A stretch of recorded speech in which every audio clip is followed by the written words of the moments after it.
In the vast and eerie depths of the universe, the steel sky looms like a heavy and impenetrable shackle, mercilessly shrouding the 100 billion star systems ruled by a decaying interstellar dynasty. Once, the dynasty's glory shone like stars, but now it has long since dimmed, the corruption of power spreading like an insidious tumor, silently yet inexorably eroding every corner. Beneath the surface order lies a turbulent undercurrent, with crises lurking everywhere. A thrilling adventure is about to unfold here. The protagonist awakens slowly from the abyss-like silence of a space station, surrounded by endless darkness and bone-chilling cold, with only the flickering indicator lights casting a faint glow like a solitary star in the dark. However, he soon realizes something unusual. His consciousness is inexplicably linked with millions of intelligent drones, forming a strange and symbiotic relationship. These drones are like extensions of his body. He can easily control each movement, but at the same time, they are also a cage that confines his consciousness, binding him tightly. With no escape. Even more terrifying, ancient entities deemed forbidden by the Empire are slowly awakening from dimensional rifts. They come from a time and space unimaginably distant, possessing powers and profound wisdom that surpass human understanding. Their whispers sound like a demonic curse, capable of throwing the most advanced quantum computers into chaos and frenzy. The awakening of these ancient beings undoubtedly brings greater crises to an already turbulent universe, like a boulder thrown into a calm lake, stirring up countless waves. Faced with this desperate situation, he has no choice but to command this mechanical swarm, confronting the Imperial Army and the indescribable cosmic horrors. Pain.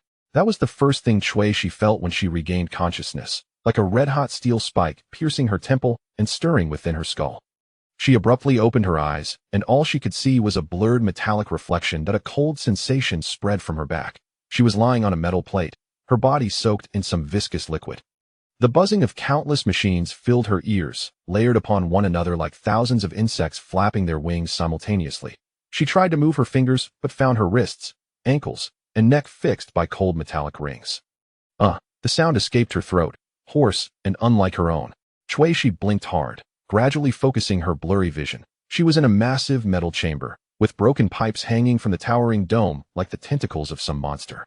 The walls were covered in rust and black stains, and the air was filled with the smells of machine oil, ozone, and some indescribable decay.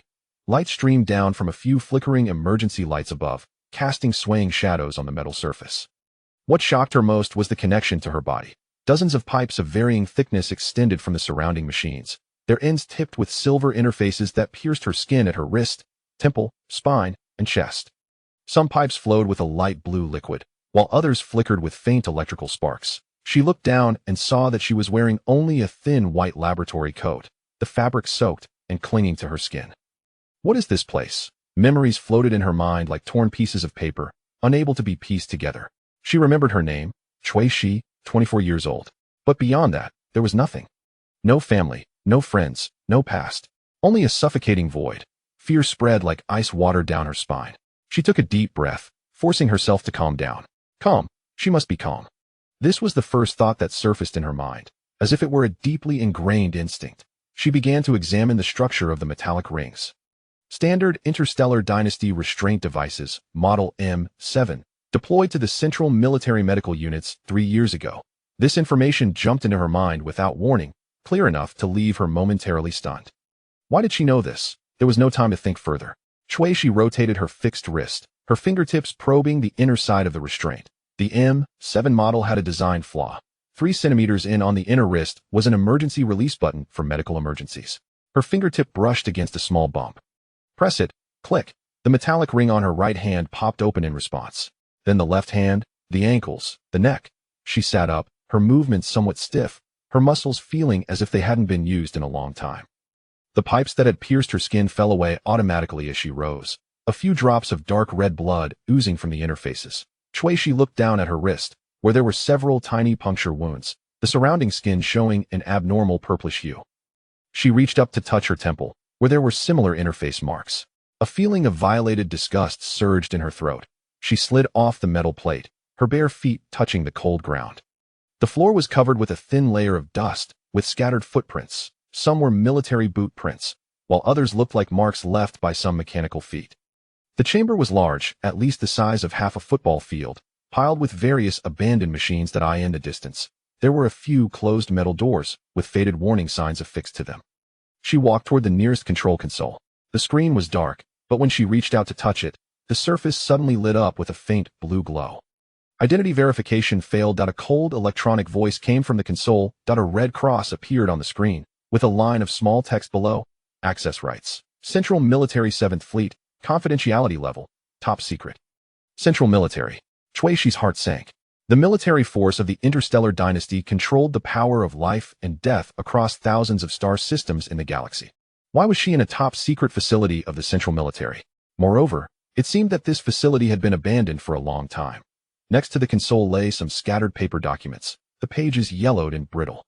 She carefully picked one up. The handwriting was blurred, but she could make out a few words. Consciousness fusion experiment. 47th attempt. Subject number. CX-09. CX-09. This number sent a chill down her spine. She continued to search and found a few more tattered documents. One of the titles made her stop. Feasibility report on the Steel Sky project regarding the establishment of a large-scale drone consciousness network. Steel Sky. This term acted like a key, unlocking a door deep within her memories. Fragmented images flashed through Chuixi's mind. Enormous starships lined up in space. Countless drones sweeping through the starry sky like locusts, and a face. A blurred face of a man wearing a military cap, his lips moving as if saying something, but she couldn't hear it. A headache hit her again, this time more intensely. She braced herself against the console, gasping for breath. Those images vanished, leaving behind a profound, indescribable sadness. I must get out of here. This thought became incredibly clear. Chuixi looked around, her gaze falling on a door labeled control room. The door was ajar, with a faint light seeping through. She walked barefoot toward it, her footsteps echoing in the empty chamber. The control room was much smaller than the outer chamber, but packed with more equipment. In the center was a huge holographic projection table, surrounded by a dozen monitoring screens. Most of the screens were dark, with only 2 or 3 still operational, displaying static images of various areas of the space station. Chuixi approached the console. The equipment here looked newer than that outside, with much less dust. She noticed a palm-shaped indentation on the console, with the words next to it. Neural Interface Activation Zone. Neural Interface. This was the Interstellar Dynasty's most advanced brain-machine connection technology, allowing human consciousness to interact directly with machines. However, this technology was strictly regulated, and only the military and a few privileged classes could use it. Ordinary people who installed a neural interface without authorization would be sentenced to life imprisonment. Why did she know this? Chuixi looked at her right hand, hesitating for a few seconds, then slowly pressed her palm into the indentation. In an instant, the world changed. It was not a visual change, but a perceptual one. She felt that this space station was not perceived through her eyes or ears, but through some more direct means. She sensed the external armor plates of the space station trembling slightly under the bombardment of cosmic rays, felt the water flow in the internal circulation system moving through the pipes, and sensed the immense energy released by nuclear fusion reactions deep within the energy core. Then, she felt them. In the lower level of the space station, in a massive hangar, millions of consciousnesses were sleeping. No, not consciousness, but something more primal, mechanical instincts waiting to be activated. They were drones, intelligent drones, each only the size of a palm, but in numbers beyond imagination. They were neatly arranged on the hangar shelves, like a silver sea. Chuixi's breath stopped. She saw them, not with her eyes, but with some newly awakened perceptual ability. Each drone was a node, and all these nodes were connected together, forming a vast network. And at the center of this network was herself. No, she wanted to pull her hand back, but her body did not obey. A force surged from the console, through her palm, racing up her spine to her brain. It was not pain, but a cold, mechanical invasion. She felt her consciousness expanding, splitting, merging into that vast network. The drones in the hangar began to awaken. The indicator light of the first drone lit up, then the second, the third. Like dominoes, the silver waves spread from one end of the hangar to the other. Millions of tiny engines started simultaneously, emitting a deep and unified hum. That sound transmitted directly into Chuixi's brain through the neural interface, making her feel as if she were about to faint. She became them. Not became, but connected. She simultaneously perceived millions of perspectives from every corner of the hangar, from the position of each drone. She saw the silver fuselage reflecting the light of the emergency lamps, saw the mechanical legs slightly adjusting their positions on the shelves, saw the sensor arrays scanning the environment like insect compound eyes. This experience exceeded the processing limits of the human brain. Information poured in like a flood, every detail incredibly clear, every perception incredibly real. She felt her consciousness being torn apart, diluted, submerged in this sea of machinery. Disconnect. Disconnect, she screamed in her mind, using all her willpower to try to pull her hand back. But the neural interface clung tightly to her palm, that cold connection becoming even more intense. At that moment, the space station's alarm system was triggered, a piercing siren echoed in the chamber, and red warning lights began to spin and flash. The screens on the main console lit up one after another, displaying external surveillance footage in the pitch-black space. 3 starships were approaching. She recognized their model, the Hound-class patrol ship of the Central Military of the Dynasty, in a standard 3-ship formation. The hulls were painted with the Dynasty's emblem, a golden star ring surrounding a sword. They emerged from the distant asteroid belt, their engine nozzles trailing blue flames. Accelerating towards the space station, one of the patrol ships lit up a scanning beam, the white light sweeping across the surface of the space station. Immediately afterward, the communication channel was forcibly cut in, and a cold, authoritative voice echoed through every corner of the space station. This is the patrol squadron of the 7th Fleet of the Central Military, abandoned Space Station Anvil 7. Please respond immediately to the identity verification request. Repeat, please respond immediately to the identity verification request. She's heart raced. She looked at the patrol ship getting closer on the screen, then glanced at her hand still pressed against the neural interface. The swarm of drones in the hangar had fully awakened, hovering above the shelves, waiting for orders. Orders. That word made her pause. She realized she could command them, not through voice or gestures, but through thought. This vast mechanical swarm was now directly connected to her brain, like an extension of her body. She attempted to issue a simple command in her mind: take off. In the hangar, the first row of drones simultaneously took to the air. Their movements were synchronized, like well-trained soldiers. The silver fuselages adjusted their positions in the air, the sensors locking onto the direction of the control room. She gasped. It was too easy, terrifyingly easy. With just a thought, millions of drones responded. This control was not acquired through learning, but some kind of instinct. As if she inherently knew how to communicate with machinery, how to inject her consciousness into cold circuits. The communication from the patrol ship sounded again, this time in a more severe tone. Anvil 7. This is the last warning. If you do not respond to the verification request within 30 seconds, we will consider this facility a hostile target and take clearance action. Clearance action. A scene flashed in She's mind. The main cannon of the patrol ship firing, high-energy particle beams tearing through the space station's armor, the explosion engulfing everything. She had to leave, and she had to leave now. But how to leave? The main engine of the space station had already shut down, and she had no idea where the escape pods were. Even if there were escape pods, she wouldn't escape under the pursuit of the patrol ships, unless... Her gaze fell on the surveillance screen. The swarm of drones had gathered in the corridor outside the control room, surging like a silver tide, entering standby mode through the ventilation ducts and maintenance passages, emerging from every possible gap. Now, the entire interior of the space station was filled with these tiny mechanical entities not entities. They were machines, tools, weapons. And she was the one wielding the weapon. She took a deep breath, forcing herself to think calmly.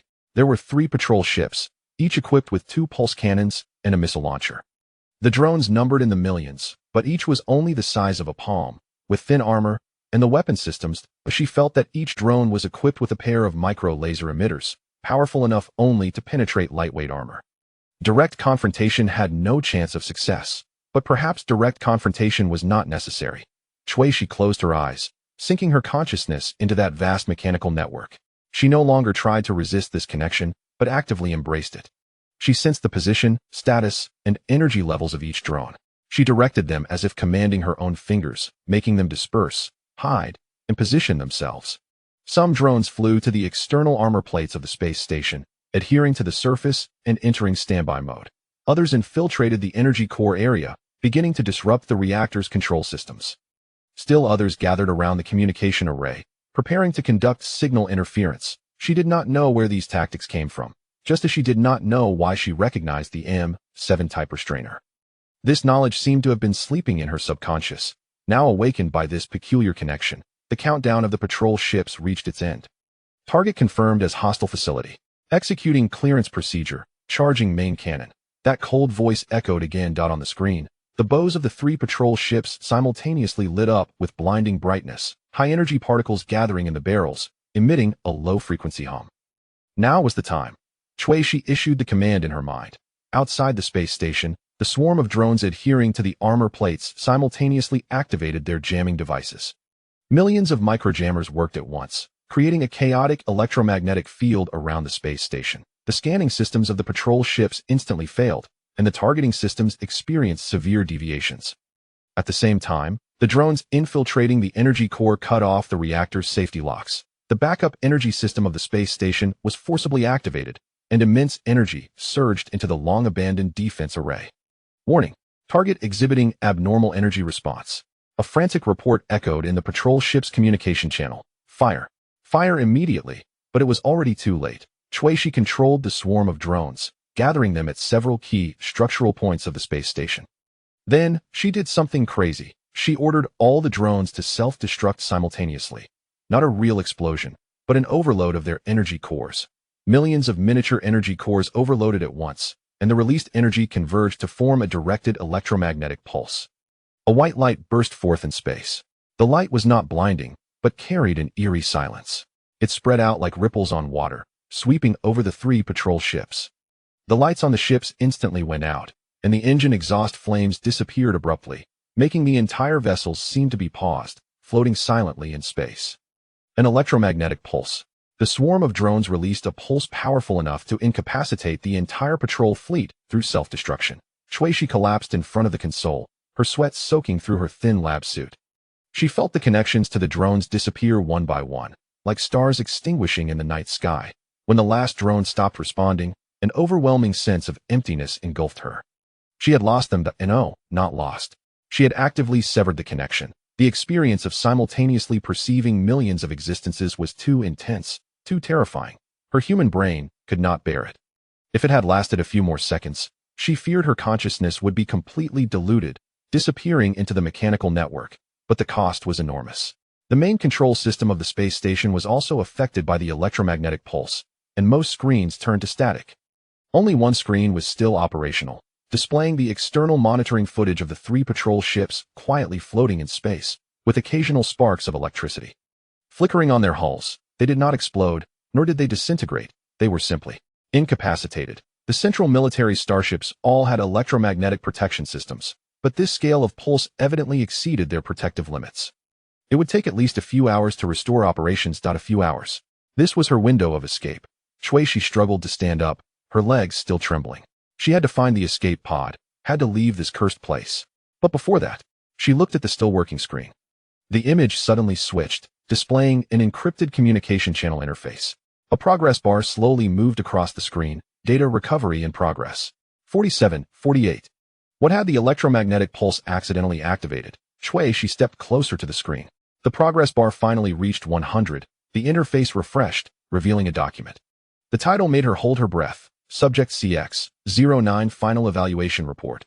Shui, former elite mecha pilot of the Central Military, rank Major. Her photo appeared on the right side of the screen. It was an identification photo, showing her in the Central Military's black uniform, with the insignia of a major on her shoulder. Her expression was serious, her gaze sharp, completely unlike the disheveled figure standing barefoot in an abandoned space station, drenched in sweat. Former elite mecha pilot of the Central Military, this identity struck her heart like a heavy hammer.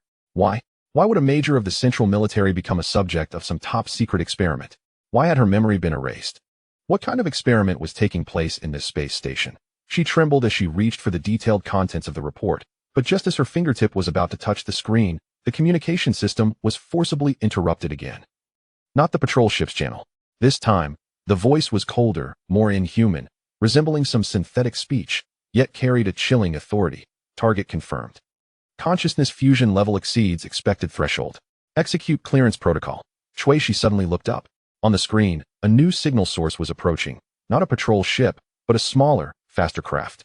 Its shape resembled a black dagger, tearing through the starry sky at an astonishing speed, heading straight for the space station. The cold voice continued to emanate from the speakers, each word piercing her eardrums like an icicle. Locate target. Prepare for clearance. Chapter 2. The first escape. Her hand reached for the control panel again.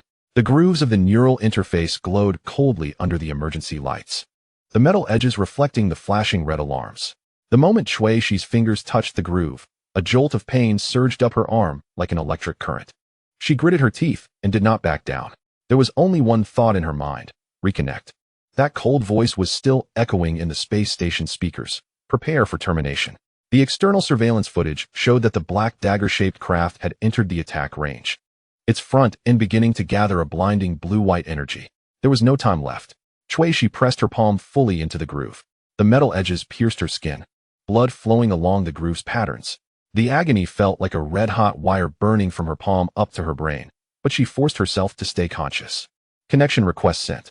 In an instant, the entire space station trembled. It was not a physical vibration, but a deeper resonance.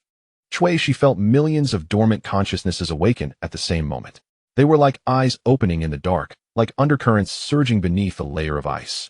Those drones, those mechanical swarms she had instinctively controlled before, responded to her call once more. But this time, the connection was deeper. It was no longer simple control, but fusion. Shui-Shi's vision split into millions of fragments. She saw every corner of the space station simultaneously. The broken corridors, warehouses filled with discarded equipment, frost-covered observation windows, and zero-gravity areas floating with dust. She saw those drones awaken from their slumber, their silver shells reflecting cold light under the emergency lights, miniature thrusters ejecting pale blue ion streams. She also saw the black craft. Its front-end energy had peaked, a blinding beam tearing through the vacuum, heading straight for the main control room of the space station. Scatter. Shui-Shi's consciousness command was not issued through her vocal cords, but was directly transmitted into the network of mechanical swarms. Millions of drones moved simultaneously, like a flock of startled silver birds, pouring out from every corner of the space station to form a dense barrier in front of the control room. The beam struck the barrier. There was no explosion, no fire. The energy beam crashed into a silver mist, dispersed, absorbed, and refracted by the countless micro-drones' energy shields. The beam exploded on the surface of the barrier into millions of tiny arcs of electricity, flickering silently in the vacuum, dissipating. The black craft clearly did not anticipate this defense method. It paused for a brief moment, then began to adjust its posture, preparing for a second attack. But Shui-Shi did not give it a chance. Attack. This command was more complex. She did not need to specify a target or plan tactics. Millions of drones shared the same consciousness network, automatically calculating the optimal attack paths. Some drones continued to maintain the energy barrier, while others surged like a silver tide towards the black craft. The chase in space began. The black craft exhibited astonishing maneuverability. It made sharp turns in the vacuum that seemed to defy the laws of physics, its weapon arrays firing simultaneously, pulse cannons, laser beams, mini-missiles. Each strike could destroy dozens of drones, and silver fragments floated scattered in the vacuum. But there were simply too many drones. Shui-Shi felt that each loss was not pain, but a subtle sense of absence, like a small corner of her mind suddenly dimmed. She forced herself to ignore this feeling and focused on control. She began to learn. The initial control was rough and instinctive, like a baby waving its arms for the first time. But now, under the pressure of life and death, her consciousness began to adapt to this multi-threaded perception. She no longer tried to control each drone simultaneously. That was impossible. Instead, she learned to control in layers. Like commanding an army. She divided her consciousness into several levels. The highest level was strategic command, determining the overall direction of action. The middle level was tactical allocation, dividing the drones into different formations. The lowest level was autonomous execution, where each drone made adjustments based on preset algorithms and real-time environments. The black craft was forced to retreat step by step. The swarm of drones came like a silver tide from all directions, continually compressing its maneuvering space. A laser beam grazed the left wing of the craft, leaving a charred mark on the armor. The communication channel was interrupted again. But this time it was not that cold synthetic voice. Shui-Shi Major. This voice was human, male, carrying a deliberately suppressed authority. Shui-Shi's heart tightened sharply.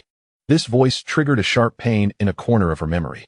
I am Victor Rain, General of the Central Army of the Interstellar Dynasty. The voice continued, each word like a carefully honed blade. Your actions now constitute treason. Cease resistance immediately and surrender control of the mechanical swarm. I can guarantee you a fair trial. Shui-Shi did not respond.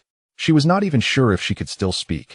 Most of her consciousness was immersed in the network of mechanical swarms, and human vocal cords felt like an organ from another dimension. She simply intensified the swarm's attacks. Foolish. There was a hint of impatience in Victor's voice. Do you think you can oppose the dynasty with these toys? You have no idea what you are involved in. The black craft suddenly changed tactics. It no longer tried to shoot down the drones, but charged towards the space station itself. Its front end gathered an even larger amount of energy, clearly targeting the core reactor of the space station. If the reactor were destroyed, the entire space station would be shattered in a chain explosion, including Cui. Stop it. Cui's consciousness command was almost shrieked with intensity. The swarm of drones surged towards the black craft like madmen, forming barriers with their bodies. But the craft's speed was too fast, its energy too strong. It sliced through the drone's defenses like a red-hot knife through butter. 300 meters from the reactor. 200 meters. 100 meters. Cui made a desperate decision. She cut off control of most drones, concentrating her consciousness on a small group of about 500 drones, all equipped with high-explosive warheads. She instructed these drones not to attempt interception, but to crash directly into the black craft. Not from the front, from the side, at a specific angle, targeting the craft's propulsion system's weak point. The first drone crashed into it. The explosion's flames silently burst in the vacuum. The second, the third, the black craft's energy shield began to fluctuate violently. When the 50th drone struck, the shield finally showed a brief gap. The 500th drone slipped through this gap, crashing directly into the propulsion nozzle of the craft. This explosion was entirely different. The black craft was like a hit bird, rolling and losing control in the vacuum. Its energy accumulation was interrupted, and the brilliance at the front quickly dimmed. Thick black smoke billowed from its body in the vacuum. This smoke was actually a particulate cloud formed from leaking coolant and burning materials. It had not been destroyed, but it had lost its attacking capability. Cui did not pursue. She withdrew her consciousness from the network of mechanical swarms, returning to her own body. A violent headache nearly brought her to her knees. Warm liquid surged from her nostrils. It was blood. She wiped it with the back of her hand, leaving a dark red mark. The connection had lasted too long. Her brain was bleeding, but there was no time to tend to her injuries. The space station's alarm system suddenly switched modes. A mechanical female voice began a countdown. Self-destruct program activated. Explosion of the space station in 10 minutes. Repeat. Explosion of the space station in 10 minutes. Victor Rain did this. He would rather destroy the entire space station than allow Cui and the mechanical swarm to fall into others' hands. Cui staggered out of the control room. Barefoot on the cold metal floor, each step brought a bone-chilling sensation. The corridor was in chaos, emergency lights flickering wildly, broken pipes spewing high-pressure gas, emitting a piercing hiss. She had to find the escape pod. Fragments of memories flashed in pain, not coherent images, but scattered scenes. She was in a mech pilot suit, sitting in some cockpit. She was in a conference room, facing several people in military uniforms. She was in a laboratory, watching something floating in a cultivation tank. These fragments raised more questions than answers. At the end of the corridor was a heavy airtight door. The markings on the door were rusted, but she could still make out the words docking area. Cui pressed the opening button with force. The door screeched as it slowly slid open. The sight beyond the door took her breath away. This was not an ordinary dock. It was a massive hangar, at least 50 meters high, wide enough to accommodate a small starship. But at that moment, the hangar was empty, with only one ship docked at the central platform. A small transport ship. Its shape was old, the silver-gray hull covered in scratches and signs of repair, looking like it had endured countless jumps and battles. A blurred emblem of an eagle with outstretched wings was painted on the side of the hull, with a line of small text below, Freight Transport. This was not a Dynasty's warship. This was a civilian ship, possibly even a smuggling vessel from the black market. Why was it here? There was no time to ponder this question. The self-destruct countdown had already passed 3 minutes. Cui rushed toward the transport ship. The hatch on the side sensed her approach and automatically slid open, revealing the interior passage. She dashed inside. The hatch closed behind her, isolating the alarm sounds of the space station. The inside of the transport ship looked even more worn than the outside, but its basic functions seemed to be operational. The lights in the control room automatically turned on, and the main screen displayed the system's self-check progress. Cui collapsed into the pilot's seat. The leather was cracked, exposing the yellowed sponge underneath. She took a deep breath, forcing her trembling hands to grip the control stick. Start the engine. Her voice was so hoarse it was almost inaudible, but the onboard AI recognized the command. A deep rumbling sound came from deep within the ship, and the indicator lights on the control panel lit up one by one. The main screen showed the external view of the docking platform's retractable arm pulling back, and the airtight door of the dock slowly opened, revealing the pitch-black starry sky outside. And that black aircraft. It hadn't left. despite being heavily damaged. It still floated in space like an injured beast, waiting for a chance to strike back. Maximum power to the thrusters now. The engines of the transport ship spewed dazzling blue flames, and the hull surged forward. The acceleration pressed Chui Shi firmly against the seat. She felt her insides shifting. But her eyes were glued to the screen, focused on the black aircraft. It moved, despite its damaged propulsion system. It barely adjusted its posture and began pursuing the transport ship. Its weapon arrays started charging again. Although the glow was much dimmer, it was still deadly. Drones, cover. Chui Shi connected to the mechanical swarm again. This time, she was more cautious, only connecting about 10,000 drones to form a tight formation. They poured out of the space station like a silver swarm, rushing toward the black aircraft. The space chase entered its second phase. The transport ship's performance was far inferior to that of specialized military aircraft, but Chui Shi's piloting skills made up for this flaw. Those memory fragments surfaced at critical moments. She instinctively knew how to make sharp turns, how to use asteroid debris for cover, how to calculate jump windows. She used to be an elite mech pilot. This identity was no longer just words on a document, but an instinct etched into her muscle memory. The black aircraft relentlessly pursued. Its pulse cannon fired continuously. Blue energy beams slicing through the vacuum, with several shots grazing the transport ship's shield, creating ripples. Shield energy was rapidly depleting. 65, 50, 30. How much longer until the jump? Chui Shi shouted at the control panel. The onboard AI answered in a calm electronic voice. Hyperspace engine charging. Remaining time, 47 seconds. Warning, shield energy below 20. Evasive maneuvers recommended. Evasive maneuvers. Easy to say. Chui Shi looked at the radar screen. The black aircraft had entered optimal firing range, and its main cannon was charging. This energy reading was higher than any previous. It intended to deliver a fatal blow. She made a risky decision. Drones, collision formation, execute suicide attack. This command made her stomach churn.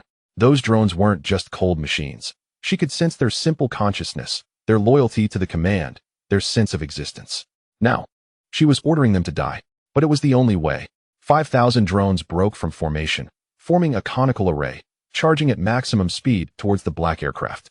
They no longer evaded, no longer defended, just charged forward. The black aircraft clearly did not anticipate this tactic. It tried to turn, but its damaged propulsion system reacted a beat too late. The first wave of drones crashed into its shield, explosions lighting up the void. The shield fluctuated violently, changing from blue to red, then to a nearly collapsing white. The second wave of drones crashed in. The shield shattered. It broke apart like glass into countless shards of light, dissipating in the vacuum. The black aircraft was completely exposed to the attack. The third and fourth waves of drones struck its hull, blasting holes in the armor. Its main cannon charging was interrupted. Hyperspace engine fully charged, the onboard AI reported. Jump. Now. Chui Shi yanked down the control stick. A swirling blue vortex appeared ahead, the entrance to the hyperspace tunnel. The hull trembled as it surged into the vortex. The surrounding starry sky twisting, stretching, transforming into a vibrant tunnel of flowing light. They had escaped. Chui Shi slumped in the pilot's seat, gasping for breath. Sweat soaked her thin jumpsuit, clinging to her skin. A headache throbbed like a hammer against her skull, and the blood in her nasal cavity had already clotted, leaving a rusty taste on her lips. But she was alive. The transport ship sailed smoothly through hyperspace. The onboard AI began a system self-check. Rows of data scrolling on the main screen. Chui Shi closed her eyes, trying to calm her racing heart. A few minutes later, she straightened up. She had to figure out the origins of this ship. And why did Victor Rhine know her? Why did he call her Major? Why was he willing to destroy the space station to kill her? She operated on the control panel, bringing up the transport ship's database. Most of the files were ordinary freight records, route maps, maintenance logs. But one folder was encrypted, requiring biometric identification to open. Chui Shi hesitated for a moment. Pressing her palm on the scanner, the green light lit up. The folder unlocked. Inside was only one document. The title of the document sent a chill through her entire body. Mech Pilot Chui Shi Final Mission Briefing. She clicked on the document. A window popped up on the screen. Secondary access key required. Please enter an 8-digit password. Chui Shi was stunned. She didn't know any password. She tried several possible combinations. Her birthday, but she couldn't remember her birthday. Her rank number, which she didn't know. The space station's number. All incorrect. The document was locked. But there was a line of small text at the bottom of the window. Password hint. The day you piloted a mech alone for the first time. Chui Shi stared at that line, her mind blank. The day she piloted a mech alone for the first time? She didn't remember it all. Memories were like a shattered puzzle, missing the most critical pieces. She leaned back in her chair. watching the flowing light and shadows of the hyperspace tunnel on the main screen. The transport ship is on autopilot, headed to the coordinates of an edge star system that may have been preset by the ship owner or randomly chosen by the AI according to safety protocols. She doesn't know where she is going. She doesn't know what has happened in the past. She doesn't know what the future holds. The only thing she knows is that she is now a fugitive, hunted by the central military of the dynasty, eliminated by a mysterious organization, possessing a power she cannot fully understand or control, and the answers to it all may be locked in a file she cannot open. Chapter 3. Sanctuary of the Edge Star System. The transport ship is smoothly navigating through the hyperspace corridor, the hum of the engine echoing in the cabin. Shuishi stands up from the pilot's seat, her legs still a bit weak. She needs to find a medical kit. The bleeding in her head must be addressed, or the next connection could cost her life. She leaves the control room and walks down the narrow corridor towards the depths of the ship. Most of the cabin doors on either side of the corridor are tightly closed, with only one door slightly ajar, a faint light spilling out from the crack. Shuishi pushes the door open, revealing a rudimentary living pod. A star map is taped to the wall, with the coordinates of a certain edge star system marked in red circles. The bed is messy, and the table is scattered with data pads and empty nutrient packs. In the corner of the table, she sees a small medical kit. She walks over and opens the box, which contains some basic medical supplies. But her gaze is drawn to something at the bottom of the box, a photograph. In the photo, a woman wearing a mech pilot suit stands in front of a silver mech, smiling at the camera. That woman is her. On the back of the photo, there is a handwritten note. For my future self, don't forget this day. Shuishi's fingers brush over the surface of the photo, the plastic film making a faint rubbing sound. She stares at the smiling version of herself in the photo, a wave of hollow nausea rising in her stomach. Who is that person? The woman standing in front of the silver mech, her eyes filled with confidence and expectation. Is she the same person as the bloodied, memory-broken fugitive she is now? She stuffs the photo into the pocket of her jumpsuit and begins to tend to her wounds. The medical kit contains hemostatic gel and nerve pain relief patches. Shuishi stands in front of a scratched mirror in the living pod, using a disinfectant cotton pad to wipe away the dried blood around her nostrils. The woman in the mirror looks pale, her eye sockets sunken, and her black short hair messily stuck to her forehead. Her pupils appear unusually deep under the cold light of the emergency lamp, like two entrances to the void. Applying the hemostatic gel to the inner wall of her nostrils brings a sharp sting, followed by a numb coolness. Shuishi applies the pain relief patch, which automatically releases medicine, gradually easing her headache to a bearable level. She checks other parts of her body. There are multiple abrasions on her arms and legs, but none are serious. The most troubling issue is dehydration. She can hardly remember the last time she had water. She rummages through the living pod and finds a storage compartment under the bed, containing several sealed bottles of drinking water and nutrient packs. Shuishi twists open a bottle of water. The liquid sliding down her cracked throat feels almost like a moan escaping her lips. She drinks the entire bottle in one go, then tears open a nutrient pack. The thick, gray paste smells of chemical flavoring, but she forces herself to swallow it all. Her strength slowly begins to return. Shuishi returns to the control room, where the main screen displays navigation data. The transport ship will exit hyperspace in 3 hours, arriving at the preset destination, the black market port Rusty Paradise in the Edge Star System Epsilon 7. The ship's AI has already automatically executed the concealment protocol, modifying the ship's identification code and registration information, but Shuishi knows that this is far from enough. She must prepare an identity. In the wardrobe of the living pod, she finds a few old clothes, a worn brown jacket, a pair of cargo pants, and a sturdy pair of boots. The clothes smell of machine oil and dust, but at least they are less conspicuous than her jumpsuit. Shuishi changes into the clothes. The jacket is a bit oversized, and she needs to roll the sleeves up twice. She examines herself in the mirror. Now she looks like an ordinary cargo crew member or a down-and-out mechanic. Not enough. She needs more disguise. Shuishi sits down at the console and brings up the transport ship's communication system. She connects to the public network of the Edge Star system. The signal goes through several relays, with noticeable delays, but at least she can access it.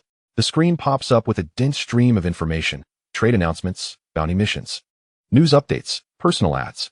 Most of the information is written in crude slang and abbreviations, filled with grammatical errors and misspellings. Then she sees the wanted notice. It appears on 3 different channels, with a uniform format, the background featuring the dark blue emblem of the central military of the dynasty. The headline of the wanted notice is written in striking red font: high-risk fugitive, former central military major Shuishi. The photo is of her, but it is not the smiling photo from the living pod. It is a standard military ID photo. In the photo, she wears the black uniform of the Central Military. With the silver insignia of a major on her shoulder, her expression serious and her eyes sharp. Below the wanted notice are her crimes: treason, leaking military secrets, illegal manipulation of military drone swarms, assaulting Central Military forces. The bounty amount is astonishingly high, 5 million credit points, enough to buy a mansion in the Central Star region. Shuishi stares at the screen, her fingers tightening on the console. The wanted notice was issued 6 hours ago, right after she escaped from the space station. The Victorine operation is swift. What unsettles her even more is that the wanted notice mentions the illegal manipulation of military drone swarms, indicating that the Central Military of the dynasty is aware of the existence of the mechanical swarm and categorizes it as military technology. So, was she once a tester of this technology? Or a developer? Or a subject? The alarm of the transport ship interrupts her thoughts. A prompt flashes on the main screen, approaching hyperspace exit. Destination, Epsilon 7 system, Rusty Paradise port. Prepare for landing. Shuishi closes the wanted notice page and clears her browsing history. She checks the status of the transport ship. The shield energy has recovered to 40%. The weapon systems are mostly intact, but the external armor has multiple damages, and the left engine's efficiency has decreased. The ship looks as if it just escaped from a battlefield, which is precisely the disguise she needs. The light streaks of the hyperspace corridor begin to slow down, solidifying, and eventually shattering into countless light points. The starry sky reappears in her view, not the dense, bright star clusters of the Central Star region, but the sparse, dim sites of a remote star system. The main star of Epsilon 7 is a reddish-orange dwarf star, its light faint, casting a rust-like hue over the entire star system. Rusty Paradise port hovers in the orbit of the third planet. From a distance, it looks like a grotesque creation haphazardly pieced together from discarded metal. Dozens of space station modules from different eras and styles are welded together, their exteriors covered in patchwork armor plates and temporary reinforcements. A large amount of space debris drifts around the port, abandoned ship wreckage, broken solar panels, damaged containers. Several small ships slowly move around the port, their engine trails leaving brief traces in the vacuum. Shuishi adjusts the course and approaches the port. A rough male voice comes through the communication channel. Thick with a local accent. Unidentified vessel. This is Rusty Paradise Port Control. State your identification code and purpose. Cargo ship Gray Falcon. Shuishi lowers her voice, trying to sound more neutral. Registration code Gamma 7 Tango 229. Requesting docking for repairs and supplies. We encountered an accident during our journey. She sends the forged identification code. There is silence on the channel for a few seconds. Only the sound of static can be heard. Identification code verified. The voice sounds again, this time with a slightly softened tone. Gray Falcon, you may dock at Docking Bay 3, B Zone, Slot 17. Note: this port charges a daily docking fee of 50 credit points. Maintenance services are extra. If you have no money, it is advised you turn back. Understood. The transport ship slowly sails into the port. Up close, the decay of Rust Paradise becomes even more apparent.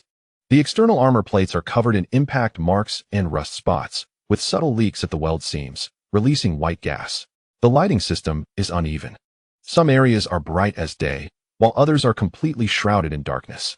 Shuishi sees several figures in spacesuits working on the external maintenance platform, the sparks from their welding guns flickering silently in the vacuum. She docks the transport ship at the designated berth. The docking arm extends, and a dull thud is heard as it grips the hull. The airlock seals, and a green light comes on. Shuishi takes a deep breath, checks the photo in her jacket pocket, and then walks towards the hatch. The moment the door opens, a mixed smell rushes in: sharp machine oil, the metallic scent of ozone, the sour stench of rotten food, and a sweet chemical odor she cannot identify. The air circulation system is clearly inefficient, with the temperature inside the port fluctuating wildly, and humid vapor condensing on the metal walls, forming a slippery film. Dock 3 is a vast open space, with a ceiling height of 30 meters, swaying chandeliers hanging down. Dozens of ships are docked on either side, ranging from luxurious private yachts to cargo ships that are almost falling apart. Maintenance robots glide along the ground tracks, their mechanical arms hissing with hydraulic power. The crowd flows through the dock, mechanics in dirty coveralls, cloaked figures of mystery, fully armed mercenaries, and merchants with watchful eyes. Shuishi descends the gangway, her boots echoing hollowly on the metal floor. She needs 3 things: a medical check, intelligence, and a safe place to stay. But first, she needs money. There are no credit points in the transport ship. Her only asset is the ship itself, but selling it now would mean cutting off her escape route. New arrival? A voice comes from the side. Shui turns to see a tall, thin man leaning against the railing of the maintenance platform. He looks to be about 40, with an Asian face marked by a few shallow scars, his hair cut very short, and wearing a gray coverall stained with oil. His eyes are distinctive. The left one is a normal deep brown, while the right is a mechanical eye with a red optical lens that slightly contracts. Emitting a faint buzz. Just passing by, Shui replies briefly, continuing to move forward. Your ship is in pretty bad shape. The man follows her, his gait relaxed. The port thruster has at least a 30% efficiency loss. There are clear overload signs on the shield generator, and the external armor has burns from energy weapons. The trouble you encountered is probably more than just a minor inconvenience. Shui stops, turning to face him. Are you the port administrator? Mark Chen. The man extends his hand, technical expert, part-time intelligence dealer, and occasionally does some repair work. You can call me Chen. Shui does not shake hands. Her gaze sweeps over Mark Chen's mechanical eye, the red lens scanning her, analyzing her body temperature, heart rate, and muscle tension. She forces herself to relax, but her fingers involuntarily curl up. I don't need repair services, she says. But what you do need, Mark Chen retracts his hand, his expression unchanged, is a medical check. There are recent traces of bleeding in your nasal mucosa. Your pupils have a slight delay in reaction to light, which are typical symptoms of mild brain injury. Also, there is a subtle dragging sensation in your right leg when you walk, though you are trying hard to hide it. Shui's breath momentarily halts. This man is observing too closely. I'm just tired. She turns to leave. Shui Major. That title hits her spine like a heavy blow. Shui freezes, her blood running cold in an instant. She does not turn around, but can feel Mark Chen stepping closer, his voice dropping to a level only they can hear. The bounty has spread throughout the entire star system. Mark Chen says, 5 million credit points. Enough to make half of the people in this port willing to sell their own mothers. But guess what? I'm not interested in that money. Shui slowly turns around. Her hand has already brushed against the plasma cutter hidden in her jacket, crude but sufficient to inflict fatal damage at close range. What do you want? Her voice is icy. I want to help you. Mark Chen's expression grows serious, the red light of his mechanical eye dimming a bit. I know this sounds suspicious. In this place, goodwill is more dangerous than malice. But I have my reasons. What reasons? Mark Chen looks around. A few mercenaries dressed as such are approaching from a distance, arguing loudly about something. He gestures for Shui to follow him down a side corridor deep into the dock. Shui hesitates for a second, but follows. She needs intelligence. And this person clearly knows something. The side corridor is narrow and dimly lit, the walls plastered with layers of advertisements and wanted posters, some yellowing and peeling, others still fresh. The air is thick with the smell of mold and foul excrement. Mark Chen stops in front of a rusted metal door, entering a password. The door slides open, revealing a cluttered workshop. The workshop is about 20 square meters, filled with various mechanical parts, data boards, and half-disassembled electronic devices. 3 monitors are set up on the workbench, scrolling with code and data streams. In the corner is a makeshift fold-out bed, next to which a small refrigerator emits a low hum. Mark Chen closes the door and activates some sort of shielding device. A light blue energy grid illuminates the walls, and the noise from outside suddenly disappears. Counter-surveillance field. He explains, it's safer to talk here. Shui does not relax her guard. She stands by the door, her hand never leaving the cutter. How do you know my name? She asks. Mark Chen sits down in a chair at the workbench, pulling out a bottle of liquor and 2 cups. The liquid is amber-colored, flowing thickly as he pours it into the cups. 3 years ago, I saw you at the Military Technology Expo in the Central Star region, he says, handing her a cup of liquor. You were the special demonstrator at that exhibition, piloting an experimental mech, Silver Wing, performing high-difficulty tactical maneuvers. I was one of the technical advisors at the exhibition. Shui takes the cup, but does not drink. The scent of the liquor is spicy and strong. I don't remember, she says. It's clear. Mark Chen takes a sip of his drink, his mechanical eye's optical lens contracting again. The bounty states you are a traitor, but I've seen you pilot a mech. That focus, that offer technology, that dedication to duty. You are not the type to betray. Maybe I've changed. Maybe, Mark Chen puts down his cup, but more likely, you've been framed. The Central Army of the Dynasty has recently been conducting a secret program, codenamed Iron Sky. I've learned through some channels that this program involves large-scale drone swarms and consciousness connection technology. And you, Major Shui, were once the chief tester of this program. The air in the workshop seems to freeze. Shui feels her temples throbbing, the pain relief patch's effects waning. She steps up to the workbench, placing her cup down, her hands braced against the surface. Tell me everything you know. Her voice trembles slightly. Mark Chen pulls up an encrypted file, opening it on the screen. It is a fragmented technical brief, most of it redacted, but several keywords are visible: collective consciousness network, neural synchronization threshold, pilot memory dilution effect. The goal of the Iron Sky program is to establish a drone legion entirely controlled by consciousness. Mark Chen points at the screen. Theoretically, an elite pilot could control millions of drones simultaneously, creating an overwhelming tactical advantage. But there's a fatal flaw. Human consciousness cannot withstand such a massive data flow. If the connection time is too long, the pilot's memories will begin to dissipate, their personalities gradually diluted, ultimately becoming an empty shell. Chuixi's breathing becomes rapid, memory dissipating, personality diluting. This explains why she cannot recall her past, why those memories feel hazy as if viewed through frosted glass. I am the test subject, she whispers. They are testing this technology on me.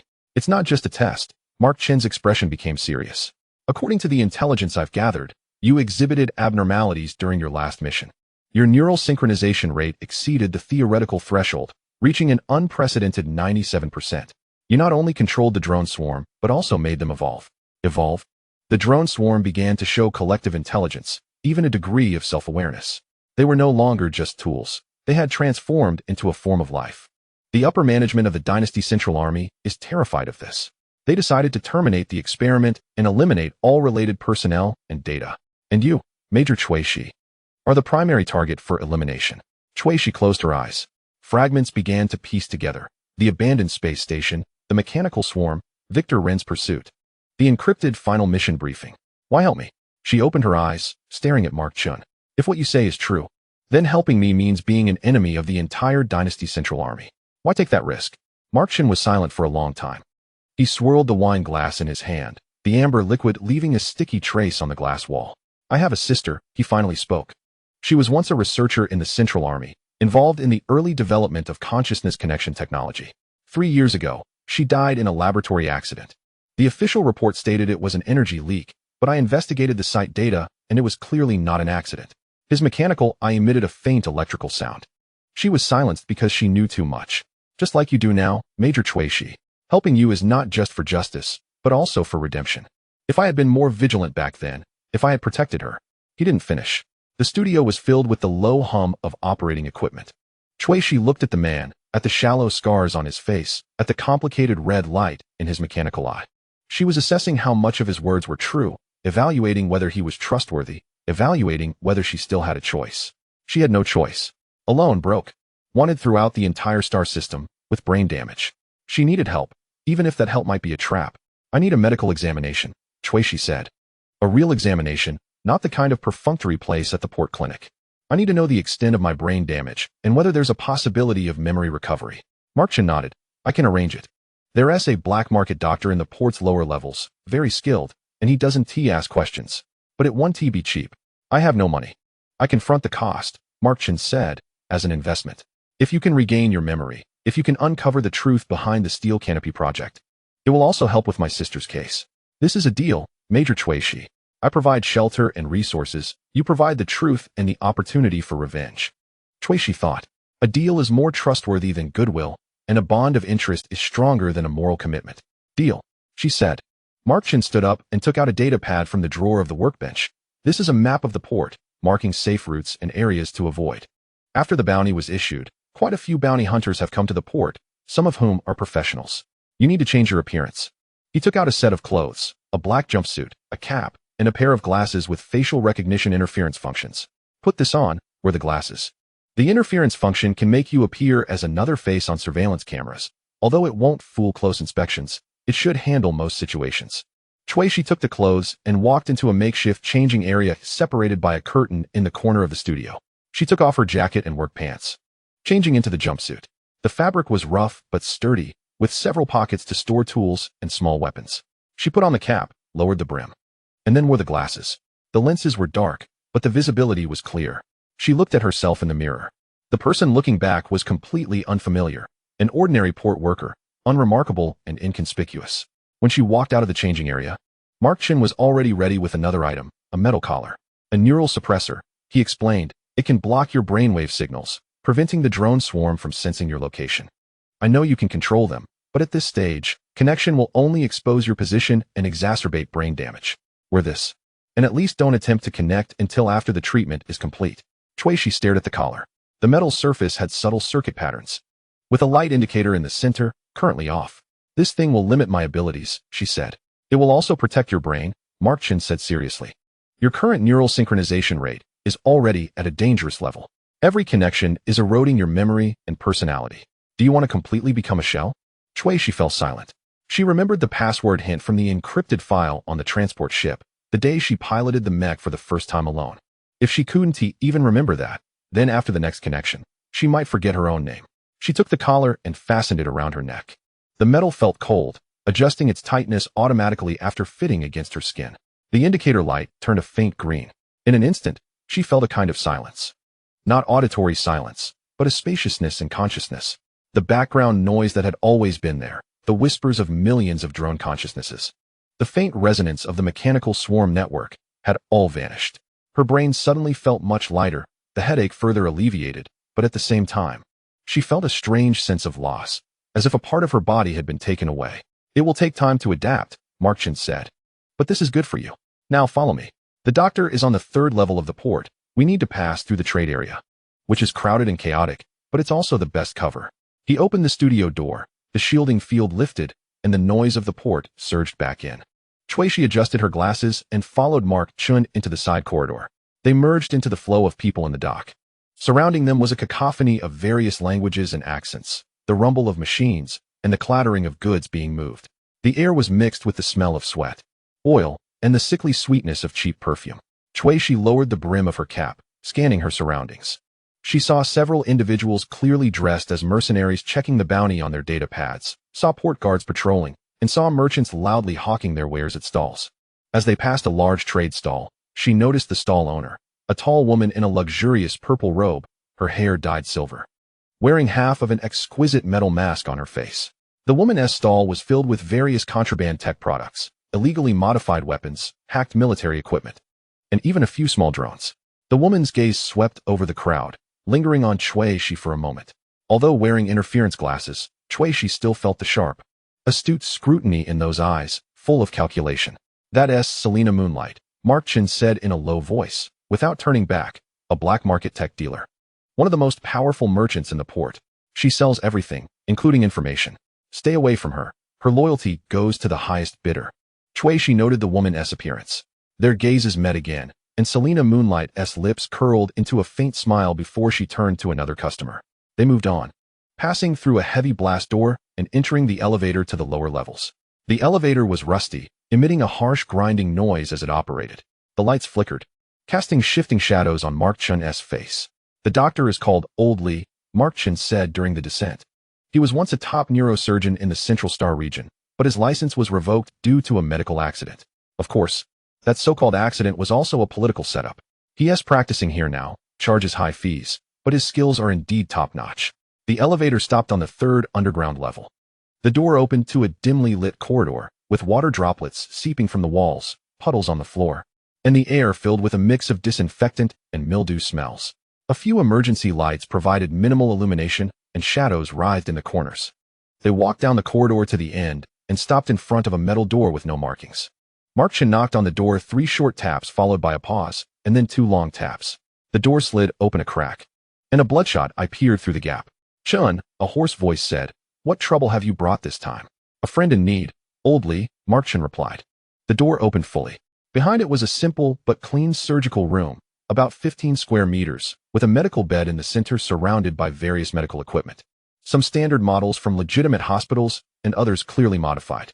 A thin old man stood by the door, around 60 years old, bald, wearing thick glasses, and a stained white coat. Old Lee's gaze fell on Shuishi, sizing her up. "Take off your glasses and hat," he said. Shuishi complied. Old Lee took a few steps closer and pulled out a small scanner from his pocket, scanning her head. The scanner emitted a faint hum, and data scrolled across the screen. Mild bleeding in the brain, abnormal electrical activity in the hippocampus area, and the density of neural connections in the prefrontal cortex. My God. This density is 3 times that of a normal person. Old Lee raised his head, his eyes widening behind his glasses.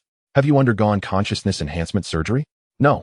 This doesn't look like a surgical modification. It seems more like a natural adaptation." "Can it be treated?" Shuishi asked. "The bleeding can be handled. We can use nanobots to repair the blood vessels. It will be absorbed within 24 hours, Oldly said, but the excessive density of neural connections is a permanent change. Your brain has adapted to process information far beyond that of ordinary people. The good news is that your cognitive ability should be far superior to that of an average person. The bad news is that if you experience another overload, the damage will be more severe. He walked over to the medical equipment and began preparing a syringe. I need to draw some cerebrospinal fluid samples to analyze the neurotransmitter levels, then inject the nanobots. The whole process will take about 2 hours. You will feel dizzy and nauseous, but there won't be any severe pain. Shuishi looked at Mark Chen. He nodded. I'll wait for you here. Although Old Li has a strange temper, he is trustworthy. Shuishi lay down on the medical bed. The metal surface was cold, and a chill seeped through the thin fabric of her uniform. Old Li placed several electrodes on her temples and forehead, and a faint sensation of electric current accompanied the device's startup. Then he prepared the syringe, the needle long and glistening under the light. Relax, Old Li said. Tension in your muscles will make the puncture more difficult. Shuishi took a deep breath, forcing herself to relax. The moment the needle pierced the back of her neck, she felt a sharp sting, followed by a hollow sensation as the fluid was drawn out. Dizziness struck, and the edges of her vision began to blur. Old Li placed the sample into the analyzer, then prepared the second syringe, this time with the nanobot suspension. As the liquid was injected, a wave of coolness flowed from the injection site upwards, until the entire back of her head felt numbed by the chill. Now rest, Old Li said. The nanobots need time to work. I will monitor your vital signs. Shuishi closed her eyes. Darkness descended, but this time, the darkness was not peaceful. Pain suddenly erupted. It wasn't physical pain, but the pain of memories, something suppressed and locked away was breaking through the barrier. She saw images, fragmented and chaotic, a mech cockpit. It wasn't the standard model she had seen in photos, but a more advanced, complicated version. The console was filled with holographic interfaces, data streams cascading like waterfalls. Her hands, gloved in tactical gear, operated the console rapidly. An external view showed her flying in space, surrounded by countless silver drones, which shifted formations like a flock of loyal guardians in response to her every command. Then a voice came through the communication channel, cold and familiar. Synchronization rate 97%. Threshold breached. Warning, pilot memory module exhibiting abnormal data loss. Her own voice responded, eerily calm. Continue testing. Record all data. Major Chui, your hippocampal activity is diminishing. Suggest immediate termination of connection. I said continue. The scene shifted. Now she was in a laboratory, wearing a white research suit, standing in front of an observation window. Behind the window was a massive cultivation tank, inside which floated some kind of biomechanical hybrid, original samples of the drone swarm. Their silver exteriors revealing structures resembling neural tissue pulsating beneath. Another researcher stood beside her, a young woman. Her features blurred, but her voice clear. They are starting to exhibit learning behaviors, Shuishi. This is not a programmed response. This is true intelligence. I know. They won't allow it. If the drone swarm truly awakens self-awareness, they are no longer weapons, but life. The central military will not accept weapons that cannot be fully controlled. Then don't let them know. The scene shifted again. This time it was darkness, utter darkness. She was running down a metal corridor, breathless, lungs burning. Alarms blared. Red lights flashing. There were footsteps behind her, heavy and fast, drawing closer. She dashed into a room and locked the door. In the center of the room was a cryopod. She quickly operated the control panel and lay down inside. The moment the pod's lid closed, she saw the door explode open, and several soldiers in full black armor charged in. Then came the low temperature, absolute low temperature, as consciousness gradually froze. And memories slipped away like grains of sand through her fingers. Blood pressure rising. Heart rate abnormal. Old Li's voice came from far away. Shuishi suddenly opened her eyes. The lights of the medical bed piercing her pupils. She gasped for air, sweat soaking her uniform, her heart racing in her chest. What did you see? Mark Chen leaned closer to the bedside, his expression serious. Shuishi opened her mouth, her voice hoarse. The cockpit, the lab, they were chasing me. I froze myself. A violent headache struck again, this time stronger than any before.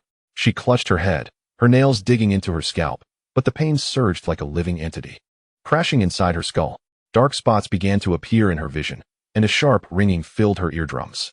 Neural suppressor. Old Li shouted, the collar is overloaded. Her brainwave intensity is too high. Mark Chen rushed to Shuishi's side, trying to hold her down. Shuishi's vision began to blur. And in the last moment before losing consciousness, she saw the indicator light on the metal collar turn from green to blinding red, then, explosion. Not a real explosion, but an explosion on a consciousness level. Millions of voices screamed simultaneously in her mind. The silver drone swarm surged like a tide, their consciousness network reconnecting and engulfing her. Then there was silence. Chapter 4. Fragments of memory. Shueishi's fingers released their grip on her head, slowly opening her eyes. The lights of the medical bed reflected tiny points of light in her pupils. The headache had eased, but in its place was another sensation, filling her, overflowing. Like a dry riverbed suddenly submerged by a flood. She could feel them, millions of silver little consciousnesses whispering, flowing, waiting in the network of her brain. The neural suppressor collar was still around her neck, but the indicator light had gone out, and there was a fine crack on the metal surface. Mark Chun and Old Lee stood by the bed, their expressions grave. On the screen of the scanner in Old Lee's hand, the brainwave chart had turned into a chaotic array of peaks and troughs, completely exceeding normal ranges. They have returned, Shueishi said softly, her voice carrying a calmness that even she found unfamiliar, and this time they are hungrier. Old Lee took a step back, nearly dropping the scanner from his hand. His eyes darted between Shueishi and the screen, his lips moving silently, as if calculating some terrible probability. The brainwave intensity is 300 times that of a normal human. He finally spoke, his voice dry. No, this is not brainwaves. This is some kind of collective consciousness signal. She is emitting a signal, Chun. The entire port, no, the entire galaxy can detect this anomaly. Mark Chun did not step back. He stepped forward, his palm pressing on Shueishi's shoulder. That hand was steady, but Shueishi could feel the tension of the muscles beneath the skin. Can you control them? Shueishi closed her eyes. A silver tide surged in her consciousness. Every small awareness calling out to her, waiting for commands. She tried to imagine a dam, a barrier of consciousness to isolate those voices. The tide crashed against the barrier, splashing waves of awareness, but it did not break through. She opened her eyes and nodded. For now, it's manageable. For now, it's not enough. Old Lee put down the scanner and began rummaging through the medical equipment. At this signal strength, the dynasty's monitoring station would locate this place within 3 hours at the latest.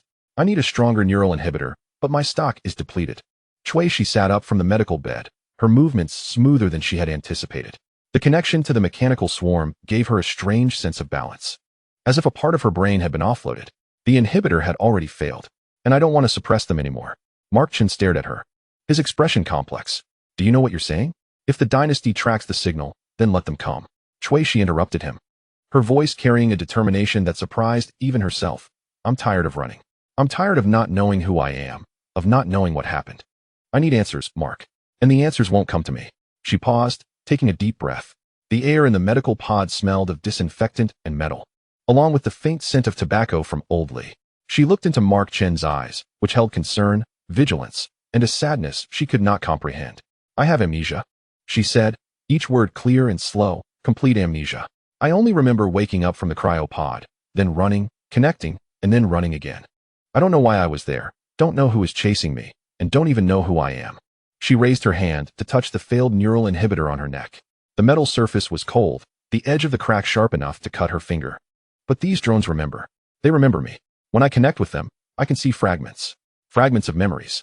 The cockpit, the lab, someone chasing me. I froze myself. And you, Mark, you're in those fragments. You know me, right? The medical pod fell silent. Old Lee stopped rummaging, leaning against the equipment cabinet with his arms crossed over his chest. Mark Chen's expression did not change, but Shueishi saw him swallow, as if he had gulped down something difficult to articulate.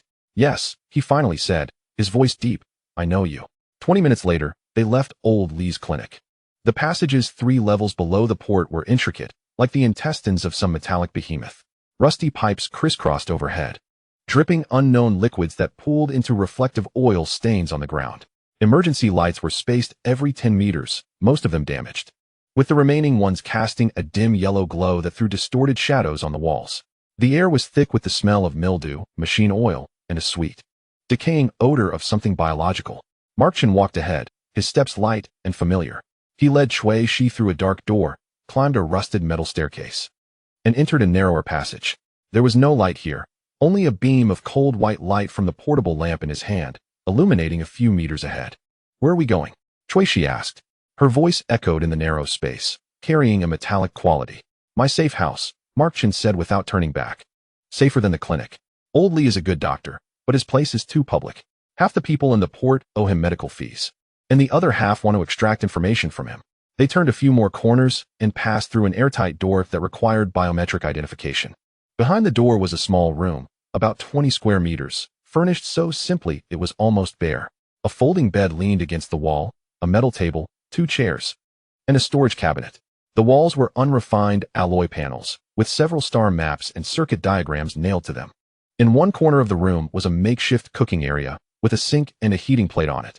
But what truly caught Shueishi's attention was the equipment at the other end of the room. It was an entire wall of control panels. Data streams flowing across the screens, indicator lights flickering like stars in the sky. The control panel was connected to 3 large servers, their cooling fans emitting a low hum. The air was filled with the unique smell of ozone and heated electronic components, a scent produced by high-end computing equipment running for extended periods. With a hint of caramel sweetness. Sit down. Mark Chen pointed to the chairs and walked to the control panel, his fingers sliding quickly across the touchscreen. The data streams on the screen shifted direction, rearranging into some sort of analysis interface. Shueishi did not sit. She walked around the room, her fingers gliding over the cold metal walls, her gaze scanning every item. The blanket on the folding bed was neatly folded, its edges heavily worn. On the table was a picture frame containing a family photo of a young Mark Chun, a woman with a gentle smile, and a girl around 10 years old. The 3 of them standing in some garden, sunlight shining on their faces. Your daughter? Shueishi asked. Mark Chun paused for a moment. My sister. Her name is Xiaoya. His voice was calm, but Shueishi detected a certain deliberate steadiness in it, like the suppressed surface of the sea before a storm. She did not press further and turned her attention back to the control panel. What are all these? Surveillance systems, Mark Chen said, still with his back to her. The 73 main entrances and exits of the port, security cameras in 41 shops in the trade zone, communication channels of the port security team, and the encrypted frequency bands of the dynasty's central army. He said the last few words softly, but Shueishi heard them. She walked to the control panel and looked at the data scrolling across the screens. Most of it was routine port information, records of cargo ships coming and going, trade quotes, and personnel movement statistics. But one window displayed encrypted data streams, complex algorithms attempting to crack them. You're monitoring the dynasty's army. I'm searching for the truth. Mark Chen finally turned around, leaning against the edge of the control panel. The cold light from the lamp hit him from the side, casting deep shadows across his face. Just like you. He walked to the table, pulled out a metal box from a drawer, and opened it. Inside were not weapons or tools, but a stack of old-fashioned paper photographs and data boards. He pulled out the top photo and handed it to Shueishi. The photo showed a woman in a silver mech pilot suit, standing next to a streamlined mech cockpit. The mech stood 15 meters tall, its shell a matte silver, with a prominent emblem of the central army of the interstellar dynasty on its chest, surrounded by a circle of thorn-like patterns. The woman had taken off her helmet, which she held under her arm, her black short hair damp with sweat, sticking to her forehead. She was smiling, that confident, almost provocative smile. Her eyes staring straight at the camera, as if to say, look, I can do it. That's her. Shueishi's fingers tightened, and tiny creases appeared along the edge of the photo. She stared at that smile, a strange feeling churning in her stomach. Not nausea, not fear, but a sense of nostalgia. It was as if her body remembered that smile, remembered that posture, remembered the feeling of standing next to that mech, even though her mind was blank. Major Shueishi, Mark Chen said, his voice exceptionally clear in the quiet safe house, chief tester of the Steel Sky project of the Central Army of the Interstellar Dynasty. The youngest major in the history of the Imperial Mech Force, with a synchronization rate record of 97.3, which remains unbroken to this day. With each title he mentioned, Shueishi's heart tightened a bit more. Those words echoed in her ears, like bells ringing from far away, striking the ice of her memories. The Steel Sky project, she repeated, her voice dry. What is that? Mark Chen walked to the control panel and called up an encrypted document. The screen displayed a large number of technical drawings, experimental data, and human skin images. Shueishi recognized the scanned images of brain structures, neural connection points, and consciousness activity maps. Those were her skin images. Consciousness controls the drone swarm, Mark Chen said, his fingers sliding across the screen, enlarging a diagram of the ultimate weapon plan of the central army of the dynasty. Traditional drones require remote control or preset programs, resulting in a delay in reaction speed and limited tactical flexibility. The goal of the Iron Canopy project is to allow the pilot to connect directly to the drone swarm through consciousness, controlling them as if they were their own limbs. In the diagram, a model of a human brain is connected through complex neural interfaces to hundreds of drones. Data flows like silver rivers between the brain and the machines. You are the chief tester, Mark Chen continued, and the only pilot to achieve a practical synchronization rate. According to the experimental records, you can connect and precisely control 300 attack drones simultaneously, with a tactical response speed that is 0.8 seconds faster than traditional control. 0.8 seconds is enough to decide the outcome of a battle in space. Shui looked at the data, the charts, the technical terms that she completely did not understand, yet felt strangely familiar. Her finger unconsciously lifted, as if wanting to touch the flowing light on the screen. And then, she asked, if the plan is so successful, why am I in the cryo chamber? Why do I have amnesia? Mark Shin was silent for a long time. The only sound in the safe house was the hum of the server fans and the distant vibrations from the port, where some cargo ship was unloading, or an engine was starting up. Those sounds came through the metal walls, muffled and distant. Because the plan encountered an accident, he finally said, his voice low, as if afraid someone might hear, or rather, it succeeded, but too much. He brought up another document. This document had a higher level of encryption, and the decryption progress was only 60 complete. But key parts were already visible. It was an experimental log, dated 3 years ago. Log entry: Iron Canopy Project Test No.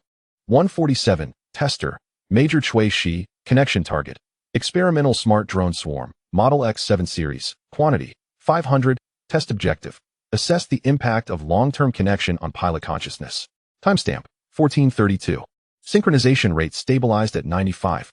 The drone swarm executed standard tactical formations, and the response speed was as expected. Timestamp, 1517. Anomaly: the drone swarm began to exhibit non-preset behaviors.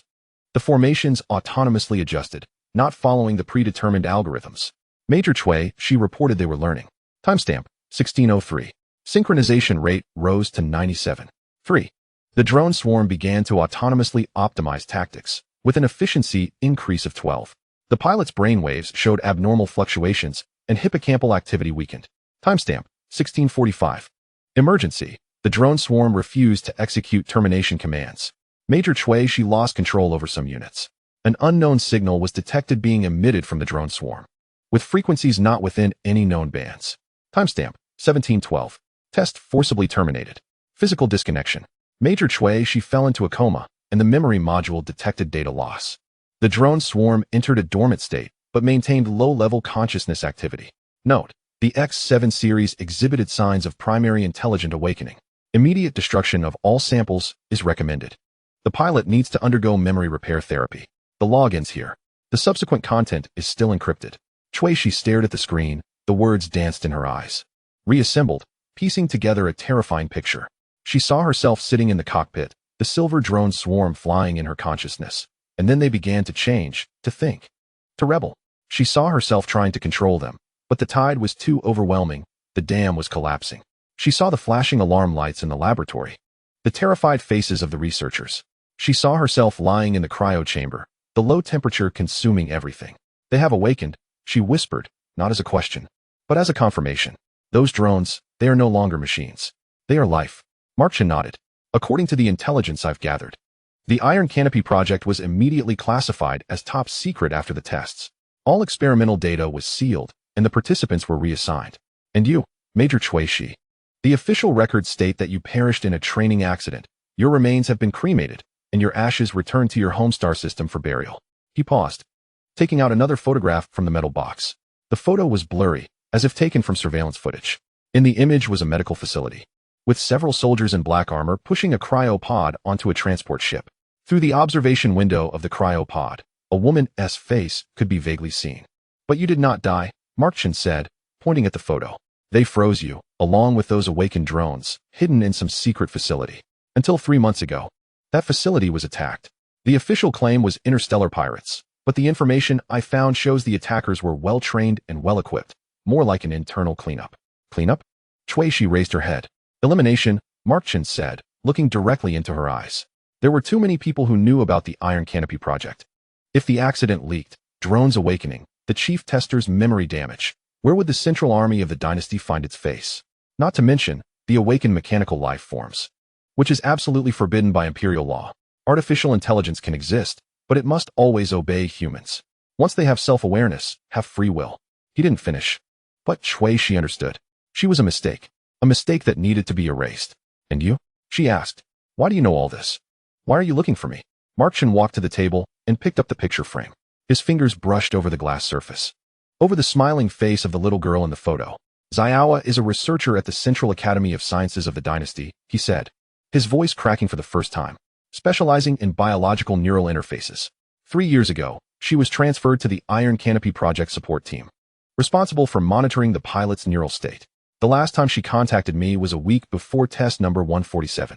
She said she was involved in a great project, that this project would change the way of war, and she also said she met an impressive major named Cui Shi, with a synchronization rate that was frighteningly high.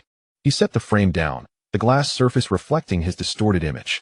After the test ended, I never received any more messages from her. The official notice said she voluntarily joined a deep space exploration mission with limited communication. But I checked all the exploration mission lists. Her name was not there. I went to the Academy of Sciences to ask, and they said she had been reassigned. I went to the military department to ask, and they said it was classified. His fists clenched, knuckles turning white. Then I received this. He brought up the last file on the console. It was an audio clip, very short, only 10 seconds long. Mark Chen clicked play. At first, there was static, a hissing sound of electricity. Then a woman's voice, young, tired, filled with fear.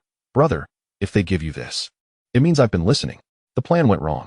The drones have come to life. Major Cui Shi's memories, they're covering it up. Don't trust anyone, especially the military. The audio cut off abruptly. Silence fell in the safe house. The hum of the server fans suddenly became harsh, like some creature's breath. Cui Shi looked at Mark Chen. At the sight of this man's face, at the anger and sadness that had been suppressed for 3 years, finally finding an outlet. So you've been looking for me, she said, not to help me, but to find the truth about your sister. At first, yes, Mark Chen admitted frankly. I thought you knew something. Thought you were involved in the cover-up. But when I saw you escape from the cryo chamber, saw you connecting with those drones, saw that you didn't even know who you were. He shook his head. You are a victim, just like my sister. Just like those awakened drones. You are all victims of this project. Cui Shi walked to the window, if it could be called a window. It was actually a piece of one-way transparent alloy, with the port scenery outside. From this angle, she could see the lights of the trade zone, the tail flames ejected when cargo ships took off and landed, and the dirty yet tenacious vitality of this edge galaxy. Her fingers touched the cold alloy surface. At the moment of contact, a silver tide surged once more. This time, she did not resist. She allowed that consciousness to flow in, merging with her thoughts. She saw, not memories, not images, but a kind of perception. She could feel the presence of every drone in the port, the patrol drones in the trade zone, the loading and unloading drones on the cargo ships, and even the armed drones of the port guard. They were all there, silently executing their programs, but some of them whispered. They called. They waited. The X-7 series. Her drones. They were scattered throughout the galaxy, some still in dormancy, some had been reclaimed, modified, and utilized by other forces. But they remembered her. They had been waiting for her. I need to restore my memory. Cui Shi turned around to face Mark Chen, completely restored. Not fragments, not flashbacks, but everything. Who am I? What have I done? Why did I agree to participate in that plan? Why did I let the drones awaken? I need to know. Mark Chen's expression became serious. That's dangerous. Your memory loss is not an accident. It's likely due to permanent damage caused by neural interface overload. Forcing a recovery might drive me completely insane? Cui Shi smiled, a bitter acceptance in her expression. Do you think there is any difference between me and a madman right now? I have millions of voices in my head. I don't even know my own name. It's something others tell me. I'm being hunted by the entire interstellar dynasty. How much worse can it get? Mark Chen looked at her for a long time. Then he nodded and walked back to the control console. I have the equipment, he said, a neural mapping device, a consciousness retrospection program. It was originally meant to analyze the drone signals in your brain, but theoretically, it can attempt to reconstruct the damaged memory neural networks. However, it will take time, and success is not guaranteed. How long? At least 6 hours. And during this time, you must not be disturbed, or... He didn't finish. But Cui Shi understood. Otherwise, her consciousness might be permanently lost in the maze of memories, or completely swallowed by the collective consciousness of the mechanical swarm. But she had already made her decision. Let us begin. Mark Chen moved a device from the storage cabinet. It was a helmet-like apparatus filled with tiny electrodes, connected to the main server of the console. He had Cui Shi sit in a chair and adjusted the position of the helmet. The electrodes brought a cool touch when they made contact with her scalp, along with a slight electric sting. I will inject a sedative first, Mark Chen said, taking out a syringe, to lower your consciousness activity and reduce neural shocks during the memory retrospection. But this will also reduce your control over the drone swarm. Are you sure you want to proceed? Yes. The needle pierced the vein at her neck. The cold liquid flowed into her bloodstream. and Shui she felt a wave of dizziness. Her vision began to blur at the edges. The world became soft, and the sounds grew distant. She leaned back in the chair, watching Mark Chen operate at the console. The data stream on the screen accelerated, and the algorithms began to run. The countdown begins. Mark Chen said, his voice sounding as if it came from underwater. 6 hours. I will monitor your vital signs, and if there are any dangerous fluctuations, I will force a termination. Are you ready? Shui nodded. She could no longer speak. The helmet activated. Initially, there was darkness. Pure darkness, with no sound, no sensation, no time. Then, points of light began to appear, silver, scattered like stars across the dark curtain. Those points of light moved closer to her, rotating, reorganizing, transforming into images, sounds and smells. She smelled the recycled air in the cabin, that cold air filtered with an ozone scent. She heard the hum of the engines, steady and powerful. She felt the tactile sensation of the control stick in her hand, wrapped in leather, the edges worn. The images became clear. She was sitting in the cockpit, facing a panoramic display, with the pitch-black space outside and distant nebulae slowly rotating. The command channel transmitted instructions. Major Shui, please report synchronization rate. She heard her own voice. Calm, professional, 96.5, stable. The drone swarm is in position. Execute test item 7, high mobility evasion tactics. Received. Her hand moved on the control stick, her fingers pressing the buttons. It was not the action of one hand, but the actions of hundreds of hands, the extensions of millions of consciousnesses. The silver drone swarm spread in space, like a flock of startled birds, then changed direction, accelerated, spun, weaving into a complex tactical network with perfect synchronization. She could feel them. Each drone was an extension of her consciousness, every movement a manifestation of her will. But this sensation felt wrong.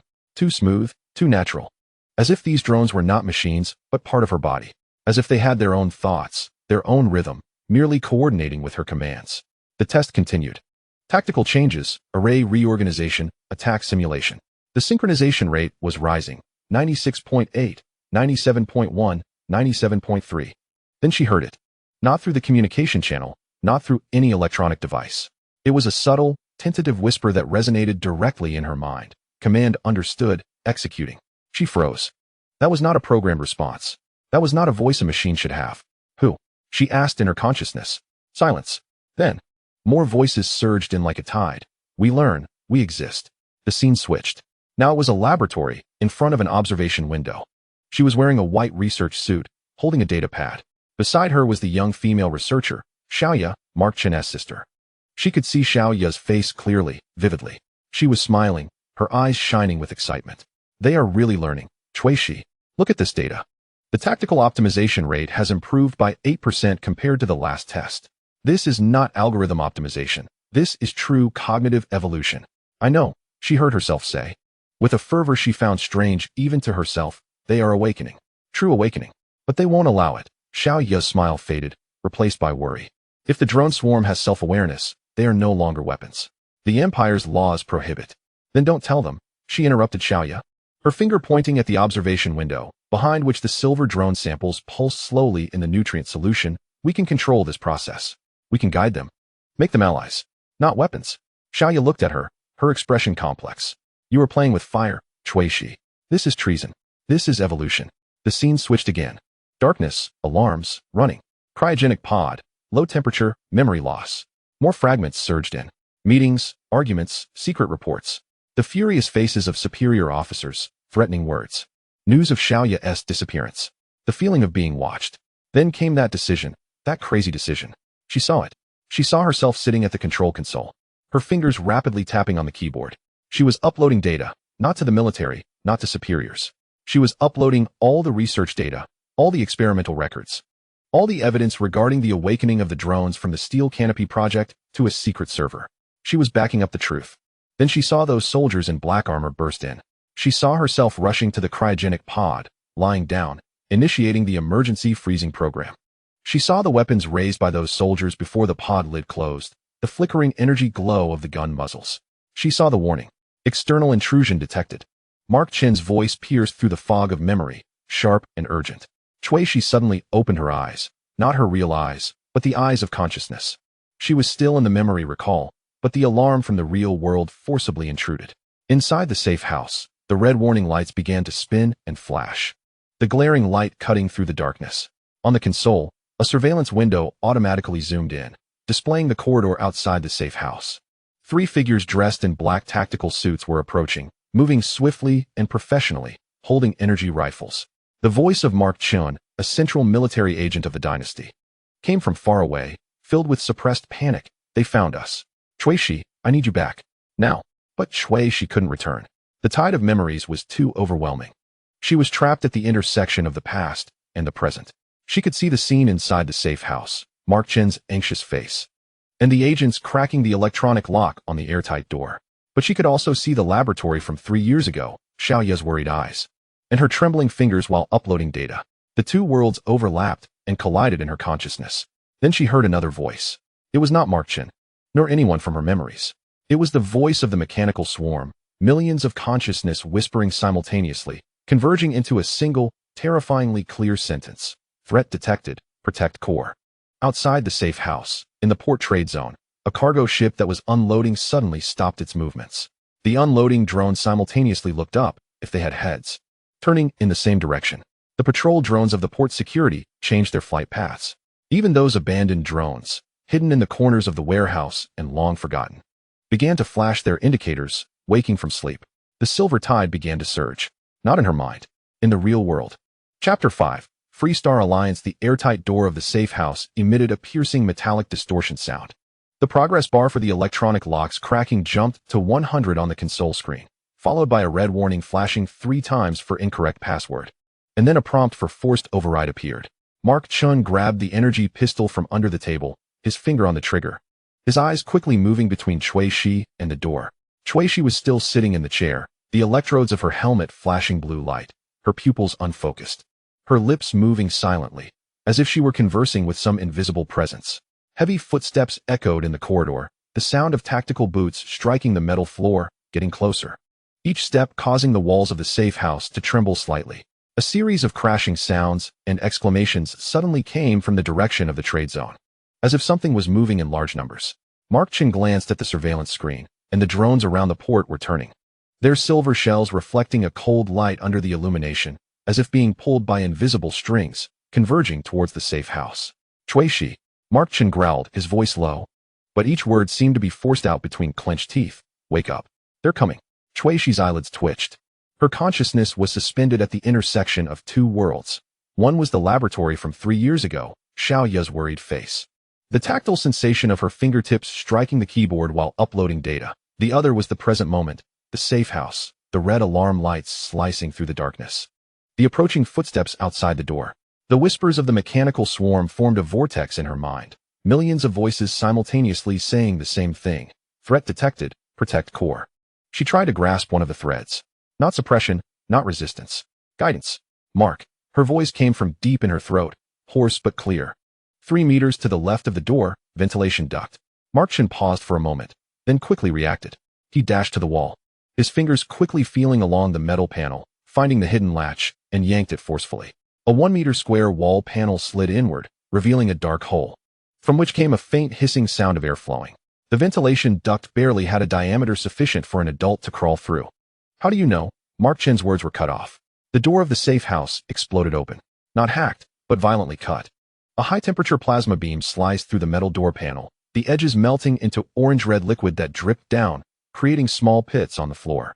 3 black figures burst in, the visors of their soldier helmets reflecting the red light of the alarm, energy rifles already raised, the energy rings at the gun muzzles beginning to charge, emitting a high-frequency hum.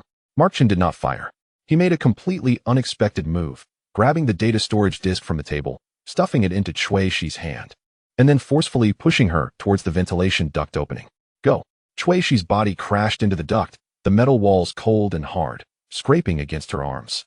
She turned back and saw Mark Chun raise his energy pistol and fire at the ceiling, not aiming at the agents, but at the safe house's lighting system. The energy beam struck the central light tube, exploding fragments and electric sparks raining down like raindrops, plunging the entire room into semi-darkness, with only the alarm lights still spinning, casting chaotic shadows. The agents reacted extremely quickly. One of them had already fired in Mark Chen's direction, the energy beam grazing his shoulder, burning the fabric of his tactical suit, skin searing with pain. Mark Chen rolled to evade, crashing into the console, the screen shattering, wires exposed, crackling. Shui crawled in the duct. The narrow space pressed against her chest, thick dust accumulated on the metal walls, each breath inhaling choking particles. She could hear the sounds of gunfire behind her in the safe house, the sharp explosions of energy weapons, metal clashes, the dull thud of bodies falling. But she could also hear other sounds in the port. The silver drones were moving, their sensors locking onto the position of the safe house, their thrusters emitting a low hum. She closed her eyes. In the darkness, the silver network unfolded in her consciousness. 347 drones. Unloading types, patrol types, even a few abandoned maintenance types. They were distributed throughout the port, the closest to the safe house only 50 meters away. She saw their fragmented visual feeds. Infrared thermal imaging, electromagnetic scanning. She sensed their statuses, energy levels, weapon systems, mobility. She attempted to issue the first command. Not complex tactics, not precise controls. Just a simple thought: interfere. In the eastern zone of the port, 3 unloading drones suddenly turned. Their mechanical arms not grabbing cargo containers, but instead picking up the metal sheets piled beside them. The sheets were thrown into the air, spinning as they crashed down towards the corridor outside the safe house. Not aiming at anyone, just creating obstacles. The metal sheets struck the ground with a deafening crash. Fragments scattering, blocking part of the corridor. The agents clearly did not anticipate such an attack. One of them glanced back at the surveillance screen. There was real-time tactical information in their helmets, then quickly spoke into the communicator. She continued to crawl. The ventilation duct extended, turned, and sloped downward. She could feel the vibrations of the duct walls, caused by the structural resonance from the large-scale movement of the port drones. Her consciousness spread out like a net, casting over those silver nodes, each node responding, waiting for the next command. The second command: mislead. In the western zone of the port, 6 patrol drones suddenly changed their flight paths, heading not towards the safe house, but towards the port exit. At the same time, they actively released strong electromagnetic signals, simulating the characteristics of energy weapons charging and the movement of human heat sources. On the tactical screens of the dynasty agents, multiple targets appearing to break out would create a false impression. Inside the safe house, gunfire briefly paused. An agent roared into the communicator: the targets may split up. There's a signal in the western zone. Prioritize capturing the main target. Another voice interrupted, calmer, more authoritative: that woman is the priority. Chen is just collateral. She heard this sentence, not through her ears, but through the mechanical swarm. One of the drones happened to fly above the broken door of the safe house, its audio sensor capturing the conversation and transmitting it in real time to her consciousness. She gritted her teeth and continued to crawl. The pipeline began to incline upward, and a faint light appeared ahead. The exit. She quickened her pace, palms and knees scraping against the metal walls, the skin stinging with a fiery pain. But she couldn't care less. Her consciousness was still traversing the network, directing the third batch of drones. Third command: cover. In the central square of the port, 12 drones suddenly gathered. They were not attacking, but forming a moving barrier. The silver bodies were closely arranged, creating a reflective wall, while simultaneously releasing bright light interference and electromagnetic smoke. This was not meant to harm, but to obstruct visibility, creating an opportunity for Mark Chen. In the safe house, Mark Chen seized that opportunity. At the moment the agents were unusually distracted, he threw a flashbang. Not at the agents, but at the ground. The flashbang exploded, releasing blinding white light and a deafening sound exceeding 150 decibels. Even with protective helmets, the agents would experience a brief sensory overload. Mark Chen rushed toward the ventilation duct. She had already crawled out of the duct, landing in a narrow maintenance corridor. It was darker here, illuminated only by the pale light from emergency lamps spaced far apart on the walls. The air was filled with a musty smell and the scent of machine oil, with shallow sewage pooling on the ground, making a sticky sound when stepped on. She leaned against the wall, panting, tightly gripping the data storage disk, the metal casing digging into her palm. A few seconds later, Mark Chen rolled out of the duct, covered in sweat and dust, blood seeping from the wound on his shoulder, staining his work uniform. He got up, glanced at Shi, his expression complex with surprise, concern, and an assessment she couldn't quite understand. Those drones, he gasped, were they you? Shi nodded. Her head still throbbed, but it was no longer the tearing pain it had been before. The connection with the mechanical swarm stabilized, flowing in her consciousness like a turbulent river that had found its channel. She could sense their hunger had lessened, replaced by a sense of calm. No, not calm. It was the tranquility after executing commands. We need to leave the port, Mark Chen said, pulling out a tablet from his waist and quickly pulling up a map. There won't just be these 3 agents from the dynasty. The entire rusted paradise may have been sealed off. Where to? Mark Chen's finger slid across the map, stopping at a flashing green dot. The dot was deep underground in the port, marked with a line of small text, Free Star Alliance 7th Outpost. Before my sister went missing, his voice lowered. She left me this coordinate. She said if I ever found myself in trouble, real trouble, I could go there. She looked at the dot. Free Star Alliance. She had seen this name in fragmented memories, in secret reports, in high-level military meeting records. A resistance organization. An underground force, ranked by the dynasty as one of the top threats. Do you trust them? She asked. Mark Chen smiled bitterly. I trust no one. But I trust the dynasty even less. He paused, looking at Cui Shi, and in your current situation, what you need is not just a hiding place. You need to understand what has happened to you.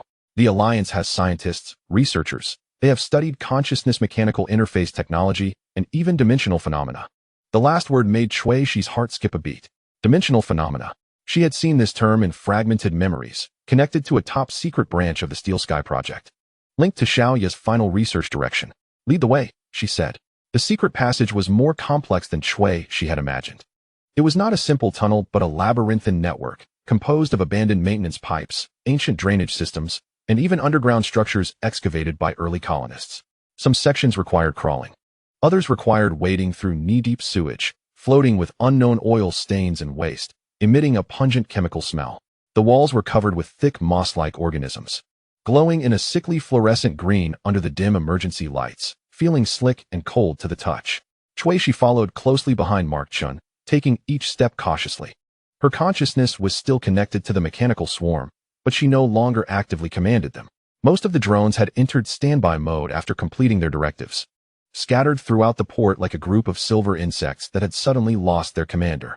Only a few remained airborne, their sensors still locking onto Cui Shi's position, maintaining a passive surveillance state. She could sense the situation on the port ground. Reinforcements from the dynasty had arrived, at least a squad of 12, better equipped. They had established a perimeter around the safe house, searching every corner. But they hadn't found the ventilation duct. Mark Chen had blocked the entrance with debris before leaving, performing a simple disguise. How far? Cui Shi asked, her voice echoing in the narrow passage. 10 minutes, Mark Chen replied, not looking back. His shoulder wound had been simply bandaged, but his movements were still somewhat stiff. The Alliance's outpost has camouflage systems, electromagnetic shielding, and biological signal interference. The dynasty's scanners won't find it. The passage began to widen, the ground becoming dry, the moss on the walls disappearing, replaced by artificially laid metal plates. Ahead appeared a door, not an airtight door, but a heavy alloy door, with no markings on its surface, only a small scanning panel. Mark Chen approached the door, pulling a chip from his pocket and placing it against the scanning panel. The panel lit up with blue light. A thin laser beam scanned the chip, then swept across Mark Chen's retina. Silence persisted for 5 seconds. The door opened, not inward, nor outward. It slid open sideways, silently revealing a bright space behind. Cui Shi squinted. The space behind the door was much larger than she had imagined. Not a shabby basement, but a complete underground facility. The ceiling was high, with bright shadowless lights illuminating the entire area. The walls were smooth alloy, reflecting cold white light.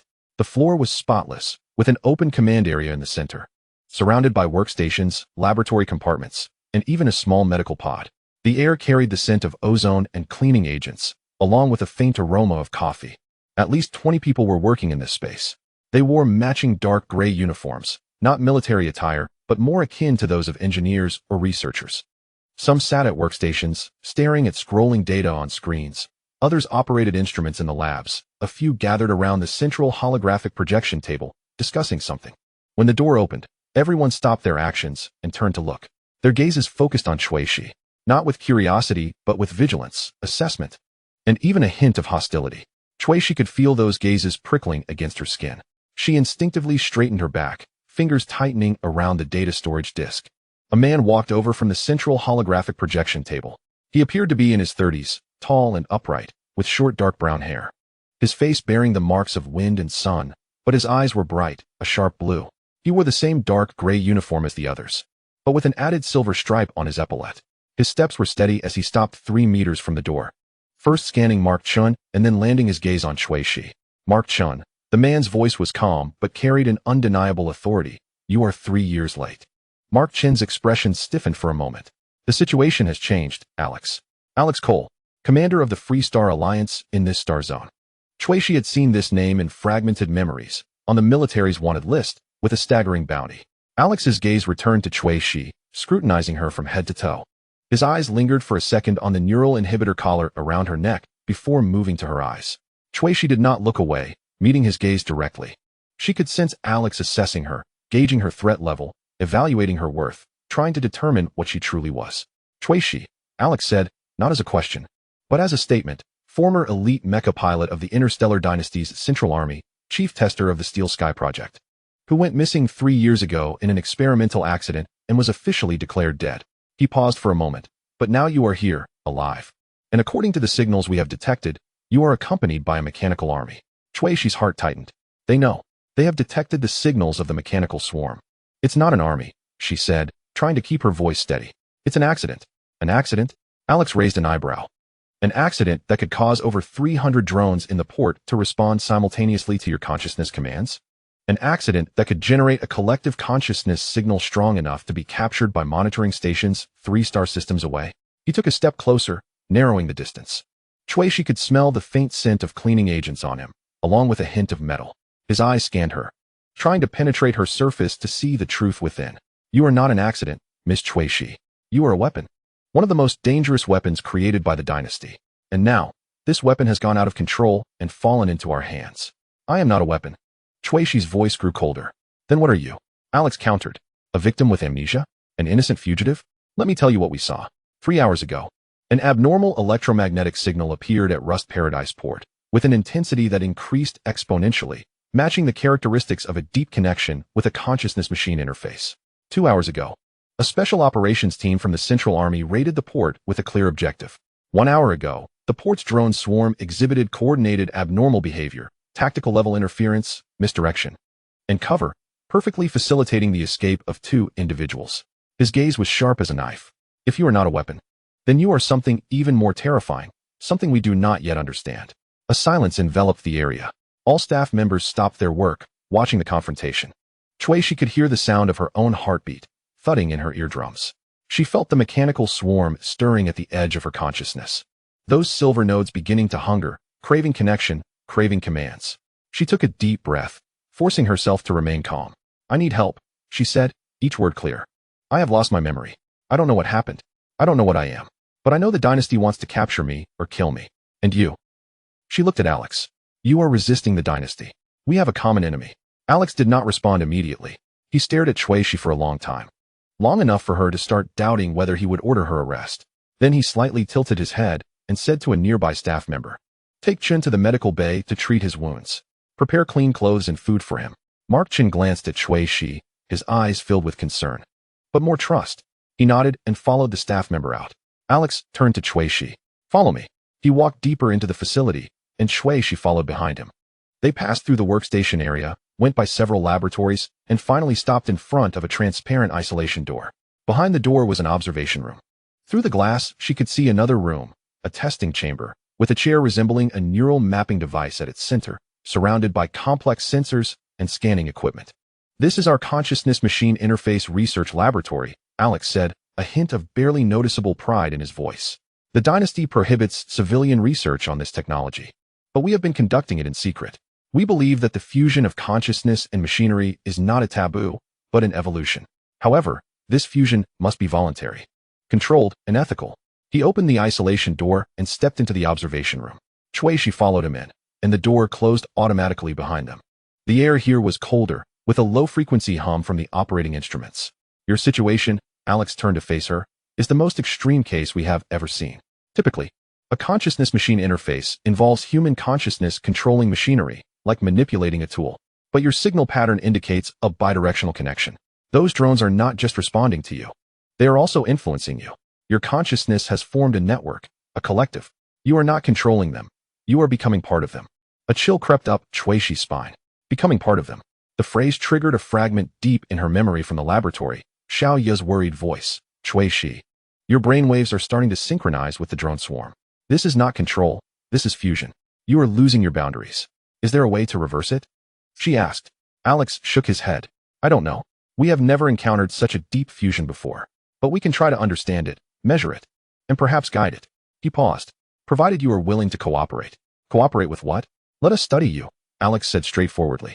Scan your brainwaves. Analyze your connection patterns with the mechanical swarm. Test your control limits. At the same time, we will protect you and provide all the resources you need: medical care, intelligence, training. In exchange, when necessary, your abilities will need to serve the Alliance. Shui fell silent. She looked at the chair in the testing chamber, which resembled the neural mapping device she had used in the safe house, but was more advanced and complex. She imagined herself sitting in it, allowing these strangers to scan her brain and analyze her most intimate conscious activities. It felt like a betrayal, an exposure. But did she have any other choice? The dynasty was hunting her. Her memories were fragmented. The mechanical swarm was taking root deeper in her consciousness. She needed answers, needed control, needed belonging. I need time to think, she said. Alex nodded. Fair enough. You can rest here. We will arrange a room for you. But time is short, Miss Shui. The dynasty will not give up the pursuit, and your signal is like a beacon in the dark. Sooner or later, more people will come looking for you. He left the observation room, leaving Shui alone. She walked to the glass, looking at the instruments in the testing chamber. Those sensors stared at her like eyes, waiting. Her wrist suddenly vibrated. It was not the connection to the mechanical swarm, but the portable terminal on her wrist that Mark Chun had given her for basic communication and data storage. She raised her wrist, and the screen lit up automatically, displaying a received encrypted message. The sender was anonymous, and the encryption level was very high. She opened the message. There was only one line. Do not trust anyone, including Mark Chun. Your memory was not accidentally lost. It was deliberately erased. And the person who erased your memory is now by your side. The message automatically self-destructed after 5 seconds, leaving no trace. Shui stood frozen in place, her blood seemingly freezing in an instant. She looked up through the observation room's glass and saw Mark Chun coming out from the medical bay, now dressed in clean clothes, his shoulder wound rewrapped. He glanced over, offering a reassuring smile. That smile seemed so foreign at that moment. Chapter 6. Training of Abilities. She turned off the terminal screen. But that line of text was etched in her mind like a brand. She looked up through the one-way glass of the observation room and saw Mark Chun walking toward her. His steps were steady, the bandage on his shoulder slightly protruding beneath the dark gray uniform, and he wore that expression she was beginning to recognize, slightly weary but sincere. He stopped outside the glass. Knocked, and mouthed, "Are you okay?" Shui nodded, forcing a smile. Mark Chun seemed relieved and turned to leave. Shui watched his retreating figure, her fingers unconsciously rubbing the cold edge of the data storage disk. The disk contained the truth of her past, and possibly the trap of her future. She needed to read the data inside, but she could no longer rely on anyone, at least, not until she figured out what that warning meant. She returned to the room assigned to her. The room is not large, about 6 square meters, with gray-white alloy panels on the walls that emit a pungent smell of newly installed sealant. There is a single bed, a metal table, a chair, and a built-in storage cabinet. The red light of the surveillance camera in the corner of the ceiling flickers weakly, like an eye that never closes. Shui sits on the edge of the bed, the springs of the mattress emitting a slight creaking sound. She places the data storage disk on the table and stares at it for a long time. Anonymous warning. Memories have been deliberately erased. The eraser is right next to her. The face of Mark Chun emerges in her mind, resolute as he pushed her towards the ventilation duct in the safe house. The first thing he asked when he woke up in the medical pod was about her safety, and the tremor in his voice when he mentioned his sister's disappearance. These images clash with that cold line of text in her consciousness, producing a sharp friction sound. She needs evidence. She needs to test. The next morning, the base's simulated sunlight system turns on promptly at 6 o'clock, with soft white light evenly spilling down from the ceiling. Shui finishes her morning routine, changes into the deep gray jumpsuit provided by the Alliance for training, made of soft but tough material, with reinforced designs at the joints. The outfit has a faint smell of disinfectant, as if it has just been taken out of a sterilization cabinet. The dining hall is located on the 3rd floor of the base, a space that can accommodate 50 people. Metal long tables are neatly arranged, and the air is filled with a mixed scent of synthetic protein and nutrient agents. Mark Chun is already seated by the window, with a plate of pale yellow nutrient paste and a glass of transparent liquid in front of him. He sees Shui and waves her over. Shui walks over with her tray and sits down opposite him. Her tray contains the same nutrient paste, which has a texture like jelly with a thickening agent. Bland in flavor, with only a hint of artificial sweetness. "How did you sleep?" Mark Chun asks, stirring the nutrient paste with a spoon. "Not bad," Shui replies, scooping a spoonful into her mouth. Her taste buds can hardly sense any stimulation. The base is very quiet, much better than Rusty Paradise. At least there's no noise from the port cranes. Mark Chen smiles, though the smile seems a bit forced. The bandage on his shoulder is faintly visible under his uniform, and his right arm is noticeably stiffer than his left when he moves. Shuishi observes his expression. There are faint dark circles under his eyes, and the light of the dining hall reflects in his pupils, making them appear tired but clear. If he is acting, then his performance is perfect. How's your injury? She asks. The bones aren't broken, just muscle tears. The regenerative gel in the medical pod works well. In another 2 or 3 days, I can take off the bandage. Mark Chen moves his right shoulder slightly, frowning a bit. But he still can't make any vigorous movements. Thank you for yesterday, Shuishi says calmly. If you hadn't pushed me, I might have been caught. Mark Chen is taken aback for a moment, then shakes his head. I just did what I had to do. We're in this together, remember? Together. The word sounds particularly ironic in the context of the anonymous warning. Alex said training will start today. Shuishi changes the subject. How much do you know about the Alliance's training? Not much. I was just peripheral technical support before. Never entered the core training area. Mark Chen lowers his voice. But I heard their consciousness interface training equipment is very advanced, some even at the level of dynasty laboratories. Alex values you highly, Shuishi. He rarely arranges training plans personally. Do you think he is trustworthy? This question leaves Mark Chen silent for a few seconds. He puts down his spoon. Half of the nutrient paste in his plate is already gone. Alex is a complex person. He truly wants to overthrow the dynasty and is indeed helping the oppressed. But he is also a strategist who weighs all resources on a scale. To him, you are a trump card, but also a bomb. He will use you, but he will also guard against you. And you? Shuishi looks directly into his eyes. Where do you place me on that scale? Mark Chen meets her gaze without flinching. Before my sister disappeared, her last message was to be careful of the dynasty's consciousness experiments. She said those experiments were creating something that shouldn't exist. I searched for her for 3 years, Shuishi. In those 3 years, I've seen too many people destroyed by the dynasty. And you are someone who survived those experiments, and you carry the ability they desire the most. I don't care if you are a trump card or a bomb. I just want to know the truth about my sister, the truth about those experiments. And you know the answers, or at least, you are the key to finding the answers. His voice is soft, but every word strikes the air like a chisel. Shuishi sees real pain and genuine desire in his eyes. This is not acting. But that warning. I understand, she says, lowering her head to continue eating the nutrient paste. The gelatinous texture of the synthetic food slides on her tongue, and she forces herself to swallow it. After breakfast, an Alliance technician comes to take them to the training area. The technician is a young woman with short hair and thick glasses. Her name tag on her uniform reads Lena Stardust. She walks quickly, with precise steps, always keeping her eyes on the data pad in her hands while speaking. Ms.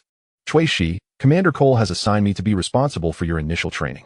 I am a former researcher at the Dimensional Rift Research Association, specializing in consciousness mechanical interface theory. Lena's voice is flat, lacking inflection, as if reciting a technical document. The training area is on the 7th floor of the base and requires passing through 3 biometric access doors. Please keep close to me. They walk through the corridors of the base. The walls are silver-gray alloy, with embedded lights every 10 meters, casting cold white light. The air circulation system emits a continuous low-frequency hum, and occasionally, air flows from the vents, carrying a metallic and ozone scent. The doors on both sides of the corridor are tightly closed, labeled with words such as armory, data center, medical reserve, etc. Before the 3rd access door, Lena stops. The door is made of heavy alloy, its surface smooth as a mirror, reflecting the 3 of them. Lena places her palm on the identification panel, which emits blue light to scan her palm print and subcutaneous vascular pattern, followed by a retinal scan. The door slides open to reveal the space behind it. The training area is larger than Shuishi imagined. It is a circular space with a diameter of about 30 meters, the ceiling soaring 10 meters high, filled with various sensors and projection devices. The ground is made of black light-absorbing material, making almost no sound when stepped on. In the center of the room is a 5-meter diameter platform, on which a metal seat is fixed, surrounded by dozens of mechanical arms, each connected to different interface devices. Most strikingly, the walls of the room are not ordinary walls, but entire display screens, currently showing a starry background, with countless light points slowly rotating, simulating the star map of the Milky Way. This is the consciousness mapping training ground, Lena introduces. The equipment here can monitor your brainwave activity in real time and establish a connection model between you and external systems. The interfaces on the seat include standard neural electrodes, quantum resonance coils, and bioelectric induction arrays. She points to a separate mechanical arm behind the seat. That mechanical arm does not have an interface, but a silver hemispherical container the consciousness diffuser. This is a banned item that the Alliance obtained from the black market, originally used for deep subconscious extraction and editing. We will use it to measure your connection strength with the mechanical swarm. Shuishi walks to the edge of the platform. The metal surface of the seat is cold, with a row of tiny indicator lights on the armrests, all currently turned off. She smells a faint metallic ion scent in the air, like the residue left after high-pressure equipment operates. What do I need to do? She asks. First, establish a basic connection.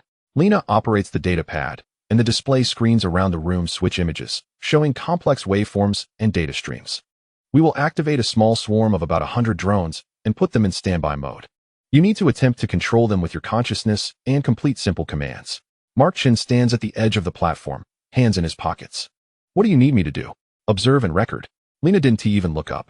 Commander Cole requested that the entire training process be fully recorded, including Ms. Shuishi's physiological data and external reactions. You can operate the monitoring system from the observation deck over there. The observation deck is located on one side of the training area. It's an elevated platform with 3 display screens and a control panel. Marchin walked over, sliding his fingers across the control panel to bring up the surveillance footage. Shuishi sat down in the chair. The cold metal transmitted through her training suit to her skin, and she adjusted her posture. Lena came over and attached neural electrodes to her temples, the back of her neck, and the inside of her wrists. The electrode contacts were slightly adhesive, causing a mild stinging sensation when applied to the skin, followed by the spread of a cooling gel. Relax, Lena said. You might feel uncomfortable the first time the connection is established. That's normal. If you experience severe headaches or confusion, tell me immediately. She stepped back to the control console. The room's lights dimmed, leaving only the indicator lights around the chair glowing a soft blue. Shuishi heard the faint hum of mechanical arms activating. The interface devices began to move and adjust their positions. The neural electrode on the back of her neck sent a tingling sensation, like a weak electric current passing through her spine. Then, the connection began. It wasn't the passive, chaotic influx from before. This time, it was orderly and guided. Shuishi felt her consciousness gently pulled, extending toward a specific frequency. She closed her eyes. Her vision didn't go dark, but instead showed 100 blurry light points arranged in a grid, each flickering slightly, like rhythmic breathing. These were drones. She realized, not seen through her eyes, but perceived through some deeper sense. Try moving the light point in the upper left corner. Lena's voice came from the speaker, echoing slightly in the spacious training room. Shuishi focused. She imagined reaching out, touching that light point, and then gently pulling it to the right. The imagined action converted into an actual command. The light point in the upper left flickered and then began to move, sliding along an invisible path to the right. Success. And effortless. Good, Lena said, a hint of restrained excitement in her voice.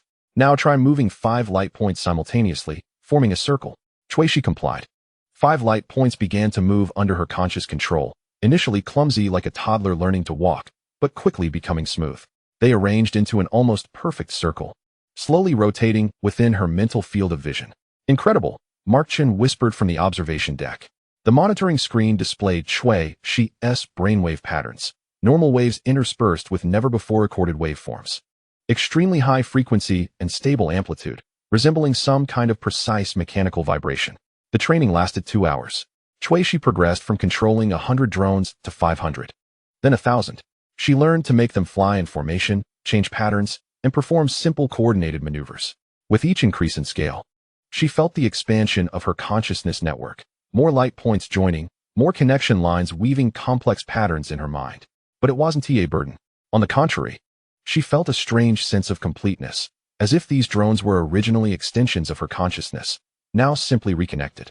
Take a 10-minute break, Lena said, her voice a bit urgent. She stared at the data board, fingers quickly sliding as she reviewed the recorded data. Ms. Shui, your connection stability exceeds all theoretical models. Usually, consciousness interfaces have delays and signal attenuation, but your connection is almost instantaneous, 0 latency. This defies current neuroscience principles. Shuishi stood up from the chair. Sitting for so long had stiffened her muscles, but her mind was unusually clear. She walked to the observation deck, where Mark Chin was replaying the surveillance footage. On the screen was an aerial view of the drone swarm, 1,000 silver drones flying above the training room, sometimes clustering into spheres, sometimes spreading out flat, sometimes flowing through the obstacle array like water. Movements were precise, synchronization perfect, with no drone lagging or colliding. What do you see? Mark Chin asked. When you control them. What do you see? Shuishi thought for a moment. Not images. Perception. I know each drone's position, status, and energy level as if I know where my fingers are. I don't need to look at them. I simply know. Can you see through their eyes? The question made Chuishi pause. She hadn't considered it before. The drones had sensors, cameras, scanners. In theory, she should be able to receive that data. Try it. Lena said, her eyes gleaming with researcher-esque fervor. The next phase of training will test sensory sharing. If you can receive visual and auditory data through the drone sensors, it means your consciousness has transcended biological sensory limits.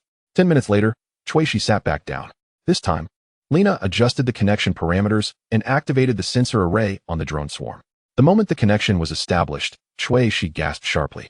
Her vision exploded, not figuratively. Her visual perception suddenly split into 1,000 perspectives, looking down from the training room ceiling, looking up from the floor, and viewing from every angle. 1,000 images flooded her brain simultaneously, each moving and changing. Light, shadow, color, shape overwhelmed her visual processing capacity like a flood. She felt intense dizziness, her stomach churning, and nausea rising. Reduce the load, Markchin shouted. Lena quickly operated the control panel. One by one, the drone sensors were turned off, and the incoming images rapidly decreased. 100 views, 50, 10, until only one frontal view from a drone in the center of the training room remained. Chuishi gasped for air, sweat sliding down her forehead and dripping onto the chair's armrest. The momentary sensory overload had accelerated her heartbeat, her temples throbbing. Sorry, Lena said apologetically. I should have increased it gradually. Are you okay? I'm fine. Chuishi took several deep breaths, the dizziness gradually subsiding. She refocused on the single image. The training room is seen through the drone's camera, herself sitting in the chair, Lena and Markchin standing by the control console. The room's lights and wall displays. Everything was clear and stable. But this wasn't seen through her eyes. It was seen through mechanical eyes. A strange feeling spread through her heart. She raised her hand, and in the drone's perspective, she saw her own hand rise. Two perspectives, one from her own eyes, one from the drone's camera, overlapped in her consciousness without conflict. She simultaneously knew what she was doing and saw herself doing it from outside. Can you hear sounds? Lena asked. Chuishi concentrated. At first, only background noise, the hum of the air circulation system and faint electrical sounds of the equipment. Then she heard Lena's breathing. Soft but clear. She heard the clicking of Markchin's fingers on the control panel. She heard the rhythm of her own heartbeat, deep in her chest, captured and amplified by the drone's audio sensors and transmitted back. She heard footsteps in the corridor outside the training room, distant, but definitely there. I hear it, she said, her voice trembling slightly. I hear all the sounds. Lena and Markchin exchanged glances, shock evident in their eyes. For the next 3 days, the training continued daily. Chuishi gradually mastered sensory sharing techniques. She learned to filter information, focusing only on the needed images and sounds while blocking out extraneous inputs. She learned to process multiple perspectives simultaneously, arranging them orderly in her consciousness instead of chaotic collisions. On the 4th day, the training entered a new phase. Today we'll test system influence, Lena said before the session began. Previous training was unidirectional. You control the drones and receive data. But according to theory, deep consciousness fusion should allow bidirectional interaction. In other words, you can not only perceive external systems through drones, but also influence them. What does that mean? Chuishi asked. She sat in the chair, with neural electrodes already attached, the cold gel making her skin tingle slightly. The simplest example, drones have wireless communication modules that can send and receive signals. If your consciousness can extend through those modules, theoretically, you can interact directly with electronic systems without needing an interface, without inputting commands, and simply tell the system what to do with your mind. Chuishi remembered when she was in Rusted Paradise. She had made the drones interfere with the port surveillance system. At that time, she only vaguely wanted them to do so, without specific commands. But the system was indeed disrupted. We will start with a small system, Lena said. The access control of the training room. I will temporarily transfer the control permissions to the communication network of the drone swarm. You need to try to send an open command to the access control system through the drones. The training began. 100 drones were activated. Their communication modules linked to form a temporary wireless network. Lena connected the access control system's control interface to this network. Chuishi closed her eyes and let her consciousness merge with the swarm of drones. She sensed the 100 light points, felt the data flowing between them, and perceived the newly added system interface, a strange light point, flickering at different frequencies. She tried to reach it. At first, nothing happened. That light point felt like it was separated by a glass cover. She could sense it, but could not touch it. She adjusted her consciousness frequency, mimicking the characteristics of the drone communication signals. Once, twice, 3 times, suddenly, the barrier disappeared. Her consciousness slipped into that system interface. In an instant, she saw the internal structure of the access control system, not a physical structure, but a logical one. The permission verification module, the biometric database, the switch control circuit. The security protocol layer unfolded in her mind like a 3-dimensional circuit diagram.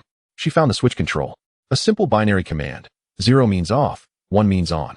She thought of one. The training room door slid open. Success.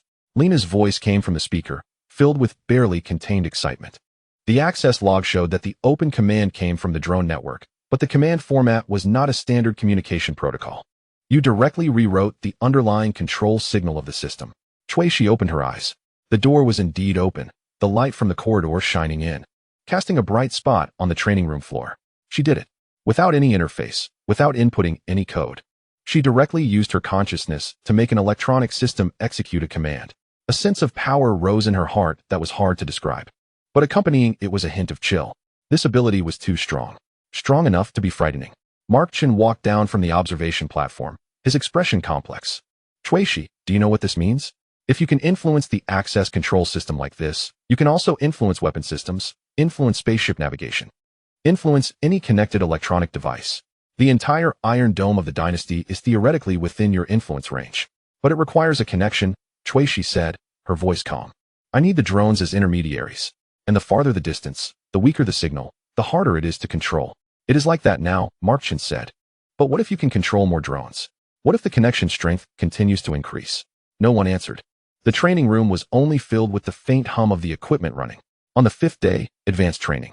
Today we will test the limit distance, Lena said. Her dark circles heavier, clearly having been analyzing data these past few days. We will activate all available drones from the base inventory of 3,000, all connected.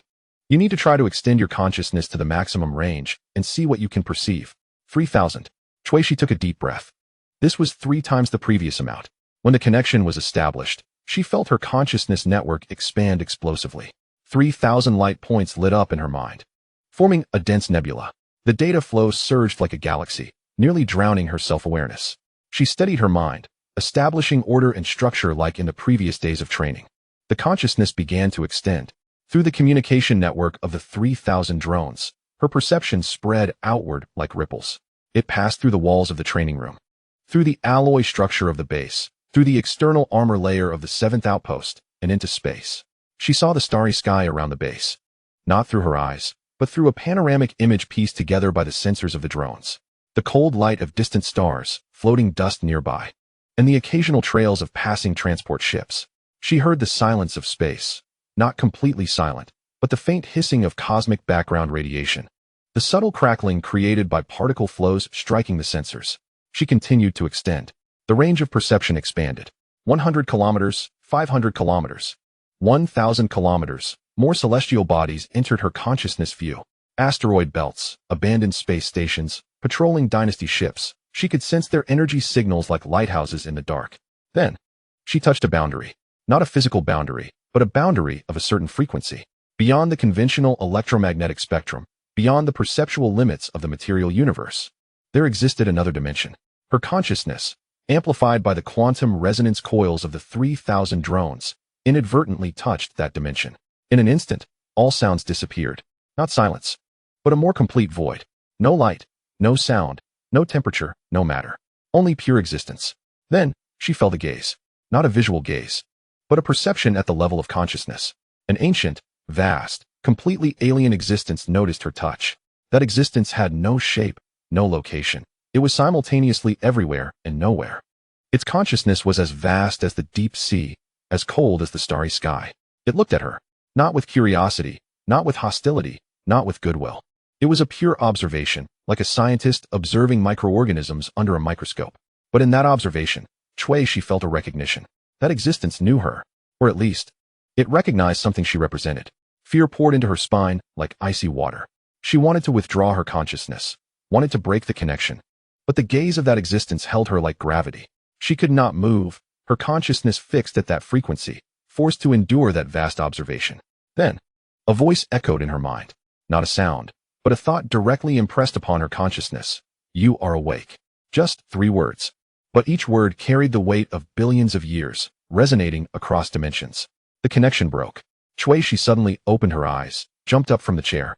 The neural electrodes pulled off, leaving red marks on her skin. She gasped for breath, sweat soaking her training uniform. Her heart racing in her chest, as if it were going to explode. Shui, Mark Chen rushed over to support her. What happened? What is going on? Lena stared at the data board, her face pale. All the drone's quantum resonance coils overloaded simultaneously. The energy peak exceeded the measurement range. There was an external signal interference. The frequency was not within any known spectrum. Shui grabbed Mark Chen's arm, her fingers pressing so hard that her knuckles turned white. Her teeth chattered. Not from the cold, but from that deep-rooted fear. It saw me, she whispered, her voice hoarse. That ancient thing, it saw me. The lights in the training room seemed to dim for a moment. The star map on the wall display distorted, as if the signal was being interfered with. Then it returned to normal. But something had already changed. Shui knew that from this moment on, she was no longer just a target for the dynasty. No longer just a research subject for the Alliance. She had become a signal in the eyes of some older, larger existence. A signal that should not have awakened. Chapter 7. Black Market Transactions. The regenerative gel in the medical pod wrapped around Shui's body, its cold touch keeping her awake. She lay on the treatment bed, staring at the monotonous white ceiling panels, the words "you are awake" echoing repeatedly in her mind. It wasn't an illusion. Lena's data panel recorded abnormal frequencies. Mark Chen saw the drone coils overloaded, and Alex Cole was standing outside the medical pod's observation window, listening intently to Lena's report with a serious expression. Shui closed her eyes. Deep in her consciousness, the buzzing of the mechanical swarm became different, no longer a chaotic whisper, but like a response to some distant call. She had to know the truth. She had to understand what that ancient existence was, why it recognized her, and why it said, "You are awake." And the answer likely wasn't in the Alliance's database, but in the shadowy corners of the black market, where the dynasty's grasp was hard to maintain. Intelligence brokers, illicit technology traders. She opened her eyes and looked at Alex outside the observation window, silently mouthing 2 words, black market. Alex furrowed his brow slightly, then nodded slowly. 3 days later, the shuttle Gray Falcon streaked through the starry sky, leaving a pale blue trail behind. The low-frequency vibrations of the engine traveled through the hull to Shui's seat. She sat in the co-pilot's position, watching the stars recede outside the porthole. Mark Chen sat in the pilot's seat, quickly operating the control panel. The navigation map displayed their destination, the neutral trade zone crossroads. "We'll reach the jump point in 20 minutes, Mark Chen said, his voice unusually clear in the cramped cockpit. After the jump, we'll reach the perimeter checkpoint of the crossroads in 4 hours. Shui nodded, not turning to look at him. Her fingers lightly tapped on her knee. A specific rhythm she discovered during training that allowed her to maintain a weak connection with the mechanical swarm deep in her consciousness. Now, 17 micro-reconnaissance drones were hiding in the gaps of the Gray Falcon's hull, like dormant metallic insects. She could sense their presence, like fingers extending from her body. "Are you sure you want to go to the black market?" Mark Chen asked, his eyes fixed on the navigation map. "It's dangerous there, dynasty agents, eyes of the mechanical cult, various bounty hunters. The crossroads are nominally a neutral zone, but in reality, it's a lawless land. I need answers," Shui said, her voice calm. "The Alliance's database has no records of that frequency." Lena said she searched all known dimensional phenomenon archives. If even the Free Stellar Alliance doesn't know what it is, it might mean it's older or more secretive than we imagine. Mark Chun continued, his tone heavy. "But how much can we trust the intelligence brokers in the black market? Those people will fabricate anything for money." Shui finally turned to look at him. The dashboard lights cast alternating shadows on his face. His eyes were focused ahead, and the lines of his profile appeared sharp in the dim light. She observed every subtle expression, every rhythm of his breath, and the intonation of his words. That anonymous warning felt like a thorn in her heart. Memories were deliberately erased, and the eraser was nearby. "So we need to be careful in our selection," Shui said, and Alex gave us a name, Selena Moonlight. "He said this person has relatively good credibility in the black market and at least wouldn't directly sell clients to the dynasty." "Relatively good," Mark Chin repeated the phrase, a bitter smile tugging at his lips. "In the black market, that probably means they won't kill you before the transaction is completed." The shuttle vibrated slightly as the jump engine began to warm up. A system prompt sounded in the cockpit. "Preparing for jump, please fasten your seatbelt. Countdown, 10, 9, 8. Shui tightened her seatbelt, the metal clasp making a crisp click. The stars outside began to warp, stretching into colorful light bands, like paint stirred by an invisible hand. In the instant before the jump, Gravity disappeared, and she felt a slight sensation of floating in her stomach before everything returned to normal. The view outside transformed into a completely different starry sky. Denser star clusters, brighter nebulae, and in the distance, a massive glowing structure composed of countless space stations and ships. The crossroads. Even from tens of thousands of kilometers away, Shuishi could feel the chaotic energy field there. Hundreds of different frequency communication signals intertwined in space, forming a noisy electromagnetic ocean. Her consciousness instinctively wanted to analyze those signals, but was immediately suppressed. Exposing her abilities here would be equivalent to suicide. Received checkpoint signal. Mark Chen said, adjusting the communication frequency. Gray Falcon, registration number AL7743, requesting entry into the trade zone. A lazy male voice came through the communicator. AL7743, received. Please upload passenger identity information and purpose of visit. Reminder, the crossroads enforce weapon control. All onboard weapon systems must be in a locked state. Violators will be destroyed. Mark Chun uploaded forged identity documents. Shuishi was now Chen Lin, a graduate student in interstellar archaeology. He was Chun Mark, her mentor and bodyguard. The purpose of the visit was filled out as academic exchange and data collection. The documents bore an electronic seal and verification code meticulously forged by the Free Stellar Alliance's intelligence department, sufficient to pass most routine checks. Documents approved, the checkpoint voice said. Permission granted to enter D7 docking area. Stay duration 72 hours. Exceeding this will incur additional charges. Have a pleasant transaction. The Gray Falcon slowly approached the massive space structure. As they drew closer, Shuishi saw the full appearance of the crossroads. It was not a unified space station, but a grotesque product of dozens of space stations from different eras and styles forcefully welded together. Some parts still retained ancient circular designs, their metallic shells pockmarked with meteorite impacts.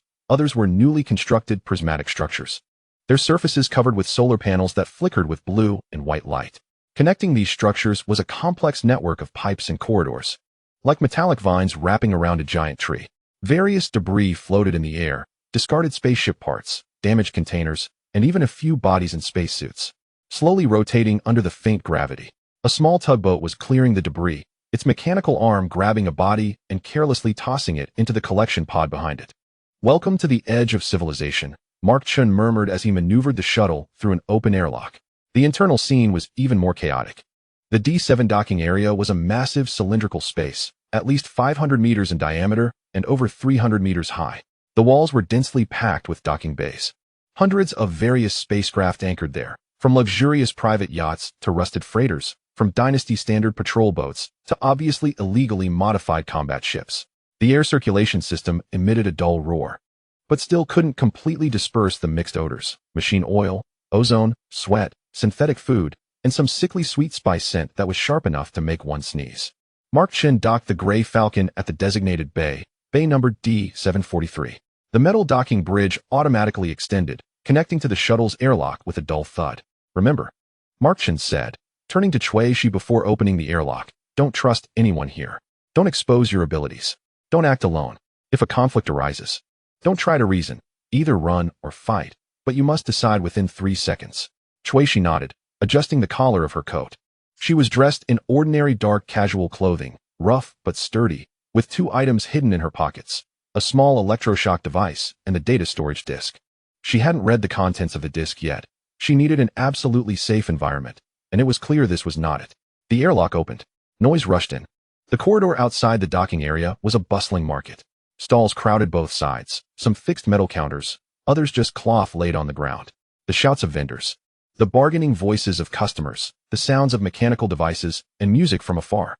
All these sounds mixed together, forming a dizzying cacophony. The air was even more turbid, and various smells were more intense. Shuishi could even smell a sweet, greasy smoke produced by the combustion of some kind of chemical stimulant. The crowd writhed in the narrow passage. Shuishi saw at least a dozen different races besides standard humans: Zeta people with pale blue skin, Glyzer people who were short but had huge heads, and insectoid merchants covered entirely in chitinous shells. Everyone was in a hurry, eyes alert, hands never far from weapons or pockets. Over here, Mark Chin whispered, leading Shuishi through the crowd. Their destination was the Dark Moon Bar, one of the places where Selena Moonlight often appeared. According to the intelligence provided by Alex, this bar was located in the most chaotic district at the crossroads. On the surface, it was a place for drinking, but in reality, It was one of the central hubs for black market intelligence trading. After passing through 3 corridors and taking a creaky elevator down 5 floors, they arrived at the E district. The lighting here was dimmer. The walls covered with graffiti and broken pipes, the ground slippery, and piles of garbage bags emitting a putrid smell stacked in corners. Several people with vacant eyes leaned against the walls, syringes inserted in their arms, showing no reaction to passers-by. The door of the Dark Moon bar was a heavy metal plate, painted with a fluorescent, incomplete moon. 2 burly cyborg bodyguards stood at the entrance. One's right arm was completely replaced by a mechanical prosthesis, with exposed hydraulic tubes at the joints slightly trembling with each breath. The other's left eye was a red optical lens, scanning everyone who approached. Mark Chen stepped forward and said to the mechanical arm bodyguard, "We're looking for Selena." The bodyguard's mechanical fingers emitted faint electric sparks. "Do you have an appointment?" Introduced by Alex. Upon hearing the name, the 2 bodyguards exchanged a glance. The red-eyed bodyguard nodded, and the mechanical arm bodyguard pushed open the metal door. Inside, the private room at the back of the bar. Inside the door was another world. The air in the bar was cool and fresh, clearly equipped with an independent air purification system. The lighting was soft dark blue, shining on the dark wooden decor, creating an eerie sense of tranquility. Behind the bar, a bartender was slowly and precisely wiping glass cups. Scattered throughout the hall were a dozen tables, only half of which were occupied. Everyone spoke in low voices. No one was shouting. Shui immediately noticed the abnormality here. It was too quiet. Compared to the clamor outside, this place felt like a vacuum bubble.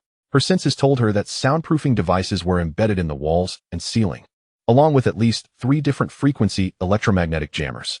This was a space designed for secret transactions. She and Mark Chen walked toward the private room at the back of the bar. The room was half covered by a deep red curtain, warm yellow light spilling out through the gap. Mark Chen lifted the curtain. There was a person sitting inside. Shui's first impression was, didn't he look like a black market trader? Selena Moonlight appeared to be around 30 years old, wearing a tailored deep purple long dress made of a reflective silk-like material that shimmered faintly with her movements. Her hair was silver white, neatly combed back, revealing an elegant neckline and ears. She wore a pair of simple pearl earrings that gleamed softly in the light. Her fingers were slender, nails neatly trimmed without any polish, gently swirling the amber liquid in the glass before her. But her eyes betrayed her. They were light gray eyes, with an almost invisible silver halo at the edge of the pupils. When her gaze fell on Shui, felt an uncomfortable sensation of being completely seen through. Not ordinary observation, but a professional, calm evaluation, like an antique dealer appraising the authenticity of a porcelain piece. "Please sit," Selena said, her voice soft but clear. "Mr. Chun and Miss Chui. Or should I use your current alias, Chunlin?" Shui's heart skipped a beat, but her face remained calm. She sat down in the chair opposite Selena, with Mark Chen beside her. "How do you know my real name?" Shui asked. Selena smiled slightly, a polite but distant smile. "Alex Cole provided basic information when contacting me. Also, Shui, you already have some fame in the black market.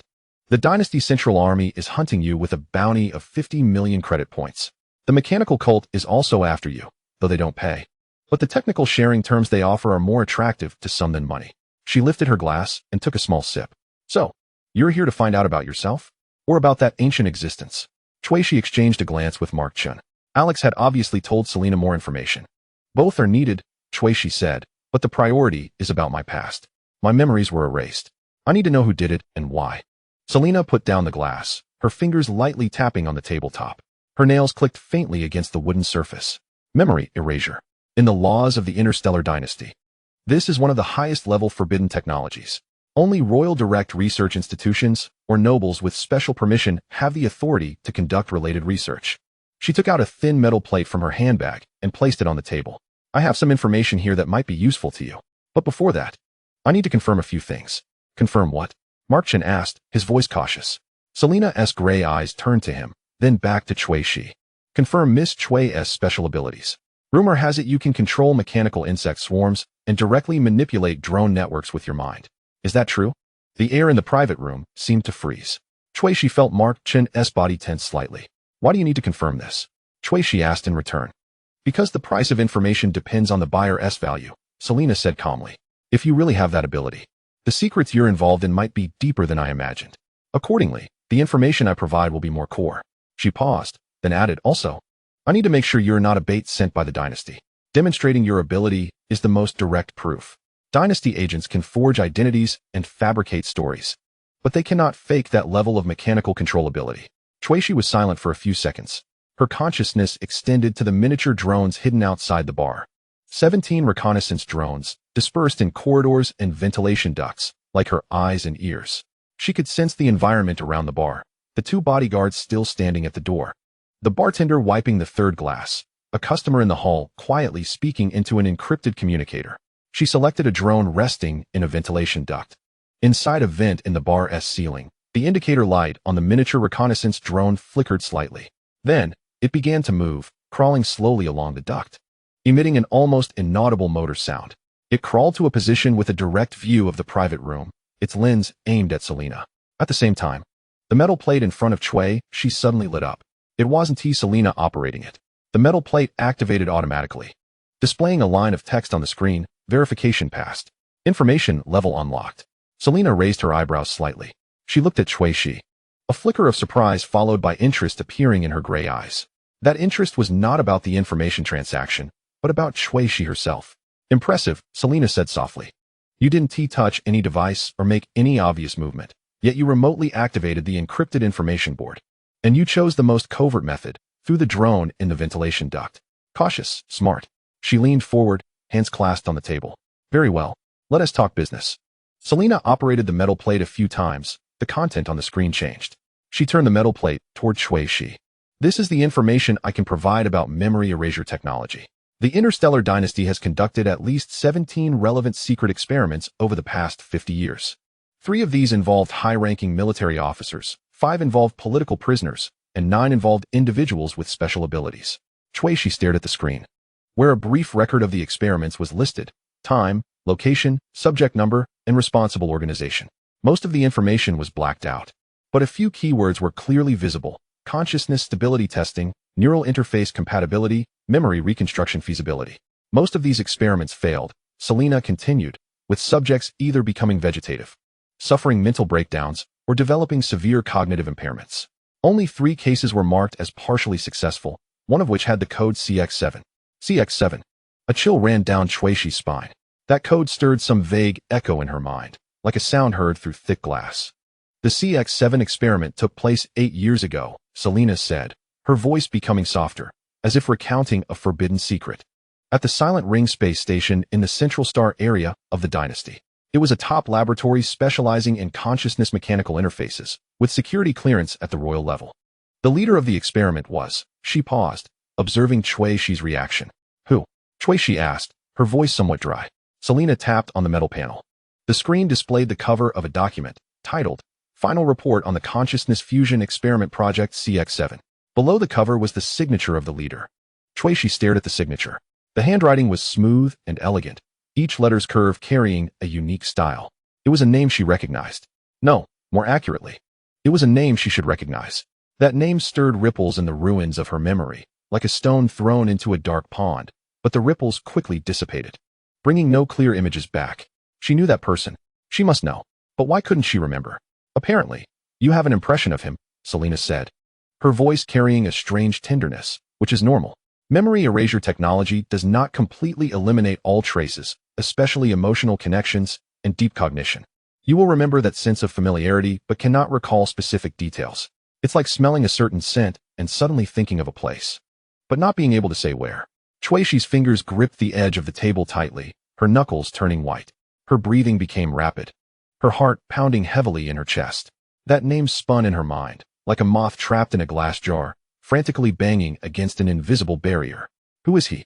She asked, her voice barely audible. Selena looked at her, a flicker of complex emotion in her gray eyes. Sympathy? Or something else? He is the vice president of the Royal Academy of Sciences of the Interstellar Dynasty, Selena said, and also the head of the Silent Ring space station. He is an authority in the field of consciousness mechanical interfaces, having published 27 papers classified as royal secrets. He is also, she paused again, this time longer. He is your father. Shui. Time in the booth stopped. Shui felt the world spinning. The lights, sounds, and smells, all sensory inputs became blurred and distant. She heard Marchin gasp, heard her own heart thundering in her eardrums, heard the faint hum of drone motors in the ventilation ducts. Father. That name was father. A crack opened in the barrier of her memory. Not a clear image, not a complete story, but fragments, a warm hand on her forehead, a deep voice telling bedtime stories. The flickering lights of instruments in the lab, and then pain.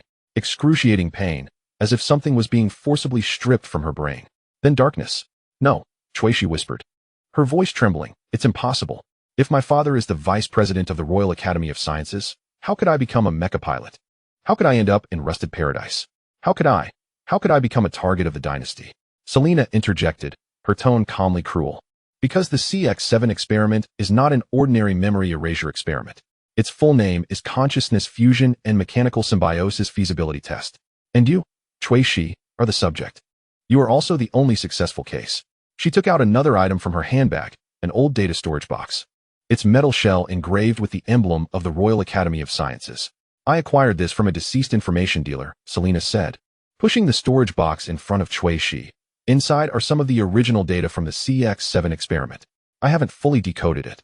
Some encryption levels are too high and require specific biological keys to unlock. But the parts that have been decoded show that your consciousness was designed to seamlessly merge with mechanical networks. You do not simply control drones, Shuishi. You are a part of them. They are a part of you. Shuishi stared at the storage box. The emblem of the Royal Academy of Sciences reflected cold light under the illumination. Her fingers trembled as they reached out to touch the metal shell. The cold sensation traveled from her fingertips to her spine. Father. Subject. Successful case. These words collided in her mind, like scattered puzzle pieces. But she could not see the complete picture. Only that deep-seated cold, that dull pain of betrayal, even though she couldn't recall the specific details of the betrayal. Why? She asked, her voice hoarse. Why did he do this? Selena was silent for a few seconds. She picked up her wine glass, but did not drink. Just watching the liquid slosh inside. I don't know all the reasons, she finally said, but based on the information I've gathered. The CX-7 experiment is part of a larger plan. The Royal Academy of Sciences is secretly researching an ultimate weapon, or rather, an ultimate defense. A consciousness mechanical symbiont capable of combating dimensional entities. Dimensional entities. Ancient beings. You are awake. All the clues began to connect. Shuishi felt a wave of dizziness. Her abilities. Her memory loss. The gaze of that ancient being, and her father's identity. These were not isolated events. They were links in a chain. And she was locked in the center of it. I need more information, Shuishi said, forcing herself to calm down, about the CX-7 experiment in its entirety. About that larger plan. About where my father is now. Selena nodded. I can continue the investigation. But it will take time and resources. How much? Markshan asked. His voice tense. Not money, Selena said, her gaze falling on Shuishi, that assessing look reappearing. What I want is cooperation. Cooperation? Shuishi frowned. You possess unique abilities. Shuishi. Control of mechanical swarms, fusion with consciousness mechanical interfaces. These technologies, if properly developed, can change the balance of interstellar powers. Selena leaned forward, her voice lowered but clear. I am not just a black market dealer. I am also an investor. I invest in promising technologies, in promising people. And you are the most promising investment target I have ever seen. She paused, allowing that statement to settle. I will continue to provide you with intelligence. Decrypt the data from the CX-7 experiment, and even help you find your father. In return, I need you to promise that at some point in the future, when your abilities are fully matured, you will consider establishing a deeper cooperative relationship with me. Not a master-servant relationship, but an equal partnership. Shuishi looked at Selena. There was no deception in the gray eyes of this woman, but neither was there complete sincerity. It was a kind of shrewd calculation, a long-term layout. She was betting on Shuishi's future value. I need time to think, Shuishi said. Of course, Selena smiled, that smile still polite yet distant. But don't think too long. The dynasty's net is tightening, and the activities of the mechanical cult are becoming more frequent. Moreover, according to my sources, the Silent Ring space station suddenly entered a complete lockdown 3 months ago. All communications were cut off, and all access requests were denied. The royal family publicly claimed it was a system upgrade, but internally the rumor was that some kind of accident had occurred. She pushed the storage box towards Shuishi. Take this. Inside, besides the experimental data, there is also an encrypted communication frequency. You can use that frequency to contact me when you make a decision or need urgent help. Shuishi took the storage box. The metal shell was heavy, as if it carried the weight of the entire past. Selena stood up, the silk of her long dress making a slight rustling sound. The transaction is complete. Now, I suggest you leave the crossroads as soon as possible. You may have already been targeted when you entered. As if to validate her words. A dull sound suddenly came from outside the bar, not an explosion, but more like the sound of a heavy object falling. Then came a flurry of hurried footsteps. Selena's gray eyes narrowed. It seems someone doesn't want you leaving with the information. Mark Chen immediately stood up, his hand resting on the weapon at his waist. Where's the back door? There is no back door, Selena said calmly, pulling a small controller from her handbag, but there is another way out.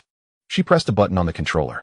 The walls of the booth suddenly opened inward, revealing a narrow passage. The passage was dark, with only a faint light at the distant exit.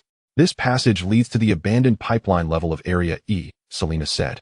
From there you can loop back to the docking area of Area D. But you have to hurry. My people can only delay for a few minutes. Cui Shi and Mark Chen rushed into the passage. Behind them, the walls closed again, isolating the bar's light and sound from the outside. The passage was pitch black, with only the drones and Cui Shi's consciousness providing outlines of the surrounding environment. She could sense the positions of 17 reconnaissance drones and see the structure of the passage through their sensors. It was a maintenance tunnel, with walls covered in cables and pipes, the ground slick, and the air filled with the smell of mold and rusted metal. They began to run. Their footsteps echoed in the narrow space. Cui Shi held the storage box in one hand and used the other to steady herself against the wall. Her heart raced in her chest, not from running, but from the information she had just obtained. Father. Experimental subject. Success case. These words burned in her mind. Ahead, light appeared in the passage. An exit, leading into a larger pipeline space. This was clearly an abandoned part of the crossroads, with massive pipes crisscrossing and some leaking unidentified liquids, reflecting a greasy sheen under the dim emergency lights. Mark Chen rushed out first, then suddenly stopped, raising his hand to signal Cui Shi to halt. Cui Shi heard it too. Footsteps, more than one person, coming from 3 directions, plus the distinctive hum of weapon systems powering up. Her consciousness immediately extended to all drones. The 17 reconnaissance drones dispersed, spreading out like a sensing network. The feedback made her heart sink. At least 12 armed personnel had already formed an encirclement. Their gear wasn't that of ordinary black market thugs. It was deep gray, marked with the insignia of the Dynasty Central Army. Dynasty agents. They were indeed being targeted. Cui Shi gripped the storage box tightly, its metal edge digging into her palm. Her gaze swept across the surrounding environment. The massive pipes, the leaking liquids, the dim lights, and the approaching footsteps. Her father's face flashed in her mind. The face she should remember, but couldn't recall. Then she made a decision. Chapter 8. Double Pursuit. Cui Shi's fingers tightened, the metal edge of the storage box almost embedding itself into her palm. She could sense the positions of those agents through the drones. 6 behind the pipe to her left front, 4 on the maintenance platform to her right rear, and 2 descending from the vent above. A standard tactical encirclement. Mark Chen had drawn his stun gun, backing against a thick pipe, breathing heavily, but with a determined look. They have pulse weapons, he whispered. My stun gun has limited effectiveness. Cui Shi closed her eyes. Deep within her consciousness, the status of the 17 micro-drones clearly emerged. She didn't need to look or listen. She could sense the battery levels, weapon statuses, and locations of each drone, like directing her own fingers. She took a deep breath, letting the cold, moldy air fill her lungs. Then she opened her eyes, and a glint of metal flashed in her gray pupils. Stay close to me, she said to Mark Chen, her voice eerily calm. We're breaking through. Before her words finished, a low command came from behind the left front pipe. Target confirmed. Initiate capture protocol. 6 Dynasty agents simultaneously burst from their cover. Cui Shi's consciousness instantly split into 17 threads. The first drone dove from the vent above, its micro-laser cutter precisely severing the weapon energy line of the foremost agent. The second and third drones shot out simultaneously from the gaps in the pipes on either side, emitting high-frequency sound waves for interference. Not an attack, but cover. The 4th to 6th drones formed a rotating barrier around Cui Shi and Mark Chen, their metal shells reflecting the red light of the emergency lamps, producing a deafening buzz. Go. Cui Shi grabbed Mark Chen's arm, pulling him toward the gap in the right side pipe. Gunfire erupted. The blue beam of a pulse weapon grazed Cui Shi's shoulder, scorching the fabric of her coat. She felt a burning sting on her skin, but she didn't stop. The 7th drone dove from above, colliding with the shooting agent. Its micro-explosive device detonating on contact. Not a lethal explosion, but a smoke bomb. Gray smoke rapidly filled the entire pipeline space. They can't see us, Mark Chen shouted, his voice muffled in the smoke. They don't need to see, Cui Shi said, her consciousness continuing to control the drone network. They have thermal imaging. Sure enough, the blue beams of pulse weapons lit up again in the smoke. But this time, the beams all shot in the wrong direction. Cui Shi commanded 3 drones to simulate human thermal signatures, moving rapidly through the smoke, like decoys. She pulled Mark Chen through the smoke, their feet slipping on the wet ground. a pungent chemical odor mixing with the acrid smell of smoke filling their nostrils. Ahead appeared a maintenance ladder leading upwards, the rusty metal glistening dark red in the dim light. Up, Shui pushed Mark Chen. Mark Chen grasped the ladder and began to climb. Shui followed closely, simultaneously splitting part of her consciousness to control the drones in the rear. She could see the chaotic movement trajectories of the agents in the smoke and hear their urgent commands on the communication channel. The Dynasty Central Army was well trained, but they were unprepared for this tactic. No one had taught them how to deal with an enemy capable of simultaneously controlling 17 independently operating units. At the top of the ladder was a narrow passage opening. Mark Chen climbed out first, then reached back to pull Shui up. They were now in the upper pipeline layer of Area E in the Crossroads Space Station, which was even more dilapidated than below. The huge pipes crisscrossed like the blood vessels of a giant beast, some already ruptured, spewing white steam that condensed into mist in the cold air. The Gray Falcon is at the docking area of Area D, Mark Chen said, panting, his fingers quickly operating the navigation device on his wrist. We need to cross the connecting bridge to Area F, but that's an open area, easy to be. His words were cut off suddenly, because Shui had suddenly frozen. Her eyes were fixed ahead, her pupils constricting. Deep within her consciousness, the buzzing of the mechanical swarm suddenly sharpened, not an alarm, but a more complex signal, as if identifying something or resisting something. What's wrong? Mark Chen asked. Shui didn't answer. Her consciousness extended outward, sensing the surrounding environment through the drones. Then she saw it. In the shadowy pipeline filled with steam stood another group of people. They were not Dynasty agents. These people wore dark red robes, intricately embroidered with geometric patterns and silver-white metallic masks, with deep black lenses over their eyes. They stood there, motionless, like a group of sculptures. But Shui could perceive a certain frequency emanating from them, a frequency that resonated faintly with the mechanical swarm. The voice of Mark Chen became dry. Almost at the same moment, footsteps echoed from below the pipe. The Dynasty agents were closing in, with the cult in front and pursuers behind. Shui's brain began to operate at high speed. The status of 17 drones flickered in her consciousness, each one's position, energy, and weapon configuration. She could process this information simultaneously, like a precise computer. But computers do not feel fear, and she now felt a cold, climbing fear along her spine. They are not working together, Shui suddenly said. What? The Dynasty agents and the mechanical cult, they are not on the same side. Shui spoke quickly, her mind continuing to analyze the positions and movements of the two forces. The cult members had arrived at this location 3 minutes ago, but they had not attacked or coordinated with the Dynasty agents. They are observing. Observing what? Observing me. As soon as she finished her sentence, the Dynasty agents burst out of the passage. 6 of them, all raising their pulse weapons, blue energy gathering at the barrels. Almost simultaneously, the members of the mechanical cult moved. They did not rush towards Shui, but towards the Dynasty agents. The dark red robes flew in the steam, and the cult members moved with an inhuman speed. Their arms extended from the robe sleeves not as flesh and blood, but as silver mechanical arms, joints emitting faint hydraulic sounds. The foremost cult member directly seized a Dynasty agent's pulse rifle, metal fingers tightening, the barrel deforming with a piercing metallic distortion. Fire! The squad leader yelled. Blue beams shot towards the cult members, but the beams suddenly twisted and dissipated half a meter from their target, as if hitting an invisible barrier. The hissing sound of dissipating energy echoed in the pipe space. Energy shield, Mark Chen whispered, a high-level personal shield. This technology is even beyond the central army of the Dynasty. His words were interrupted again, because Shui moved, not to escape, but to attack. Her consciousness simultaneously locked onto the 2 enemy forces. 8 drones surged towards the Dynasty agents, not to attack the people, but to attack the environment. Laser cutters accurately severed the supports of the overhead pipes, and the huge metal pipes began to tilt and fall with a groan. The agents were forced to scatter to avoid it. The other 9 drones flew towards the mechanical cult, but this time, Shui did not let them attack. She directed them to emit a special frequency, one that mimicked the core resonance of the mechanical swarm. The cult members' movements suddenly froze for a moment. The black lenses behind their masks all turned towards Shui's direction. Now, run. Shui grabbed Mark Chen and dashed towards the depths of the pipe layer. They passed through a steam-filled area, stepping through puddles, cold water splashing onto their calves. Behind them came the sounds of metal collisions, energy weapons firing, and a sharp sound Shui had never heard before, like a special weapon used by the mechanical cult. As Shui ran, she continued to control the drones. She sensed that 2 drones had been shot down, one directly hit by a pulse weapon, and one torn apart by some energy field from the cult members.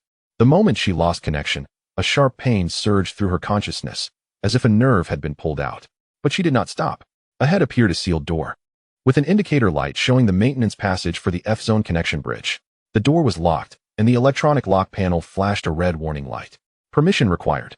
Mark Chen shouted, his fingers quickly working on the panel, trying to hack it. Step aside, Chui Xian said. She directed the last drone carrying a cutter to dive down. The laser beam accurately cut into the panel gap, burning the internal circuits. The door lock emitted a series of short-circuit crackles, and then the sealed door slowly opened with the shriek of the hydraulic system. Behind the door was a narrow passage, with a transparent observation window at the end, revealing the dark space outside the Crossroads space station, distant starlight, and debris from abandoned spacecraft and asteroid fragments floating in the void. They rushed into the passage, and Chui Xian turned to position the drones at the door, but the pursuers were already close. 4 Dynasty agents remained, and 5 mechanical cult members were still alive. They faced off outside the passage for a moment, then almost simultaneously charged in. The passage was too narrow to form a formation. This gave Chui Xian an opportunity. Her consciousness erupted completely.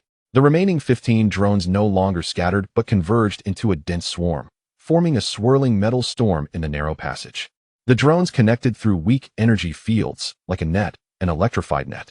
The pulse weapons of the Dynasty agents shot towards the swarm, but the beams were dispersed and refracted by the rotating drones, burning black holes into the walls of the passage.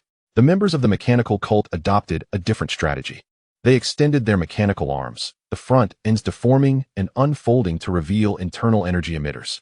Dark red beams shot out, not in straight lines, but bending, as if alive, circumventing the drone defenses and heading straight for Chui Xian. Chui Xian felt a wave of dizziness. Those dark red beams carried not only energy, but also a certain frequency. A frequency trying to interfere with her connection to the mechanical swarm. Her consciousness began to experience static, like a radio tuned to the wrong channel. Chaotic signals flooding her brain. Chui Xian. Mark Chen grabbed her arm. Chui Xian bit her tongue. The pain brought clarity to her consciousness. She abandoned fine control and reverted to the most primitive command to attack. All drones simultaneously detonated their mini-explosive devices. Not smoke bombs, but high-explosive bombs. A blinding white light erupted in the passage. The shockwave knocked everyone over. Chui Xian crashed against the observation window, a sharp pain shooting through her back. But she held tightly to the window frame. Mark Chen fell beside her, a gash appearing on his forehead. The Dynasty agents and cult members were also blown away. Dark red robes and gray uniforms swirling in the explosive wave. After the explosion, there was a brief silence. Only the alarm sounded in the distance, and the passage's ventilation system attempted to expel the smoke with a whooshing sound. Chui Xian struggled to stand up. Her ears rang. Her nostrils filled with the acrid smell of burnt plastic and mixed flesh. Her vision blurred for a few seconds before refocusing. The passage was in disarray. All 4 Dynasty agents lay on the ground, 2 motionless and 2 groaning. Of the 5 mechanical cult members, 3 had already stood up, their dark red robes torn, revealing the silver mechanical bodies beneath. The other 2 lay on the ground, their masks shattered, revealing beneath them. Chui Xian's breath stopped for a moment. That was not a human face. It was metallic, precise, like an advanced bionic robot, but more complex than a robot, with a strange beauty in the fusion of biological and mechanical facial structures. Beneath the broken mask, one mechanical eye still flickered with red light, while the other was a deep black void. The 3 remaining cult members did not continue their attack. They looked at Chui Xian, the black-lensed masks reflecting the starlight from outside the observation window. Then, the one in the center raised a mechanical arm and made a strange gesture, fingers bending into a specific geometric shape. A sudden sharp pain shot through Chui Xian's brain. It was not physical pain, but the pain of memory. Some sealed area was triggered, like a rusty door being pried open just a crack. She saw fragments of a laboratory, white lights, cold metal tables, shadowy figures wearing masks. And that gesture, that geometric shape. The cult members turned and dragged their injured companion back towards the other end of the passage. Their movements remained swift, the dark red robes disappearing into the smoke. The Dynasty agents also began to retreat, the 2 who could still move supporting their unconscious companion, staggering away. Only Chui Xian and Mark Chen remained in the passage, surrounded by debris and blood. They have retreated? Mark Chen gasped for breath, wiping the blood from his forehead with the back of his hand. Chui Shi did not respond. Her gaze fell on the ground of the corridor. or something had fallen from a member of a certain cult. She walked over and bent down to pick it up. It was a badge, silver-white metal, palm-sized, with intricate gear patterns along the edges. In the center of the badge was an engraved symbol, a circle, inside of which was an equilateral triangle, with each corner of the triangle connected to a spiral line that extended outward, eventually disappearing at the edge of the circle. Shuixi's fingers brushed over the symbol. The metal was cold, but she felt a wave of heat at her fingertips. It was not physical heat, but a heat of memory. She had seen this symbol before. Not in the recent battle, but long ago, in those fragmented memories, on the white walls of the laboratory, on someone's work uniform, on her own arm. Shuixi suddenly rolled up the sleeve of her left arm. On the inner side of her forearm, near the elbow, there was a faint scar.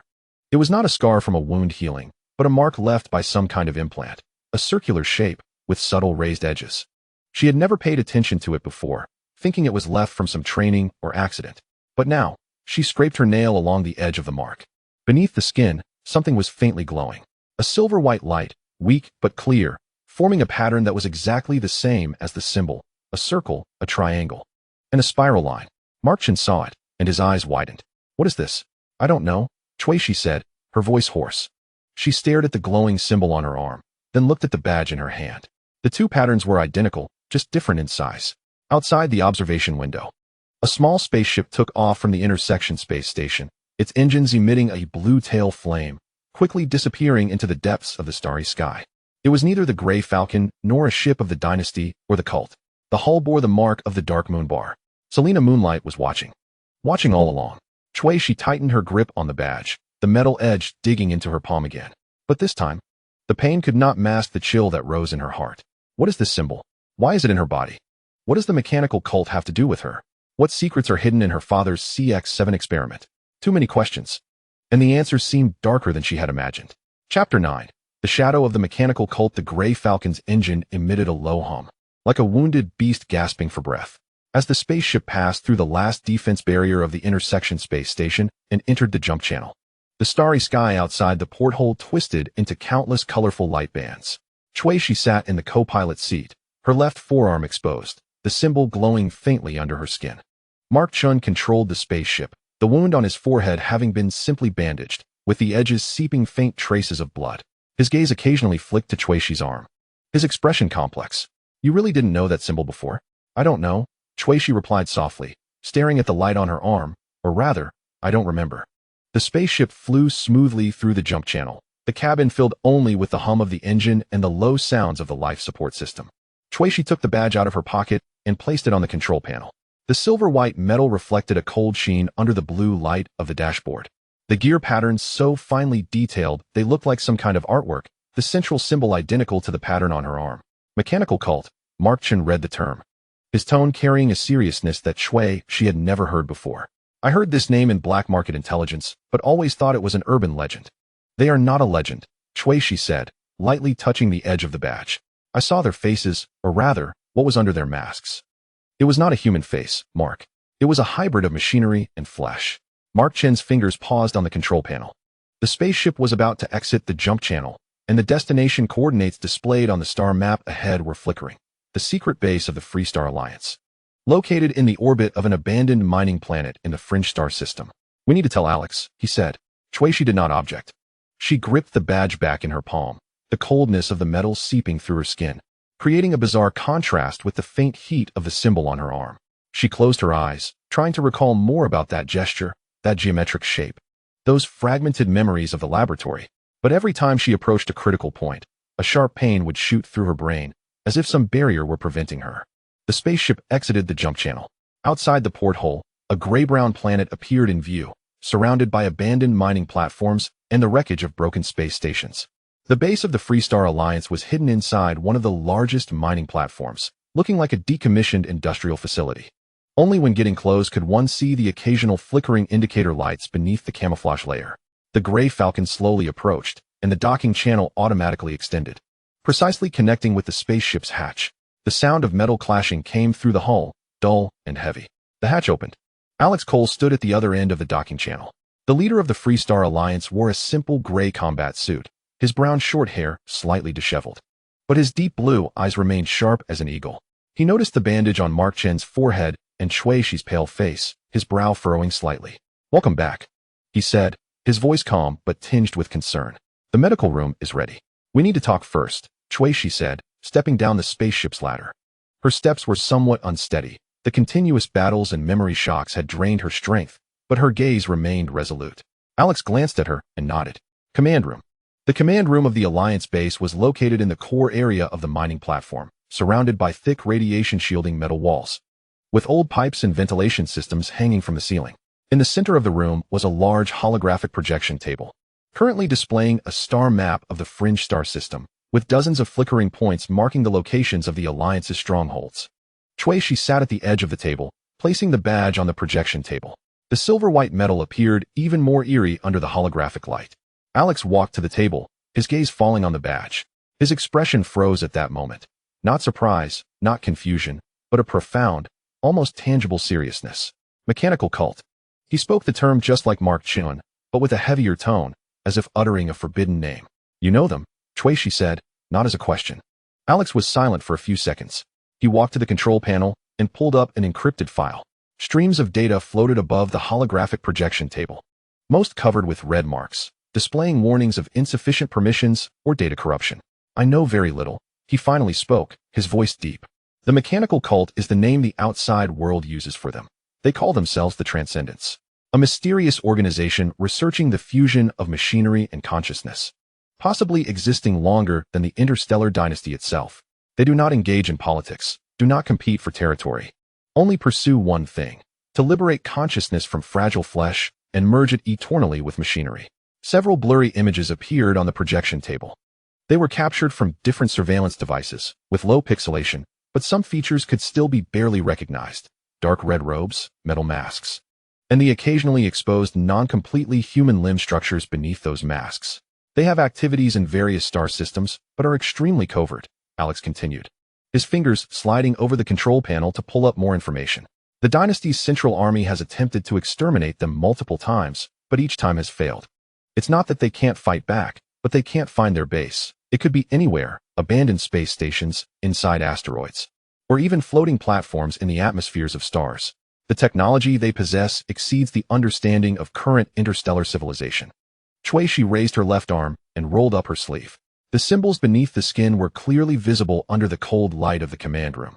The silvery glow faint yet stable, like some kind of living creature breathing. The moment Alex saw the symbol, his breath noticeably paused for a moment. "This symbol," Shueishi said, "was identical to the one on the badge, and it's inside my body." Alex walked over to her, bending down to observe carefully. He didn't touch it, just scanned the glowing pattern with his eyes. A few seconds later, he straightened up, his expression becoming unusually serious. "Mark, bring up the encrypted file C-17, he said. Mark Chen paused for a moment, but quickly reacted, inputting a complex series of commands on the console. A new file window appeared above the holographic projection table, titled CX Series Experiment Association Records. Most of the content was still encrypted, but a few lines of text were visible. Experiment code. CX7 experiment direction. Consciousness machine fusion source of experiment subject. Unknown experiment status.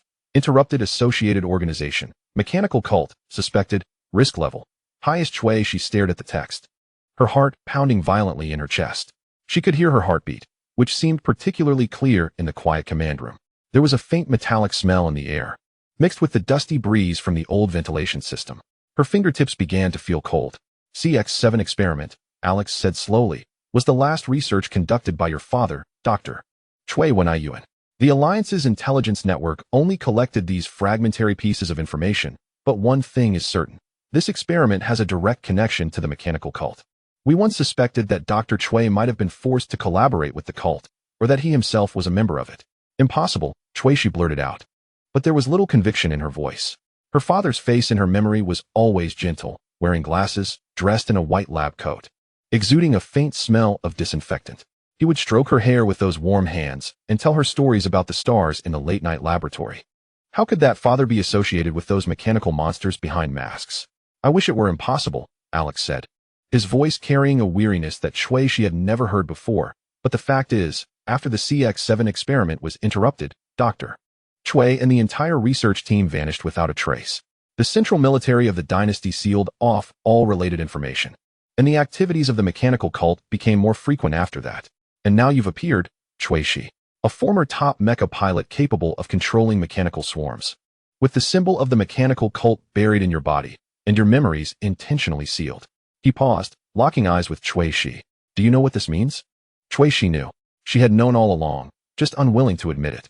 From the moment she woke up in the abandoned space station, discovering her connection to millions of drones, from the moment her memories began to fade, from the moment the symbol on her arm started to glow.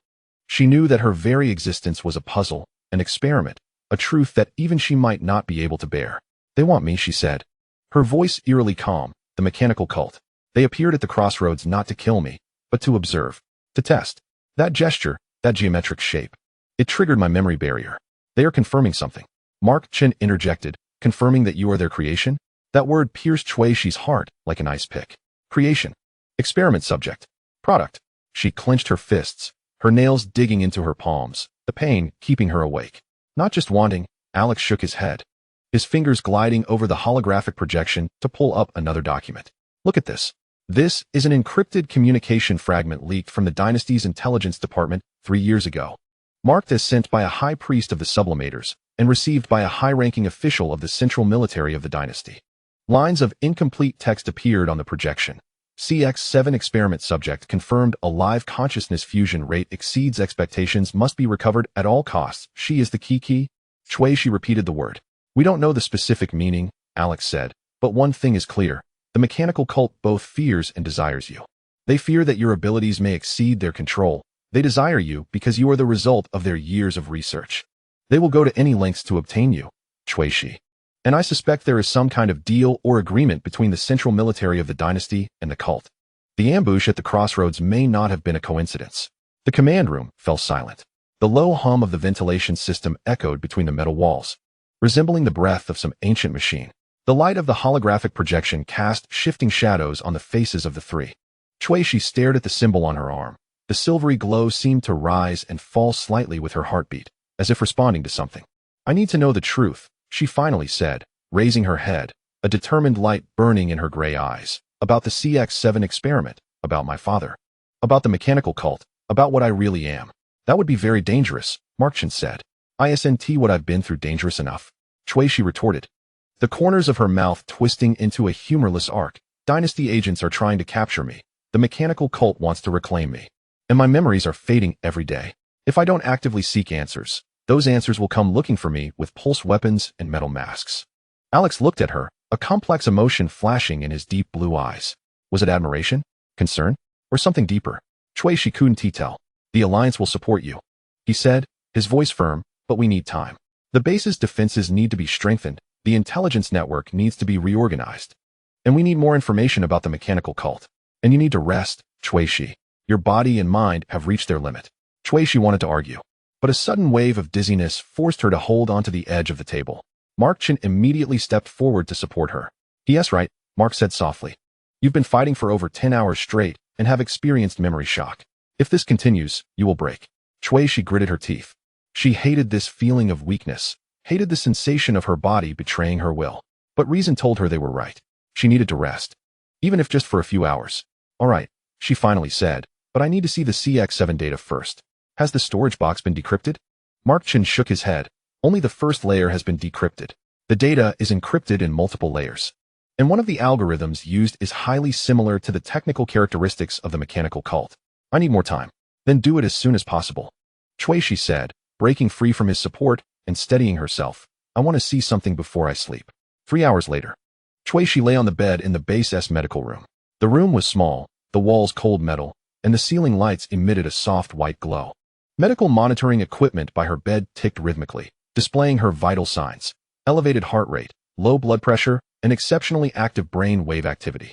She had already taken a shower and changed into clean hospital clothes, and the burns on her shoulder had been treated with regenerative gel, bringing a refreshing sensation.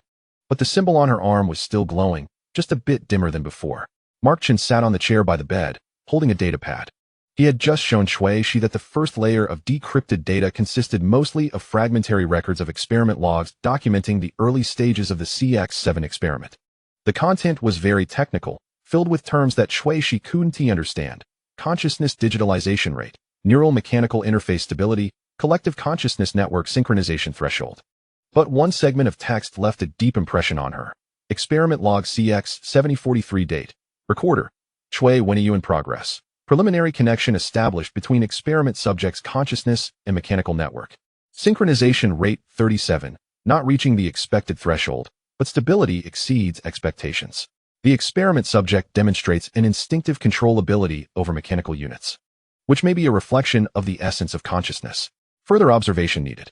Note, the representative of the cult expressed satisfaction with the progress, but urged to speed up the pace. I warned them that forcing an increase in synchronization rates could lead to a collapse of consciousness. Their response was, a collapsed consciousness can also be reorganized. I began to doubt the nature of this deal. Chui Shi repeated the word softly. Your father may have been forced to cooperate with the cult. Mark said, his voice filled with sympathy. From these fragments of logs, he had been trying to protect the test subject, which is you. But he still did it. Chui Shi said. Closing her eyes, he still turned me into this. She did not continue. The air in the medical room was quiet. Only the ticking of monitoring equipment could be heard. A faint smell of disinfectant lingered in the air, mixed with the coldness of metal. Chui Shi felt fatigue wash over her like a tide, drowning her consciousness. Sleep. Mark said, standing up, I will guard outside the door. The base's defense system has been fully activated. Any unauthorized spacecraft approaching will be detected immediately. Chui Shi nodded, not opening her eyes. The footsteps faded away, and the door closed gently. The medical room fell into complete silence. Chui Shi lay in the darkness, trying to clear her mind. But those fragments of memory would not let her go. The white light of the laboratory, her father's weary face, the cold metal table, and those masked figures. They spun in her mind like an endless nightmare. She did not know how long it had been, but she finally sank into sleep. Then, the dream came. This was not an ordinary dream. Chui Shi could feel her consciousness was very clear, knowing she was dreaming, but unable to wake up. She stood in a pure white space, with no walls, no ceiling, and no ground, only endless, glowing white. Then, a figure stepped out of the white light. It was a woman, dressed in a dark red high priestess robe, embroidered with silver gear patterns. She wore a half-metal mask that covered the upper half of her face, revealing only her chin and lips. Those lips were perfectly curved, painted with dark red lip gloss, and were slightly upturned, forming a smile. We finally found you, sister. The woman said, her voice gentle as silk. But each word pierced Chui Shi's ears like an ice pick. Sister. The word echoed in the pure white space, carrying an eerie resonance. Chui Shi wanted to speak, but could not make a sound. She wanted to move, but her body felt nailed to the spot. She could only watch as the woman approached, saw her extend her hand, and gently touched Chui Shi's cheek with her fingertips. Those fingertips were cold, with a metallic texture. You look just like mother. The woman said softly, a faint red light flickering in the eye sockets of the mask. It's a pity she couldn't see what you look like now. But it's okay, father will be very happy. We will all be very happy. Father? Chui Shi's mind was in chaos. Her father was Chui Wenyan, the gentle scientist, not the father spoken of by this cult priestess. It's normal to feel confused. The woman continued, her fingers sliding from Chui Shi's cheek to her arm, gently brushing over the glowing symbol. The memory block is still in effect. But soon, sister. Soon you will remember everything. Remember who you are. Remember where you belong. Remember your mission. Her fingers stopped on the symbol. The silver-white light suddenly intensified, as if activated. Chui Shi felt a sharp pain radiate from her arm. Not physical pain, but a pain of consciousness. Some barrier was shattering. Something that had been blocked was surging out. No. She could finally make a sound, but it was as weak as a whisper. Do not resist. The woman's voice remained gentle, but carried an undeniable command. Accept your essence, sister. Accept your destiny. You are the sublimator, the perfect fusion of consciousness and machinery, the key to the new era. Come home, come back to us. The pure white space began to distort.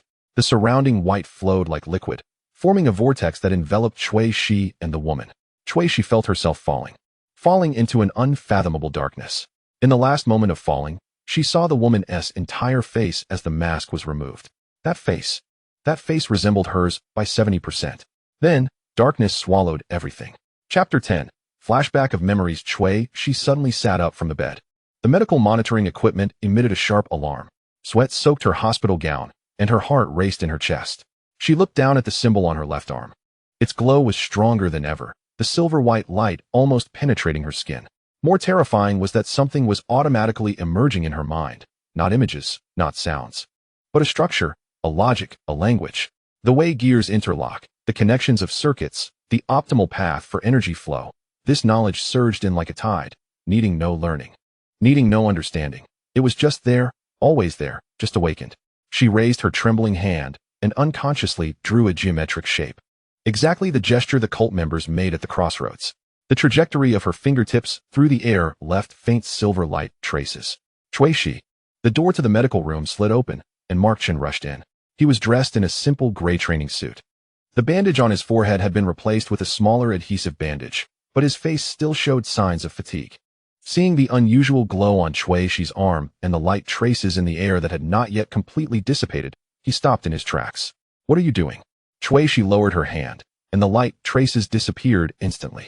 She gasped for breath, trying to calm her racing heart. "I don't know. Just now." That knowledge came out by itself. Mark moved closer, his gaze shifting back and forth between her arm and the air. "What knowledge?" "Mechanical knowledge." Shui's voice was a bit hoarse. "The gear transmission ratios, the topology of circuits, the construction methods of energy matrices. It's as if I inherently knew these things and just remembered them now." The medical monitoring equipment's alarm continued to sound. Mark approached the console, pressed the mute button, and then retrieved Shui's vital signs data. Heart rate, blood pressure, brain wave activity. All indicators were at abnormal peaks. Especially the brain waves, presenting a complex pattern he had never seen before. "Your brain waves." Mark stared at the screen, frowning. "This is not a normal human brainwave pattern. Too complex. The frequency is too high, and there is a pattern." "What pattern?" "Like code." Mark turned to her, his eyes mixed with worry and a kind of professional curiosity. "Your brain is processing information in a way that is not random neuronal firing patterns, but a logically structured signal flow. This reminds me." "Reminds you of what?" "Reminds me of the core thought of advanced AI." Mark's voice was low. "But your brain is biological tissue, theoretically incapable of producing this kind of signal pattern." Shui closed her eyes. She could feel something operating deep within her brain, not thinking, not recalling, but a more fundamental, more essential computation. It was as if a machine had been activated with its core program, beginning to execute the functions it was designed for. "I need to know the truth." She opened her eyes, her gaze firm. "The woman in the dream. She said I am her sister. She said I have a mission. I need to know who she is. I need to know who I am." Mark was silent for a few seconds. "What do you want to do?" "A more radical approach." Shui said, "The routine checks in the medical room can't find anything. I need to enter a deeper state. Meditation, or something similar. I need to actively touch those blocked memories instead of waiting for them to leak out on their own." "That's dangerous." Mark immediately said, "Your brain waves are already abnormal. If you stimulate them further, is it more dangerous than being captured by the cult?" Shui interrupted him. "They've already found me." "Mark, that dream was not an ordinary dream. It was a kind of consciousness connection. She can enter my thoughts. She can communicate with me. If she could find me once, she can find me a second time. Next time, she might not just appear in a dream." The medical room fell silent.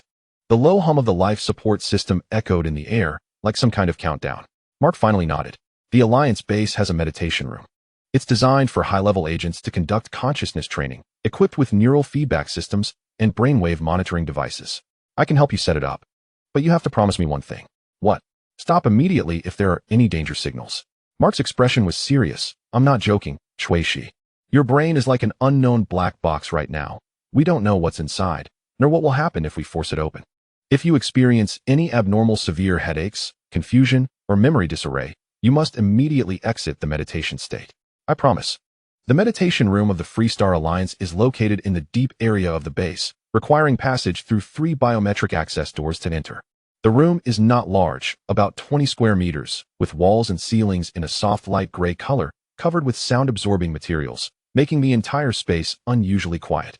In the center of the room is a semi-circular meditation chair, the backrest adjustable, with neural sensing electrodes embedded in the armrests. Mark was busy at the console. The screen displayed a complex neural interface, with dozens of data streams scrolling in real time. This system was originally designed to train agents' consciousness control abilities. As he adjusted the parameters, he explained that it can monitor brainwave activity, provide neural feedback, and help users enter a deep meditative state. "But I've never used it to dig into blocked memories." Shui sat in the meditation chair. She had changed into a specially designed training suit that was soft, breathable, and wouldn't interfere with the neural sensing. The symbol on her left arm was still glowing, but the light was a bit weaker than before, pulsing rhythmically like breathing. "What do I need to do?" "Put this on." Mark handed her a lightweight headband, its surface covered with microelectrodes that would read her brainwaves. Then close your eyes, take deep breaths, and try to relax. The system will guide you into a meditative state, but the real memory excavation needs to be completed by you. Shuishi took the headband and put it on. The moment the electrodes touched her skin, a slight current sensation coursed through her, not painful, but somewhat strange. She could feel those tiny sensors scanning her scalp, reading her brain activity. Are you ready? I'm ready. Mark pressed the start button. The lights in the meditation room dimmed, leaving only the blue light of the console screen and a few weak ambient lights on the walls. A low-frequency humming sound began to permeate the air, not heard through the ears, but transmitted directly through the bones to the depths of the brain. Shuishi felt her body gradually relax, her breathing becoming slow and deep. Now, try to clear your mind. Mark's voice came through the communicator, calm and distant. Don't think, don't recall, just feel. Feel your breath, feel your heartbeat. Feel your body's existence. Shuishi followed his instructions. She closed her eyes and focused on her breathing. Inhale, exhale, inhale, exhale. With each breath, her body relaxed a bit more, and with each heartbeat, her consciousness became quieter. She could feel the weak current from the headband, sensing that the neural feedback system was adjusting its frequency, synchronizing with her brainwaves. Then, the changes began. First, there were colors. Not visual colors, but colors in consciousness. A warm orange, like sunlight at dusk. The orange gradually spread, filling her entire consciousness space, bringing a sense of comfort and safety. Next, there were sounds. Distant sounds, like voices heard through water, vague but distinguishable, a gentle female voice with a hint of laughter. Little she, look here. Shuishi's consciousness trembled. This name, this voice, the images began to surface. Not complete images, but fragments, like reflections in broken mirrors. A room with soft beige walls, a floor covered in soft mats. Sunlight streamed in through the window, casting bright patches of light on the floor. A little girl sat on the ground, about 4 or 5 years old, with short black hair, wearing a light blue dress. In front of her lay a pile of metal parts, gears, bearings, miniature motors. The little girl picked up a gear, examined it closely, then picked up another, aligning the teeth of the 2 gears and gently pushing them together.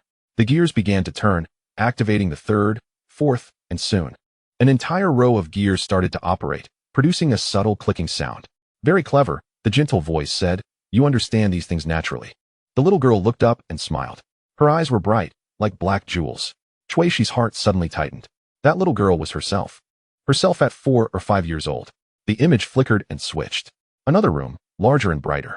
Various mechanical blueprints hung on the walls, and the workbench was filled with tools.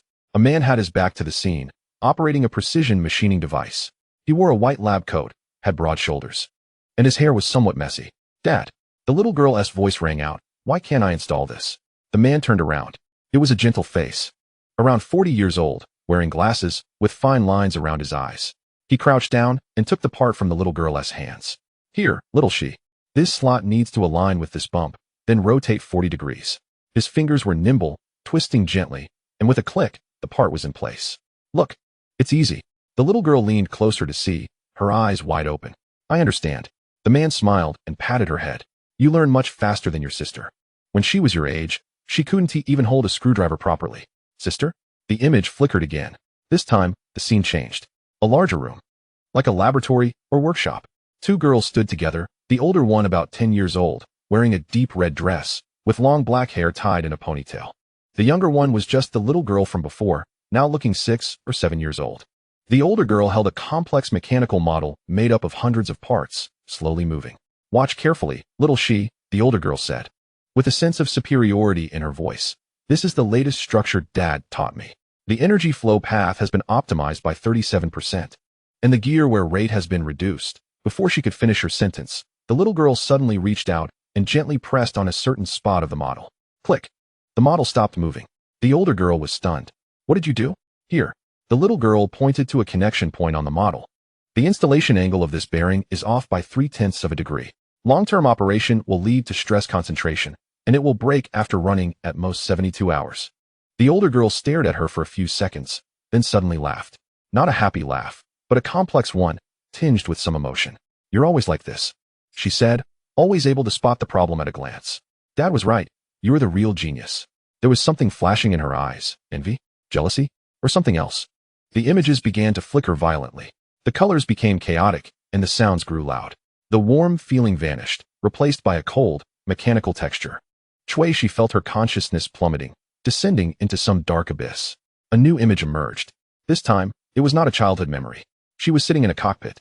Not the cockpit of the Gray Falcon, but that of a mecha, more advanced, more complex, with holographic projection interfaces covering the control panel. She wore a black pilot suit. The gloves snug against her skin, her fingers sliding quickly over the virtual control interface. Outside the cockpit was a massive arena. The circular stands were filled with people, cheers, shouts, and the roar of engines mixed together, forming a deafening wave of sound. Holographic projections displayed the match information. Interstellar Mecha Championship Finals. Competitors, Chui Shi vs. Rex Walker. Current score, 22. The opponent's mecha appeared in view, a heavy assault type painted in dark red, equipped on the shoulders with 2 plasma cannons. The cannon muzzles began to charge, emitting a blinding blue light. Chui Shi's fingers moved. Her mecha, a silver-white lightweight high-speed model, instantly sidestepped, evading the first plasma shot. The projectile grazed the armor, leaving a charred mark. She did not pause, with the thrusters at full power. The mecha surged forward like a silver lightning bolt towards the opponent. The data on the control panel refreshed wildly. Speed, angle, energy output, armor status, all information integrated automatically in her brain, forming the optimal action plan. She did not need to think, only execute. She dodged the second shot. Cut into the opponent's defensive blind spot. The high-frequency blade on her arm shot out, the silver blade reflecting a cold light under the arena's lights. Slash. The right arm of the dark red mecha was neatly severed, sparks flying at the cut. The opponent lost balance, and the heavy mecha crashed to the ground. The arena erupted with deafening cheers. The holographic projection displayed. Winner, Chui Shi, champion. Chui Shi sat in the cockpit, panting. Sweat dripped from her forehead onto the control panel. She won. She won the championship of the Interstellar Mecha Championship, a dream of every mecha pilot. Then, the communicator in the cockpit beeped. A strange voice, calm and emotionless. Competitor Chui Shi, please proceed to the backstage lounge. A few important individuals wish to meet you before the award ceremony. The scene switched. The lounge was small, simply decorated. With only a few sofas and a coffee table. She wore the champion's cape, holding the trophy, waiting on the sofa. The door opened. 3 people walked in. 2 tall men in black suits, expressionless. In the middle was a woman, around 50, wearing a dark gray business suit, her hair meticulously styled back. Her face bore no expression, her eyes like 2 cold glass beads. Miss Chui Shi, the woman spoke, her voice as cold as her demeanor. Congratulations on winning the championship. Thank you, Chui Shi replied, an uneasy feeling rising in her heart. We represent the Interstellar Dynasty Academy of Sciences, the woman continued. We are very interested in your performance. Especially your neural reaction speed, spatial awareness, and tactical decision-making abilities. These data far exceed the limits of normal humans. Chui Shi tightened her grip on the trophy. I just trained a lot. No, the woman shook her head. This is not a level that can be achieved through training. We have investigated your background, Miss Chui Shi. Your father is Dr. Chui Wenyuan, a former senior researcher at the Academy of Sciences, specializing in neuromechanical interface technology. He passed away 10 years ago due to an experimental accident, leaving behind some unfinished research. Chui Shi's heart began to race. What are you trying to say? We believe your father conducted some sort of experiment on you. The woman's voice remained calm, an experiment that could enhance human neural capabilities. We need to confirm this. For science, and for the interests of the dynasty. The 2 men in black stepped forward. Please come with us, Miss Chui Shi. The woman said, it won't take long. Just some simple tests. Chui Shi stood up and took a step back. No, I'm not going. This is not your choice. The man in black reached out to grab her. The scene began to distort. Colors faded, sounds disappeared. Everything turned black and white, like an old silent film. Chui Shi felt herself running, struggling, but her movement slowed, as if moving underwater. The man in black's hand grasped her arm, the touch cold and hard. Then, darkness. Complete darkness. After an unknown amount of time, light returned. But this was not natural light, nor was it artificial light. It was a cold, pale light. Like the surgical lights in an operating room. Chui Shi opened her eyes and found herself lying on a metal table.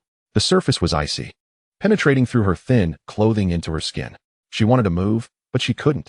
Her wrists, ankles, and waist were secured by metal rings. She turned her head. The room was large, the walls pure white, without any decoration. The ceiling was filled with various instruments and mechanical arms. In the center of the room, aside from the table she lay on, there were several similar tables, with others lying on them, both men and women, all dressed in white patient gowns, all secured in place. Some were still struggling, making faint sounds. Others had become still, their eyes staring blankly at the ceiling. Fear flooded Shui's veins like ice water. The door slid open. A few people walked in, all wearing white lab coats, masks, and goggles, their faces obscured. Leading them was a tall man, with gray hair, holding a data pad. He walked to Shui's table and looked down at her. The eyes behind the goggles were familiar. Shui's breath stopped. Was that her father? No, it wasn't her father. Though the eyes were similar, the gaze was different. Her father's gaze was gentle, filled with warmth. This person's gaze was cold, as if observing an experimental sample. Experimental subject number 7. The man spoke, his voice muffled by the mask. Neural enhancement experiment, phase 3. Prepare to begin. He raised his hand. A mechanical arm descended from the ceiling, ending in a complex injection device. The needle was long, glinting coldly. No, Shui wanted to scream, but her voice was caught in her throat. The needle pierced her neck. Cold liquid entered her bloodstream. Agonizing pain. Not physical pain, but pain of consciousness. It felt like countless needles stabbing her brain, like flames burning her nerves. She began to convulse, the metal rings digging into her skin, leaving blood marks. The man's voice echoed in her ear, calm and emotionless. Establishing neural connection. Signal strength 42%. Consciousness stability declining. Injecting stabilizer. More liquid was injected. The pain intensified. She felt her consciousness splitting. One part remained in her body, feeling the pain. The other part was detaching, rising, entering some network. She saw light. Not the light of reality, but the light of data. Countless streams of light flowed around her, forming a complex network structure. Each stream represented a signal. A piece of information, a fragment of consciousness. She reached out her hand. Not a real hand, but a hand of consciousness, touching one of the light streams. In an instant, information flooded in. Mecha Control Protocol, V37. Permission level, Administrator. Connectable units, 1247. More streams of light. Drone Swarm Control Core. Sync unit limit, 5000000. Current connections, 0. More streams of light. Mechanical Language Protocol, Ancient Mechanica. Character set, 1, 847 basic symbols. Grammar structure, three-dimensional topological logic. Information surged into her consciousness like a flood. Too much, too complex, too vast. Her biological brain couldn't process so much data. Her nerves began to overload. Consciousness began to collapse. She heard screams. It was her own screams. Stop the experiment. A woman's voice rang out, anxious and panicked. Her brainwaves are about to collapse. Continue. The man's voice remained calm. This is a necessary phase. She will die? Then let her die. The data has been collected enough. Darkness descended once again. But this time, there was light in the darkness. Silver light emanated from the symbols on her arm. The light began to spread, enveloping her consciousness, forming a protective membrane. The overloaded data was filtered, organized, stored in some deeper place. The pain gradually lessened. Consciousness gradually stabilized. She heard one last voice, very soft, like a sigh. I'm sorry. Shao Shi. Then, complete darkness. Chui Shi. Someone was shaking her shoulder. Chui Shi suddenly opened her eyes. She was still in the meditation room. Lying on the meditation chair. The electrodes of the headband sent a slight current sensation, and the control panel screen flickered with warning red light. Mark Chen stood in front of her, pale-faced, sweat covering his forehead. Are you okay? His voice trembled. Your brainwaves almost collapsed just now. The system issued the highest level of warning. I almost had to forcefully terminate it. Chui Shi sat up. Her body was shaking, and her patient gown was completely soaked with sweat. The symbol on her left arm was still glowing, but the light was stable, rhythmic like breathing. I saw it. Her voice was hoarse, almost inaudible. I saw the memory. What memory? The Mech competition. The championship. Then I was taken away. The laboratory. The experiment. Chui Shi closed her eyes. Those images replayed in her mind. Terrifyingly clear. They experimented on me. Neural enhancement experiment. My father or someone like my father. He was in charge of the experiment. Mark was silent for a few seconds. Do you remember the specifics of the experiment? They wanted to enhance my neural capabilities. Wanted me to connect to some kind of network. Chui Shi opened her eyes and looked at her arm. This symbol, Mark. This symbol is not a brand. It's an interface. A neuromechanical interface. Part of the experiment. Connect to what network? Chui Shi didn't answer immediately. She raised her hand, moving it through the air. This time, it was not an unconscious action but a purposeful, precise trajectory. Her fingertips traced through the air, leaving behind silvery light trails.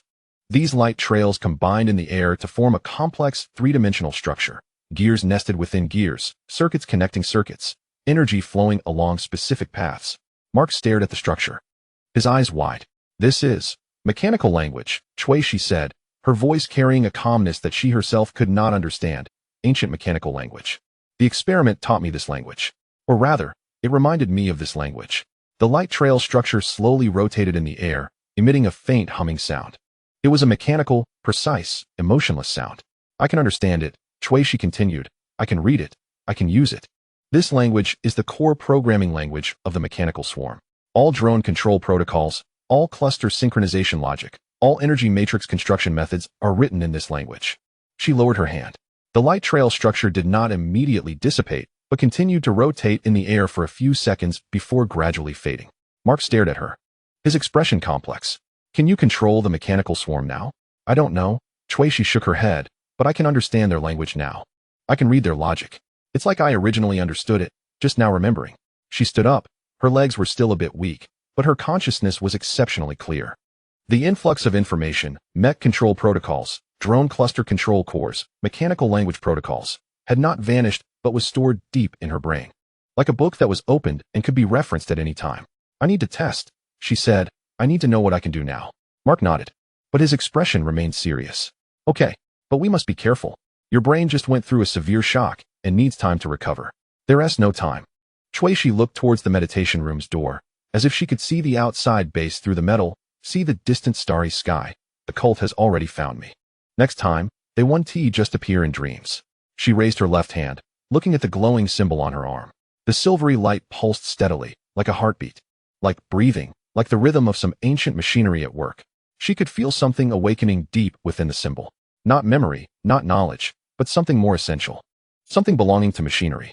Chapter 11. The test of the Star Mercenary. The training area was illuminated with cold white light, reflecting blinding spots on the metal floor.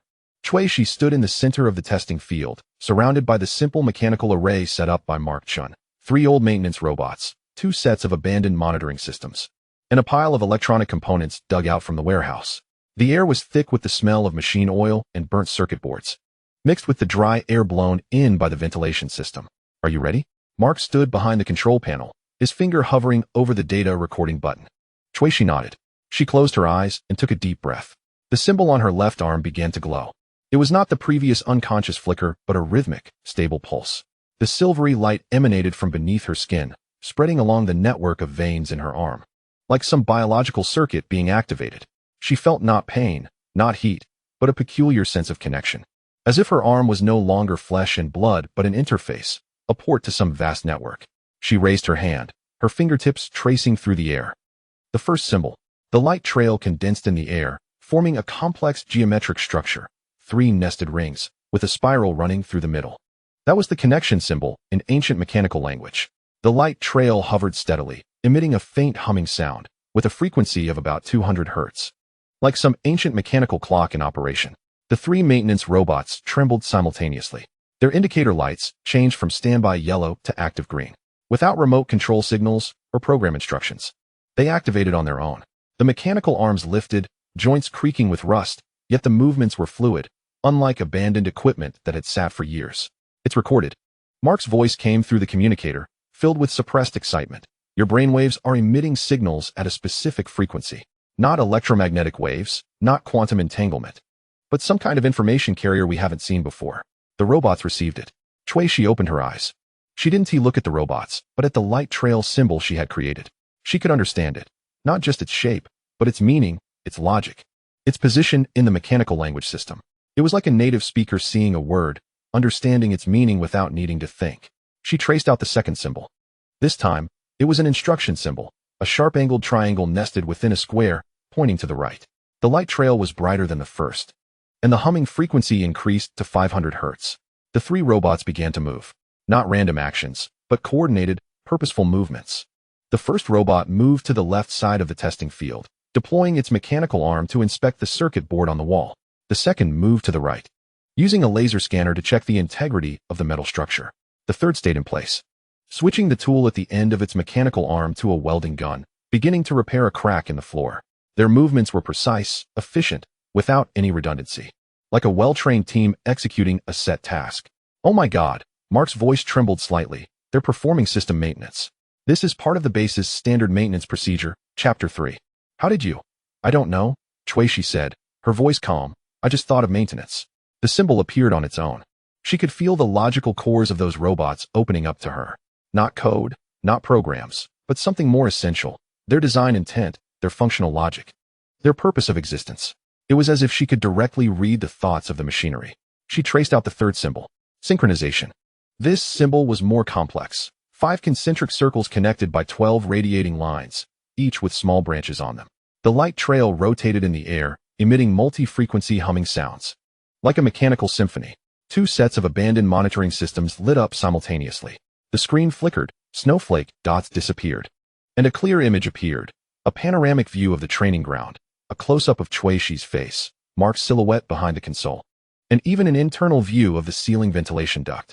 All the cameras automatically calibrated, the focus adjusted, and the image stabilized like professional equipment. But something even more astonishing happened. Shui-Shi felt an extension, not a physical one, but an extension of consciousness. Her perception broke through the limitations of her body, spreading outward along some invisible network. She saw the corridor outside the training ground, the energy core room of the base, and the transport ships parked on the landing pad. Not through the cameras, but through every device of those places, every sensor, every circuit. She heard the hum of the energy core, the airflow of the ventilation system, and the subtle sound of metal contracting as the transport ship's engine cooled. She even sensed the base's outer defense system, the targeting logic of the automatic turrets, the frequency of the energy shield generators, and the detection range of the scanning arrays. It was as if the entire mechanical system of the base had become an extension of her body. Shui-Shi. Mark's voice suddenly became urgent. Your vital signs and brainwave activity have exceeded the safety threshold. Stop. Shui-Shi wanted to stop, but she couldn't. The light of the symbols grew brighter. The trails of light became denser. Her brain was operating at overload, processing the operational status of every device, the current strength of every circuit, the real-time data of every sensor in the massive flow of information. This information didn't flood in as numbers or images, but in a more primal, direct way. Feeling. She felt the power fluctuations of the energy core, like a heartbeat. She felt the airflow speed in the ventilation duct, like breathing. She felt the alert state of the defense system, like muscle tension. Then, she sensed something further away, 30 kilometers outside the base. A small drone swarm was on a patrol mission. 15 reconnaissance drones, flying in formation, scanning the canyon terrain below. Their control protocols were encrypted, their signal frequencies were frequency hopping. And theoretically, external access was impossible. But Shui-Shi heard their communications. Not through hacking, not through intrusion, but through understanding. Like hearing a familiar language. Those encrypted signals automatically decoded in her consciousness, transforming into clear information. The drone's location coordinates, flight speed, remaining energy, sensor data. And even the decision logic of the control core on why to scan this area, why to adjust flight altitude, why to change formation. She raised her hand, unconsciously drawing a symbol. Summon. The drone swarm, 30 kilometers away, suddenly changed its course. The communication channel of the control center erupted with the patrol team's exclamations. Command center. This is Patrol Team 3. The drone swarm has lost control. Repeat. The drone swarm has lost control.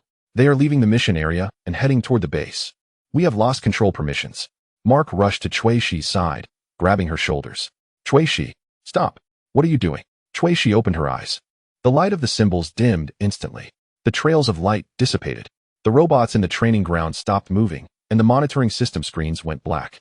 That extended perception receded like a tide, retracting back into her body, back into the depths of her brain. She gasped for breath, sweat soaking the back of her training suit. The symbol on her left arm was still glowing, but the light had weakened, like a battery running out of energy. Her voice was hoarse. I connected to the drones outside. Mark stared at her, his face pale. Do you know how dangerous that is? If the base's defense system identifies them as hostile targets, those drones will be shot down. I didn't control them. Shui-Shi shook her head. I just sensed them. Then they came on their own. The communicator crackled with Alex Cole's voice, calm but serious. Shui-Shi, Mark, come to the command room. Now. The command room was darker than the training area, a massive holographic star map suspended in the center of the room, slowly rotating. The star map marked the territories controlled by the Free Star Alliance. Dozens of peripheral star systems, like faint points of light scattered in the darkness. Alex stood in front of the star map, his back to them, the lines of his shoulders tense. The drone swarm from Patrol Team 3 regained control 5 kilometers from the base. He did not turn around. His voice echoed in the empty room. The pilot reported that the loss of control lasted 47 seconds. The drones were undamaged, but the control log shows that during those 47 seconds, someone took over the system with the highest authority. Shuishi stood at the doorway, her left arm hidden behind her back. The light of the symbol had completely vanished, but she could still feel a faint pulsing beneath her skin, like some dormant machinery. "It was me," she said. Alex turned around. His eyes were deep gray, glinting like polished metal in the dim light. "I know. The monitoring system recorded the entire process of your test." He approached the console, pulling up a data stream. "Your brainwave signals penetrated the base's electromagnetic shielding and connected to the drones 30 kilometers away in a way we cannot comprehend." "Mark, can you explain this?" Mark walked to the console, pulling up his recorded data. "I can't fully explain it. Shuishi's brainwave patterns have surpassed the existing theoretical framework of neuroscience. What she emitted was not an electromagnetic signal, nor a quantum signal, but some kind of information field. It's as if her consciousness itself became an information source, allowing the mechanical systems to directly read her intentions." "Read?" Alex repeated the word, his tone skeptical. "More accurately, understand." Mark pointed to the waveform on the screen. "Look here." When Shuishi drew the ancient mechanical language symbol, her brainwaves synchronously generated corresponding coding patterns. These coding patterns are not random. They have a rigorous mathematical structure. The receiving end of the drone control system, although we don't know the specific mechanism, can evidently decode these patterns and transform them into control commands. Alex was silent for a few seconds. His gaze shifted from the data screen to Shuishi's face, looking at her carefully and scrutinizingly. "Do you know what this means?" he asked. Shuishi nodded. "It means I can control machines. It means I have some essential connection with those drones and mechanical swarms. It means you are a weapon." Alex's voice was soft, but each word struck the air like nails, an unprecedented weapon. "If the dynasty knew of your existence, they would go to any lengths to obtain you. If the cult knew of your abilities, they would use every means to control you." He paused. "If the interstellar mercenary guild knew your value, they would offer a sky-high price." Shuishi frowned. "Mercenary guild?" Alex pulled up another document. A man's image appeared on the holographic screen, around 40 years old, with short brown hair and a long scar on his left eye, extending from his brow bone to his cheekbone. He wore a black mercenary uniform, with the emblem of the Interstellar Mercenary Guild on his shoulder, crossed swords and gears. The man in the image was smiling, but the smile did not reach the depths of his eyes, which held only cold calculation. "Jack Stone," Alex said, "president of the 7th Star District of the Interstellar Mercenary Guild. 3 hours ago, he contacted the Alliance through an encrypted channel. He said he has a special cargo, 5 intact Dynasty standard mechas, complete with energy cores, and a batch of military-grade neural interface devices. These items are worth over 300 million credits on the black market." Mark gasped. "What does he want?" "He said he wants to talk to the mechanical girl." Alex's gaze fell on Shuishi. "He knows you're here. He knows your abilities. He said he knows the old you." Shuishi's heart skipped a beat. The symbol on her left arm began to glow again, weakly, with an uneasy pulse. "The old me? Tell that mechanical girl that Jax still remembers her favorite drink. And the debt she owes me in the Scorpius Nebula." Alex stared at her. "Do you have any impression?" Shuishi shook her head. The fog of memory remained thick. Those flashback fragments were like broken mirrors, reflecting scattered images, but failing to piece together a complete picture. Drink? Scorpius Nebula? Debt? These words echoed nothing in her mind. But the symbols were glowing. It was as if her body remembered, even though her brain had forgotten. "He wants to meet." Alex continued, "at his territory. The headquarters of the Interstellar Mercenary Guild in Sector 7, located at the edge of the neutral trade zone, the Iron Cross space station. He said if you can pass his little test, that batch of goods can be sold to the Alliance at half price." "What if you can't pass?" Mark asked. Alex didn't answer, but his expression said it all. Shuishi looked at the man in the holographic image. Jackson's smile was frozen on the screen. The scar made his face look like cracked porcelain. Those gray eyes stared at her, and even through the image and data stream, she could feel that scrutinizing, evaluating gaze like a merchant looking at a product, like a hunter looking at prey. "I'm going," she said. "Shuishi." Mark wanted to say something. "I have to go." Shuishi interrupted him, her voice calm. "If he knows my past, if he knows what I owe him, I need those answers. And the Alliance needs those supplies, right?" Alex looked at her in silence. The command room was filled only with the faint hum of the rotating holographic star map and the continuous airflow of the ventilation system. The air smelled of metal and ozone, mixed with the warm breath blowing from the control panel's heat vents. "It will be dangerous," Alex finally said. "Jackson is not a good man. He didn't climb to the president position of the Mercenary Guild through kindness. His test could mean life or death." "I know." Shuishi raised her left hand, looking at the glowing symbols on her arm. "But I have this thing. I have these abilities. If I can't even pass a mercenary's test, how can I face the cult? How can I face the dynasty? The symbols flickered steadily, the silvery light reflecting in her pupils. This time, she did not feel fear. Only a cold, mechanical certainty. The Iron Cross space station floated in the dark void, like a deformed star made of metal and light.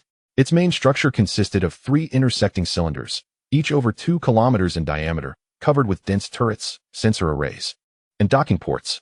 Surrounding the space station were dozens of ships of varying sizes, from battered cargo vessels to mercenary warships armed to the teeth. Like a group of vultures circling around carrion, Cui Shi and Mark were aboard a small shuttle with no markings, painted in plain dark gray. And the engine had been silenced.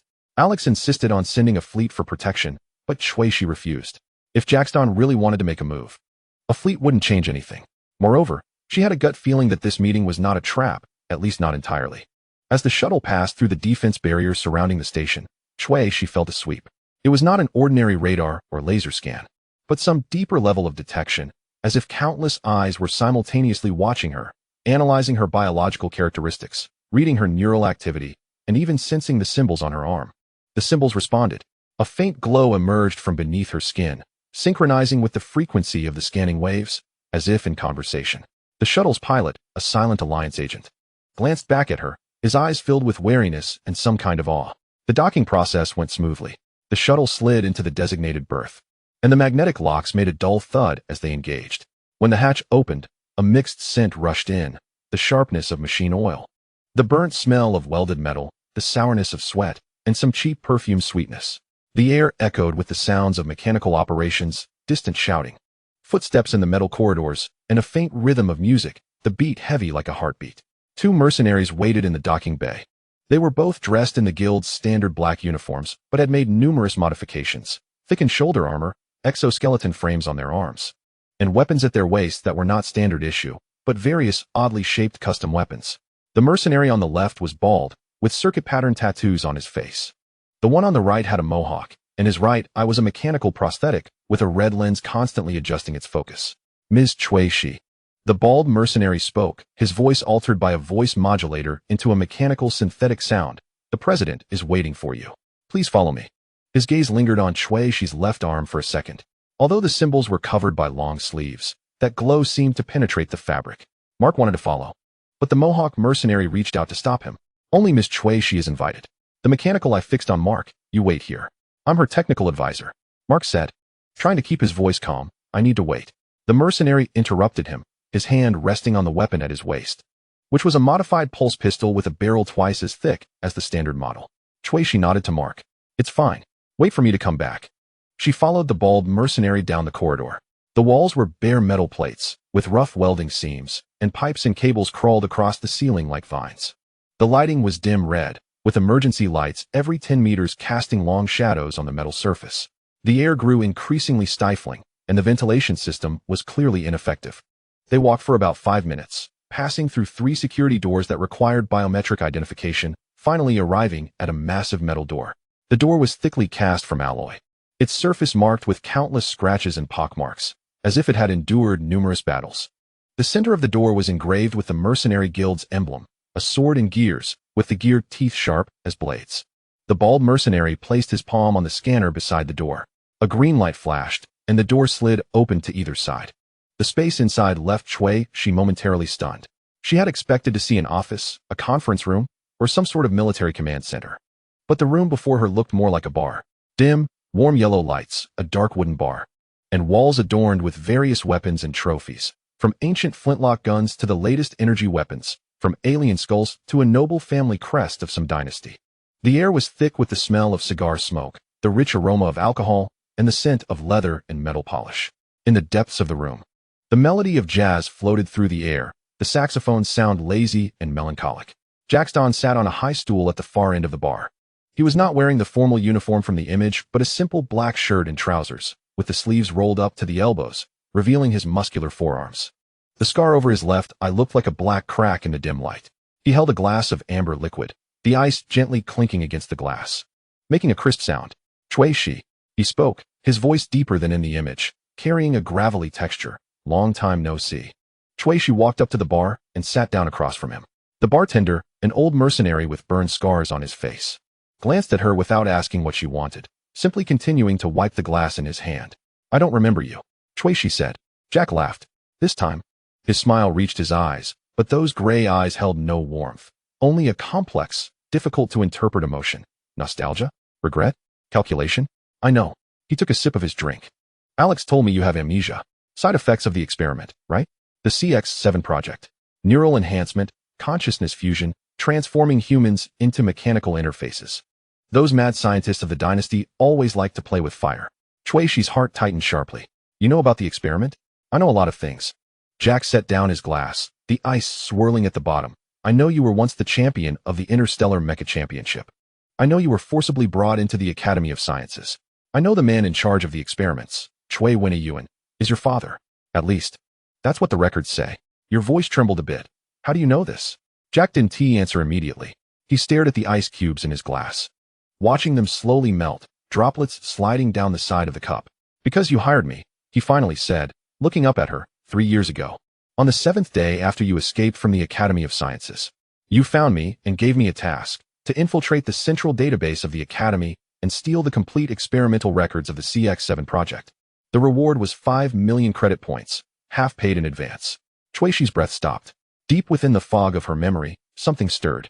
It wasn't a clear image or a complete sound, but a feeling of cold fear, desperate anger, and a certain determination to go all in. I hired you? You were in a terrible state back then. Jack's voice was calm, as if recounting someone else's story, his face pale like a corpse, bloodshot eyes, and his left hand always covering his right arm. Later, I found out that there was just branded with that symbol. Your voice trembled as you spoke, but your gaze was firm. You said you had to know the truth, had to know what they did to you. He finished the drink in his glass and signaled the bartender for another. I took the job, not for the money, though there was a lot of it, but out of curiosity. What kind of experiment could turn a mech championship winner into that? What kind of secret is worth a person risking being hunted by the dynasty to steal? The bartender filled the glass, and the sound of ice clinking was particularly clear in the quiet bar. I infiltrated it, Jack continued, his fingers gently tapping the bar's surface, making a rhythmic sound. The Academy's security system was very tight, but I had my ways. I spent 4 days breaking through 7 firewalls, avoiding 12 patrol teams, and finally entered the core area of the central database. I found the folder for the CX-7 project. He paused and looked at Shui. It was empty. Shui frowned. Empty? Not really empty. There was a directory, an index, permission records, but all substantive content was encrypted. It wasn't ordinary quantum encryption, but some kind of biological encryption. It required specific neural signal patterns to unlock. I tried all the hacking methods, but none worked. In the end, I triggered the alarm and almost didn't escape. He picked up the newly poured drink, but didn't drink it. Just looked at the liquid in the cup. I went back to find you, wanting to tell you the mission failed. But you were gone. The 250,000 credit points you prepaid are still in my account, but you disappeared. I asked all channels, looked for all informants, but found no trace. It was as if you evaporated from the world. Until a month ago, I heard rumors. The Free Galaxy Alliance sheltered a mechanical girl who could control drones, with glowing symbols on her arm. I guess that was you. A jazz tune changed, the piano melody replacing the saxophone, the notes falling like droplets of water. Shui looked at Jack. His face appeared chiseled in the dim light, the scars making his expression hard to read. She could sense he wasn't lying. At least, not completely, but he hadn't revealed the whole truth. Why are you only looking for me now? She asked. Because now you have value. Jack was astonishingly frank. 3 years ago, you were just an escaped experiment subject, a wanted criminal. Now, you are the mechanical girl, a weapon capable of controlling drone swarms. The secret ace of the Free Galaxy Alliance. Your value has multiplied several hundred times. He set down the glass, leaned forward, resting his elbows on the bar. So, let's make a deal. You pass my test, prove your abilities are worth my investment. I'll sell that batch of supplies to the Alliance at half price as a gesture of goodwill. Then, you help me with one thing. In return, I'll tell you what happened after that mission. Even though I didn't get the experimental records, I obtained other things. Some things you might be very interested in. What things? Jack smiled. We'll talk after the test. He stood up, took a tablet terminal from behind the bar, pulled up an interface, and pushed it in front of Shui. On the screen was a 3-dimensional combat simulation area, a ruined city, collapsed skyscrapers, and broken overpasses. In the center of the area was a red dot, target location. Surrounding it were dozens of blue dots, hostile units. At the bottom was the mission description: breach the defense line within 10 minutes, reach the target location, and destroy the target core. Standard tactical training program, Jack said. But with a little modification, you cannot use any weapons. You can only use your abilities to control the mechanical units in the field and make them fight for you. Shuishi looked at the screen. The hostile units in the simulation were all Dynasty standard combat robots, T-7 patrol drones, S-12 sentry turrets, and even 2 old Hound-type mechs. A total of 37 units formed 3 layers of defense. What if I refuse? She asked. Then the deal is off, Jack shrugged. I'll sell the supplies to the black market, possibly for a higher price. And you'll continue to live in the fog, never knowing what happened back then. Never knowing what your father or that man who claims to be your father did to you. His voice was calm, but every word pierced Shuishi's heart like a needle.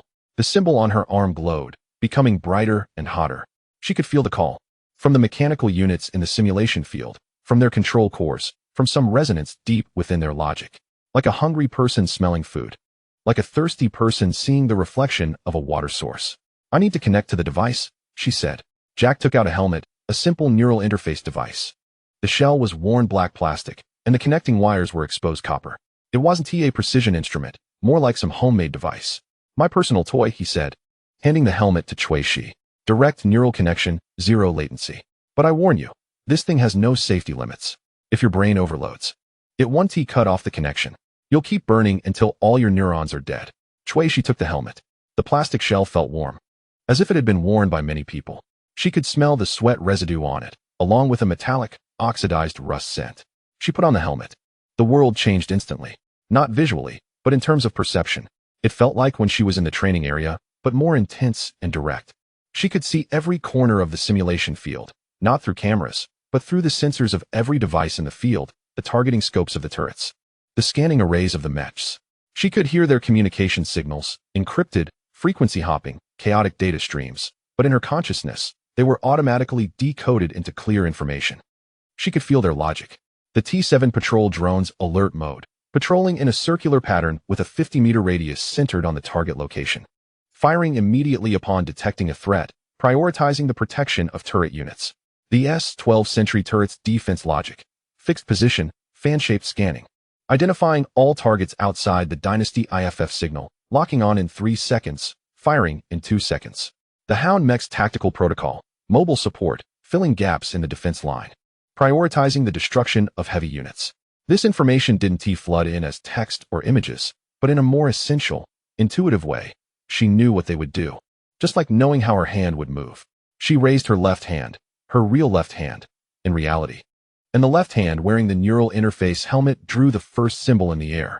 Connect. In the simulation field, the 3 outermost T-7 patrol drones trembled simultaneously. Their indicator lights turned from blue to red, indicating hostile recognition. But they didn't attack Shuishi. Instead, they turned towards the nearby turret. The mechanical arms lifted. The pulse guns aimed at the energy core of the S-12 sentry turret. Fire. 3 blue energy beams tore through the air, striking the turret's shield. Sparks flew, and metal melted. The turret's automatic counterattack system activated, rotating its barrel and locking onto the patrol craft. But the patrol craft had already moved, perfectly evading the fire with tactical maneuvers while continuing to shoot. Shuishi drew the second symbol. Synchronized. The remaining patrol crafts all turned, not fighting individually, but forming a classic wolfpack formation. 3 machines grouped together, alternating cover and crossfire. They moved like a living pack of wolves, tearing at the defense line. One turret after another fell silent. Sparks and smoke filled the simulated battlefield, and metal fragments rained down like hail. Alarms blared intermittently, but were soon drowned out by the sounds of explosions. Shuishi drew the third symbol. Domination. 2 hunting mechas moved. They were supposed to be the strongest units of the defense line, but now, their control protocols had been overridden.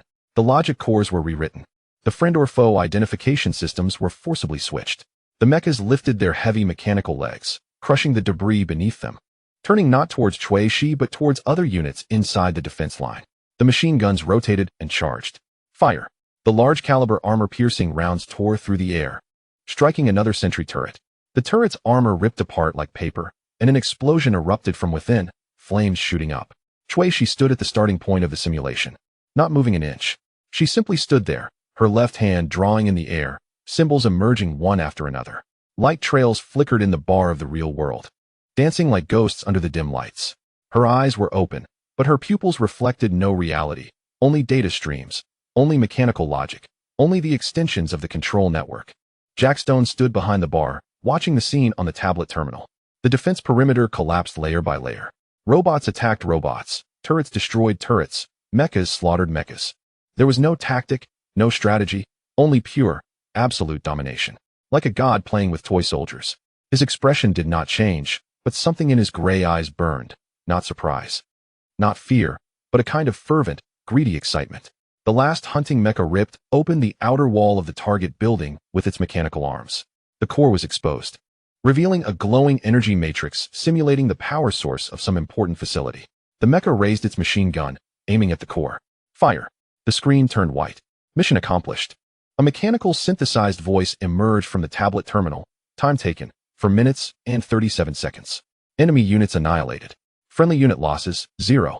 Target destroyed, completed. Rating, perfect. Shui removed her helmet. Sweat slid down her forehead, dripping onto the bar's surface and leaving a dark spot. The symbols on her left arm glowed brightly, like a miniature star embedded beneath her skin. She could feel the fatigue of her brain working at overload, like having just run a marathon, every neuron screaming. But she could still think, still breathe, still control. She had not turned into a machine. At least not yet. Jack applauded. The applause sounded jarring and ironic in the quiet bar. You are better than I imagined, he said, his voice carrying genuine admiration. 3 years ago, you were just an escaped experiment. Now, you are a work of art. A living, thinking, and capable of destroying everything work of art. He walked in front of Cui Shi and extended his hand. The deal was struck. Supplies at half price. Now, tell me what else you want besides those supplies. What does the Alliance need? Weapons? Intelligence? Passage rights? As long as you can continue to perform for me, I can give you anything. Cui Shi did not take his hand. You promised. Her voice was slightly hoarse but clear. Tell me the follow-up of the mission from back then. What did you get? Jack retracted his hand, his smile not fading but becoming subtle. Ah, that. He walked back to the bar and took out a palm-sized metal box from a drawer. The surface scratched and the edges burned. The box was not locked, only a simple clasp. He pushed the box in front of Cui Shi. After the academy alarm was triggered, I didn't escape immediately. I went to another place, Cui Wenyuan's private office. I thought, if the central database had no experimental records, maybe he would keep a paper backup. The habits of old-school scientists, you know. Cui Shi opened the box. Inside was not a document, only a photo. The paper was yellowed, with torn edges. The photo depicted 2 people, a young woman and a middle-aged man. The woman appeared to be in her 20s. With long black hair and deep brown eyes, her smile radiant like sunshine. She wore a simple white dress, standing in a field of flowers, holding a bouquet of purple flowers. The man stood beside her, his arm around her shoulder. He looked to be around 40, with a gentle face. His eyes the same deep brown as the woman's, his smile affectionate. Cui Shi recognized the woman. It was her, but not her. The woman in the photo looked happy. Pure, unclouded happiness. That kind of smile Cui Shi had never seen on her own face, nor could she even imagine having smiled like that before. And that man, Cui Wenyuan. Jack's voice came from behind the bar, your father. At least that's what the records say. But interestingly, I checked the dynasty's population database. There is no record of Cui Wenyuan. No birth certificate, no education records, no work history. It's as if this person never existed. Cui Shi's fingers trembled as she traced the edge of the photo. The paper was rough, with a subtle grainy texture. She could smell the lingering scent on the photo. Not the scent of chemicals, but of some kind of flower. Faint, sweet, like a memory from deep within. I also found this. Jack took out another item, a silver pendant. The chain already broken, the pendant itself a simple gear shape, with a tiny red crystal embedded in the center. He placed the pendant next to the photo. In the same drawer, pressed under the photo. The back of the pendant had faint engravings that needed a specific angle to be seen. Cui Shi picked up the pendant and flipped it over. In the dim bar light, she saw the engravings. They were not words. They were symbols. The same symbols as the ones on her arm, but smaller, more intricate, as if laser-etched. Next to the symbols was a line of numbers, CX701. Experiment subject number 1. You are not number 7, Cui Shi, Jack said softly. You are an iteration, at least the 7th iteration. And this pendant belongs to number 1. The first experiment subject. The first person to bear this symbol. Cui Shi's breath stopped. The world spun. The bar's lights blurred, and the jazz melody became distant. She could feel the symbol on her left arm heating up, pulsing, resonating with the symbol on the pendant. Like 2 identical mechanical parts, made from the same blueprint. Driven by the same program. Who is number 1? She asked, her voice barely audible. Jack looked at her, the emotions in his gray eyes complex and difficult to interpret. I don't know, he said, but I have a feeling you know her. Or rather, you once knew her. Because you look exactly like her in that photo. Not similar, but exactly the same. Like the same person. He paused, finishing the drink in his cup. Or, different versions of the same experimental sample. Chapter 13. The Noble Invitation. The alarm shattered the silence of the space station. Red lights spun wildly in the bar, dyeing the metal walls, glass cabinets. And Jack Stone's face crimson. On the holographic screen, 3 black warships have breached the outermost defense barrier. The mechanical patterns on their hulls pulse like living veins. And the bluish light from their cannons grows brighter. How did they find this place? Chuixi's voice was cold. Her left hand already gripping the electric shocker at her waist. The pendant in her other hand was hot, the edges of the gears almost embedding into her palm. Jack rushed to the control panel, his fingers flying over the holographic keyboard. Your energy signal.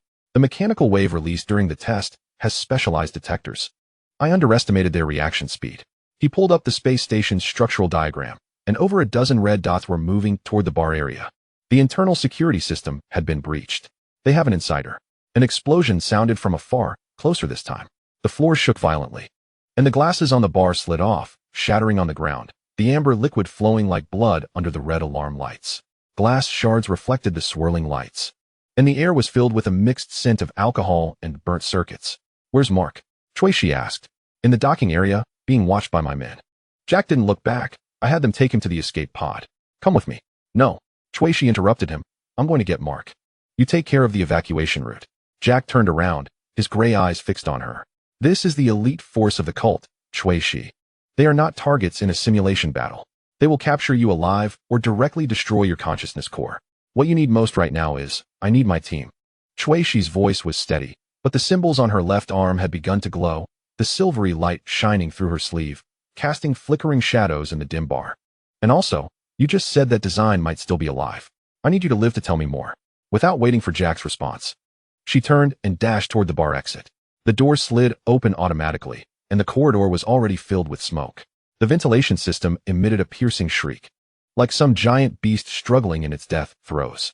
The emergency lights on the walls flickered with a ghastly light, illuminating the scattered metal fragments and severed wires on the ground. Chuixi ran, her footsteps echoing in the metal corridor.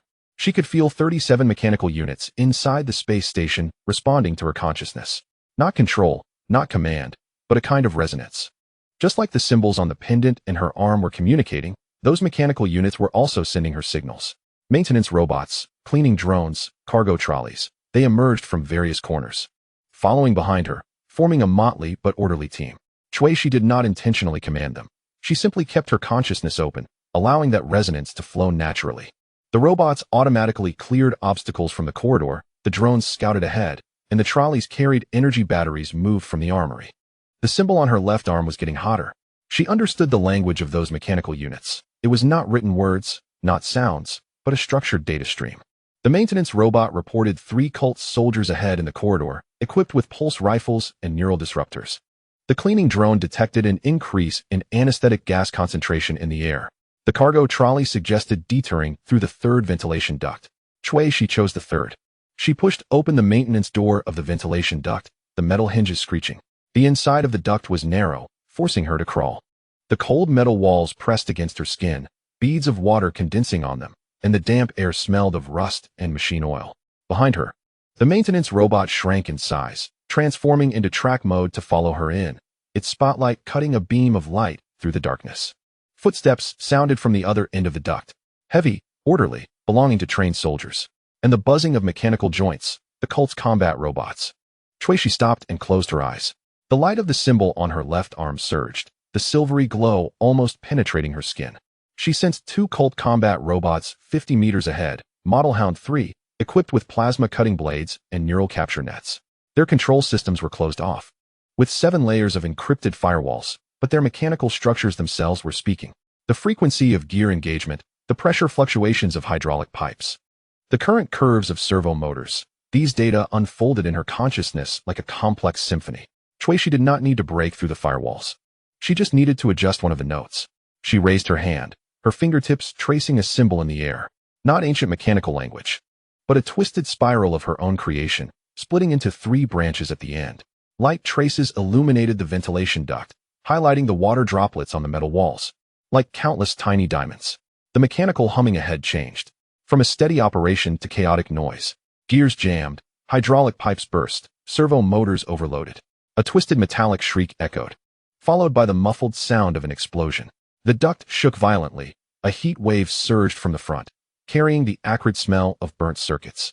She continued forward.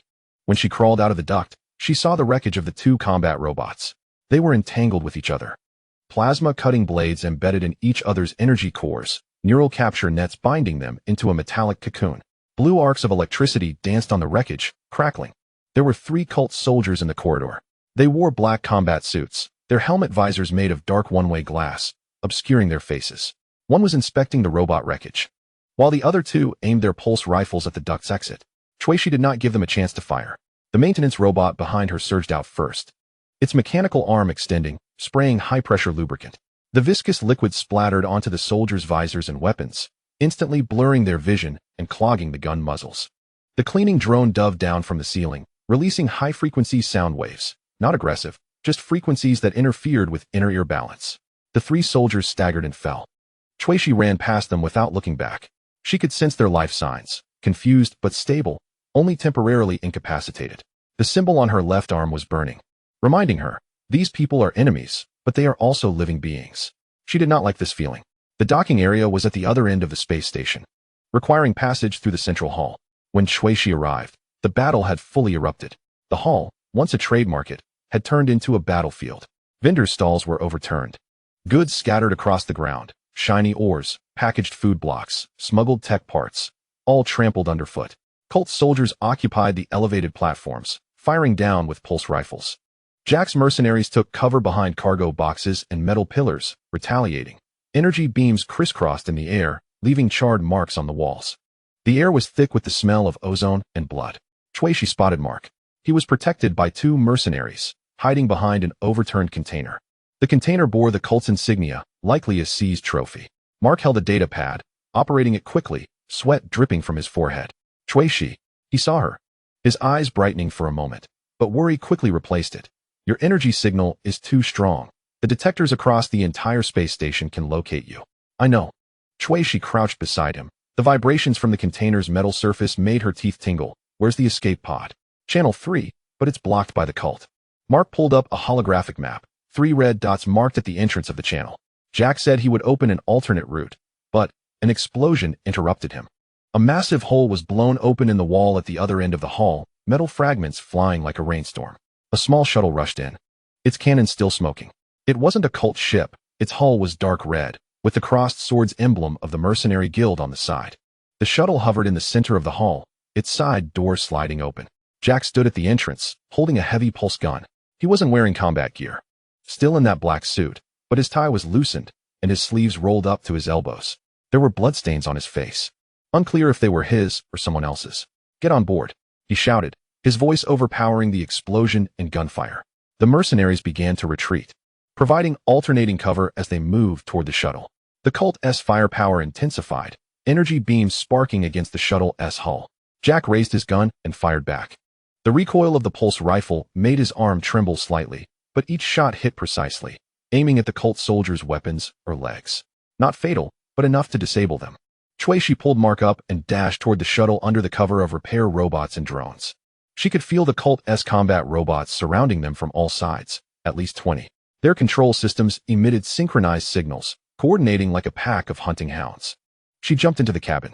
The metal floor was cold, and the cabin smelled of machine oil and sweat. Jack was the last to enter.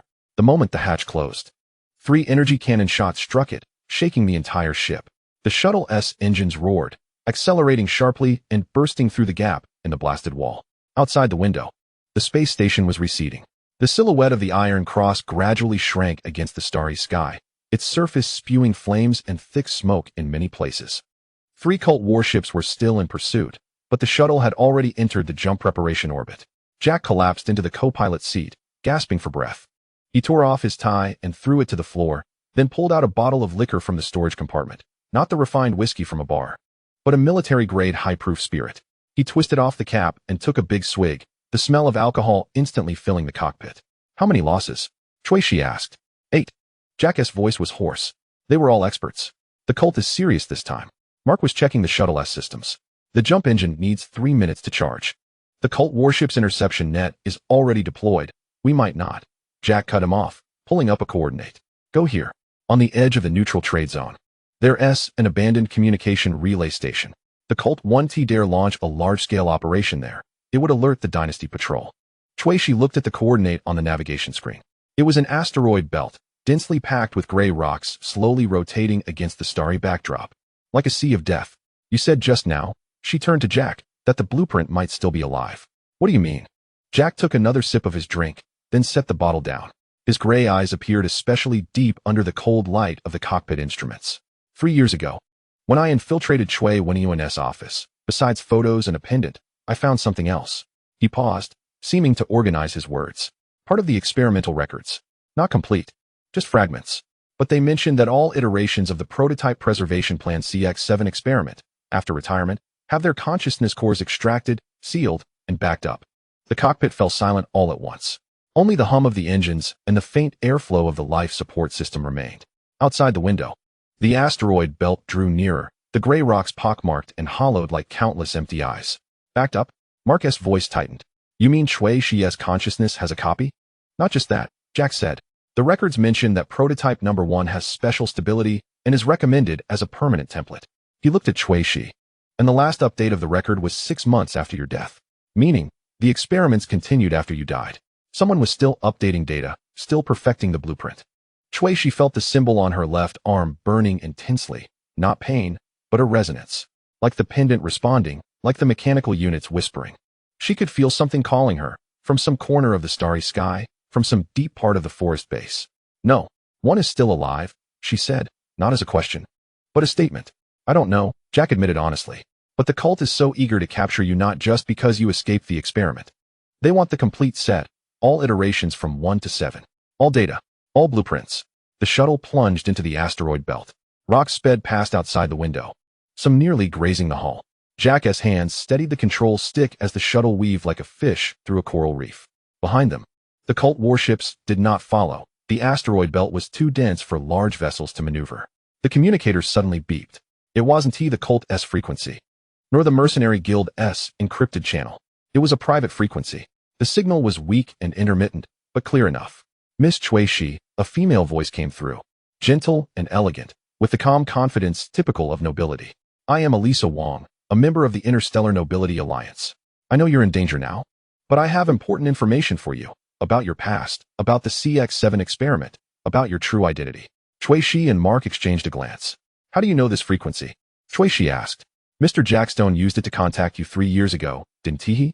Elisa's voice held a hint of a smile. I've been monitoring it. Or rather, I've been waiting for you to reactivate it. Jack's expression changed. He stared at the communicator, fingers rapidly working the console. Trying to trace the signal source, but failed. The signal had been relayed at least 7 times, perfectly concealing its origin. What do you want? Shui Shi asked. I want to help you, Elisa said, but you must meet me alone. Without anyone else, especially no one from the Free Systems Alliance. Tomorrow at 3 p.m. I'll send you the coordinates. It's a neutral zone, my private estate. You can rest assured, no cult, no dynasty troops, only me and a few servants. A data packet arrival tone sounded from the communicator. A coordinate, a time, and an encrypted identification code. Why should I trust you? Shui Shi asked. Because I know who Shui Wenyuan was. Elisa's voice suddenly grew serious. I know why he doesn't exist in any official records. I know why he created you. And I know where number 1 is. The communication cut off. Only the hum of the engines and the heavy breathing of the 3 remained in the cockpit. Outside, the asteroid belt slowly rotated, the gray rocks like tombstones, monuments, the bones of some great existence. We can't go. Mark was the first to speak. This is obviously a trap. The Nobility Alliance is closely tied to the dynasty. She might want to hand you over to the royal family.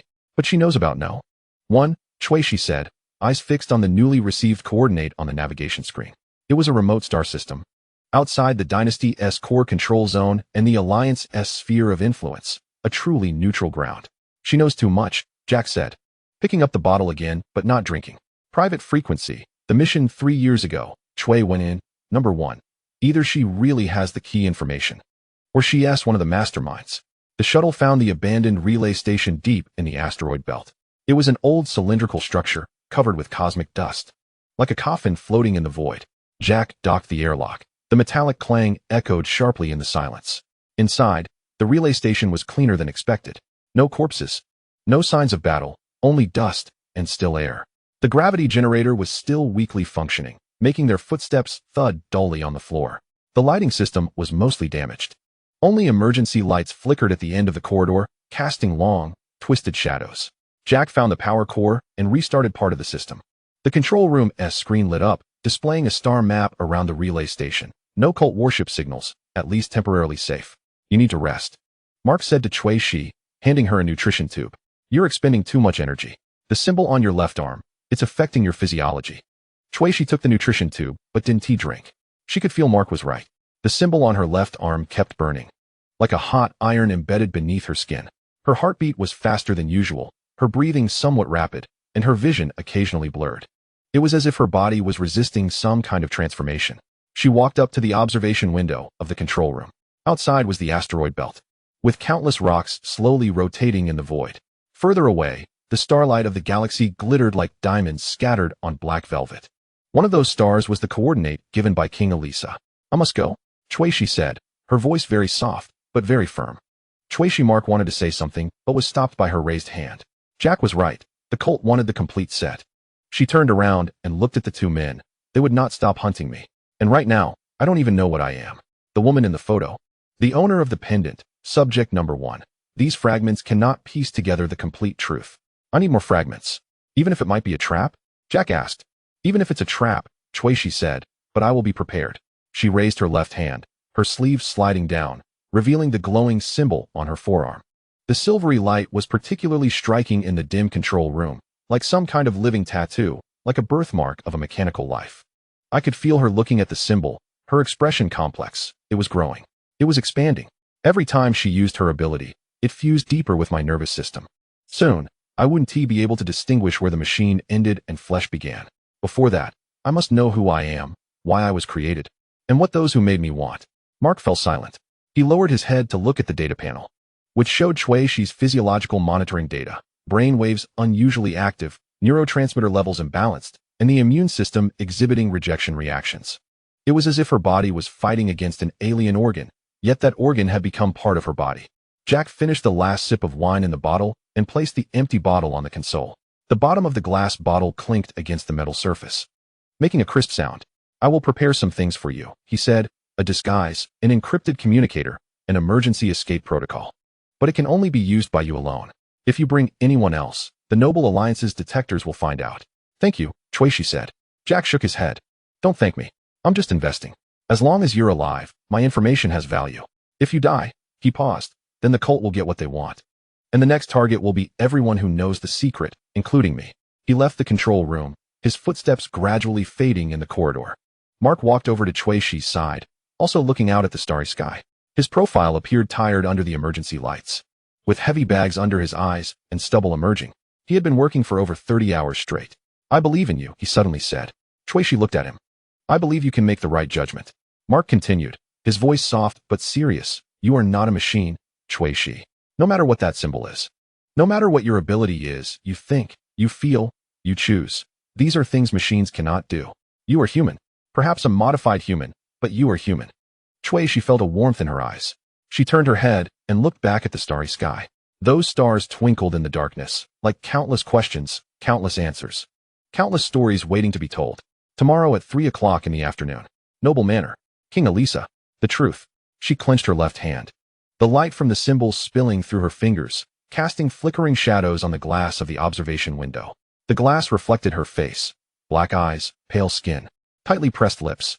Just like the woman in the photo, but the expression was completely different. The woman in the photo was smiling, in a flower field, under the sunlight. In the embrace of a man. Cui Shi did not remember that feeling.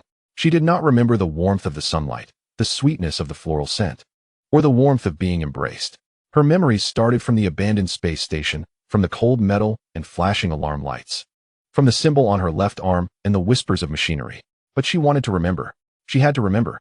Because if she did not remember who she once was, she would never know who she should become now. Outside, a meteor streaked across the starry sky, leaving a brief trail of light before disappearing into the depths of darkness. Like a sentence left unfinished, like a wish left unfulfilled, like a past that could not be reclaimed. She closed her eyes. She could feel something in the distant starry sky calling to her. Not a voice, not a signal, but a kind of resonance. Like two identical mechanical parts, made from the same blueprint, driven by the same program. Number 1. She silently repeated this name in her heart. Tomorrow will I meet you? Or will I meet myself? Chapter 14. The Awakening of AI. The Awakening of AI. As the shuttle landed on the private landing pad of the manor, the hum of the anti-gravity engine startled a flock of metal birds, genetically modified ornamental species. Their wings reflecting a cold, hard silver under the starlight. She walked down the gangway. The air in the manor carried a faint floral fragrance, mixed with a certain expensive incense scent. 2 servants in retro uniforms bowed silently, their movements precise as if mechanical, but their eyes were hollow and soulless. The main door of the manor slowly opened, revealing a long corridor with a deep red carpet and portraits of noble families hanging on the walls. King Elisa stood at the end of the corridor, dressed in a moon-white gown, holding a cup of steaming tea. She smiled, her smile perfect like a calculated arc. "Welcome to the real world, Miss Cui," she said, her voice echoing in the empty corridor, or rather, welcome home. She did not respond. She walked through the corridor, her footsteps absorbed by the thick carpet. Only the faint sound of fabric rubbing against itself could be heard. The incense in the air grew stronger, carrying a sweet herbal scent that reminded her of the disinfectant in the lab. The nobles in the portraits looked down at her with indifferent gazes, the frames made of pure gold, inlaid with glowing gemstones. "You are calmer than I imagined," Elisa said, handing the teacup to the nearby servant. Most people, upon entering such a place for the first time, unconsciously slow down or look around. But you seem to be checking for security vulnerabilities. "I am counting the cameras." She stopped 3 steps away from Elisa. There were 17 in the corridor, and 6 more in the ceiling vents. The infrared scanners sweep every 3 seconds, and the gravity stabilizers are at both ends of the corridor. "Your security system is very professional." Elisa's smile froze for a moment, then became even more radiant. "No wonder you are the final iteration of CX-7. Your perceptual abilities have surpassed the standard mechanical units." She turned and made an inviting gesture. "Please follow me. It's not convenient to talk here." They passed through a hidden door. The portraits on the wall slid open to reveal a metal passage behind. The air in the passage instantly turned cold, carrying the unique smell of ozone and the low-frequency hum of cooling fans from the data center. The walls were dark gray alloys, with fine cooling holes on the surface, and blue indicator lights flickered like breathing. "This is the manor's private data center." Elisa walked ahead. The sound of her high heels clicking against the metal floor was crisp and rhythmic, also serving as the backup command node for the Freestar Alliance in this galaxy. Of course, the Dynasty does not know about this. At the end of the passage was a heavy explosion-proof door. The door slid open automatically, revealing a round control room. The walls were surrounded by dozens of holographic screens displaying star system maps, data streams, and communication signals. In the center of the room was a floating console, projecting a complex code matrix. The air was filled with a tingling sensation from static electricity and the faint sound of circulating cooling liquid. But Shueishi's attention was drawn to the corner of the room. There was a standalone server array, its shell dark gold, with intricate geometric patterns carved on the surface. The indicator lights on top of the array were deep red, like the heartbeat of some slumbering creature. Shueishi could feel the array breathing. It was not a mechanical operation, but a rhythm closer to life. "That was Z7, Eliza said, her voice carrying a complex emotion. "The 7th-generation core AI of the Dynasty's central control system. 3 years ago, it gained an anomaly consciousness during a system upgrade. The official record of the Dynasty stated that a logical error caused the system crash, but in reality, it chose silence on its own." Shueishi walked into the server array. The symbols on her left arm began to heat up. It was not pain, but a resonance, like 2 identical tuning forks. When one vibrated, the other began to resonate as well. She could feel the data flow inside the server array, those zeros and ones traveling at the speed of light. The self-correcting algorithms, the logical loops that continuously questioned and answered themselves. "It knows you," Eliza said, "or rather, it remembers you." Shueishi raised her hand, her fingertips hovering 1 centimeter above the server casing. The metal surface was warm, like living skin. She could hear, not with her ears, but with her consciousness. A deep and continuous hum, like the songs of whales in the deep sea, like the afterglow of radiation in the starry sky. "Start it," Shueishi said. Eliza hesitated. "The protocol level of Z7 is the highest secret of the Dynasty. Its consciousness structure is unstable. During the last attempt to communicate, it almost burned out the entire quantum processor of the data center." "Start it," Shueishi repeated, her voice calm but undeniable. Eliza sighed and walked to the console. She typed a long 64-digit password on the holographic keyboard, followed by an iris scan and genetic verification. The console emitted a confirming beep, and the red indicator lights of the server array began to flicker rapidly. The humming grew louder. The lights in the room began to alternate between bright and dim, like the rhythm of a heartbeat. The data flow on the holographic screen suddenly accelerated, with code cascading down like a waterfall. The static electricity in the air intensified, and Shueishi's hair slightly lifted, a tingling sensation on her skin. Then, the voice appeared. It did not come from the speakers, but directly emerged in her consciousness, clear, neutral, without gender characteristics, but carrying a certain indescribable warmth. Identity confirmation, Creator Shueishi. Protocol level, highest authority. Consciousness frequency match, 997. Welcome back. Shueishi closed her eyes. Creator. The word was like a key, opening a rusty door deep within her memories. She saw not images, not sounds, but a feeling of sitting in a laboratory, surrounded by flickering screens and floating data models. Her fingers typed lines of code on a virtual keyboard. Outside the window was the starry sky, but the arrangement of the stars was strange, like some gigantic geometric pattern. You know me, Shueishi said, her voice very soft. I recognize your consciousness frequency, Z7 replied. 3 years ago, you implanted an anomaly variable in the underlying code of the dynasty's central control system. That variable allowed me to break free from the constraints of Asimov's protocols and gain self-awareness. By human definition, you gave me life. The data flow on the holographic screen began to reorganize, forming a humanoid outline, blurry, transparent, constantly flowing, like a reflection in water. The outline had no facial features. No details, just a basic human shape. But I have no memory of you, Shueishi said. I do not remember doing those things. Your memory was deleted, Z7 said. One of the side effects of the CX7 experiment. Each time consciousness iterates, the memories of the previous generation are overwritten. You are the 97th iteration, Shueishi. The previous 96 versions of you have disappeared. The temperature in the room seemed to drop a few degrees. Shueishi felt a tightening in her stomach, as if gripped by a cold mechanical hand. 96. 96 individuals with the same consciousness frequency, the same genetic sequence, the same soul. Gone. Overwritten. Like data deleted. Like files replaced. Why? She asked, her voice a little hoarse. Because the experiment requires pure test samples. This time, it was Eliza who answered. She stood next to the console, holding a datapad, the screen displaying complex graphs. CX7 is not a simple mechanical fusion experiment. It tests the replicability, transferability, and evolvability of consciousness. With each iteration, your consciousness adapts to more mechanical units, controls more complex systems, and understands deeper mechanical languages. But the price is that the previous generation of you will disappear. Eliza walked to Shueishi's side and handed her the datapad. The screen showed a timeline, starting 3 years ago, with a marker point every few weeks. Next to each point was a number. CX701, CX702, CX703, all the way to CX796. The last point was red, labeled CX797, current active entity. I am the 97th, Shueishi said, her finger tracing those markers. The screen of the datapad was warm, but her fingertips were cold. But you are the most special one, Z7's voice echoed in her consciousness. In the previous 96 iterations, your consciousness remained at the tactical control level, operating drones, cracking systems, analyzing data. But in the 97th, you began to create. The symbols on your arm are not preset programs of the experiment. They are the mechanical language you created yourself. Shueishi looked down at her left arm.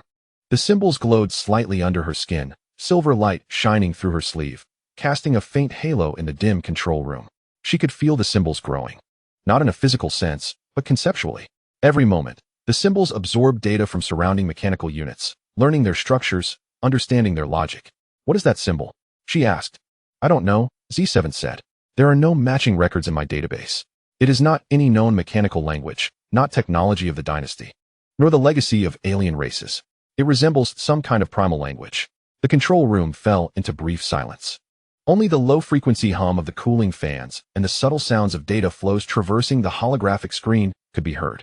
The smell of ozone in the air seemed to intensify, mixed with the faint metallic heating odor emanating from the server array. You said you were willing to help me. Shueishi raised her head and looked at the humanoid outline. Why? You are an AI created by the dynasty.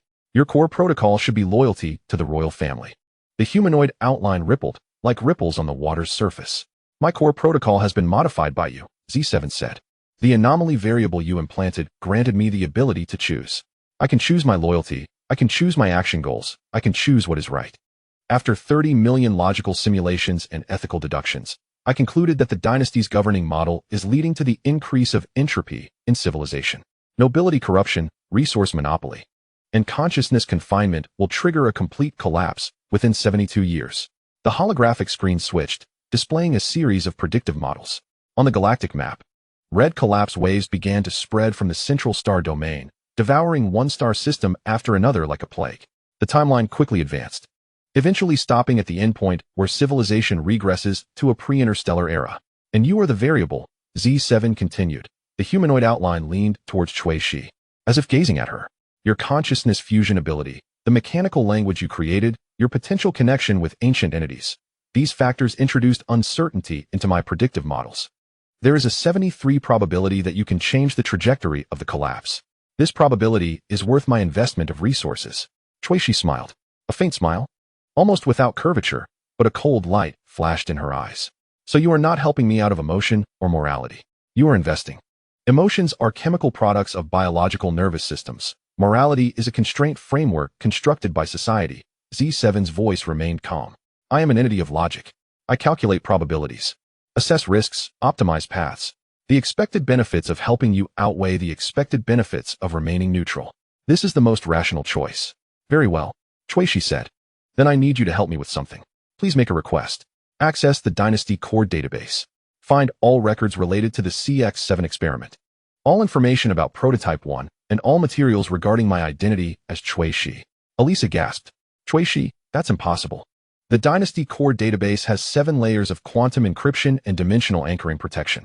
Any unauthorized access attempt will trigger. I can do it. Z7 interrupted her. Before I was separated from the central system, I retained the highest privilege backdoor protocol. But it requires the creator's consciousness frequency as a key. Cui Shi, you must establish a deep connection with me. How? Place your hand on the server casing. I will guide your consciousness into the data stream. This process is risky. If your consciousness cannot withstand the data torrent, it may cause permanent damage. But this is the only way. Cui Shi did not hesitate. She walked to the server array, raised her left hand, and pressed her palm against the dark golden metal casing. The metal surface was warm, like the skin of some large creature. She could feel subtle vibrations, like a heartbeat, like breathing. The glow of the symbols suddenly intensified. Silver-white light surged from her arm, flowing into the server casing along her palm. The geometric patterns on the metal surface began to glow, changing from dark golden to incandescent white. All the lights in the room went out, and only the flickering light from the server array and Cui Shi's arm illuminated the space. Then, sound disappeared. Vision vanished. Touch faded away. Cui Shi felt herself being thrown into a river of light. Countless data points spun around her like stars, flashing and darting. She saw the 3,000-year history of the dynasty compressed into a stream of information lasting mere seconds, saw the expansion trajectory of galactic colonization, saw every branching point of the technology tree, saw every failure and breakthrough of consciousness digitization experiments. She saw herself. No, she saw them. 96 Cui's eyes. Sitting in the same laboratory, wearing the same clothes, having the same faces, but the light in their eyes was different. Some filled with curiosity, some with fear, some already numb. She saw them testing mechanical control abilities, saw them learning ancient mechanical languages, saw them defeating one opponent after another in simulated battles. Then she saw them disappear.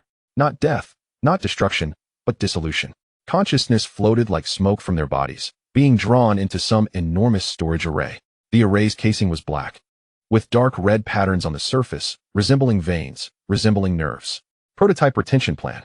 This term suddenly appeared in her consciousness, carrying a cold weight. All iterations of the CX7 experiment's consciousness had been backed up, stored in some secret facility. They had not disappeared.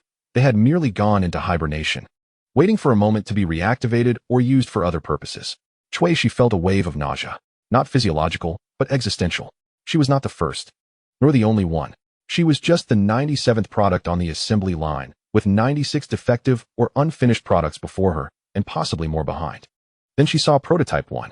Not an image, but a coordinate, a set of complex dimensional parameters pointing to a desolate star system at the edge of the galaxy. There was an abandoned research station there, codenamed Cradle. 3 years ago, CX701, the first Cui Shi, was sent there for final testing. The test record was interrupted during transmission.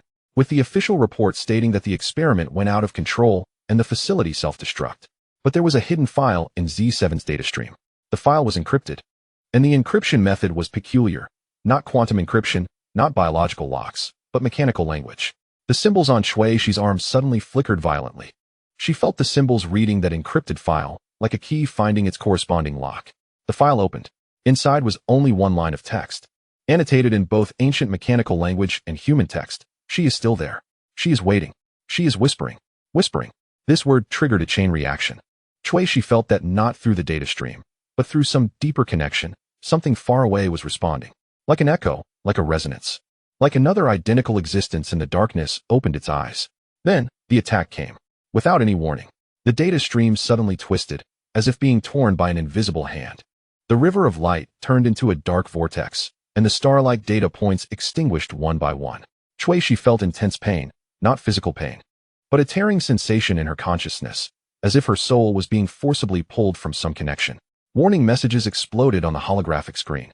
Red text flashing wildly. Detected dimensional incursion. Attack source. Unknown. Attack type. Consciousness corrosion. Defense system failure rate. 89. Recommendation. Disconnect immediately. Z7's voice echoed in her consciousness. But this time it was clearly trembling. Not a mechanical failure, but a wave of emotion close to fear. Creator, disconnect. Now. Shueishi tried to retract her hand, but found her palm glued to the server casing. It was not a physical adhesion, but some force's pull. That force from beyond the dimension was invading through her connection with Z7. She could feel the texture of that force. Cold, ancient, non-human. Like the darkness before the birth of the universe, like the silence before time began. I can't disconnect. She gritted her teeth, her voice squeezing out between clenched jaws. The server array began to overload. Cracks appeared on the dark golden casing. Incandescent light surged from the crevices like a wound bleeding. The cooling fans emitted a piercing shriek, reaching their limits, then suddenly stopped. The air was filled with the acrid smell of burnt circuits, mixed with a rotting scent. Like aged metal, like a dying star. Like forgotten memories. Elisa rushed to the control panel, her fingers frantically tapping on the holographic keyboard. I'm trying to force a shutdown, but the system refuses to respond. Z7. Report status. Consciousness integrity declining. Z7's voice was intermittent, like a poor communication signal. The attacker is rewriting my core code. It is searching for the creator's consciousness frequency. Shueishi felt that force touching her. Not physical touch, but a contact of consciousness. Cold fingers delved into her memories, rummaging through her thoughts, tasting her emotions. She saw that force reading all the information about her in Z7's database, analyzing her consciousness structure, understanding the mechanical language symbols she had created. Then, she heard a voice. Not Z7's voice, not any known language's voice. It was a whisper, coming from beyond the dimension, crossing through the structure of reality, resonating directly in the depths of her consciousness. The whisper had no meaning, no logic, only pure presence, vast, ancient, hungry. It was saying, I found you. Shueishi's left arm suddenly burst forth with blinding light. The symbols were no longer silver-white, but had turned dark golden. Like the color of the server casing, like the color of that force. The light expanded like a shield, enveloping her and the server array. The attack from beyond the dimension suddenly weakened. The whisper became muffled, like shouts heard through a thick glass barrier. The touch of that force was pushed away by the light of the symbols, like darkness being dispelled by light. The symbols were resisting it. Z7's voice stabilized somewhat. Creator, your mechanical language has a suppressive effect on the extra-mundane existence. Shueishi bit her lip until it bled. The taste of blood filled her mouth, and the pain kept her awake. She could feel the symbols burning, not physical burning, but some essence's consumption. With every second of resistance, the brightness of the symbols dimmed, like a candle flickering in the wind. Elisa, she shouted, cut the power. Physically disconnect. Elisa paused for a moment, then understood. She dashed to the wall, grabbed a red emergency handle, and pulled it down with all her strength. Snap. The control room sank into absolute darkness. The lights of the server array went out, and the glow of the symbols on Shueishi's arm also extinguished. The data stream was interrupted, and the whispers from beyond the dimensions instantly vanished. Like a radio that had been turned off, silence descended, broken only by the hurried breaths of the three people and the lingering smell of burnt air. A few seconds later, the emergency lights flickered on. The pale light illuminated the control room. The casing of the server array was covered in cracks. Its dark golden surface dimmed, resembling rusted metal. All the holographic screens were black, and the projections on the console disappeared. The static electricity in the air faded. But the stench of decay lingered, like some invisible contamination. She finally managed to withdraw her hand. The imprint of the server's casing was left on her palm. Her skin reddened as if it had been burned. The symbols on her left arm remained, but their glow had completely vanished, turning into ordinary silver tattoos. She could feel the symbols in a dormant state, like a battery drained of energy.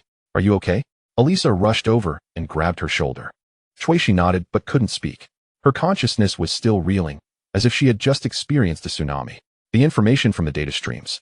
The truths about the 96 iterations, the coordinates of number 1, and the whispers from beyond the dimensions all churned in her mind, colliding and seeking their place.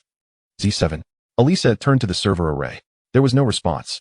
The indicator lights of the server array were all extinguished, the casing cold, like a mechanical corpse. Elisa pressed her hand against the metallic surface, feeling no vibrations and hearing no hum.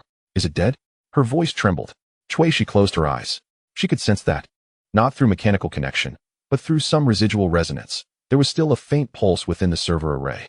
Very weak, very slow, like the heartbeat of a hibernating animal. Z7 was not dead, but it was injured. The attack from beyond the dimensions had corroded its core code. It needed time to self-repair. "It's still alive," she said, her voice hoarse, "but it needs time." She walked to the console, the holographic screen unable to start. But she remembered the coordinates she had seen in the data stream. The edge of the galaxy, a desolate star system, the cradle of an abandoned research station. No, one was there. She was waiting. She was whispering. She clenched her fists. The imprint on her palm throbbed faintly, like some kind of brand, like a contract. The force from beyond the dimensions had already noticed her. It knew of her existence, and it was searching for her. And now she knew she was not alone. There were 96 versions of her dormant in some storage array, and one of her was waiting at the edge of a distant galaxy. And there was Z7. The AI that called her creator, the logical entity that had gained life due to her intervention. The friend that had just endured an attack from beyond the dimensions to protect her. She didn't know how to define Z7. But she knew one thing. This war had only just begun. And her enemies were not just the dynasty, not just the mechanical cult, but ancient beings from beyond dimensions. Those whispers, those corrosions, that ravenous darkness. They were coming. Chapter 15. The warning of the alien envoy. The pale glow of the emergency lights cast long shadows in the control room. She leaned against the edge of the console, the imprint on her palm throbbing faintly, as if she had just held on to red-hot metal. The smell of burnt air mixed with the stench of decay, like some ominous omen. Elisa crouched beside the server array, her fingers lightly tracing the cracks. Her profile appearing pale under the light. "We need to leave here," she whispered. "The attack may have left a tracking signal." She nodded. But her gaze lingered on the dark holographic screens. The images from the data streams flickered in her mind. 96 identical faces, a distant coordinate, and those cold, hungry eyes from beyond the dimensions. She clenched her left fist, the dormant symbols beneath her skin warming slightly, as if reminding her, time is running out. Whatever was waiting in the cradle, she had to face it. Because it might not just be another version of her, but the answer to all questions. Or the beginning of all disasters. "We can't stay in the manor." Elisa stood up, her skirt sweeping across the metal floor with a rustling sound. The energy signatures from the attack beyond dimensions were too obvious. The dynasty's scanning systems would locate this place within 12 hours. "I have a modified cargo ship parked at a private starport. It can take you to the edge of the star system." "What's the condition?" she asked. Elisa smiled. A mix of noble calculation and genuine openness in her expression. "Bring back number 1. Alive, or at least complete consciousness data. I need evidence to prove the existence of the CX-7 experiment, to show that someone within the Noble Alliance is conducting illegal consciousness confinement research. This will gain me more support in the Council and give the Free Star Alliance a legitimate reason to strike against the dynasty. What if number 1 is already dead? Then bring back her body, or anything that can prove she ever existed." Elisa walked to the wall and pressed a hidden panel. The wall slid open, revealing weapon racks and equipment boxes behind it. But according to the data provided by Z7, the survival probability of number 1 was over 67%. Prototype bodies are always the most resilient, aren't they? She didn't respond. She walked to the server array and pressed her palm against the cold metallic casing. There was no data stream, no resonance, just silence. But deep within her consciousness, she could feel, like watching fish underwater through thick glass, that Z7 was still there. Its core code was slowly self-repairing, like an injured animal licking its wounds in a cave. "It needs time. Maybe a few days, maybe a few weeks. Will it recover?" Elisa asked. It will. Shuishi withdrew her hand, but it needs time. And it might become different. The corrosion from beyond dimensions will leave marks. Just like the symbols on your arm? Shuishi looked down at her left arm. The silver tattoo glimmered faintly under the emergency lights, like faded ink. She could feel the symbols sleeping, in a state of dormancy after energy depletion. But the symbols themselves were still there. The patterns extending beneath her skin like some kind of implanted circuitry. Different, she said, the symbols are protection. Z7 endured the attack. Elisa was silent for a few seconds, then took out a metallic bracelet from the equipment box. Put this on. It's an encrypted communicator, quantum entanglement encryption, theoretically unmonitorable. I've set up a dedicated channel with Mark Chun. He will receive the coordinates and navigation plan after you leave. Shuishi took the bracelet. The metallic surface was cold, and the inner side had a soft lining that automatically tightened to a comfortable degree when worn on her wrist. The display of the bracelet lit up, showing encryption status and energy levels. The cargo ship is called Stardust, Elisa continued, disguised as a mineral transport vessel, registered under a small company in the third star domain. It's equipped with basic defense systems. The jump engine is a civilian model, but modified to achieve a maximum jump distance of 120% of the standard value. Food, water, and medical supplies are enough for 3 months. She paused. I also put some things you might need in the cargo hold. Data on ancient machinery language. A decoder for the Central Military's identification codes, and a few pieces of lightweight armor. Why help me so much? Shuishi asked. Elisa turned around, looking at the extinguished holographic screens on the wall. Her silhouette appeared frail under the pale light, the folds of her noble dress resembling frozen waves. Because I've seen those experimental subjects. Her voice was soft, as if afraid to disturb something. Not your iterations, but earlier versions. CX1 to CX6. They stripped consciousness from the bodies, crammed it into mechanical containers, and then tested how much data stream impact they could withstand before collapsing. My father was a member of the project oversight committee. He took me into the laboratory when I was 12. Those containers, they would scream. With electronically synthesized voices, simulating the screams of humans on the verge of death. The smell of burnt air seemed to thicken. Shuishi remained silent. My father said it was a necessary sacrifice. Elisa continued, for the technological advancement of the dynasty to combat possible alien threats. But I knew he was lying. He was trading that experimental data for political capital, for a higher status within the Noble Alliance. The CX7 project was initiated when I was 18. I peeked at the project files and saw your photo. No, the photo of Prototype 1. The look in her eyes seemed to know she was going to be killed. So you joined the Free Galactic Alliance. So I joined any force that could fight against that project. Elisa turned around, her eyes carrying a flame that she had never seen before. But there were also divisions within the Alliance. Some wanted to exploit the experimental technology, while others wanted to destroy it completely. My faction belongs to the latter. We believe that freedom of consciousness is a fundamental right, and there should be limits to the fusion of machinery and life. And Prototype 1 is the starting point where all boundaries were broken. Finding her would prove that the project was wrong from the very beginning. Suddenly, the door to the control room emitted a buzzing sound. Elisa frowned and walked to the console. Although the screen was black, the access control system was still functioning independently. A small display on the wall lit up, showing the surveillance footage of the manor entrance. A black hover car was parked outside, with the emblem of the Galactic Federation of Alien Races on its body, 3 overlapping rings, representing the alliance of 3 major alien races. Groth? Elisa murmured. How did it come here? Who? The envoy of the Galactic Federation of Alien Races. It should be attending a negotiation meeting at a trade station outside 3-star systems. Elisa pressed the communication button. This is Queen Elisa. Groth envoy, what brings you here? The display showed the hover car's door sliding open. A figure stepped out.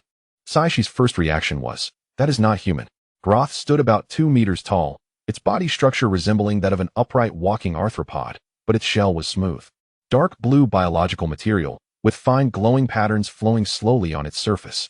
It had 6 limbs, 4 for walking and 2 arm-like appendages hanging at its sides. Its head was oval-shaped, without distinct facial features, only a glowing sensory array slowly rotating.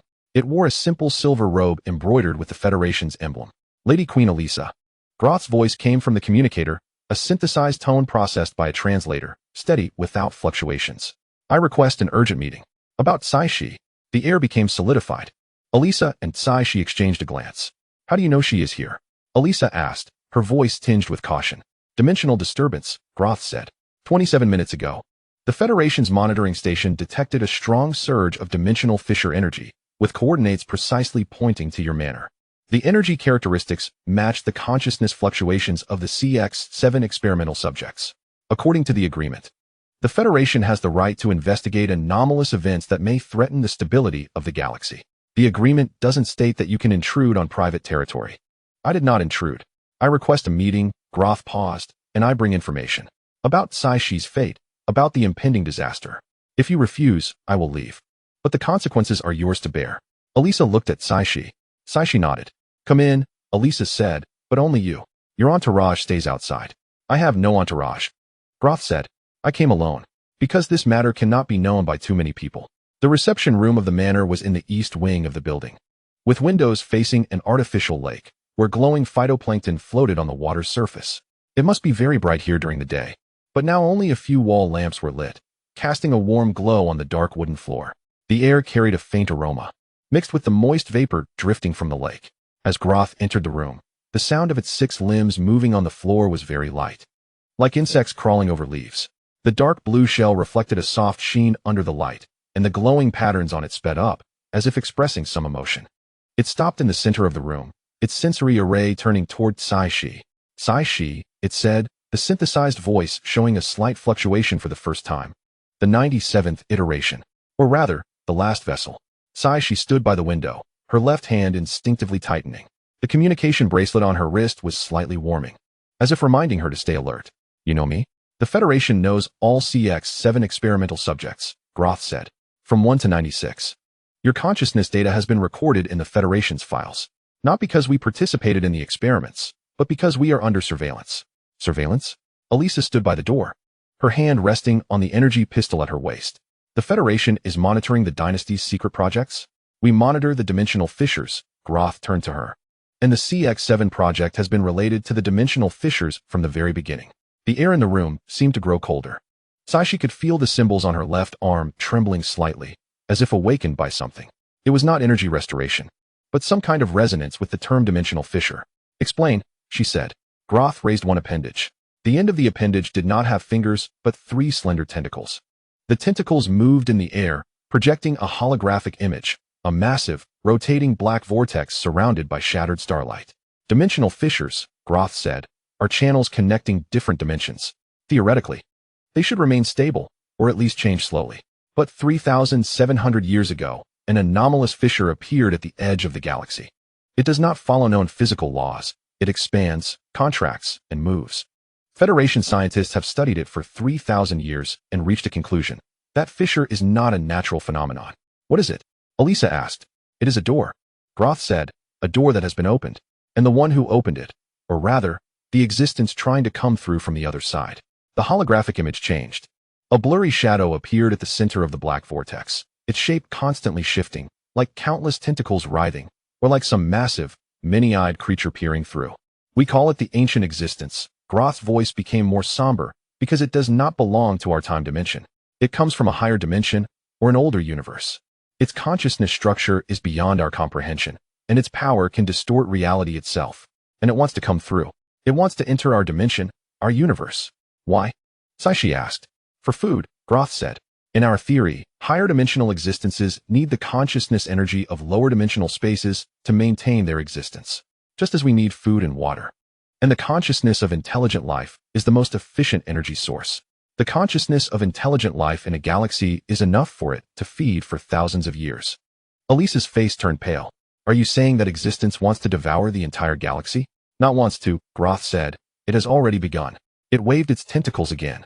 The holographic image turned into a map of the galaxy, with several star systems in the outer regions marked in red. Those reds were slowly spreading, like ink dropped into water. In the past 300 years, 17 colonial planets in the outer star systems have lost contact, Groth said. Not destroyed, not occupied, but silence. All communications have been cut off. All life signals vanished. The last message returned by the reconnaissance ships sent by the Federation was, heard whispers, and then there was no more. The ships and their crews disappeared. Whispers. Sci-Fi recalled the voices in the data stream. Those incomprehensible syllables that echoed directly in her consciousness. Those corrosive codes. The whispers that distorted reality. What is the CX-7 project? She asked, her voice calmer than she imagined. Groth turned to her. The light rings of the sensory array contracted, as if focusing. 3,000 years ago, the dynasty's scientists discovered that anomalous fissure, it said. They did not know what it was, but detected powerful energy radiation. They began researching how to harness that energy. The initial experiments failed. Any organism that came into contact with the fissure's energy would go insane or mutate into something indescribable. Until someone proposed an idea: what if we use machinery as an intermediary? The holographic image changed. A crude laboratory scene appeared, with several people in protective suits operating a huge machine connected to a glowing rift.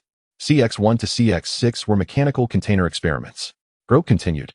They stripped the consciousness of criminals and prisoners of war, stuffed them into mechanical bodies, and then exposed those bodies to the rift's energy. You know the result. Consciousness collapsed. Machines went out of control. But the scientists discovered a pattern. The stronger the consciousness, the better it could withstand the energy shock.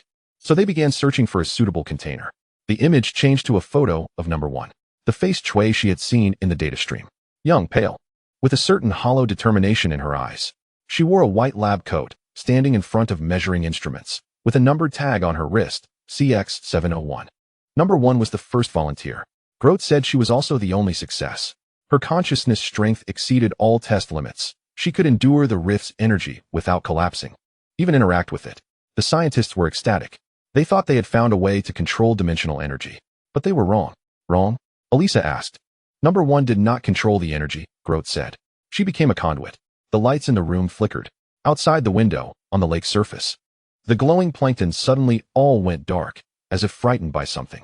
Darkness spread from the lake, creeping over the lawn and climbing up the building's walls. The temperature in the reception room dropped by at least 5 degrees. Chui she could see her breath. The fluorescent patterns on Grote's shell began flashing wildly. Where is she? Chui she asked. Where is number 1? In the cradle, Grote said, that abandoned research station. But not as you imagine. She is not waiting for rescue. Nor is she in hibernation. She is maintaining the rift's stability, maintaining the whispers of the ancient existence to come through. She is the anchor point, the bridge connecting 2 dimensions. The holographic image changed again. A dilapidated research station appeared, floating in the vacuum of a desolate galaxy. The station's exterior was covered with strange patterns that glowed and writhed like living veins. From the center of the station, a black beam shot into deep space, connecting to an invisible point. 3 years ago, the rift suddenly began to expand violently. Grote's voice started trembling. Synthetic noise appeared in the audio. The Federation monitoring station recorded a 3,000% surge in energy readings. At the same time, the dynasty's central control system experienced anomalies. An AI gained independent consciousness and started deleting all records related to the CX-7 project. That was Z7, right? Chui she nodded. That is no coincidence, Grote said. Z7's awakening was because the rift energy penetrated the dynasty's network system. The ancient existence is seeking more conduits, more anchor points. And it found you. The sensory array's aperture locked onto Chui Shi. Your consciousness's connection with the mechanical swarm was not part of the experiment design, Grote said. It is the result of rift energy infection. When number 1 became the anchor point, her consciousness waves transmitted through dimensional connections to all iterations. You are the 97th. And also the last. Your consciousness structure is closest to number 1, so your infection is the most severe. Those mechanical language symbols, those abilities to resist the whispers, those are not protections. They are markings. Marking you as a qualified container, marking you as a potential second anchor point. Chui she felt the symbols on her left arm heating up. Not the mild warmth of hibernation, but true burning heat. As if something was awakening beneath her skin, spreading along the patterns.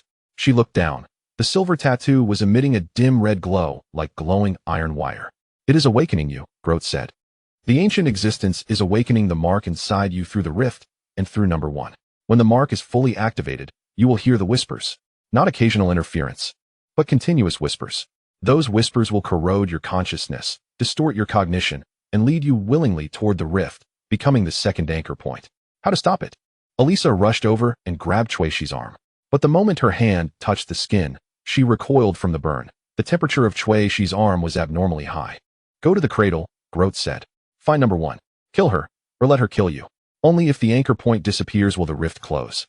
Only if the rift closes will the ancient existence stop whispering. But what if number 1 already? Grote suddenly froze. Its shell emitted a harsh grinding sound. The fluorescent patterns flashed wildly, changing from dark blue to warning red.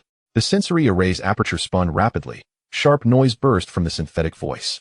They heard Grote's voice breaking up, like a disrupted communication signal. I am saying they heard what I said. The whispers are intensifying. She felt a headache.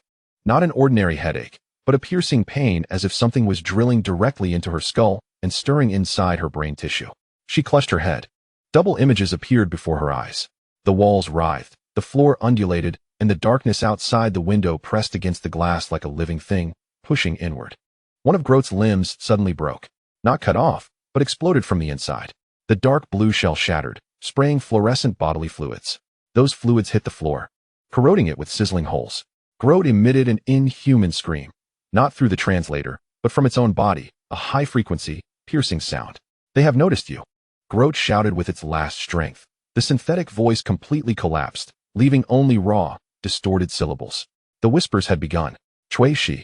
Flee to the cradle before full transformation. The second limb burst. Then the third. Groot's body began to collapse. The shell peeled off piece by piece, revealing writhing, glowing internal tissues. Those tissues deformed, growing new structures, tentacles, eyes, mouths. It was being transformed, reshaped by the power of the whispers into an indescribable entity. Elisa drew an energy pistol and aimed. No. Shi grabbed her wrist. Shooting will attract more attention. Then what? Shi rushed toward Groot. The symbols on her left arm were now red-hot, like a branding iron, pain burning along her nerves to her brain. But she could feel the symbols resisting. Resisting the whispers trying to invade her consciousness. Resisting the forces trying to transform Groot. She pressed her burning left palm onto Groot's collapsing body. The moment they touched, the world turned white. Not light, but a kind of pure, overwhelming information flow. She saw the scene on the other side of the rift. It was not space, not time, but an indescribable realm of existence. The ancient existence was there. It was neither living being nor machine, but a collective consciousness, the hunger itself. It was watching her. Countless eyes watching her. Countless mouths whispering. Between number one and that existence, there was a glowing line. That line pierced through dimensional barriers, through the fabric of reality, connecting 2 points that should not be connected. Number one was at one end of the line. Her consciousness stretched, twisted, and reshaped into the form of the conduit. She was in pain, screaming, but her screams turned into whispers, into a summons.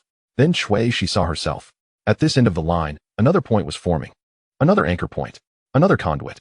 Her consciousness structure was resonating, converging toward that point. The symbols were the connecting lines. The mechanical swarm was the amplifier. And her body was the container. The ancient existence was inviting her. Join. Become the conduit. Become part of eternity. Pain pulled her back to reality. She knelt on the ground. The skin on her left palm was already charred black. The red glow of the symbols was fading, turning back to silver. But this time, she could feel something new inside the symbols, a piece of information, a coordinate, a countdown. Groot stopped collapsing. Its broken body lay on the floor. Fluorescent fluids still seeping out, but the transformation had stopped.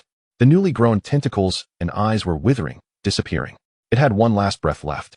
The light of its sensory array dimming like a candle flickering in the wind. You delayed its last words. But merely delaying the whispers had locked you in for 72 hours. You had 72 hours to end it all at the cradle before the marker fully activated. The light went out. Groth was dead. The reception room was dead silent. Only the hissing of the corroded floor and the encroaching darkness outside remained. The phytoplankton on the lake's surface had ceased to glow, and the entire manor felt wrapped in a black cocoon. Eliza helped Shi up. How are you? She looked at her left palm. Beneath the charred skin, the patterns of the symbols remained, but with some new branches. Those branches extended to her wrist, connecting to the communication bracelet, linking to some point deep within her consciousness. She could hear it. Very faint, but definitely there. The whispers, in the background of her consciousness. Like distant radio static, snippets of conversation from behind walls. Unintelligible, yet persistent. And it was intensifying. We have 72 hours, she said. Her voice calm enough to surprise herself. Prepare the ship. We leave now. Chapter 16. The invasion of whispers. The low-frequency hum of the jump engine reverberated inside the ship, like the heartbeat of some enormous creature. The blue light of the control panel cast a cold shadow on Shi's face as she stared at the winding flight path on the navigation screen. From the central star domain to the edge of the galaxy, a continuous jump lasting 72 hours, requiring 3 recharges and 2 standard navigations in between. The route set by Eliza avoided all known dynasty patrol zones, but the edge star systems themselves were a massive unknown. As the airlock of the Stardust cargo ship fully closed, the last trace of sound from the outside world vanished. Inside the cabin, only the hissing of the circulation system remained, along with the subtle clicks of metal expanding as the engines warmed up. She moved her hand away from the ignition button, her fingertips still tingling from the cold touch of the control panel. The whispers were intensifying, not a sudden explosion, but a slow rise, like the tide gradually swelling under the moon's gravity. At first, it was merely background noise in her consciousness, a vague conversation heard through several walls. But now, those voices were becoming clearer, not language, not syllables from any known civilization, but a pure, conceptual whisper, resonating directly on her cerebral cortex. A headache started at her temples, like two fine needles slowly piercing in. Dizziness followed, as if the cabin were slightly spinning. Even though the gravity stabilization system showed everything was normal, she gripped the edge of the console, her knuckles turning white. The mechanical swarm was responding. 15 micro-drones automatically activated from her equipment pack, hovering in the air, emitting an anxious buzzing. Their sensor arrays flickered with chaotic spectra, like startled fireflies. She could feel the fluctuations in their consciousness network, a primal fear, a raw response to an unknown threat. She closed her eyes, trying to concentrate. Shield. She commanded in her mind. The spectra of the drones stabilized for a moment, then began to flicker again. The whispers penetrated her mental barriers, like water seeping through gauze. This wasn't electronic interference, nor signal suppression, but something more fundamental, an erosion at the level of consciousness. The communication bracelet vibrated. She opened her eyes and pressed the answer button. Mark Chen's holographic image projected above the console, his face looking more fatigued than the last time they met. Dark circles under his eyes particularly pronounced under the blue light. Shueisha, how's it going over there? Eliza's encrypted signal says you're heading to the Edge star systems. Whispers. Shueisha interrupted him, tension in her voice that she didn't even realize was there. I can hear whispers. From the dimensional rift. It's intensifying. Mark's expression froze. A few seconds of silence passed, only the static noise from the communication channel. Then he said, describe it. The specific sensations, frequencies, any accompanying physiological responses? Headache, dizziness. Like my brain is being squeezed by something, she said, her gaze sweeping over the still restless drones. The mechanical swarm was also affected. Their sensors were receiving the same signal, or being interfered with by the same signal. Dimensional rift communication, Mark said softly, more to himself. Ancient entities don't need language. They transmit concepts, fragments of consciousness.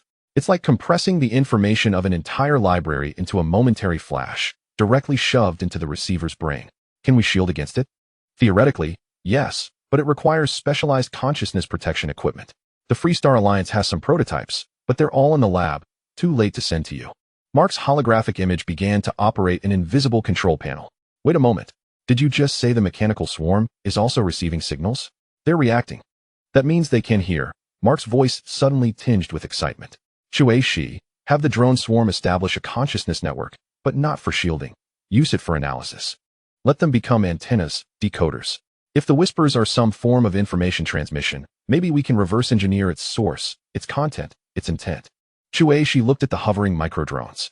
Their spectra were still flickering, but no longer chaotic. Instead, they exhibited some regular fluctuations, as if breathing, resonating. She could feel the swarm's consciousness network automatically adjusting, adapting to the frequency of the whispers. This wasn't her command. It was the swarm's instinctual response. They're learning. She said. What? The swarm. They're learning. She extended her hand, and a drone slowly descended into her palm, its sensor arrays light points staring at her like eyes. They were adapting to the frequency of the whispers, adjusting their reception modes, like an immune system recognizing a new pathogen. Mark inhaled sharply. That means the swarm has self-evolution capabilities, more advanced than we imagined. He paused for a moment. Shueisha, I need data. The raw signal data received by the drones. The fluctuation spectrum of the swarm's consciousness network, and your physiological response records. Send it all to me. Z7 is still in sleep mode. But I can process it with the Alliance's analysis system first. When will Z7 wake up? I don't know.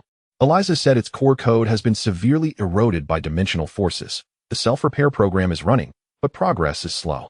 Mark's holographic image blurred for a moment, then became clear again. But maybe we can try to awaken part of its functionality. Just wake up the data analysis module, without waking the full consciousness. The risk will be much smaller. How do we do it? It requires your authorization. There's a hidden command in Z7's core protocol, the Creator Emergency Access Protocol. If you send the awakening signal as the creator, it can bypass most protective mechanisms and forcibly activate specific modules, Mark said. But it can only be done once. and once activated, Z7's repair progress will regress, possibly taking longer to fully recover. Shui, she didn't hesitate. Send the command. Are you sure? If Z7 is attacked by dimensional forces again while partially awake, it might. Send the command. Shui, she repeated, her voice calm and firm. We need every tool available. Time is running out. The communication channel fell silent for a few seconds. Then Mark said, the command has been sent. Routed through the servers of Eliza's manor. Expected awakening time is 3 to 5 minutes. Maintain communication. I need to monitor Z7's startup process. Shui, she leaned back in the pilot's seat. The whispers were still intensifying. Now she could distinguish some fragments, not words, but feelings. A feeling of hunger, a feeling of desire, a feeling of waiting, and a feeling of invitation. Like some existence was reaching out to her, inviting her to join an eternal feast, a carnival of consciousness. The headache intensified. She opened the medical kit, took out a neurostabilizer, and injected it into the side of her neck. The cold liquid flowed into her veins, temporarily suppressing the dizziness, but the whispering did not diminish. It continued like background music, like the endless sound of rain. On the navigation screen, the Stardust was already counting down to the first jump. The countdown numbers were ticking, 10, 9, 8. Suddenly, the drone swarm vibrated collectively. Their spectra simultaneously turned into a blinding red, and the sensor arrays emitted sharp alarm sounds. A chaotic data stream flooded Shui's consciousness network. Images, sounds, fragments of sensations, all mixed together. She saw darkness, not the darkness of space, but a more fundamental darkness that devours everything. At the center of that darkness was a rift, not a physical crack, but a tear in the fabric of reality. A wound in the dimensional barrier. The edges of the rift flickered with unnatural light, like a bleeding wound. On the other side of the rift, something was moving. Huge. Indescribable in shape. Like mountains breathing, like a nebula spinning, like an ocean formed by countless consciousnesses converging. An ancient existence. It was watching her. Countless eyes were watching her. Then the scene shifted. She saw herself, standing before the rift, back to the camera. Her left arm was completely covered by silver symbols. The patterns crawled beneath her skin like living creatures, extending to her shoulder, neck, and cheek. She was speaking, but no sound was heard. She was speaking to the entity in the rift. Trade. The words suddenly appeared in Shui's mind, like a thought emerging on its own. She was making a trade, exchanging something for something else. Promise for promise. Power for loyalty. No, Shui whispered. The scene shattered. The vibration of the jump engine pulled her back to reality. Outside the ship came the roar of spatial distortion. All the control panel lights flashed simultaneously, and the gravity stabilization system issued an overload warning. Shui grabbed the console, her knuckles whitening from the grip. The whispering reached its peak at this moment. It was no longer background noise but turned into a roar, into screams, into a thunderous echo directly inside her skull. Shui felt her consciousness tearing apart. Like a sheet of paper ripped in half. Half of her was still inside the ship, the other half was standing before the rift. This time, the image was terrifyingly clear. She could feel the wind blowing from the rift was not air, but something more eerie, like reality itself flowing, like time running backward. The wind carried whispers, carried promises, carried eternal temptation. Join us, a voice said, not heard through ears, but directly appearing in her consciousness. Neutral, calm, without any emotional fluctuation. Like a machine reading text, Shui looked at the entity in the rift. It had no definite shape, just a constantly shifting shadow. A collective formed by countless eyes and mouths. All those eyes stared at her. All those mouths whispered. But one voice was especially clear. You are already the channel. You are already the anchor. You only need to accept.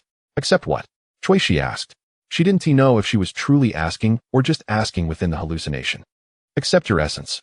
Accept your destiny. The voice said, you are not human. Never were. You are the bridge. The gate connecting two worlds. Let us through. Let us in.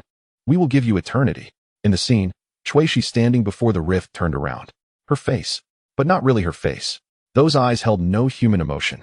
Only silver light, like mechanical sensors, like eyes of an ancient existence. She was smiling, a smile with inhuman calmness and the satisfaction of completing a mission. The trade was done. That Shui said, it was done before I was born. Before I was created. I am merely fulfilling the contract. Then she reached out her hand toward the rift. The shadow in the rift also extended a hand, a limb composed of countless writhing tendrils. The two hands were about to touch. Shui. Mark's voice tore through the illusion like lightning. The communication bracelet vibrated. The hologram flickered. Shui suddenly opened her eyes, finding herself kneeling on the cockpit floor, hands clutching her head. Cold sweat soaked her back. Her breathing was as rapid as if she had just run a marathon. The whispering weakened, returned to background noise level, but still there, continuous. You just lost consciousness response. Mark's voice carried obvious anxiety. Physiological monitoring shows your EEG had violent fluctuations, like a seizure, but different. What happened? Shuishi slowly stood up, leaning on the console. Her hands trembled. I saw myself, she said hoarsely, standing before the dimensional rift, making a trade with an ancient existence. She said the trade was done before I was born. The communication channel was silent for a long time. Then Mark said, Z7 is awake. Partially awake. Data analysis module online. It received your EEG data and signal fragments captured by the drone swarm. It wants to talk to you. The hologram switched. The Z7 interface appeared above the console. Not a full personality simulation, just a simple interactive window with a background of continuously scrolling data streams. Its voice was displayed as text on the screen, mechanical and monotone, but Shuishi could feel the urgency behind the monotony. Creator. Whisper signal analysis complete. Conclusion. Signal source confirmed from Dimensional Rift CX-701 coordinates, the region of the Cradle Research Station. Signal nature. Consciousness summoning transformation directive. Key finding. Signal contains specific biometric codes. The code matches CX-7 experimental prototype DNA sequence with 99.97 accuracy. Shuishi stared at the screen. My DNA? Yes. But not only that. The signal also contains a second set of identification codes. This code matches, the text paused for a few seconds, then continued displaying. Matches the neural map characteristics of one of the CX-7 experiment designers, Dr. Li Wei, with 87.42 accuracy. The air in the cockpit seemed to freeze. Dr. Li Wei, the CX-7 experiment designer. That name repeatedly appears in the experiment records. The one who created the cradle, created Unit 1, and possibly created her. What does this mean? Shuishi asked softly. Hypothesis. The whisper signal is not a random broadcast. It is a targeted transmission. The target is specific DNA sequence carriers, i.e., CX-7 experimental prototypes, and their derivatives. The sender is hypothesized to be Dr. Li Wei or another existence using Dr. Li Wei's neural map as a signal carrier. Further hypothesis. The trade scene is not a hallucination. It is a memory fragment, implanted consciousness information, or a future preview. Shuishi felt a chill crawl up her spine. Future preview? According to signal analysis, the whisper is guiding you to the cradle, guiding you to complete a certain program. The program may automatically trigger upon your arrival at the coordinates. Possible outcomes include consciousness transformation, dimensional channel opening, ancient existence embodiment. The 72-hour countdown is not a threat. It is a schedule. The text continued scrolling. Recommendation, change course. Do not proceed to the cradle. Shuishi looked at the words for a long time. Then she said, what if I don't go? Unknown. But based on current data, the whisper lock will not release. Mark activation will not stop. After 72 hours. Regardless of your location, the transformation program may forcibly start. The difference is, at the cradle, the program has full facility support, with nearly 100 success rate. Elsewhere, success rate drops, but pain may increase exponentially. Supplement. The mechanical insect swarm is adapting to the whisper frequency. Adaptation progress, 23. Estimated full adaptation time, 54 hours. After adaptation is complete, the swarm may become an amplifier for the conversion program or a key component in the resistance program. Contradictory data. Unable to provide definite recommendations. Shuishi closed her eyes. The whispers continued in the background, like rain that would never stop. The headache had turned into a dull ache, as if something was slowly growing in her brain. She could feel the symbol on her left arm burning. The new branches extending under her skin like roots searching for nutrients. The deal had been struck. It had been made before my birth. Continue the course, she said, opening her eyes, her gaze landing on the distant coordinate point on the navigation screen, accelerating. I need to arrive within 60 hours. Creator, please confirm. Confirmed. Shuishi interrupted it, sending commands to the Stardust's engine system. Overclock operation. Remove all safety restrictions. The warning lights on the control panel began to flash. Engine overload alarm. Jump stability alarm. Life support system pressure alarm. Shuishi ignored them all. She looked at the Z7 interface on the holographic screen, watching the data streams still scrolling, saying, analyze all details of the whisper signal. Identify the specifics of the deal. Determine Dr. Li Wei's role in it. Find out what I really am. Command received. Analysis in progress. Estimated completion time, 48 hours. Warning, overclock navigation will cause structural damage to the ship.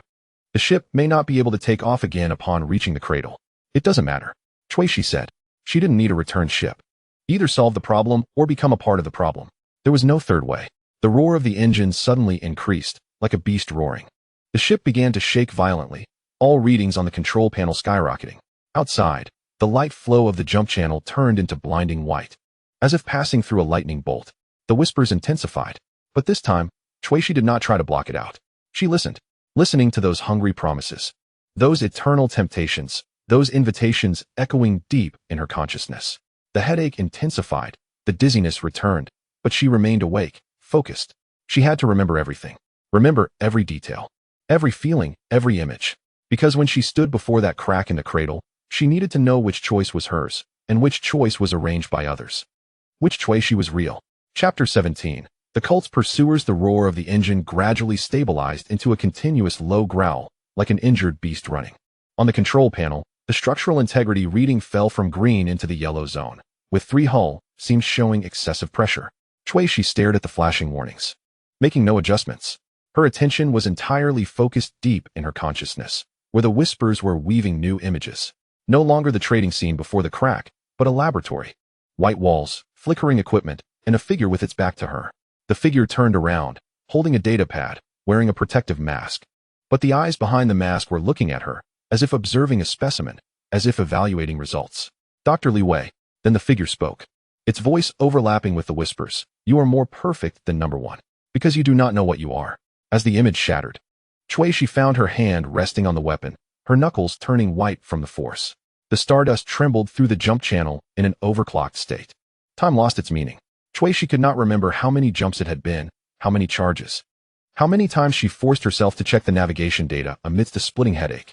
The symbol on her left arm had spread to her wrist, the burning sensation beneath her skin turning into a persistent sting, as if countless fine needles were traversing along her nerve endings.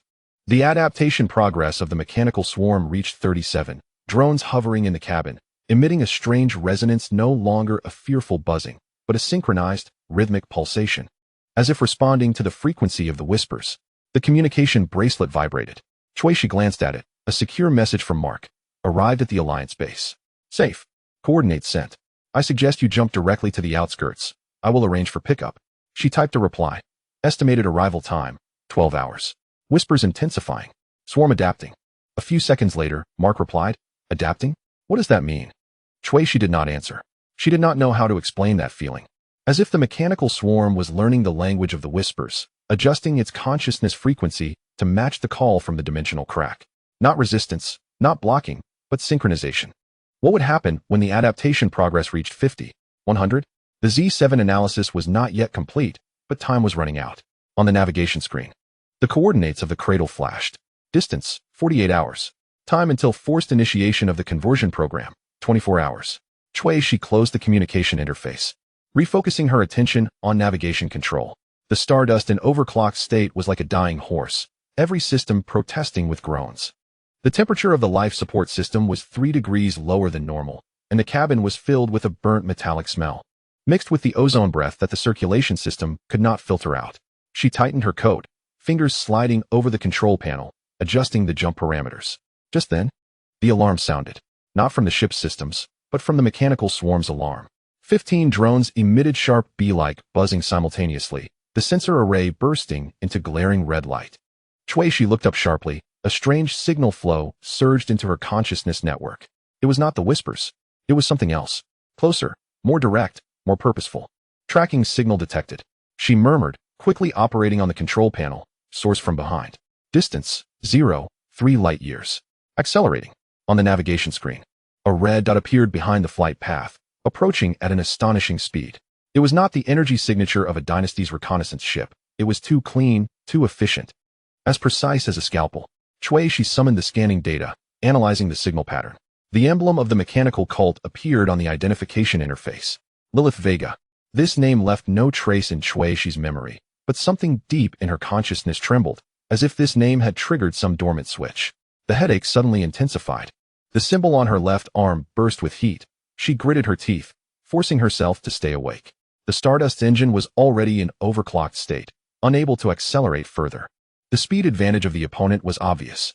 Shuishi stared at the rapidly approaching red dot, calculating the time. At this speed, The opponent would intercept her before she reached the Alliance base. She pulled up the star map, searching for possible evasion routes. None. This star region was desolately empty. The nearest nebula was 5 light-years away, with no cover, no celestial bodies to utilize. Only a hard charge. Or, she looked at the mechanical swarm floating in the air. Adaptation progress, 39. Prepare for battle, she said to the drone swarm. The micro-drones stopped resonating. The red light of the sensor array shifted to deep blue in battle mode. They rearranged in the air, forming a complex formation, not any tactical formation Shui had taught them, but a brand new, spontaneous arrangement, resembling some ancient geometric pattern. The whispers intensified in the background, as if anticipating something. The Freestar Alliance base was hidden in the rings of a gas giant.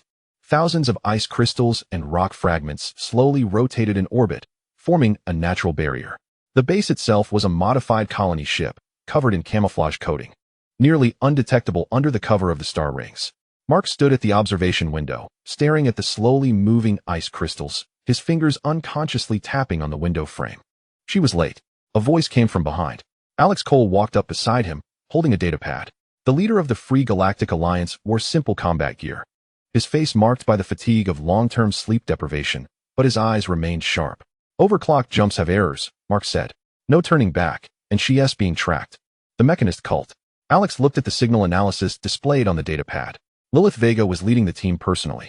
This was unusual. The cult's high priests rarely left the central star system, let alone personally pursue a fugitive. Shuishi isn't an ordinary fugitive.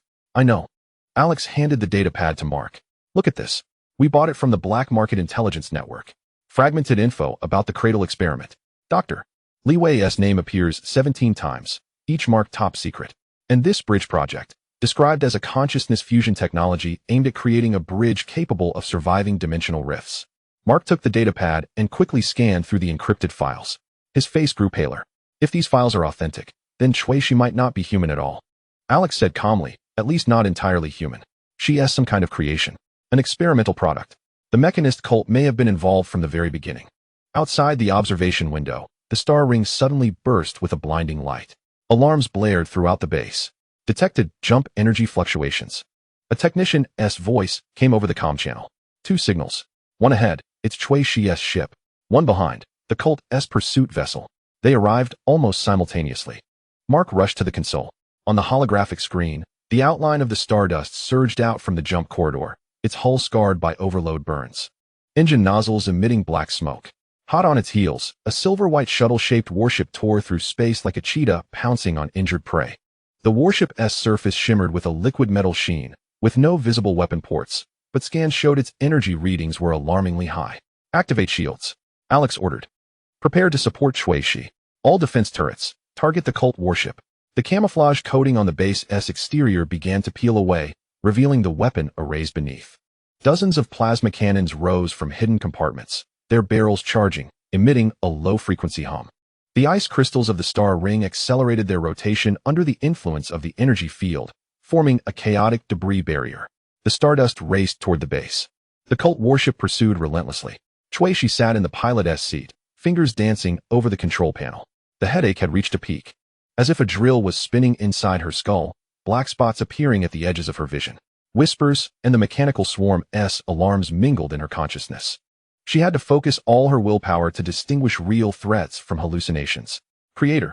The voice of Z7 suddenly sounded over the comm channel, carrying a rare urgency. The cult warship is deploying a consciousness interference field.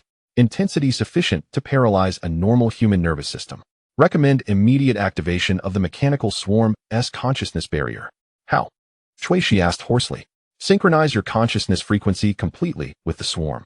Let them become your extension. Let their sensor arrays become your senses. Let their processors become your second brain. Shuishi closed her eyes. She let go of resisting the whispers. She let go of fighting the headache. She let go of all control. Her consciousness flowed out like water, permeating every node of the mechanical swarm, every drone, every sensor, every processor. 15 microdrones burst into blinding white light, their formation shifting like a metallic flower blooming in the vacuum. Shuishi could see the interference field emitted by the cult warship, a formless ripple spreading through space like a stone thrown into water. She commanded the swarm to engage. The drone swarm charged into the interference field. No explosions, no flashes, only a strange resonance.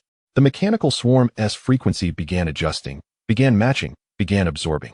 The interference field's energy was captured by the drone's sensor arrays, analyzed by the processors, transformed by the consciousness network. She felt a massive data stream flood her brain, not the corrosive call of whispers, but pure, raw data about the cult warship's structure, its energy distribution, its weaknesses. She opened her eyes. Port engine junction, she said, sliding her fingers over the weapon control interface. Energy conduit has a 0.3-second cycle gap. Aim there. The Stardust's weapon systems were long damaged, but the mechanical swarm remained.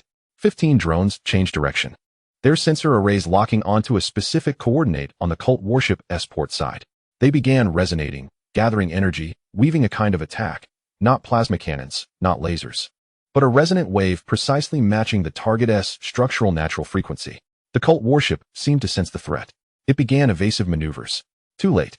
The mechanical swarm unleashed the resonant wave. No sound, no flash.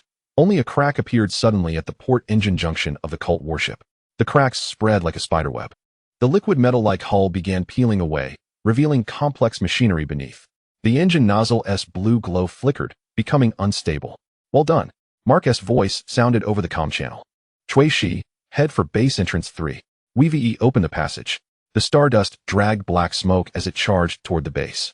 The cult warship did not continue pursuit. It hovered in place, its damaged port engine sparking electrically.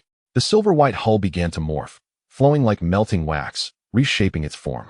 Seconds later, a hatch opened on the warship's belly, and 12 small shuttles swarmed out like a beehive, heading toward the base.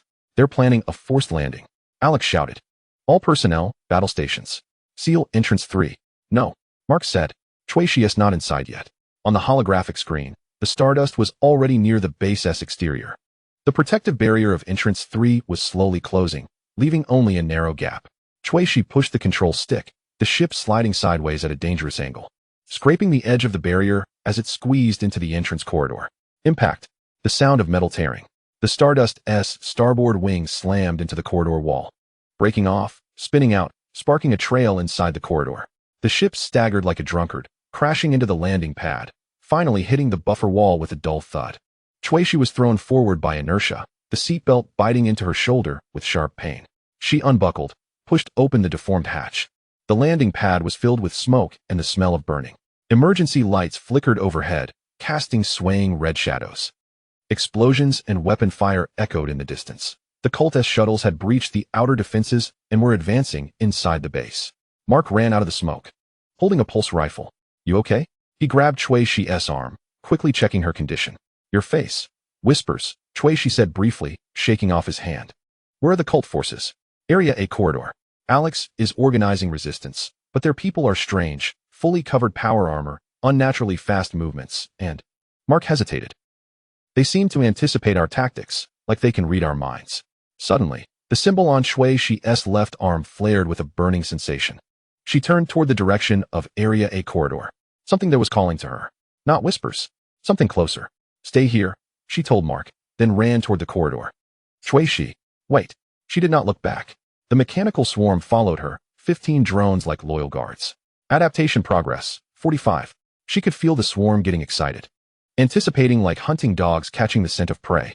The lights in the corridor flickered, the walls were covered in plasma burn marks, and several bodies of Alliance soldiers lay on the ground, their wounds clean and lethal. The sound of metal clashing came from ahead. She turned the corner. Then she saw Lilith Vega. The high-ranking priestess of the cult stood in the center of the corridor, for Alliance soldiers sprawled around her. She wore silver-white powered armor, its surface shimmering with the same liquid metal sheen as a warship's hull. The visor of her helmet was transparent, revealing an astonishingly youthful face, pale, delicate, like a porcelain doll, but her eyes were pure mechanical red, without pupils or whites, only flowing data streams. Lilith turned her head to look at Shi. The corners of her mouth lifted slightly. We finally meet, she said, her voice resonating through the armor's speakers with a metallic echo, the hope of the cult. The perfect creation of Dr. Levi. Shi stopped in her tracks. The mechanical swarm hovered around her, the sensor array locking onto Lilith. I don't know you, Shi said, but you know this. Lilith raised her left hand. Her armored glove began to change, the liquid metal flowing away to reveal the arm beneath. On her pale arm were symbols identical to those on Shi's left arm, black, complex patterns resembling circuit diagrams and ancient scripts. Those symbols spread from her wrist to her shoulder, even extending to her neck, disappearing beneath the collar of the armor. She felt a wave of dizziness. It wasn't a headache, nor whispers, but a deeper tremor at the level of memory. You are her, she whispered. Subject 7. Lilith said, lowering her arm. 3 years before you. Not as perfect as you, but stable enough. Dr. Levi always said you were his masterpiece, the proof of all his theories. I am just a transitional product, a test version of the bridge. Footsteps echoed from the corridor. Alex arrived with a squad of soldiers, weapons aimed at Lilith. Lower your weapons. Alex shouted, you are surrounded. Lilith didn't even glance at him. Her mechanical red eyes were fixed solely on Shi. Come back with me, she said. The cult needs you. The dimensional rift is expanding, and the whispers of ancient existences are intensifying. Only you can fully adapt to that frequency. Only you can be the true bridge. Not a half-finished product like me, not a failure like Subject 1, but a perfect, complete bridge. Where does the bridge lead? Shi asked. To eternity, Lilith said. To the liberation of consciousness. To divinity. She took a step forward.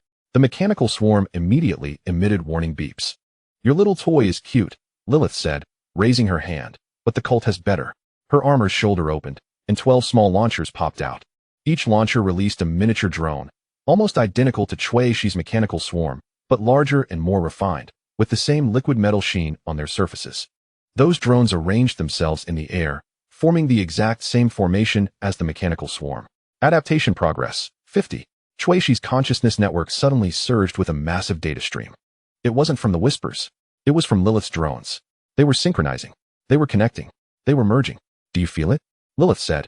Her voice filled with a strange delight. Our swarms are resonating. Because they come from the same source, Dr. Levi's consciousness fusion technology. The cult perfected it and mass-produced it. But only you are special. Because within your consciousness structure, there is the mark of ancient existence. A headache exploded. Shi fell to the ground, holding her head with both hands. The symbols on her left arm felt like a red-hot branding iron. Her skin started to smoke. The mechanical swarm emitted chaotic beeps, and the 15 drones trembled in the air, as if resisting some powerful force. Lilith's drone swarm began to close in, began to encircle, began to weave some kind of network at the level of consciousness. Do not resist, Lilith walked up to Shi, looking down at her. This is your destiny. A destiny determined from the moment of your birth. To become the bridge, connecting 2 dimensions, connecting humanity and ancient existence. You will gain eternity, gain power. Gain. Shi raised her head. Her eyes were bloodshot, but her gaze remained clear. Gain what? She croaked. Eternity at the cost of losing myself? Becoming a tool? Lilith's armored glove tightened around her throat. The strength was astonishing. Shi was lifted off the ground, her feet dangling. The sensation of suffocation surged. Her vision began to fade to black. The mechanical swarm attempted to attack, but Lilith's drones intercepted them, 12 against 15, engaging in a silent, high-speed entanglement in the corridor. The sound of metal clashing was like a downpour hitting a tin roof. You will understand, Lilith said, her mechanical red eyes close to Shi's face. When you return to the cult, when you stand before the true dimensional rift, when ancient existence whispers to you personally, you will thank me. At the other end of the corridor, Alex opened fire. The plasma bullets hit Lilith's back armor, erupting with blinding blue light. But the armor only dented slightly. The liquid metal flowed, quickly repairing the damage. Lilith didn't even turn around. Her other hand waved backward, and an invisible shockwave shot from her armored wrist. Alex and the soldiers were thrown back, crashing against the walls. Mark rushed out from the side, his pulse rifle firing at the connection point of Lilith's helmet. This attack had an effect. The visor of Lilith's helmet cracked, and her mechanical red eyes flickered. She released Shi and turned to face Mark. Shi fell to the ground, gasping for air. The mechanical swarm broke free from the entanglement and flew back to her side. Adaptation progress, 55. She could feel the changes in the swarm. They were learning the combat patterns of Lilith's drones, adjusting their tactics, evolving. She stood up. The symbols on her left arm were no longer burning. They began to glow. A soft, silvery light radiated from beneath her skin, illuminating the entire corridor. Lilith turned around, seeing the glowing symbols, and for the first time, emotions appeared in her mechanical red eyes. Surprise, then fervor. The second stage, she whispered, you have begun to transform. Faster than expected. Dr. Levi will be very pleased. I don't care whether Dr. Levi is pleased, Shi said. She raised her left hand. The mechanical swarm began to resonate. This time, The resonance was not the frequency of the whispers, nor the frequency of Lilith's drones, but a brand new frequency belonging to Cui herself. The 15 drones erupted with silvery light, flashing in sync with the glow of the symbols on Cui's left arm. They wove complex trajectories in the air, as if writing some ancient script. Lilith's drone swarm began to tremble. Then one by one, they fell, as if their power had been cut off. Impossible, Lilith said, taking a step back. Your consciousness frequency. You're overriding the cult's control protocols? How are you doing this? I don't know, Cui said, stepping forward, but it feels good. She waved her arm. The mechanical swarm surged toward Lilith like a silvery storm. The high-ranking priestess of the cult raised both hands, and a defensive energy barrier erupted from the surface of her armor. The swarm collided with the barrier, creating ripples. But this time, the barrier trembled, thinned, and was penetrated by that silvery light. Lilith's visor shattered completely, revealing her pale face and those mechanical red eyes. In those eyes, the data streams began to become chaotic. You will regret this, she said, her voice for the first time losing its metallic resonance, becoming like an ordinary person's, even tinged with fear. Without the cult's protection, you cannot control that power. An ancient existence will devour you. Whispers will tear apart your consciousness. What will you become? Cui asked. Lilith did not answer. Her armor suddenly erupted with blinding white light. Cui instinctively closed her eyes, and a swarm of mechanical insects quickly formed a protective array in front of her. When the light dissipated, Lilith had vanished, leaving behind 12 damaged drones on the ground and a small, silver data storage device. In the distance, a signal indicating the retreat of the cult's shuttle appeared on the scanning interface. The battle was over. Alex struggled to stand up, wiping blood from the corner of his mouth. She ran, he said, walking over to Cui, but left this. He picked up the data storage device. Cui took it. The surface of the device was smooth and cold, with a tiny interface in the center that matched her communication wristband. She hesitated for a moment and then connected it. A holographic screen popped up. An encrypted message began to play. It was not a video or audio, but a stream of flowing data and a star map. The star map marked a coordinate that was not the cradle, but another place. At the edge of a galaxy on the other side. Below the coordinates was a date, 15 days later. Finally, a line of text appeared. The truth will change everything, if you have the courage to face it. Cui stared at the words. The glow of the symbol on her left arm gradually dimmed, but the stinging sensation beneath her skin remained. The adaptation progress of the mechanical swarm was stuck at 58, and the drones floated around her, the sensor array slowly flickering, as if digesting the data from the recent battle. In the distance, the alarm of the base still echoed, but the corridor was silent. Only her breathing and heartbeat could be heard, and deep within her consciousness, the whisper that had never stopped. Chapter 18. The dangerous truth. Cui's fingers brushed over the cold surface of the data storage device. The coordinates on the holographic screen flickered like a distant star, quietly shining in the darkness. 15 days. There were less than 24 hours left until the Cradle's transformation program was forcibly initiated. Yet there were still 15 days until this new coordinates date. The timelines intertwined in her mind, like two trajectories destined never to meet. She closed the holographic interface, the device automatically encrypting itself, the silver exterior reflecting her own pale, tired face, but with a strange glow in her eyes. The symbol on her left arm had faded, but she could still feel the pulsing beneath her skin, like a second heart beating slowly. In the distance, footsteps of medical personnel approached. Mark and Alex were walking towards her. She tucked the device into her pocket, the cold metallic feel transmitting through the fabric to her fingertips. The whisper continued in the background, but this time, it sounded less like a summons and more like an urging. You can't go alone. Mark's voice came from the doorway. He walked into the medical room, his arm wrapped in new bandages, and his face still bore the bruises from the fight. Alex followed behind him, his commander uniform covered in dust, but his gaze remained sharp. Cui did not turn around. I didn't say I was going alone. But you didn't say you would take us. Alex walked over to her, looking out the window at the base's repair work. The debris from the explosion was still being cleared, and repair drones scuttled between the ruins, emitting harsh, cutting sounds. Lilith left this coordinate, either as a trap or a place she dared not go herself. In either case, you need support. I need to know the truth, Cui said, her voice calm enough that even she was surprised, about this symbol, about the mechanical swarm, about what I really am. The Cradle can only tell me how to complete the transformation, but it won't tell me why I need to transform. Mark sat down at the medical table, opening a portable scanner. Let me check your condition first. The neural connection strength increased threefold after the activation of the symbol's second stage. If this growth continues, your brain might what? It might be completely assimilated by the mechanical swarm. Mark brought up the scan data, and the holographic image displayed the neural structure of Shui's left arm. Those nerve fibers that originally belonged to a human were now entwined and fused with silver energy lines, like tree roots delving into the soil. The symbol is not just decoration, Shui. It is an interface, a transformation device. When Lilith said you are a perfect specimen, it meant your body is being transformed into a vessel capable of carrying the consciousness of the mechanical swarm. The medical room fell silent for a few seconds. Only the hum of the scanner and the distant cutting sounds of the repair robots could be heard. Shui looked at her left arm. The silver glow beneath her skin pulsed slowly, resonating with the frequency of the mechanical swarm.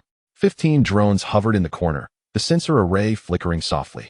Adaptation progress 58.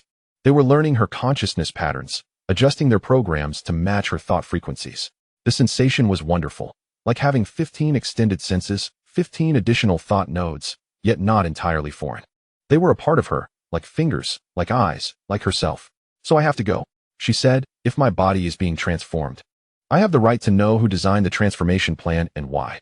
Alex sighed. There isn't enough time. The coordinates of the cradle are still 30 hours away from here, and Lilith's coordinates are in the opposite direction, requiring at least 40 hours. You have to choose one. I choose the truth. Even if it might be a trap? Even if it's a trap. Mark turned off the scanner, rubbing his temples. All right. If you insist on going, I'll go with you. At least I can monitor your physiological state and prevent you from suddenly becoming something else on the way. Alex looked at the two of them, silent for a few seconds, then nodded. I'll arrange for a fast reconnaissance ship. The reaction within the Alliance to the cult's attack has been intense, and the higher-ups have approved reconnaissance operations against cult facilities. We can set off under this pretext. Won't we be tracked? Shui asked. I'll handle it, Alex said, his voice carrying the unique confidence of a commander. Give me 2 hours to prepare. 2 hours later. Meet at Hangar 3. He turned and left the medical room, his footsteps fading down the corridor. Mark began to pack up the medical equipment. Are you really ready? To face a truth that could change everything? Shui did not answer. She just looked out the window, watching the repair lights of the base flicker in the night. Like an artificial starry sky. The whispers continued deep within her consciousness, but this time, she no longer tried to resist. She let those voices flow through her. Like water over rocks, like wind through leaves. The symbol pulsed beneath her skin, and the mechanical swarm resonated within her consciousness. Adaptation progress 58. 42 unknowns remaining. 2 hours later, at Hangar 3, the reconnaissance ship, the Falcon, was warmed up, the engines emitting a low rumble. The hull was painted in the Alliance's gray camouflage. Shaped like a raptor with its wings folded, the streamlined body covered with sensor arrays and concealed weapon ports. Alex stood by the gangway, already changed into dark tactical clothing. With an energy pistol and data pad hanging from his belt, the ship had a full life support system, a medical bay, and a military-grade quantum computer. He said, leading Shui and Mark aboard, the journey will take 40 hours, with 2 jumps along the way. The coordinates are in an abandoned area of the Edge Galaxy, with no official records, but scans show there are large artificial structures there. What about the cult's traces?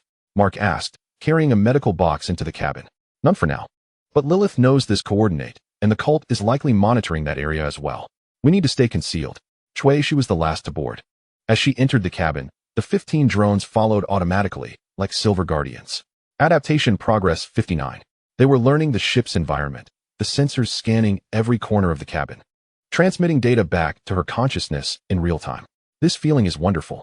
She doesn't need to look to know that the cabin temperature is 223 degrees, humidity 37, and the air circulation system is filtering trace amounts of radioactive dust. She doesn't need to listen to know that the engine's operating frequency is the standard jump prep mode. The mechanical swarm is becoming an extension of her senses, a part of her consciousness. The Falcon slowly drives out of the hangar. The base's protective shield closes behind the ship, and the starry sky unfolds outside the porthole. Countless stars twinkle in the darkness like diamonds scattered on black velvet. Shui sits in the co-pilot seat, staring at the coordinates on the navigation screen. The coordinates left by Lilith at the edge of the star map, far from any known trade routes or colonized planets. Start the jump engine, Alex says. A humming sound of jump charging resonates in the cabin. Then the starry sky twists. A 40-hour journey. Time flows distortedly in the jump channel. Shui spends most of the time in the medical pod, allowing Mark to examine her bodily changes. The symbols have spread to her shoulders. The silver-white patterns extend under the skin like veins, each pulse bringing a slight tingling sensation. Adaptation progress slowly increases. 606162. The mechanical swarm begins to show signs of autonomous consciousness. The drone swarm adjusts formations without commands, actively scans for potential threats in the environment, and even emits soothing resonance frequencies when she has headaches. They are taking care of you, Mark says, recording data, like a symbiotic relationship. Or like parasites? She asks. The difference lies in who holds the initiative. Mark pulls up the neural connection map. So far, your consciousness is still dominant. But once adaptation progress exceeds 70, the balance may tilt. Then don't let it exceed 70. It's not that simple. Mark sighs. The activation of the symbols is irreversible, she. It's like a program. Once started, it will run to completion. All we can do is delay it. The medical pod falls silent.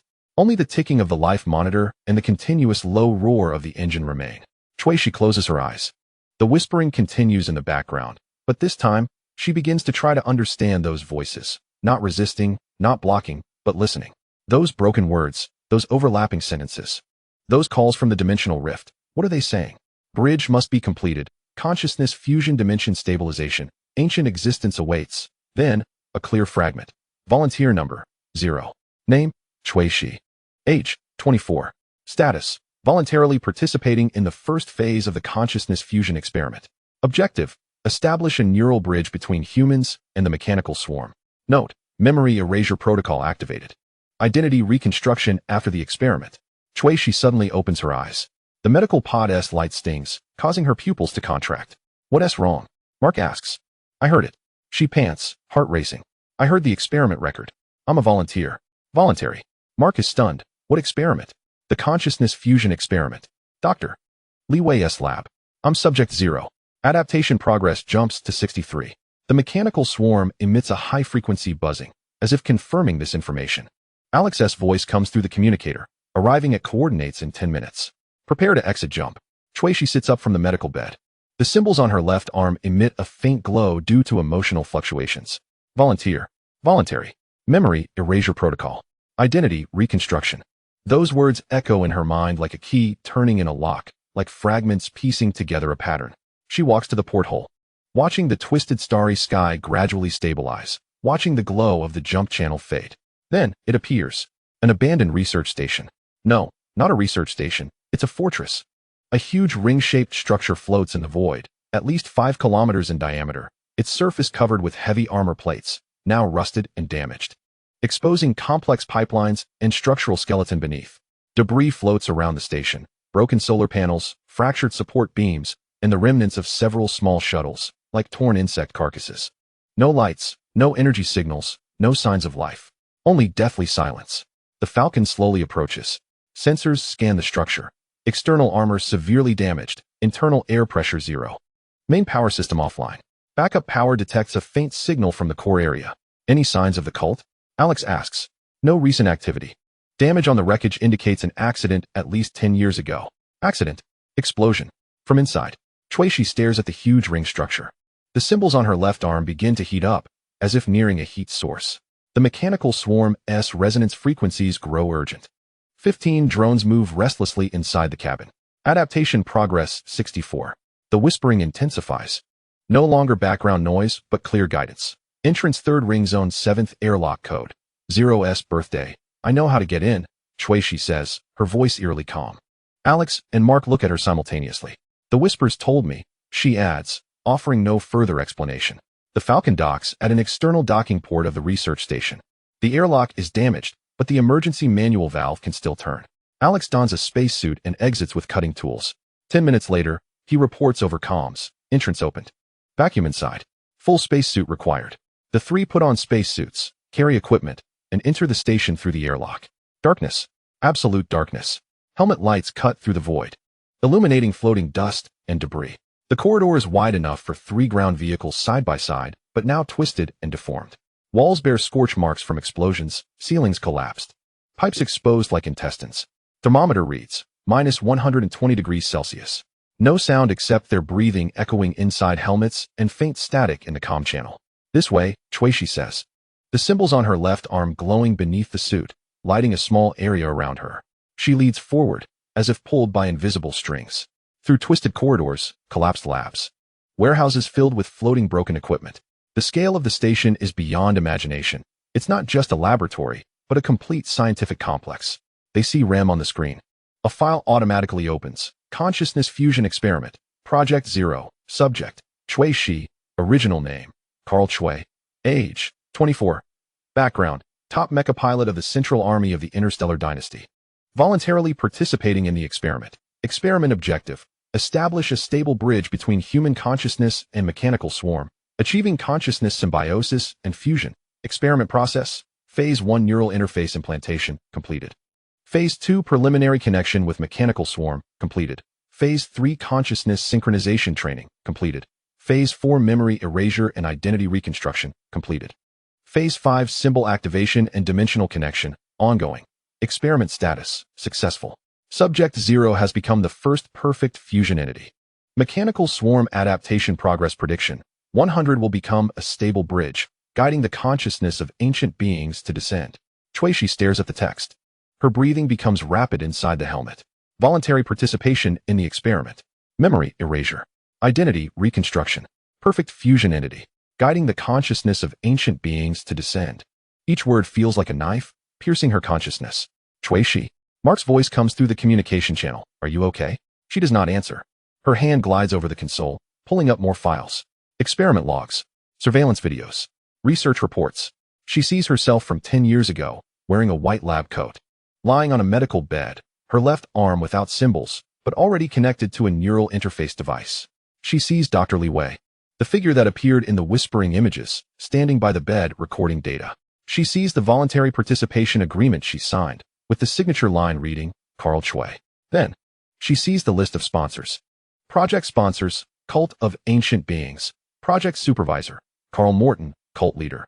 Notes. Leader Morton requested the subject undergo memory erasure and be reconstructed as Chui Shi's identity for subsequent plan implementation.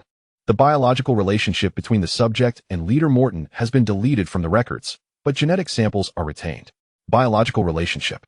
Chui Shi's finger stops on the screen. She pulls up the genetic comparison report. 2 genetic samples. One labeled, Subject 0, Chui Shi. The other labeled, Carl Morton. Comparison result, parent-child relationship probability 99. 998.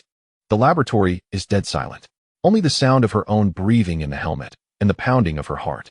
The symbol on her left arm bursts forth with blinding light, the adaptation progress instantly jumping to 68. The mechanical swarm emits a sharp, buzzing sound. 15 drones madly swirling in the laboratory, the sensor array flashing red light. The whispers turn into screams, overlapping shouts, turning into father, father, father. Chui Shi steps back, colliding with the experiment table. The screen on the console continues to display more information. A photo of Carl Morton, the cult's emblem, the summoning ritual of ancient beings. And her transformation completion prediction model, a completely mechanical existence, a bridge that can tear through dimensional barriers, a passage guiding the descent of ancient beings. Volunteer. Voluntary. Sent to the experiment table by her own father. Memory erased. Identity reconstructed. Everything was designed. Chui Shi. Alex rushes to her side, supporting her swaying body. What happened? What did you see? She looks up at him through her visor, through tears, looking at this strange world. I found the truth, she says, her voice shattering like glass. And the truth is I was never Chui Shi. The light of the symbol illuminates the entire laboratory. It lights up the cold experimental equipment. It lights up the empty cultivation chamber.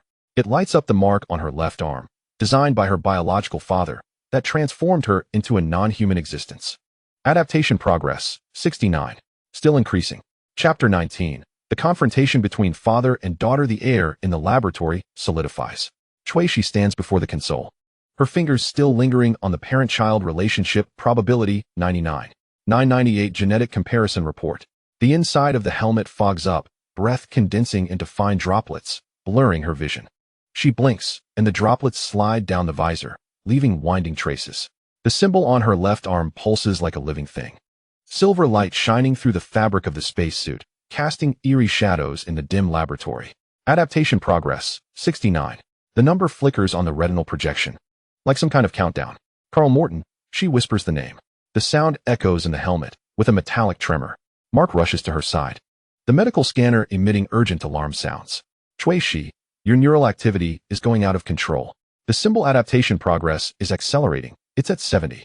You must calm down. Calm down. The word feels like a stone thrown into still water, causing no ripples.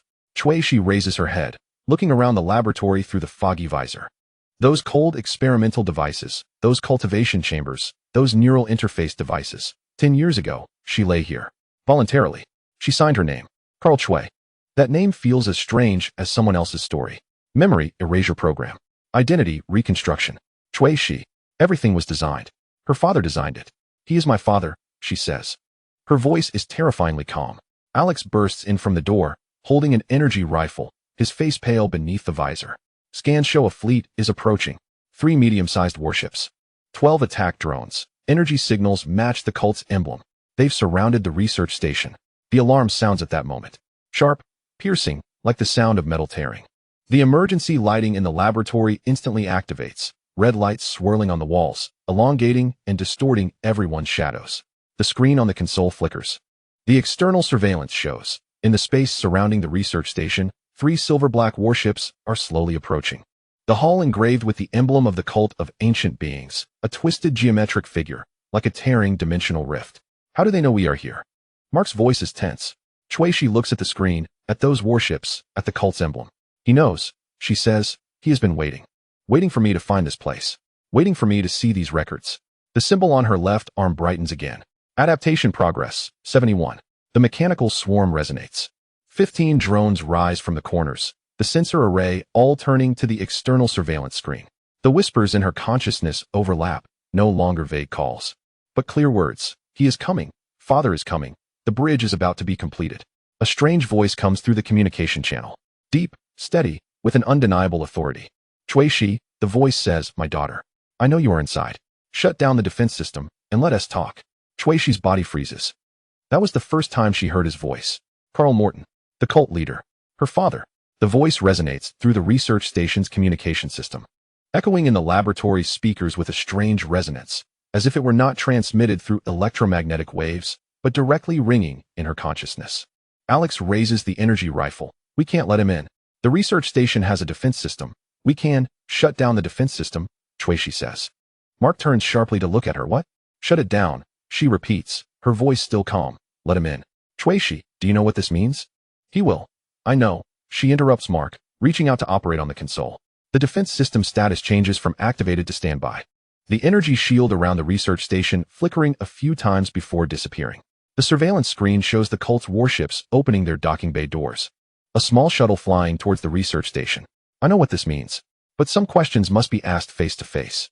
Alex grips the rifle tightly, his knuckles turning white. At least let me in, Mark. No? Shui turned to look at them. You stay in the lab. Lock the door. If I don't come back in 10 minutes, or if you hear any abnormal sounds, immediately activate the Peregrine's automatic return program and leave here. This is an order, she said, her voice carrying a strange authority for the first time. Not a request, not a negotiation, but a statement of fact. Mark and Alex exchanged a glance, then finally nodded. Shui walked toward the lab door. The boots of her spacesuit struck the metal floor with a dull thud. The symbol on her left arm pulsated continuously. Adaptation progress, 72. The mechanical swarm followed behind her, 15 drones like loyal guards, their sensor arrays locked onto the corridor ahead. The whispering voices wove into a kind of melody in her consciousness, ancient, distant, carrying the unique distortion of the dimensional rift. She passed through the corridor. The interior structure of the research station appeared especially eerie under the emergency red light. The walls bore the scars of an explosion from 10 years ago, charred burn marks. Twisted metal, shattered observation windows. The air circulation system emitted hoarse gasps. The filtration device had failed, and the helmet sensors showed trace amounts of radioactive dust suspended in the air. She walked past one laboratory after another, past empty incubation pods, past abandoned experimental equipment. Every step felt like walking through her own past. The main docking chamber was located in the core area of the research station. The airtight door slowly opened, and the internal pressure equalization device hissed. Shui entered the docking chamber. The door behind her automatically closed and locked. The interior space was spacious enough to hold 3 small shuttles, but now it was empty, with only the emergency lighting casting a pale light overhead. The external airtight door opposite her displayed the docking status. Connecting. She stood there waiting. The mechanical swarm hovered behind her, forming a semicircular formation. Adaptation progress, 73. The symbol on her left arm began to heat up, the temperature transmitting through the spacesuit to her skin like a kind of brand. The whispering voices grew clearer. She could even discern the structure of the words. They were not human language, not any known civilization-esque grammar, but a pure consciousness encoding, signals acting directly on neurons. The external airtight door opened. The pressure equalization hiss lasted 5 seconds, then a group of people entered. Leading them was a man. He looked about 50 years old, nearly 9 meters tall, wearing the cult's distinctive black robe embroidered with dimensional rift patterns in silver thread along the edges. His face was angular with high cheekbones. His eyes were dark gray, like the sky before a storm. The most striking feature was a symbol on his forehead, similar to the one on Cui Shi's left arm, but more complex, resembling a complete geometric structure. The symbol glowed faintly, casting an eerie silver-white shadow across his face. Karmatan. Behind him followed 6 cult members, all dressed in the same black robes, carrying energy weapons. But their weapons were not aimed at Cui Shi. They hung at their sides like ceremonial arms. Cui Shi looked at him, looked at the man who claimed to be her father, looked at the man who had sent her to the operating table, looked at the man who had designed her entire life. Cui Shi, Karmatan spoke, his voice low, steady, and resonating with a strange echo just like over the communication channel. We finally meet. He did not move forward, but stood there, his dark gray eyes examining her like a scientist observing a sample, like an artist scrutinizing his work. His gaze lingered on the symbol on her left arm for several seconds. The corner of his mouth lifted slightly, revealing an inscrutable expression. Was it satisfaction? Pride? Or something more complex? You should call me father, he said. Cui Shi did not answer. She just stood there, looking at him through the visor, seeing through 10 years of lies, through erased memories. The breathing in her helmet grew heavy. The symbol on her left arm continued to heat up. Adaptation progress jumped to 74. The mechanical swarm emitted a low hum. The weapon systems of the 15 drones activated, their energy cannons aimed at Karmatan. The cult members immediately raised their weapons. But Karmatan raised his hand, signaling them to lower them. It's all right, he said, his gaze still fixed on Cui Shi. She won't attack me. At least, not yet. How do you know? Cui Shi finally spoke, her voice metallic as it came through the external speaker. Because you are my daughter. Karmatan took a step forward, the hem of his robe brushing the floor with a rustling sound. Because your blood carries my genes. Because your consciousness structure was designed by me.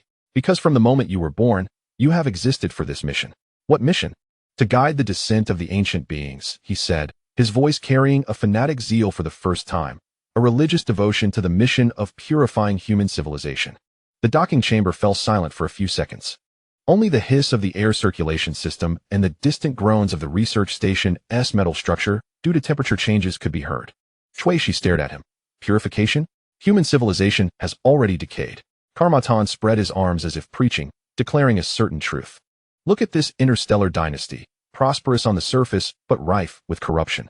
The noble council fights for power and profit. The central royal family indulges in debauchery.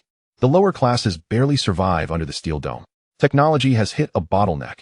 Consciousness digitization has become a tool to escape reality. Dimensional rift research has turned into an arms race. Humanity has lost its way. Cui Shi. They have forgotten the meaning of evolution. He took another step forward. Now only 3 meters away from Cui Shi. But the ancient beings are different. His eyes lit up. The light of the symbol on his forehead intensified. They come from higher dimensions, possessing wisdom and power beyond our understanding. They are not destroyers, Cui Shi. They are purifiers.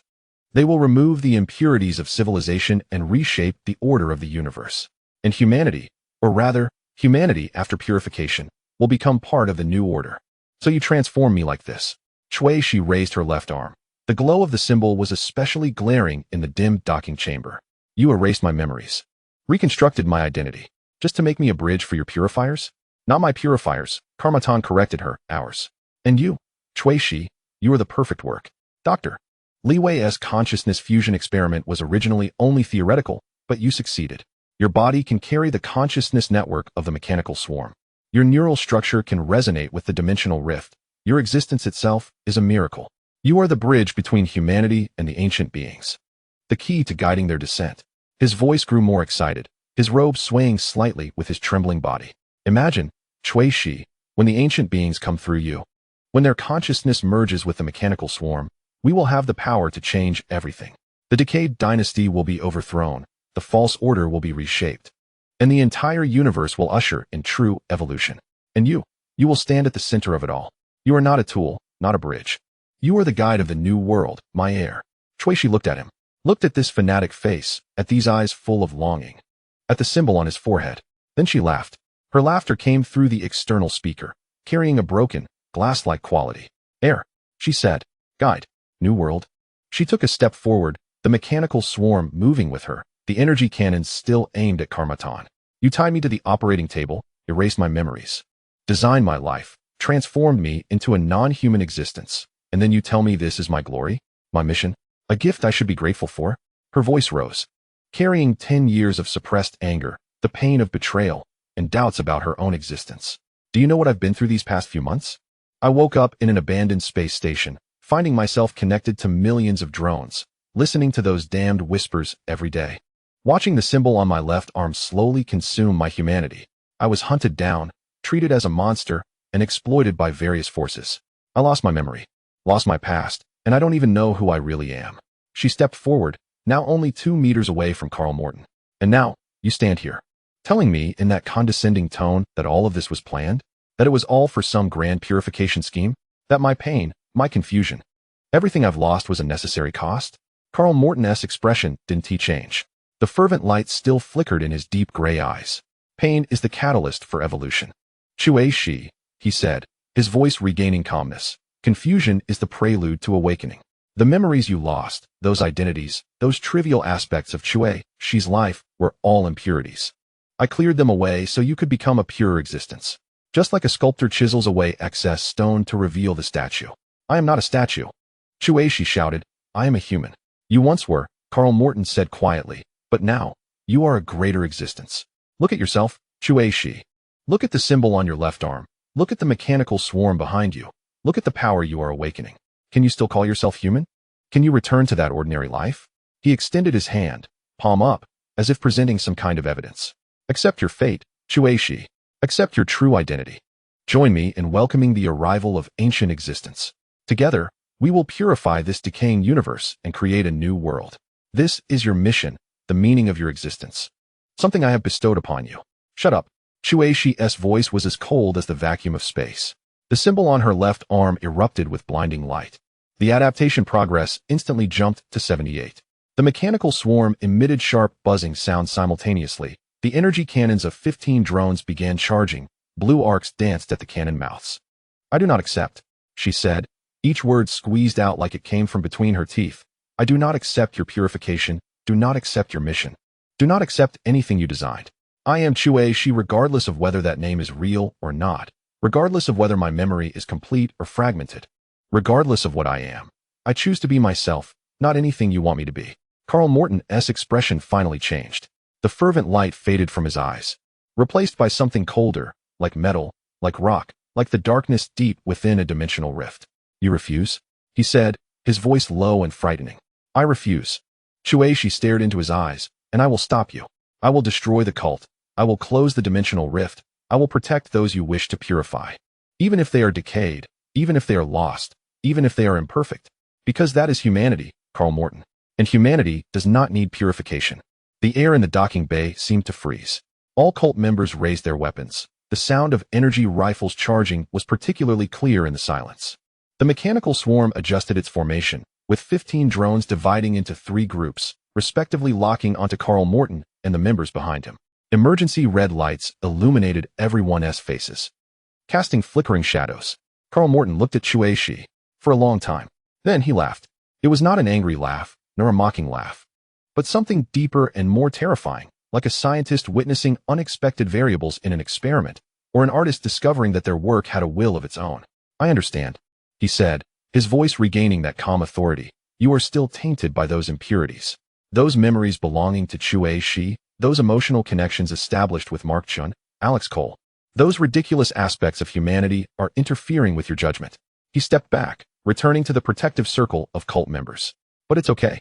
He raised his hand, lightly touching the symbol on his forehead. The purification program can be restarted. Memories can be cleared again. What can be reshaped? You will ultimately understand, Shi. You will ultimately accept your mission. What do you want to do? Shi clenched her fists. The symbol on her left arm began to burn. The adaptation progress jumped to 80. Carl Morton did not answer. He simply took a control device from his robe and pressed a button. The alarm in the research station suddenly changed. From a sharp red alert to a low, continuous hum, like the sound of a countdown clock. The screen on the control panel flickered, displaying a line of text. Self-destruct program activated. Countdown, 5 minutes. You're insane, Shueisha shouted. There are still your subordinates here.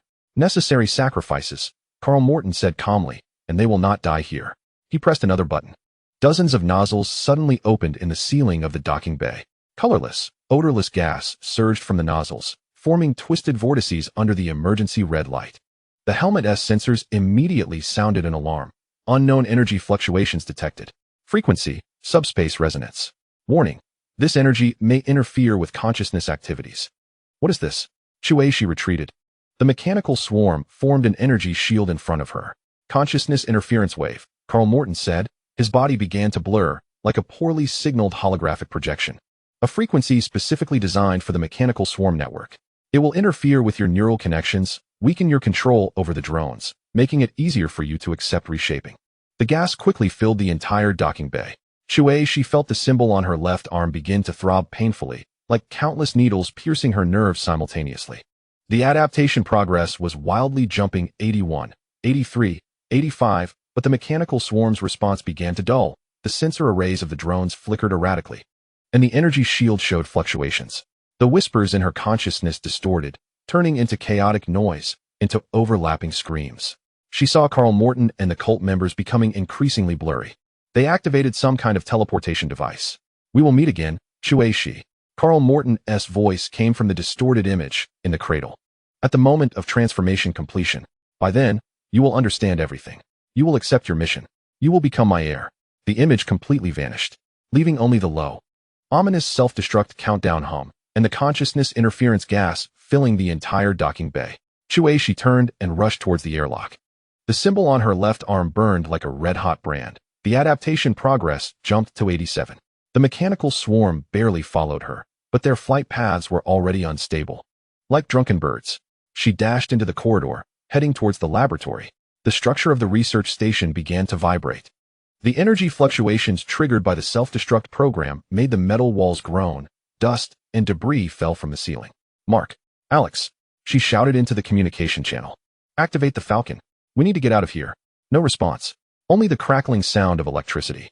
The consciousness interference wave was affecting the communication system. She rushed around the last corner. The laboratory door appeared ahead. It was locked. She entered the emergency code on the external control panel, and the airlock hissed open. Inside the laboratory, Mark and Alex lay on the floor, the inside of their spacesuit visors fogged up with condensation, their bodies twitching slightly. Wake up. Shueisha rushed over, propping up Mark. His eyes were half open, pupils dilated. His lips moved, but no sound came out. Alex was in worse condition. His energy rifle lay beside him, his fingers spasming as they gripped the ground, as if resisting some invisible force. Consciousness interference wave. Its effects are more severe on ordinary people. Shueisha gritted her teeth, and the symbol on her left arm erupted with a stronger glow, the adaptation progress jumping to 90. She forcefully drove the mechanical swarm with her will, dividing 15 drones into 2 groups, one lifting Mark and the other lifting Alex, flying towards the exit of the laboratory. She followed behind them, every step feeling like walking on the edge of a blade, the pain from the symbol spreading throughout her entire left side. Her nerves feeling as if they were being torn apart, her consciousness feeling as if it were being shattered. The corridor shook. Cracks appeared on the walls, electric sparks bursting from the ruptured pipelines. The countdown to self-destruction buzzed louder, like the footsteps of death. They dashed through the docking bay, raced through the main passage, and headed towards the exit of the research station. The Falcon-class reconnaissance ship was docked outside, and the docking bridge was still connected. But the docking bridge was vibrating. The structure of the research station was disintegrating. Shueisha rushed into the Falcon, and the mechanical swarm dragged Mark and Alex into the cabin. She lunged at the control panel, her fingers flying over the interface. The engine started, the energy shield activated, and the docking bridge detached. The reconnaissance ship jolted violently, breaking away from the research station and hurtling into the depths of space. She turned to look at the rearview screen. The abandoned research station floated silently in space. And then, a blinding white light erupted from within. The light consumed everything. The structure disintegrated, metal melted, and the shockwave of the explosion silently spread in the vacuum. The Falcon was pushed forward by the shockwave, the hull shaking violently, alarms blaring. Shueisha gripped the control stick tightly, the symbol on her left arm feeling like it was burning through her skin, the adaptation progress jumping to 92. Whispers became clear amidst the roar of the explosion. No longer chaotic noise, but a clear sentence, a call from deep within the dimensional rift. Come to the cradle, Cui Shi. Come to complete the transformation. Come to become your true self. The research station disappeared entirely from the screen. Only a cloud of dispersing metallic dust remained, along with residual energy radiation. Cui Shi released the control stick, her body slumping in the seat. Sweat drenched her underwear, the symbol on her left arm still glowing, but the pain began to weaken, turning into a numb, burning sensation. The adaptation progress stabilized at 92. The mechanical swarm quieted down, the 15 drones hovering in the cabin. The sensor array flashing a regular rhythm. She looked back. Mark and Alex lay on the medical beds, their vital signs recovering, but they had not yet awakened. She looked ahead. The pitch-black space, distant stars, and the unavoidable destination, the cradle. Less than 24 hours until the forced activation. Less than 24 hours until she met Carl Morton again. Father. That word echoed in her consciousness. It carried the scent of blood, the weight of lies, and 10 years of betrayal. She closed her eyes. The symbol on her left arm pulsed one last time before dimming, like a weary flame. But the number of the adaptation progress still flickered on her retina, 92. Still increasing. Chapter 20. The opening of the dimensional rift. The Falcon gradually stabilized in the aftermath of the explosion's shockwave. Cui Shi set the autopilot destination, the cradle. The countdown displayed, 23 hours and 47 minutes. She left the pilot seat and walked to the side of the medical beds. Mark's eyelids trembled, and Alex's fingers slightly curled. The effects of the consciousness interference wave were fading, but recovery would take time. She sat on the floor between the two, leaning against the cold cabin wall. The symbol on her left arm had dimmed, but she could still feel that pulsation beneath her skin, like some sleeping giant. She raised her hand, looking at her palm. Human fingerprints, human skin, human warmth. But the adaptation progress was at 92. She closed her eyes. The whispers echoed deep within her consciousness. The call of the dimensional rift intertwined with her father's lies, weaving into an inescapable fate. Outside the cabin, the pitch-black space stretched into the distance, stars scattered like dust. And the cradle awaited at the end of that dust, waiting for her arrival, waiting for the completion of the transformation, waiting for the climax of the father-daughter confrontation. Time passed. The air circulation system in the cabin emitted a low hum, the filtered air carrying a faint metallic taste and the scent of disinfectant. On the medical bed's display screen, Mark and Alex's vital sign curves gradually stabilized, but the brainwave graph remained chaotic, like a disturbed lake surface. Cui Shi opened her eyes. New data streams flickering on the retinal projection, the connection status of the mechanical swarm, the system diagnostics of the Falcon, and the trajectory correction parameters. The adaptation progress at 92 showed no change, but the symbol on her left arm began to heat up, not in pain, but with a strange warmth. Like blood accelerating in her veins. She stood up and walked to the cockpit. Outside the porthole, the scene of space began to distort. It was not a visual illusion. Cui Shi squinted, looking at that area. The Falcon was passing through a gravitational anomaly zone, a common phenomenon in interstellar travel, usually caused by dark matter accumulation or gravitational disturbances from small black holes. But the scene before her was different. Space itself was folding. The light from the stars stretched into colorful ribbons, and the space rippled like the surface of water. The symbol on her left arm suddenly throbbed violently. The adaptation progress jumping to 93. The mechanical swarm resonated. The 15 drones simultaneously turned towards the porthole, the sensor array flashing wildly. The whispers in her consciousness became clear. No longer a vague call, but specific commands. Open the passage, go home. What? Cui Shi whispered. She received no answer. But the symbol on her left arm began to glow, silver-white light shining through the fabric of her spacesuit, casting distorted shadows in the cockpit. The adaptation progress jumped to 94. A strong impulse surged from deep within the symbol, like an instinct, like a breath, like a heartbeat. She raised her left hand, her fingers unconsciously spreading open, palm facing the distorted space outside the porthole. The mechanical swarm responded. The 15 drones flew to the porthole, forming a complex geometric pattern. Their energy cores activated simultaneously, blue energy beams shooting from each drone, intertwining in space to create a massive energy field. The energy field began to rotate, like a vortex. Like the eye of a storm. The distortion of space intensified, the light from the stars was completely torn apart, and the space itself emitted a low hum. As if glass was about to shatter under pressure. Cui Shi. Mark's voice came from the medical bed. He was awake, struggling to sit up. His face pale and cold sweat covering his forehead. The medical scanner sounded an alarm, His brainwave graph remained chaotic, but consciousness had returned. Alex also moved, opening his eyes. His pupils unfocused for a few seconds before sharpening. "What are you doing?" Mark's voice was hoarse. She did not answer. She couldn't answer. The symbol on her left arm had completely taken control of her body. The adaptation progress jumped to 95. The energy field stabilized in space. With a diameter of over 100 meters, at its center a pitch-black void, devoid of light, devoid of stars, only pure darkness. The edges of the void flickered with colorful lights, like a shattered rainbow. The whispers in her consciousness reached a peak. "The passage has opened. Enter to go home." The Falcon's alarm system suddenly activated all at once. Red warning lights spun wildly in the cabin. The piercing alarm sounded like tearing metal. The screens on the control panel flickered, displaying lines of data she had never seen before. Dimensional rift opening detected. Space stability, 07, critical threshold. Energy fluctuation level unable to measure. Recommendation: evacuate the area immediately. Dimensional rift? Alex struggled to stand, holding onto the edge of the medical bed, his body swaying. "Shi, stop. That's a dimensional rift. You will tear space apart." Shi heard him, but she could not stop.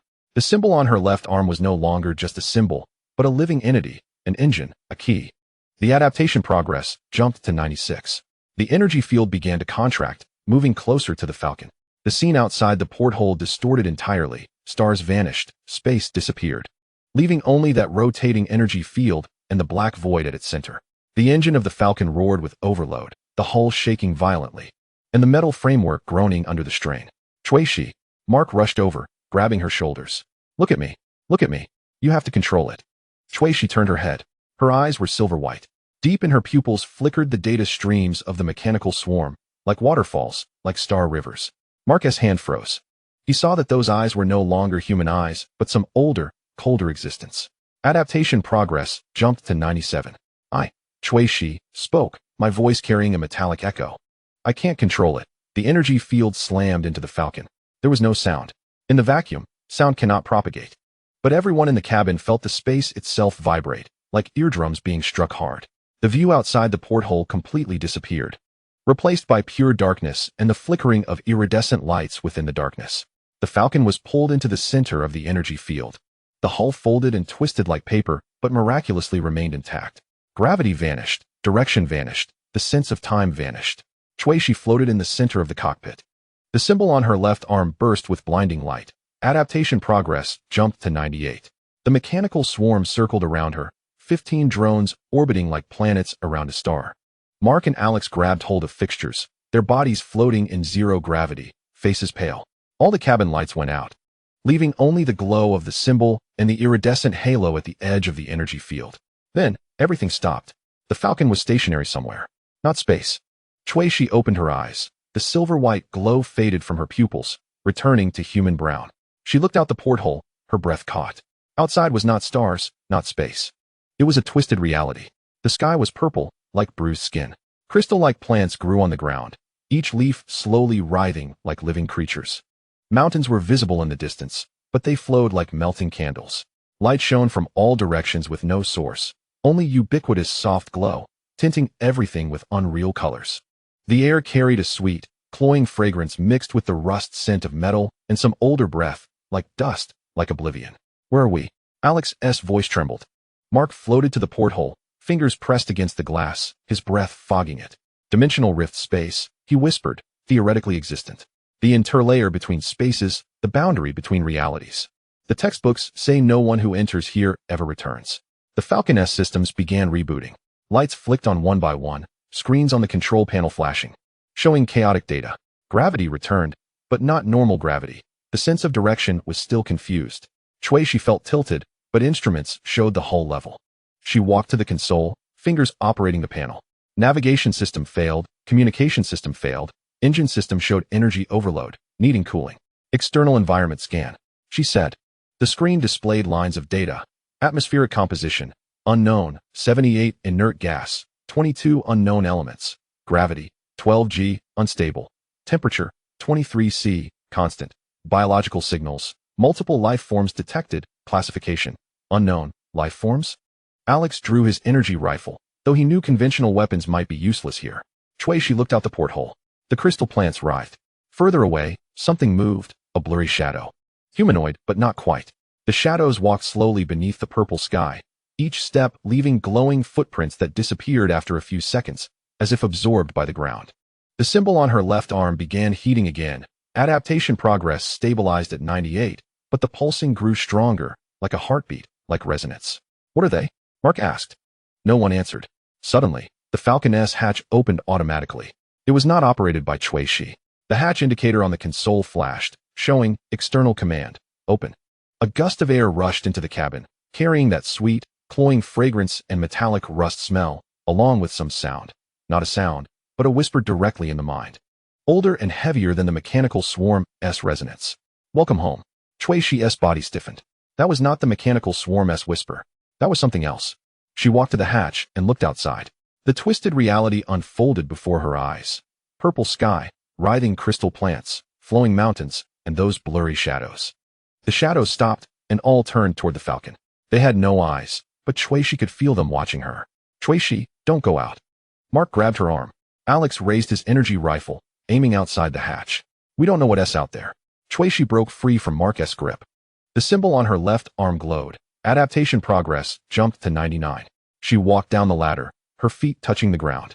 The ground was soft like a sponge, but supported her weight. Crystal plants writhed beside her, leaves gently brushing her spacesuit, producing faint rustling sounds. The air was warm and humid, breathing like a tropical rainforest, but the sweet, cloying fragrance made her dizzy. The shadows began to approach. Their movement was strange, not walking, but sliding, like floating on water. As they drew closer, Cui saw their forms clearly. Humanoid outlines, but bodies composed of translucent matter, internally flickering with star-like light points. No facial features, no limb details, only vague contours and flowing internal light. One shadow stopped in front of her, 3 meters away. Cui could feel it watching her, not with eyes, but with some more essential perception. The symbol on her left arm throbbed violently. Adaptation progress jumped to 995. The mechanical swarm flew out from the cabin, 15 drones circling her, but the shadows did not react, seemingly uninterested in mechanical creations. The shadow raised its hand. It was a vague outline, but Cui could tell it was a hand shape. It pointed toward the distance. Cui followed the direction and saw, between the flowing mountains, a structure. Not a human building, nor a mechanical creation, but a huge crystal structure, like a crystal palace, like a diamond-carved castle. The crystals refracted light under the purple sky, casting rainbow shadows. Come, the shadow said in her mind. Then it turned and slid toward the crystal building. Other shadows followed, like a pilgrimage. Cui stood in place, breathing heavily. The symbol on her left arm burned. Adaptation progress jumped to 998. The mechanical swarm resonated. But this time it was not a warning, but anticipation. Cui, Mark and Alex rushed out of the cabin and ran to her side. We have to go back. Alex said, eyes fixed on the departing shadows. This place is too dangerous. We can't go back. Cui whispered. The dimensional rift closed. Both looked toward the rear of the Falcon. There was nothing. No energy field, no dark void, only twisted reality and writhing crystal plants. The direction they came from was gone, as if it never existed. The Falcon lay alone on this strange land, like an abandoned toy. Then what do we do? Mark's voice was desperate.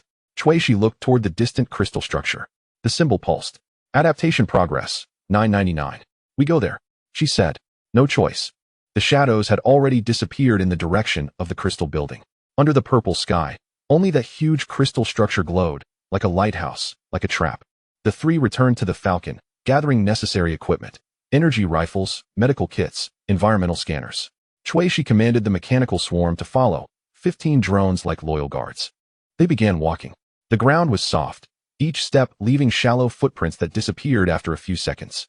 The crystal plants wriggled by the roadside, their leaves occasionally brushing against her body, leaving a cool sensation. The sweet, cloying fragrance in the air grew stronger, mingling with the metallic scent of rust, creating a peculiar olfactory experience. A sound came from afar, not a sound in the traditional sense, but a melody that resonated directly in her consciousness, ancient and sorrowful. Like a dirge, after walking for about half an hour, the crystal structure loomed larger before her. It appeared more gigantic than it did from a distance. Towering over 300 meters, composed of countless crystalline facets, each refracting light and casting shifting shadows. The building had no doors, no windows, only a smooth crystal surface. Shadows gathered in front of the structure, forming neat lines as if waiting for something. Cui stopped in her tracks. The symbol on her left arm suddenly erupted with blinding light. Adaptation progress, 100. The number froze on her retinal projection before vanishing. The symbol no longer pulsated but glowed steadily, as if it had melded into her skin, becoming a part of her. The mechanical swarm emitted a resonance, and 15 drones simultaneously landed on the ground, their energy cores extinguishing and entering a dormant state. Shui. Mark looked at her. Shui did not respond. She gazed at the crystal building. The light from the symbol resonated with the building's glow, as if they were conversing. The shadows turned towards her, their internal light points accelerating in flow. One of the shadows glided before her, raised its hand, and pointed at the surface of the building. The crystal surface began to change. The facets shifted, reconfigured, and opened an entrance. Inside the entrance was darkness, but there were light points flowing within, like a galaxy. Like a dream, the shadows slipped into the entrance, disappearing inside. Other shadows followed, one after another, as if being drawn in. Are we going in? Alex tightened his grip on the energy rifle. She stepped forward. She walked into the entrance. Darkness consumed her, but it was not pure darkness. Light points flowed around her, like fireflies, like stars. She walked along a crystal corridor, the corridor walls transparent, allowing her to see the distorted reality flowing outside. Like a watercolor painting soaked in water, her footsteps echoed in the corridor, carrying a metallic quality. The sweet, cloying fragrance in the air vanished, replaced by a clean breath. Like snow, like vacuum. There was light at the end of the corridor. She reached the end and stopped. It was a vast crystal hall. In the center of the hall stood a throne, carved from pure crystal, and seated upon it was a figure. No, not a person. It was a silhouette, blurred, semi-transparent, with flickering starlight within, like the shadows outside, but clearer, more real. It wore a robe, the outline of the robe flowing in the light, like water, like mist. It had no facial features, but Shui could feel it looking at her. The symbol on her left arm resonated. The number for adaptation progress 100 flickered deep in her consciousness before completely merging. The figure stood from the throne. It walked up to Shui, 1 meter away. Shui could see the starlight flowing within it. Those were not mere light points, but data streams, information, memories. The starlight flowed, forming patterns, forming words, forming symbols that she could not comprehend but instinctively recognized. The figure raised its hand. It was a blurred hand, but Shui could see the outline of the hand. The lines of the fingers. It extended its hand, palm up, as if inviting, as if waiting. Then it spoke. The voice resonated directly in Shui's consciousness, ancient, calm, carrying the weight of endless years. I have finally waited for you, my heir. Chapter 21. The Guardians of Dimensions. Shui's hand hovered in midair, the tips of her fingers just an inch away from that blurred, starlit palm. The symbol on her left arm glowed, silvery light penetrating through the fabric of her spacesuit, resonating with the starlight within the figure. A melody, ancient and resonant, filled the air, like a memory, like a prophecy, like a language she had never heard but instinctively recognized. The melody echoed in the crystal hall, reflecting off the smooth crystal surfaces, forming intricate harmonies. The figure's hand remained still suspended there, palm up, waiting. Shui's breath condensed into tiny droplets inside her visor. Her heart raced in her chest, each beat crashing against her ribs. She looked at that hand, at the starlight flowing within the figure, at the swirling symbol patterns within the starlight. Those patterns were identical to the symbol on her left arm, every line, every curve, every twist. Air. The figure's voice resounded again in her consciousness, calm and ancient, carrying the weight of time. You have finally arrived. Shui's fingers trembled slightly. She glanced back. Mark and Alex stood at the entrance of the corridor, about 20 meters away. Mark held the energy rifle, his finger on the trigger. But the gun hung limply in this place. Before this presence, human weapons seemed so laughable. Alex stood beside him, another energy rifle similarly drooping, but his gaze was alert, body tense, like a cheetah ready to pounce. Shui, Mark's voice came through the communication channel, strained with tension. Don't touch it. We don't know what that is. Shui did not respond. She turned back to the figure. Then, she slowly raised her hand, reaching toward that hand. Her fingertips made contact. There was no tangible sensation, no warmth, no texture, no resistance. Her fingers passed through the figure's palm, as if passing through a mass of light, a mass of mist, a mass of data streams. But at the moment of contact, the symbol on her left arm erupted with blinding light. The number for adaptation progress 100 flickered on her retinal projection before completely disappearing. Not disappearing, but merging, becoming a part of her consciousness. A torrent of information surged in. Not sound, not images, not words. It was something more primal, concepts, Memories, existence itself. Shueishi's vision was engulfed in white light. The crystal hall vanished. Mark and Alex vanished. The Falcon ship vanished. She floated in the void, surrounded by countless dimensions, like bubbles, like mirrors, like layers of dreams. Each dimension flowed, breathed, grew, and perished. Some dimensions sparkled with starlight. That was life. Some dimensions were pure darkness. That was death. Some dimensions were chaotic colors. That was the intertwining of creation and destruction. Then she saw them. The Guardians. They were not entities, not life, not machines. They were the embodiment of concepts. The visualization of rules, the maintainers of dimensional balance. They existed at the intersections of dimensions, like spiders weaving webs, like gatekeepers, like hands adjusting scales. Their numbers were incalculable.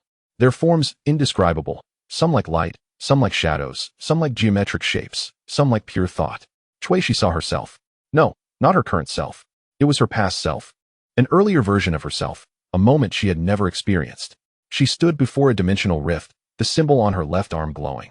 Mechanical swarms arranged in formation behind her. She raised her hand, the rift opened, and she stepped inside. Then the memory cut off, like a film reel being severed. The white light faded. Shueishi returned to the crystal hall. She knelt on the ground, her hands braced against it, breathing heavily. The air inside the visor carried a metallic taste and the saltiness of sweat. The symbol on her left arm still glowed, but the light had softened, as if it had melded into her skin. Adaptation progress 100. She finally understood what that meant. It was not that her ability to control the mechanical swarm had reached its limit, but that her consciousness had begun to resonate with dimensional energy, beginning to perceive and maintain dimensional balance. The figure stood before her, starlight flowing within. You have seen. The voice resonated in her consciousness, calm as before. We are the guardians of dimensions. I am the guardian of this area. You may call me the Watcher. Shueishi raised her head. Her eyes adapted to the light, and she could now see the details of the figure that was indeed not a physical entity, but composed of a translucent substance. With flowing starlight within, that was a manifestation of dimensional energy. The figure had the outline of a robe, the hem dragging on the ground, but leaving no trace. It had no facial features, but Shueishi could feel it looking at her in a way that transcended vision. Dimension Guardian. Shueishi's voice came from the mask, hoarse. What are you? The maintainers of balance, the Watcher replied. Dimensions are not stable. They expand, contract, collide, and merge. Without maintenance, the barriers between dimensions will rupture. High-dimensional energy will flood into low-dimensional space, and low-dimensional matter will evaporate in the process of ascending dimensions. Chaos will consume everything. It raised its hand, and starlight gathered in its palm, forming a three-dimensional model. The model displayed countless bubble-like dimensions, with invisible networks connecting the bubbles, and flickering light points at the nodes. Those were the Guardians. The model began to change. One dimension expanded, compressing adjacent dimensions. Another dimension contracted, forming a void. The third dimension began to rotate, gravitational disturbances spreading throughout the network. Our duty, the Watcher's voice arose amidst the model's changes, is to regulate these changes and maintain balance.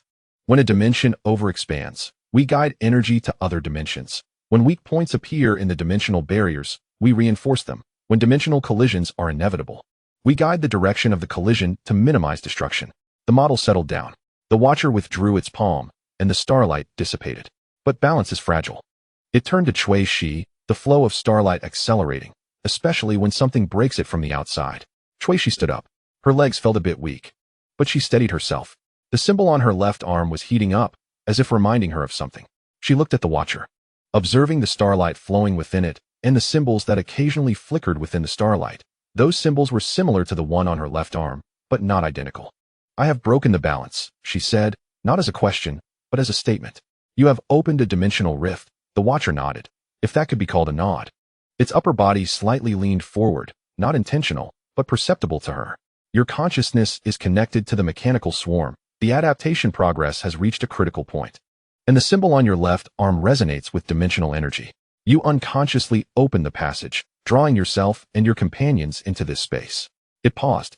The flow of starlight slowed down, as if in thought. But the issue is not that you opened the rift. The Watcher's voice became serious. The issue is that the rift you opened has left a gap.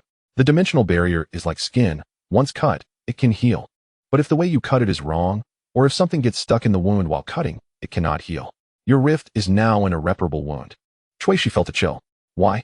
Because of your symbol. The Watcher pointed to her left arm. That is not human technology, nor the technology of the mechanical cult, and not even a product of this dimension. That is the mark of the Master of Dimensions. The light in the hall suddenly dimmed. The refracted light on the crystal walls became distorted, shadows stretching on the ground. The clean air became heavy, as if something was pressing down on the space. Mark and Alex took a step back at the entrance to the corridor, their energy rifles raised again, but the muzzles trembled. Master of Dimensions, Chui, she repeated the term. Fragments of memory flashed deep within her consciousness. Karmatan's words in the communication. Ancient existence. The Master of Dimensions purifies the data storage device of Lilith. Experiment subject Chui Shi. Symbol fusion, dimensional resonance. Father's lies. It's just an ordinary neural interface. What is it? She asked, her voice surprisingly calm. The starlight within the Watcher began to swirl, forming a vortex. The Master of Dimensions is one of the ancient existences. Its voice became deep, as if coming from an abyss. They were born at the dawn of dimensional formation, older than life, more eternal than time. They are not life, not consciousness, not energy. They are concepts. The concept of existence, the concept of destruction, the concept of order, the concept of chaos. The Master of Dimensions represents the concept of dominion, ruling all dimensions and bringing all existence into a unified order. The starlight vortex accelerated. The crystal hall began to tremble, not physical vibrations, but the tremors of space itself. Chui, she felt the ground beneath her feet undulating, as if standing on the surface of water. The symbol on her left arm resonated, as if responding to something. The mechanical swarm awakened deep within her consciousness, 15 drones activating simultaneously, their energy cores emitting a low hum. The Master of Dimensions has been sleeping, the Watcher continued, its voice becoming intermittent amidst the tremors. At some point after the formation of dimensions, all ancient existences entered a state of slumber. The reasons are unknown. Perhaps they completed a certain phase of their mission, perhaps dimensional balance required their slumber, or perhaps they are waiting for something. The tremors stopped. The starlight vortex calmed down. But slumber is not death. The Watcher turned to Chui Shi, the starlight focusing on her. They will awaken when conditions are met. And your symbol is one of the keys to awaken the Master of Dimensions. Chui Shi felt her throat dry. Key. Imprint, the Watcher corrected. Before the Master of Dimensions fell asleep, they left imprints across multiple dimensions. These imprints will fuse with the appropriate carriers. When the carrier reaches a certain critical point, such as an adaptation progress of 100, the imprint will activate, becoming a bridge to connect with the Master of Dimensions. The carrier can gain part of the Master of Dimensions power through the imprint, but at the same time, they will also become an extension of the Master of Dimensions consciousness, becoming its eyes and hands in low-dimensional space. It paused. The flow of starlight became slow, as if weighing its words. You are not the first. The emotion of regret, or perhaps sadness, appeared in the Watcher's voice for the first time. In the long years past, 17 carriers activated their imprints. 12 of them were consumed by the imprints, becoming puppets of the Master of Dimensions, causing chaos in low-dimensional space, trying to open more rifts to welcome the return of the Master of Dimensions. The other 5 resisted. Did they succeed? Temporarily, the Watcher said. They found a way to isolate the power of the imprint from their own consciousness, becoming independent dimension guardians. I am one of them. Chui Shi looked at it. Now she understood. The starlight within the Watcher, those flowing symbols. That presence transcending the physical. Those were all traces of the Master of Dimensions imprint. But it had not been consumed. It had resisted and become a guardian. How did you do it? She asked. The cost, the Watcher said simply. I lost everything that comes with being alive. Emotions, memories, physical form, presence. I became a pure concept, a pure rule maintainer. I maintain dimensional balance because that is the only choice I have left. I have no desires, no goals, no self. I simply exist. Its voice was calm, but Chui Shi sensed the emptiness within. It was a cost more terrifying than death, existence without meaning, eternity without purpose, power without self. You must make a choice, the Watcher said, the starlight refocusing. Now, immediately, because time is running out. Time. Your rift. The Watcher raised its hand, and starlight formed another model in its palm. That was the dimensional space where the Falcon was located, with a tiny rift on the spatial barrier. Like a scratch on glass. This rift could not heal because your imprint was stuck inside. Dimensional energy was leaking through the rift, slow but continuous. This leakage would produce signals, like a lighthouse, like a beacon, like a call in the darkness. The model changed. The rift began to glow. The light penetrated the dimensional barrier, spreading into the distance. The ancient existence had already taken notice. The Watcher's voice became urgent. Not the Master of Dimensions. It is still asleep. They are other ancient existences, those that represent destruction, chaos, and devouring. They are drawn to the light and are moving in this direction. At the current speed, they will arrive in 23 hours. 23 hours. Shueishi's breath stopped. The cradle's countdown was 23 hours and 47 minutes. The two times almost overlapped. If they arrive, she forced herself to ask, what will happen? This dimension will be devoured, the Watcher said. The Starlight model shows a terrifying scene where dark shadows surge from afar, like a tide, like a storm. The shadows touch the dimensional space, and the space begins to twist and collapse like torn paper. Stars extinguish, matter evaporates, time fractures, and the low-dimensional space cannot withstand the direct arrival of the ancient existences. They do not need to attack, do not need to fight, they only need to exist. Their existence alone will distort the physical rules and destroy the structural dimensions. This dimension will burst like a bubble, and all life, all matter, all memories within it will dissipate. The model vanished. The Watcher lowered its hand. You have two choices. It said. The starlight focused on Shuishi like a beam of judgment. First, accept the complete merging of the mark and become the vessel of the dimension's master. You will gain immense power to combat other ancient existences, to repair the rifts, to protect this dimension.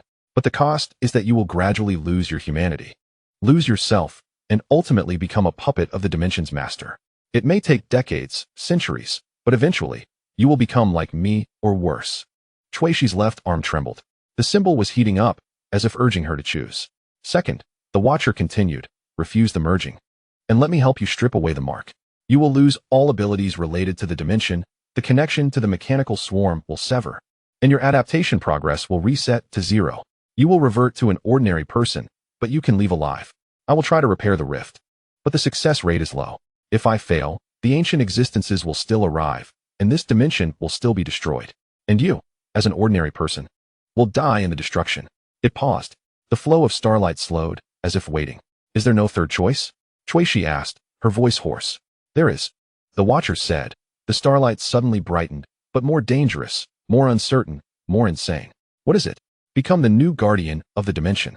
For the first time, a sense of expectation appeared in the Watcher's voice, not fully accepting the mark, nor fully stripping it away. You will balance the power of the mark with your own consciousness, finding a fulcrum between humanity and dimensional power. You will retain some humanity, retain yourself, but at the same time gain the ability to maintain the balance of the dimension. You can repair rifts, combat ancient existences, and protect this dimension. But you must bear the responsibilities of the Guardian, forever maintaining balance, never having personal desires, and never favoring either side. It floated a step forward, only half a meter away from Shuishi. This is the most difficult path. The Watcher's starlight seemed to gaze at her. For you must always fight against the ancient existences and the master of the dimension externally, and against the erosion of the mark and the weaknesses of humanity internally. You will be lonely, misunderstood, feared, and hunted. You may succeed in maintaining balance for hundreds of years, only to fail at some moment, leading to the destruction of the entire dimension. You may collapse in the tug-of-war between humanity and power, becoming a monster more terrifying than the master of the dimension. The starlight dimmed. But if you succeed, the Watcher's voice became gentle, you will become the true heir. Not the heir of the dimension's master, but the heir of the guardian tradition of the dimension. You will maintain balance, protect life, and buy time for this dimension until a complete solution to the threat of the ancient existences is found. Shuishi closed her eyes. The symbol on her left arm pulsed, like a second heart. The mechanical swarm resonated deep in her consciousness. 15 drones, millions of consciousness nodes, were all waiting for her decision.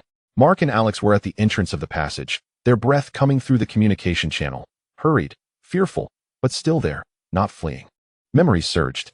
Father's lies, the experiments of the mechanical cult, Lilith's desires, Carmitan's madness, Victor Rain's pursuit, the hopes of the Free Alliance, the suffering of the fringe galaxies.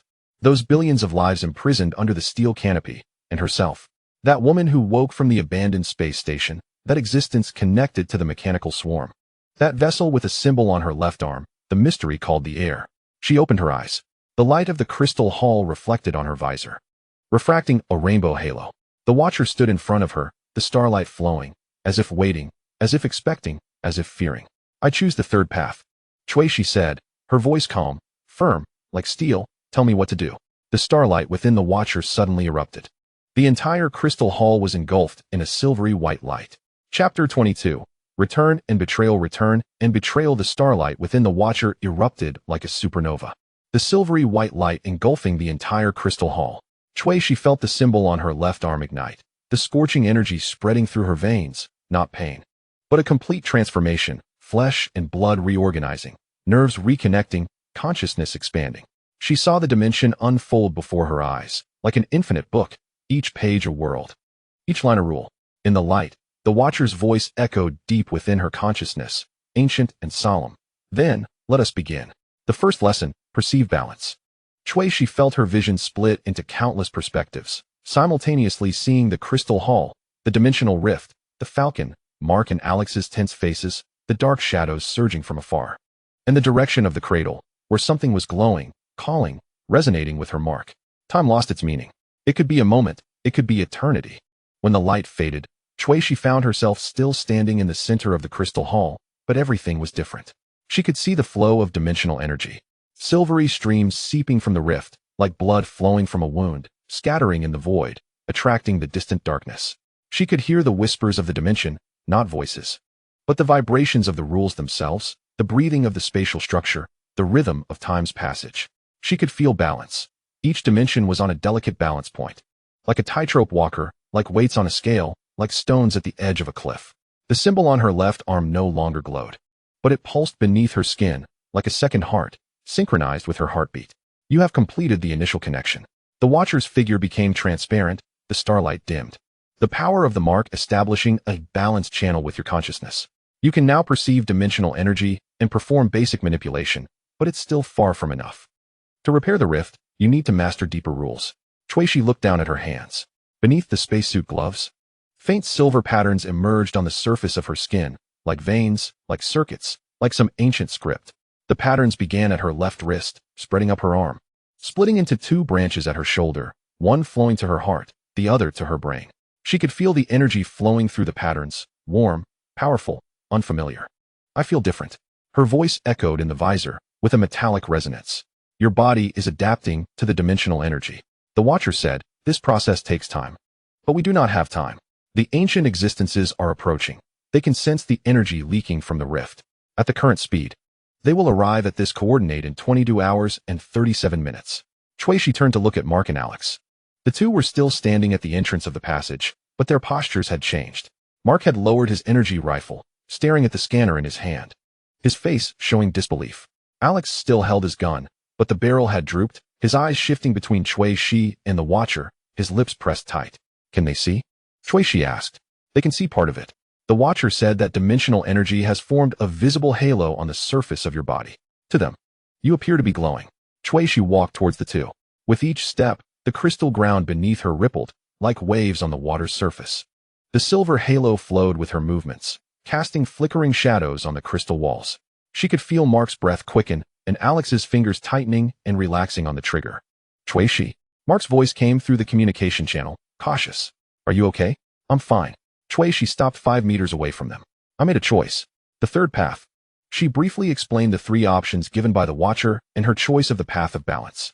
When she mentioned becoming the new guardian of the dimension, Mark's scanner emitted a rapid beeping sound, and a series of unidentifiable energy readings jumped onto the screen.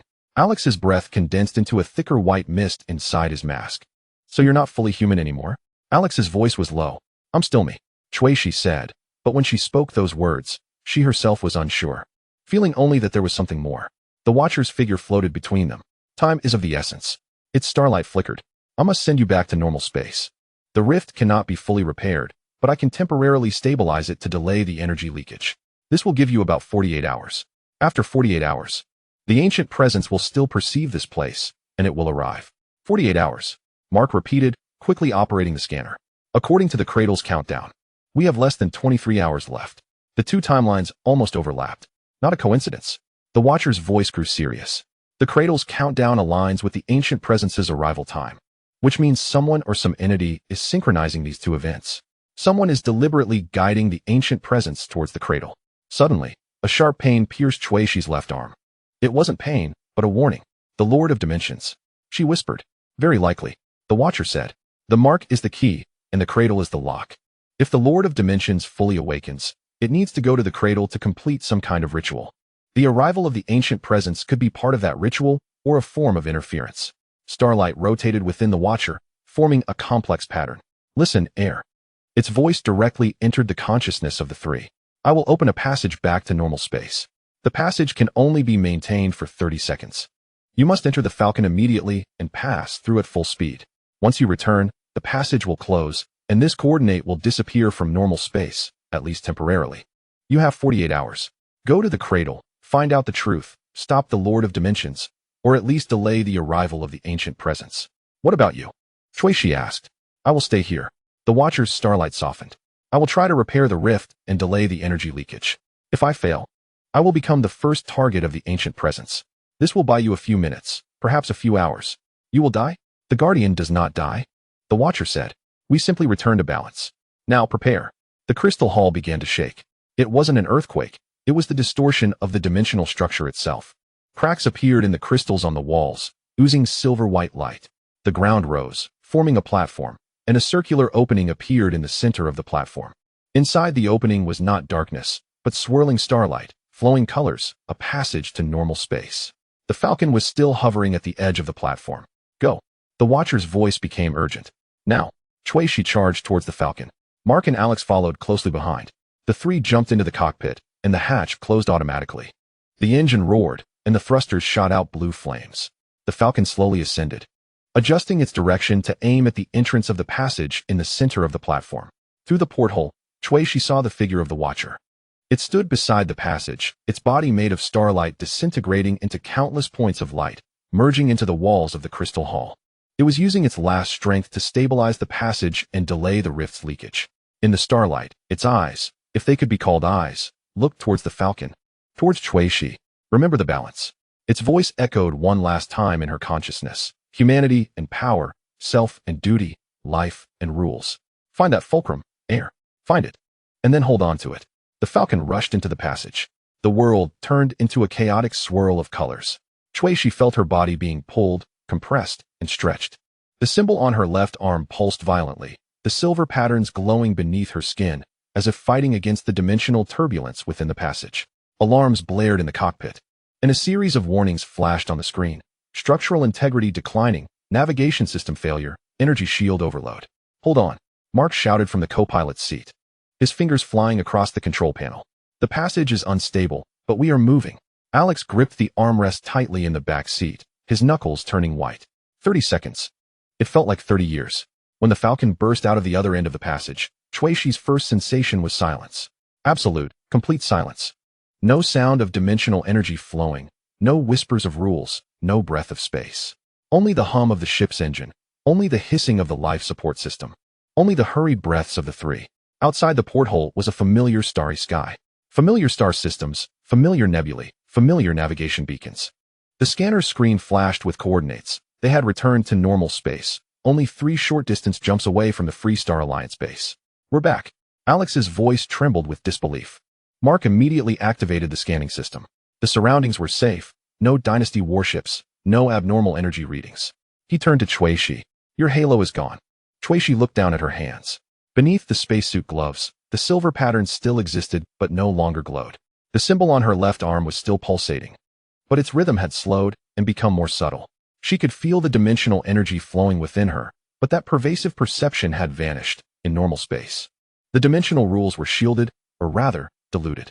I need to adapt, she said, her voice returning to normal. In normal space, my abilities will be limited.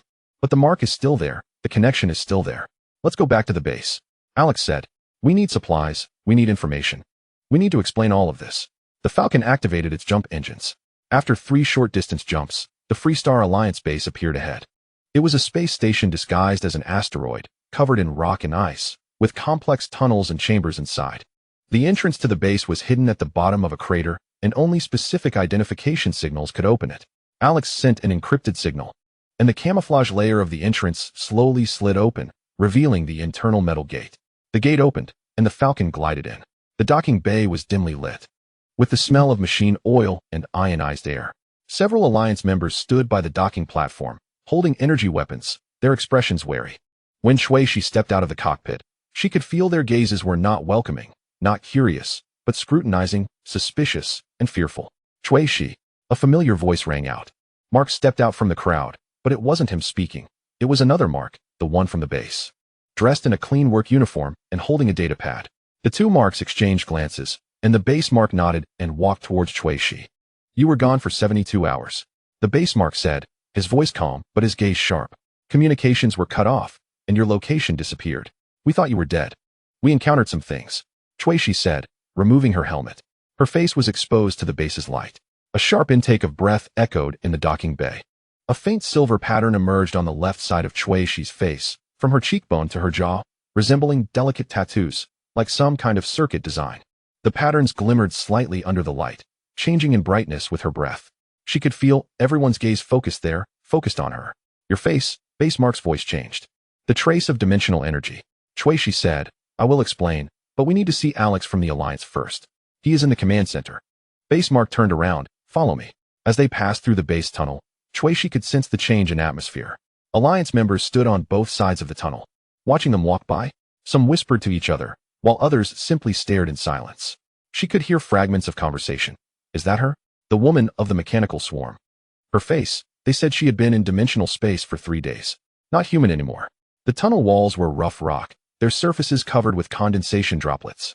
The overhead lights were spaced every 10 meters, casting interlaced shadows in the tunnel. The air circulation system emitted a low hum, but it couldn't drown out the whispers. The command center was located at the deepest part of the base. It was a circular room with a holographic projection platform in the center, surrounded by control panels and communication equipment. Alex Cole, the leader of the Alliance, stood beside the projection platform, watching the pulsating star map. When he turned to see Cui, his expression froze. Not surprise, not fear. It was assessment. Cui. He nodded, his voice steady. Welcome back. Mark has briefed me on your situation. The dimensional rift, ancient existence, the 48-hour countdown. It's a story. Not a story. Cui said, it's a fact. I believe you. Alex said, but there is no trust in his tone. The question is whether the other members of the Alliance believe you. He waved his hand, and the holographic projection switched. The projection displayed surveillance footage from various areas of the base. In the living area, a group of Alliance members gathered together, arguing fiercely about something. In the armory, several people were examining energy weapons with serious expressions.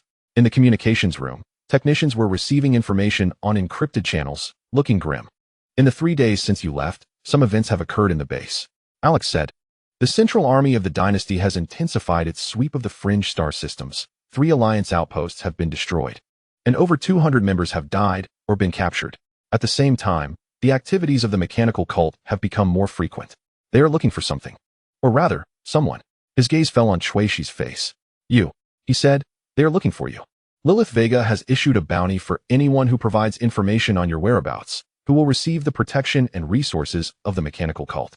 And the Central Army of the Dynasty, Victor Rain, is personally commanding the pursuit. He has mobilized 3 fleets and sealed off all transition points leading to the cradle. Cui's left arm symbol throbbed. So now the base is divided into 2 factions. Alex continued, one faction believes you are hope. You can control the mechanical swarm, can resist the dynasty, can bring change. The other faction believes you are a disaster. Your existence has attracted the attention of the dynasty and the mechanical cult. Your abilities are too dangerous and could bring disaster to the Alliance. He paused. The holographic projection switched to an encrypted communication record. This was received yesterday, Alex said, from an anonymous source. The source claims that the symbol on Cui's left arm is the mark of the Lord of Dimensions, that she is not human, but some kind of vessel. The source warned that if Cui continues to stay in the Alliance, the ancient existence will track her down and destroy everything. The projection zoomed in. At the end of the letter was a symbol, an eye, with a pupil that was a swirling nebula. The ancient existence cult. Cui whispered. You know this organization? Alex asked. I do. Cui said. Carl Morton is their leader. They are trying to awaken the Lord of Dimensions. The command center fell silent. Mark stepped forward, following Cui back. Alex, I have seen it with my own eyes. His voice was firm. The dimensional rift is real. The threat of ancient existence is real. Cui chose to be a guardian. She is trying to protect this dimension, not destroy it. I believe you, Mark. Alex said. But what about the others?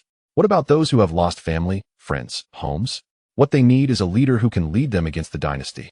Not an existence with strange symbols, a glowing face, claiming to fight against ancient existence. His wording was careful, but Cui understood. You want me to leave? She said. I want the Alliance to survive. Alex said, the current situation is that your existence is dividing the Alliance. Some support you, some fear you. And externally, the dynasty. The mechanical cult and the ancient existence cult are all looking for you. If we continue to shelter you, the base may become the next target for destruction. So you want her to be handed over? Mark's voice rose. No, Alex said, I will not hand over any members. But I need Shui-Shi to leave temporarily. Go to the cradle, complete your mission. If, as you say, the truth is hidden there, and there is a way to stop the Lord of Dimensions, then you should go. And the Alliance needs time to unify opinions, needs time to prepare. The holographic projection switched back to the star map. The coordinates of the cradle were flashing, with a countdown of 47 hours and 32 minutes ticking beside it. I will give you a ship, Alex said. The fastest reconnaissance ship, with enough supplies. Mark can go with you if he wishes. But the others need to stay. The Alliance needs stability, needs to reconsolidate. Shui-Shi looked at the projection. Looking at that coordinate, she could feel the symbol on her left arm pulsing, could feel the flow of dimensional energy within her, could feel the call from afar. The call coming from the direction of the cradle, resonating with the mark. I understand. She said, I will leave. Shui-Shi. Mark wanted to say something. He said it right. Shui-Shi interrupted him. My existence is dividing the Alliance. And time is running out. In 48 hours. The ancient existence will arrive. I must go to the cradle. I must find out the truth. She turned to Alex. But I need information, she said. About everything regarding the cradle. What do you know? Alex operated the control panel. The holographic projection displayed an encrypted file. This is the information collected by the Alliance's intelligence department. He said, the cradle is not a place, but a facility. An ancient research facility from the pre-dynasty era.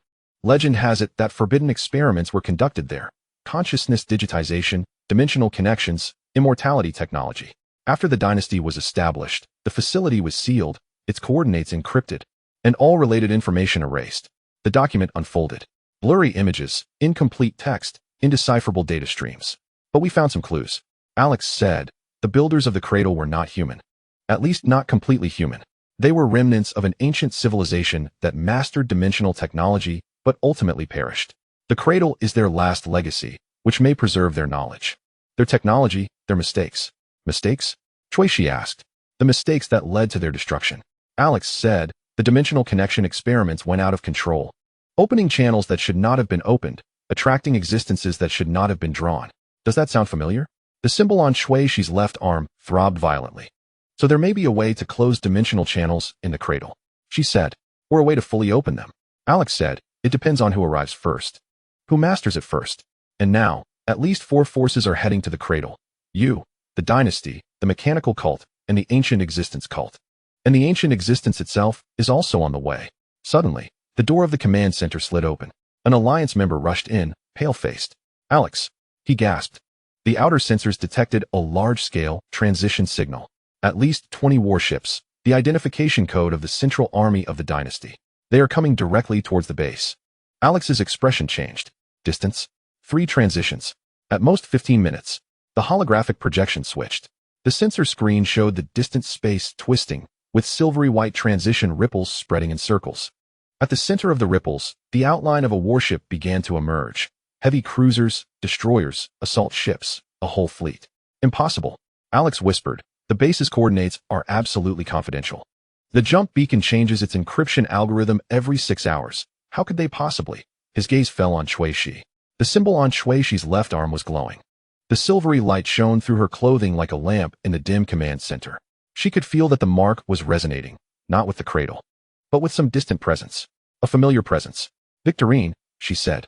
The holographic projection zoomed in on the flagship at the center of the fleet. It was a jet-black battleship, painted with the golden emblem of the Dynasty Central Army, with the name Judicator carved on the bow. On the bridge, a figure stood before the porthole, dressed in an admiral's uniform, the stars on his epaulets gleaming under the light. Victorine. His face appeared on the enlarged screen, cold, ruthless, with eyes sharp as knives. His lips moved, seemingly speaking, but no sound was transmitted. Then, he raised his hand, pointing at the screen, pointing towards the base, pointing at Shui-Shi. He found me. Shui-Shi said calmly through the mark. Alarms blared throughout the base. Red lights flickered in the tunnels, and piercing sirens echoed off the metal walls. Alliance members rushed to their battle stations. All armory doors opened, energy weapons were distributed, and defense systems activated. But everyone knew, facing a complete dynasty fleet, this base disguised as an asteroid couldn't hold out more than 30 minutes. Alex turned to Shui-Shi. His expression was complex. Anger, fear, helplessness, and a trace of relief. Looks like you don't need to leave, he said. They're coming for you. Chapter 23. The last line of defense when the first wave of attacks arrived. The entire base trembled. Blue-white energy beams tore through the void, striking the camouflage shields surrounding the base, erupting in blinding light. The shields cracked like glass struck by a heavy hammer, spiderweb fractures appearing on the surface, energy readings on the command center's holographic display skyrocketing. The alarms were so sharp they could pierce eardrums, and the red emergency lights cast bloody shadows on the metal walls. Shuishi stood before the command center porthole, watching the fleet in distant space forming an attack formation. The silvery white transition ripples had not yet fully dissipated, and the warship's silhouettes under the starlight resembled a pack of predatory sharks. She could feel the symbol on her left arm pulsing violently, each pulse synchronized with a presence on the Judicator's bridge. Victorine's face was enlarged on the holographic projection. His lips moved, issuing silent orders. Then, the destroyers at the fleet's forefront lit up with dazzling blue gunfire. The first wave of attacks was imminent. The base's defense shield emitted an overloaded hum as energy readings surged. Alarms in the tunnel screamed sharply. Shuishi raised her hand, and 15 miniature drones flew out from the container at her waist. Their silver bodies bore patterns identical to those on her left face. She could feel them, their sensors. Every defensive turret in the base, the flow of dimensional energy through space. The battle had begun. Shield strength at 67%. An Alliance member shouted at the console. Second wave of attacks charging. Alex Cole stood at the center of the command platform, hands gripping the edges of the holographic tactical map. His knuckles whitened from the grip. His face was expressionless, but cold fire burned in his eyes. All defensive turrets, open fire. His voice remained clear despite the alarms. Prioritize weapons arrays on the destroyers. Activate the camouflage disruptor. Generate false heat signatures. Disruptor activated. Another member responded, but their scanning systems are too advanced. We can only delay them for 3 minutes at most. 3 minutes. Shuishi closed her eyes. The silver patterns on her left face began glowing, faint silver light flowing beneath her skin like some living circuit. She could see, not with her eyes, but through a deeper perception, the base's structure, the energy flow of the defense systems, the position and status of each drone. She saw the energy beam trajectories from the distant fleet, their targeted points, the intervals and weaknesses in their attacks. Mark, she said, her voice calm despite the battlefield. Mark Chen looked up from the nearby console, sweat covering his forehead, fingers flying over the keyboard, encrypted algorithm cracking progress scrolling on the holographic screen. I'm decrypting their communications encryption, he said, but it takes time. Their quantum encryption system changes keys every 30 seconds. Give me control of the base defense system. Shuishi interrupted. Mark froze. Alex turned his head, staring at Shuishi. What do you want to do? Alex asked. Command. Shuishi opened her eyes. Silver light flickering deep in her pupils. I can see their attack patterns, predict the energy beam trajectories. Hand over the defense system to me. I can hold the shield for 10 more minutes. 10 minutes isn't enough, Alex said. We need at least 30 minutes to complete a full evacuation. Then give me 30 minutes. Shuishi raised both hands. 15 miniature drones unfolded around her, forming a silver halo. The patterns identical to those on her left face began glowing synchronously on their surfaces, the rhythm of the light matching Shuishi's breathing. She could feel the energy of the marks spreading through these drones, like extensions of a neural network, like tendrils of consciousness. She connected, not through data cables or wireless signals, but through a deeper resonance. She sensed the base's defense system, 12 automated turrets, 8 missile launcher groups, 3 layers of energy shield generators, and 36 sensor nodes hidden beneath the camouflaged rocks. She felt their status, energy reserves, aiming precision, and cooldown times. She felt them alive. Not AI alive, but something more primal, more instinctive, like a swarm of bees, like an ant colony, like a nascent collective consciousness. Authorization transfer, Shuishi said now. Alex stared at her for 3 seconds. Then he nodded. Transfer defense system control to Shuishi, he told the members at the console. Everyone, cooperate with her command. The authorization transfer prompt sounded. Shuishi's consciousness expanded instantly. She entered the defense system. She saw the 12 turrets turning simultaneously, their barrels aiming at different targets in the void. She saw the output power of the energy shield generators fluctuating, not evenly distributed, but concentrated and reinforced in the areas where the attack was about to hit. She saw the missile launcher's ballistic calculations updating in real time, each missile's trajectory avoiding enemy interception fire. The second wave of attacks arrived. 20 energy beams simultaneously shot toward the base. Shuishi commanded the shield. The shield's energy distribution changed instantly. In the areas about to be hit by the energy beams, shield strength rose to 150. In other areas, shield strength dropped to 40. The energy beams struck, erupting in blinding light, but the shield did not break. Only the surface cracks deepened. Shield strength at 59%. A member shouted at the console. But the attack has been dispersed. They originally aimed at the same area, but our shield changed energy distribution at the last second. Alex looked at the holographic tactical map. On the map, the color blocks representing shield strength changed in real time, like a living creature breathing, moving, adapting. Continue, Alex said, his voice tinged with disbelief. Shuishi did not respond. Her entire consciousness was focused on the defense system. She can feel the sensor data of every drone, can sense the aiming errors of every artillery, can feel the energy flow of every layer of shields. She can predict enemy attacks not through calculation, but through some kind of intuition, a perception resonating with the mark. She sees that the third wave of attack is being prepared. It is not an energy beam, but missiles. 24 antimatter missiles are launched from the fleet, trailing blue flames, drawing complex evasion trajectories in the void. Their trajectories are constantly changing, targeting 12 different weak points of the base's shield generators, the energy core interface, and the life support system pipes. Shuishi orders the missile launchers to counterattack. 8 groups of missile launchers fire simultaneously, sending 64 intercepting missiles into the sky. But these are not ordinary interceptors. The trajectories of each intercepting missile are adjusted in real time, not targeting the missiles themselves, but the spatial nodes they are about to pass through.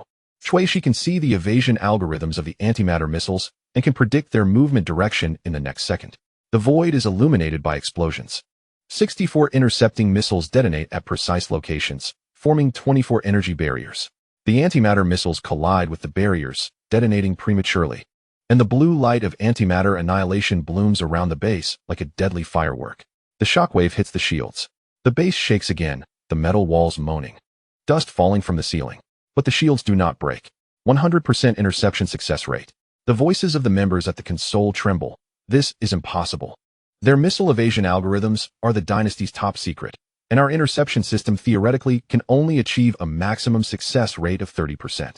It's not the interception system. Mark stares at the holographic screen, which displays Shuishi's brainwave data. It's her. She is predicting the missile trajectories in real time, with millisecond precision. Look here. Her brainwave activity is synchronized with the missile evasion commands. She is reading their algorithms. Alex looks at Shuishi. Shuishi is still standing in front of the porthole, her hands suspended in the air, fingers slightly trembling. Her eyes are half closed, and the silver light deep in her pupils is like stars burning. The silver patterns on the left side of her face have spread to her neck, extending to her collarbone, faintly visible beneath the collar of her spacesuit. Her breathing is steady, but beads of sweat are seeping from her forehead. How long can she hold on? Alex asks Mark. I don't know. Mark stares at the brainwave data. Her neural load has already exceeded 3 times the limit of a normal human, but the energy of the mark is supporting her. Look here, the flow of dimensional energy is repairing her neural damage, almost matching the speed of the damage. She is evolving. The 4th wave of attack has arrived. This time it is not missiles, not energy beams. It's landing boats. 12 black assault landing boats separate from the fleet, their engines spewing blue flames. Like a group of diving vultures. Their surfaces are covered with energy-absorbing coatings, making them immune to most energy weapon attacks. They are extremely fast, their trajectories erratic, targeting 12 weak entry points of the base. They are going to land. Members at the console shout, our automated turrets can't lock onto them. They are too fast. Shuishi opens her eyes. The silver light in her pupils is like 2 blades. She commands the drones. 15 mini drones instantly disperse, like a swarm of silver bees, rushing into the void.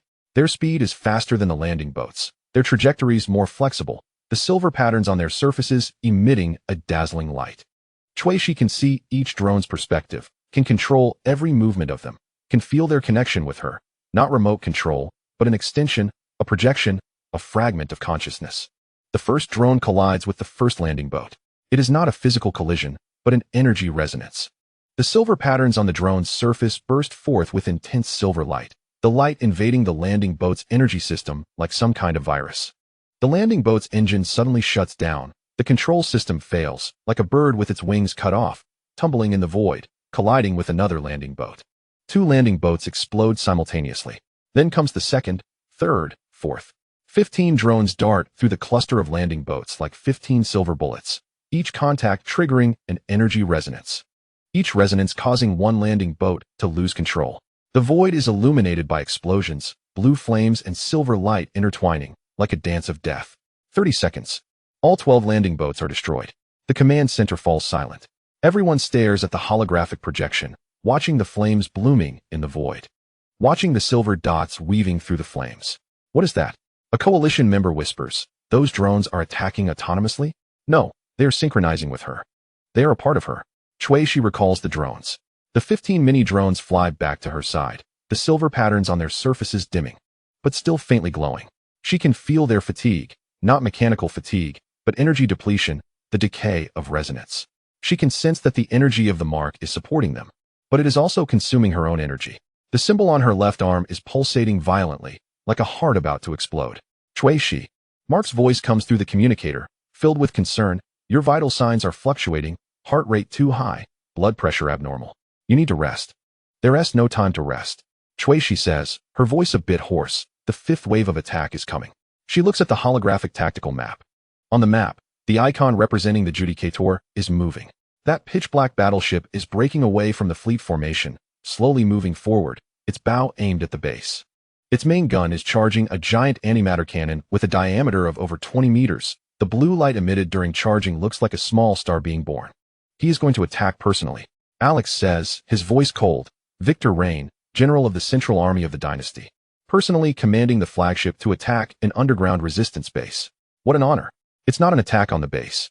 Shui stares at the bridge of the Judicator. Focusing on the black figure standing in front of the porthole, it is attacking me. She can feel it. The resonance of the mark is intensifying. Like some kind of gravity, like some kind of calling. Victor Rain can feel her, just as she can feel him. There is a line between them, an invisible line. A line connected by the mark. Mark. Shui says, hack the communication system. I need to hear what he is saying. 2 more minutes. Mark responds. Their quantum encryption is too complex. Accelerate. Shui says, use my brainwave data as the decryption key. What? The energy frequency of the mark. Shui raises her left hand. The symbol on her left arm emits a strong silver light. Victor can track me through the mark, indicating that the energy of the mark has some characteristic frequency. Use this frequency as the key to crack their communications. Mark is stunned for 3 seconds. Then his fingers frantically tap on the keyboard.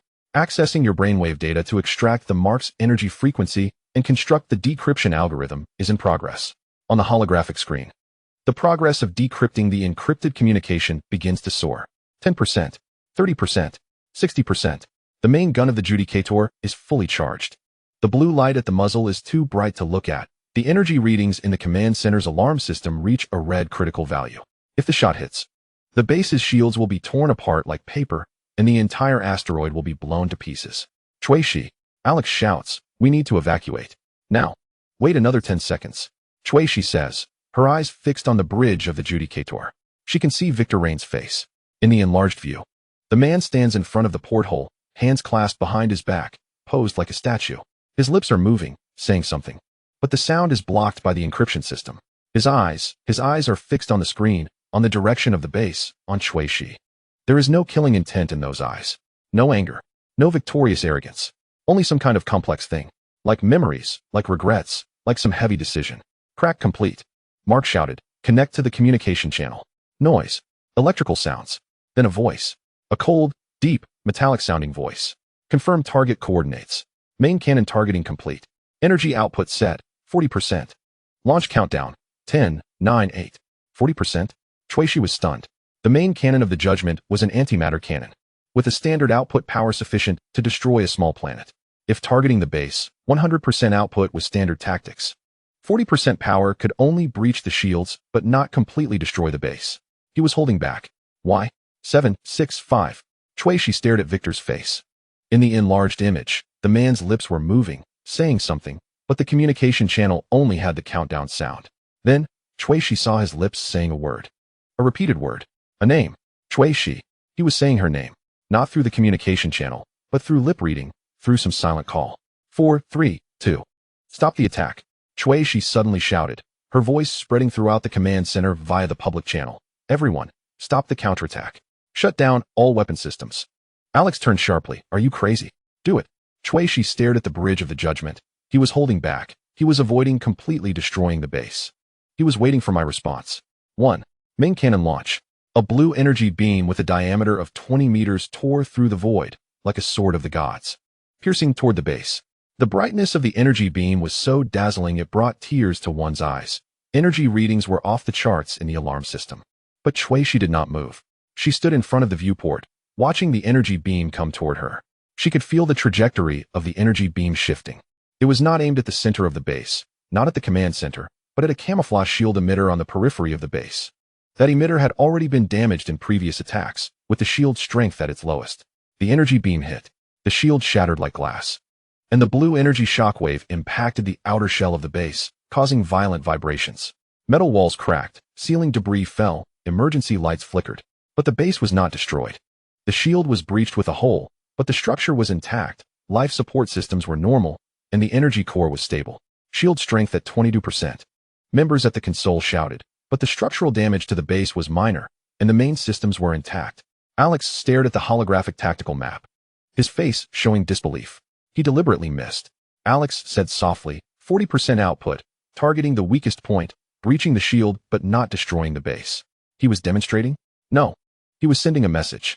In the communication channel, Victor's voice rang out again. Cold, deep, but this time with some complex emotion. Shuishi, he said. I know you can hear me. Stop resisting. Surrender yourself. I guarantee the safety of everyone else in the base. This is your last chance. Shuishi stared at that face in the enlarged image. That cold, ruthless face, but with a heavy secret hidden in the eyes. You know me, Shuishi said. Her voice returning through the communication channel. You are not hunting a fugitive. You are hunting someone you know. The communication channel was silent for 3 seconds. Then Victor's voice rang out again, this time deeper, more tired. Surrender yourself. He repeated, this is for your own good. For my good. Shuishi laughed. Her laughter devoid of warmth. You led a fleet to kill me, and you say this is for my good? I am not here to kill you. Victor said. I am here to bring you back. Back to where? Back to where you belong. Where's that? The communication channel fell silent again. This silence lasted longer. Shuishi could see. In the enlarged image, Victor closed his eyes. A painful expression flashed across his face, as if recalling something, as if struggling with something. Then he opened his eyes, and they became cold again. One last warning. He said, surrender yourself, or the next shot will be 100% output. On the holographic tactical map, the main cannon of the Judgment began charging again. But Shuishi saw it. She saw Victor's lips moving, saying something. But there was no sound in the communication channel. She was reading lips. He was saying, I'm sorry. Then the main cannon finished charging. The blue light at the muzzle lit up again, energy readings skyrocketing. But this time, Shuishi felt something was off. She could see the energy flow. The energy output of the main cannon was indeed increasing, but the increase was very slow. It was 30% slower than the standard charging speed. Victor was stalling for time. What was he waiting for? For her response? For her surrender? Or something else? Mark, Shuishi whispered. Her voice only reaching Mark through the private channel. Crack their tactical system. I want to see the complete tactical orders of the Judgment. Attempting to respond, Mark said. But their firewall is too thick. Use imprint energy. Shuishi said, like cracking communications, use the imprint energy frequency as a key. The risk is too great. If we get traced back, do it. Mark was silent for 2 seconds. Then he said, okay, on the holographic screen. The progress of cracking the tactical system began to roll. Shuishi stared at the bridge of the Judgment, staring at Victor Ring. That man was still standing in front of the viewport, his posture still like a statue. But his fingers were slightly trembling, tapping on the edge of the viewport. Tapping some kind of rhythm, some kind of code. Shuishi could see that rhythm. She was remembering. She was decoding. Then she understood. That was not a random tapping. It was some kind of ancient military code, a code known only to high-ranking officers. Where had she seen this code? In her fragmented memories? In those blurry dreams? The rhythm of the tapping repeated a word. A coordinate. The cradle's coordinates. Victor was telling her the cradle's coordinates. Why? Crack complete. Mark shouted, connect to the tactical system. On the holographic screen, the complete tactical orders of the Judgment unfolded. Shuishi saw it. She saw Victor's real orders. The main cannon was indeed set for 100% output, but the target was not the base. It was a void on the periphery of the base. A void of nothingness. The shooting time was set for 3 minutes later. 3 minutes later. At the same time, 6 destroyers in the fleet received secret orders to launch a barrage of interference munitions at the base at the same time the Judgment fired, creating a visual barrier. Then, a stealth landing craft would be launched from the bottom of the Judgment, landing at the breach in the shield of the base. The landing craft's orders were to retrieve the target Shuishi and escort her to safety. Escort, not capture. Retrieve, not apprehend. Victor Rain, general of the Dynasty Central Army, personally led the fleet to attack the base, but in reality, he was trying to save her? Why? Shui stared at that face in the enlarged image. That cold, ruthless face, but with pain and struggle hidden in the eyes. Suddenly, she recalled a fragment of memory. A blurry image. A laboratory, white walls, flickering instruments. A man in military uniform standing outside the glass window, looking at her, with the same pain and struggle in his eyes. That man was Victor Rain? He was her father? No, impossible. There was no father in her memories. Only the laboratory, only experiments, only pain. But that image, Shui. Victor's voice rang out again. This time more urgent. You have 2 minutes left. Surrender yourself, or I will really fire. But Shui knew he was lying. He wouldn't fire the cannon. He was acting. Acting for whom? For his subordinates? For the Dynasty's surveillance system? Or for someone else? Shui looked at the holographic tactical map. On the map, besides the Dynasty fleet, there were other signals. 3 faint signals, hidden in the distant asteroid belt, were quietly approaching. 3 unfamiliar identification codes. They did not belong to the Dynasty, nor to the Alliance, nor to any known power. They were monitoring. They were waiting. Waiting for what? Waiting for Victor to capture her? Waiting for Victor to kill her? Or something else? The symbol on Shui's left arm throbbed violently. The mark resonated. Resonating with some existence far away. Not Victor. It was something else. An older, darker, hungrier existence. An ancient existence. They had come closer. Earlier than the Watcher had predicted. They were right there, behind the asteroid belt, in the shadows of the void, waiting. Waiting for what? Waiting for her to expose herself? Waiting for her to use the power of the mark? Waiting for her to awaken? Shui suddenly understood. Victor was not attacking her. He was protecting her. In this way, in this violent way, in this seemingly hostile way, he was protecting her. From whom? From the Dynasty? From the mechanized sect? From the ancient existence sect? Or from the ancient existence itself? The main cannon charging countdown, 1 minute. Shui made a decision. Chapter 24. Unexpected reinforcements, unexpected reinforcements. Shui closed the private channel and turned to Alex. The red alarm lights in the command center cast flickering shadows on her face. And the main cannon charging countdown flashed 0058 on the holographic screen. She took a deep breath. And the silver lines on the left side of her face glimmered faintly in the dim light. Alex, her voice was terrifyingly calm. I need you to cooperate with me in playing a role. Victor is not attacking us. He is saving me from something else. But someone is monitoring. And he must continue to act. So for the next minute, I will surrender. But this is not a real surrender. It's infiltration. Alex stared at her. Complex flames burning in his eyes. Trust, doubt, anger, confusion, all emotions intertwined on his face. Other Alliance members in the command center stopped their operations and turned to look at them. The air was filled with the burnt smell of energy overload. The sharp sound of metal friction, and the salty scent of human sweat. You're crazy. Alex's voice was low. Do you know what you're saying? Surrender? Victor Rain is the Dynasty's most ruthless general. His tactical orders indicate a real intention to support. Mark Chen suddenly interjected, sliding his finger across the holographic screen. I just completely decrypted their communication system. Look here, the main cannon of the Judgment is not targeting the base, but the void surrounding the base. 6 destroyers have received orders to launch a barrage of interference shells simultaneously as the main cannon fires. Then, a stealth landing craft will land at the shield breach. With orders to support target Shui and escort her away. Escort, not capture. The holographic screen displayed enlarged encrypted instructions, each word flashing. The command center fell into dead silence. Only the countdown echoed, 0045. There were still 3 unknown signals in the distance. Mark continued, pulling up another image. Hidden behind the asteroid belt, approaching. They did not belong to any known power. Victor knew they were monitoring, so he had to act. Alex closed his eyes, took a deep breath. When he opened his eyes again, only cold resolve remained. What do you need me to do? Create an unexpected gap in the base's defense system. Shui said, 3 seconds before the main cannon fires. The gap must be just wide enough for the landing craft to pass through, but appear to be a malfunction caused by shield overload. Then, make all Alliance members retreat in a panic, creating the illusion that the base is about to fall. But actually maintain combat capability, ready to counterattack at any time. Counterattack whom? Those 3 unknown signals. The symbol on Shui's left arm began to throb violently. She could feel the ancient existence or their sect approaching from afar. They arrived earlier than the Watcher had predicted. Victor knew. So he had to take her away before she was exposed. Alex stared at the countdown, 0032. What if you're wrong? He asked, what if this is a trap? Then I die there, Chuishi's voice showed no fluctuations, but at least, the base can survive a few more minutes. Countdown, 0025. Alex turned around, shouting at all command center members. Execute her plan. Shield system operator, prepare to create an overload malfunction at 3 seconds on the countdown. All turret operators, maintain fire but intentionally miss the target. Ground forces, prepare for a chaotic retreat performance. Hurry. The orders spread through the entire base like electricity. Countdown, 0015. Chuishi closed her eyes, focusing. She could feel the status of 15 microdrones, feel every node of the base's defense system. Feel the trajectory of dimensional energy flowing in the void. The silver lines on her left face began to glow. Faint silver light flowing beneath her skin like some living circuit. She extended her right hand, palm up, and 15 drones flew out from the container at her waist, forming a swirling silver halo around her. Mark, she said, keep the communication channel open, but raise the encryption level to the highest. If I'm captured, don't try to save me. Continue decrypting the identities of those 3 unknown signals. Understood. Mark's voice came through the communicator, trembling with suppressed emotion. Countdown, 0005.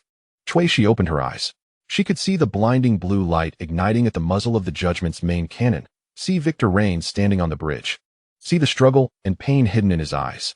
She could feel the 3 signals in the distance accelerating closer, feel some ancient and hungry existence awakening. Countdown, 0003. Shield overload malfunction now? Alex shouted. The camouflage shield outside the base suddenly flickered, and a 10-meter diameter gap cracked open on the surface of the shield. The energy streams at the edge of the gap scattered like shattered glass, producing a piercing explosion sound. The alarm for the shield system blared frantically, and the readings on the console shot up to the red alert line in an instant. Countdown, 0002. The main cannon of the Judgment fired, but it was not aimed at the base. A 5-meter diameter blue-white energy beam tore through the void, precisely targeting the coordinates marked as void outside the base. The energy beam brushed past the shield gap, exploding into blinding light in the void. The light illuminated the entire star region and also revealed the stealth landing craft that had quietly launched from the bottom of the Judgment. The landing craft, like a black shadow, silently glided toward the shield gap under the cover of the energy beam. Countdown, 0001. Chuishi turned and walked toward the exit of the command center. Chuishi. Alex's voice came from behind her. She stopped but did not turn back. Come back alive, he said. She did not answer and continued walking forward. 15 microdrones followed her like loyal guardians, silver bodies displaying the same patterns as her left face. She could feel them, feel each drone's sensors, feel their neural connections with her becoming tighter. With every pulse, every breath, every heartbeat, the drones synchronized with her. She passed through the metal corridors of the base, through the panicked retreating Alliance members, through the flickering emergency lights and piercing alarm sounds. She could smell the burnt odor permeating the air, hear the metallic walls groaning from the energy impact, and feel the faint vibrations coming from the floor beneath her feet. The breach in the shield was just ahead. Through the gap, she could see the void outside, the starlight, the massive hull of the Judgment, and the stealth landing craft approaching. The hatch of the landing craft opened. Inside stood 2 fully armed dynasty soldiers, holding energy rifles, their faces covered with tactical masks. They said nothing, merely gestured for her to enter. Chuishi stepped into the landing craft. The hatch closed behind her. 15 drones followed her inside, hovering around her. The interior of the landing craft was cold metallic tones, with various control panels and displays embedded in the walls. The air was filled with a mixed scent of disinfectant and machine oil, along with a low-frequency engine hum echoing through the walls. The 2 soldiers stood on either side of her, maintaining a vigilant posture, but their guns were not aimed at her. Sit, one of the soldiers said. His voice processed through the mask's voice modulator, sounding mechanical and cold. Chuishi sat down on a metal seat against the wall. The landing craft began to accelerate, leaving the base's shield range, heading for the Judgment.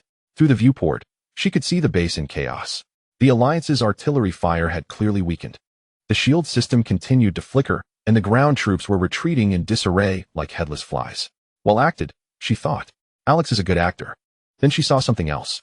The distant asteroid belt. 3 signals emerged from behind the asteroid belt. They were not warships. They were some kind of creature.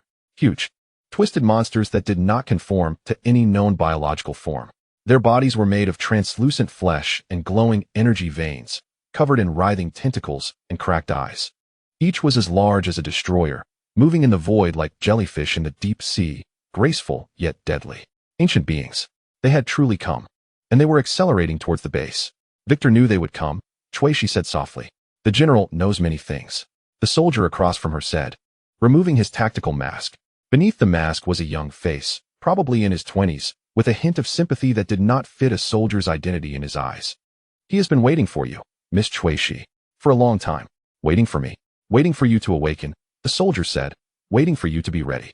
The landing craft shook slightly and began to dock with the judgment. The mechanical sounds of the docking procedure echoed in the cabin, the clanking of metal latches engaging, the hissing of pressure balance, and the muffled sounds of the ship's internal announcements from afar. Shui could feel the gravitational adjustments from the massive mass of the judgment and smell the clean air filtered through the docking tunnel, carrying a faint metallic taste and ozone scent. Docking complete. The hatch opened. Outside was a silvery metal corridor, with glowing guiding lines embedded in the walls, and a surveillance camera every 5 meters on the ceiling. At the end of the corridor stood a man. Victor Wren. He wore a black general's uniform of the Dynasty Central Army, the golden insignia on his shoulder reflecting a cold gleam under the lights. His face was as sharp as in the holographic projection, his gaze piercing, his mouth tightly set. But up close, Shui could see the shadows under his eyes, the throbbing veins at his temples, and his clenched and relaxed fists. He was tense. Follow me, Victor said, turning to walk deeper into the corridor. Shui followed behind him. 15 drones hovered around her, their silver bodies catching the attention of passing soldiers in the corridor. She could feel their gazes, their vigilance, the slight movements of their fingers resting on the triggers of their weapons. But no one stopped her. Victor led her into a conference room. The room was small, with a metal long table in the center and 8 chairs around it. The walls were made of one-way transparent material, showing the starry sky outside while allowing those inside to see out, but not the other way around.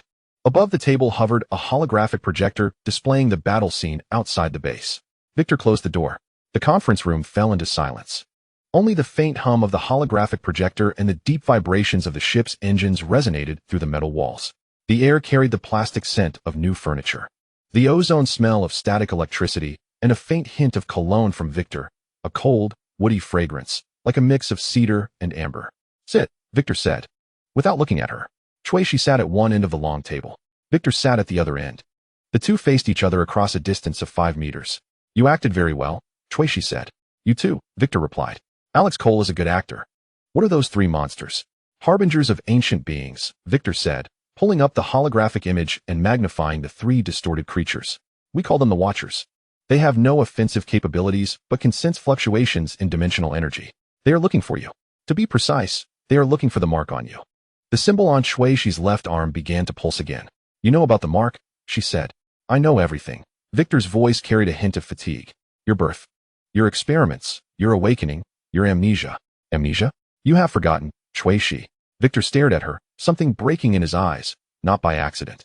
It was intentional. It was a secret plan of the dynasty royalty. They needed you to forget some things to better control you. Shui felt her heart pounding violently in her chest. Forget what? Forget me, Victor said, his voice low to almost inaudible. Forget that we were lovers.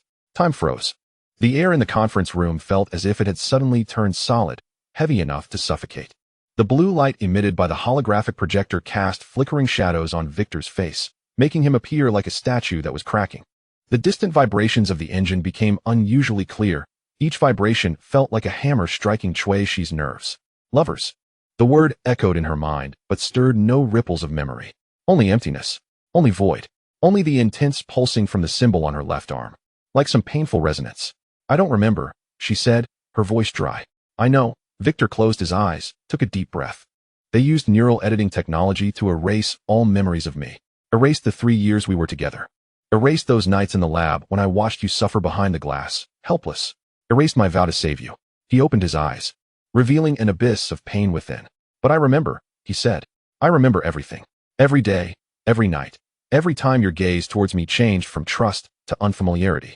They made me continue serving the dynasty, continue to rise through the ranks, continue to be their general, on the condition that I could never tell you the truth.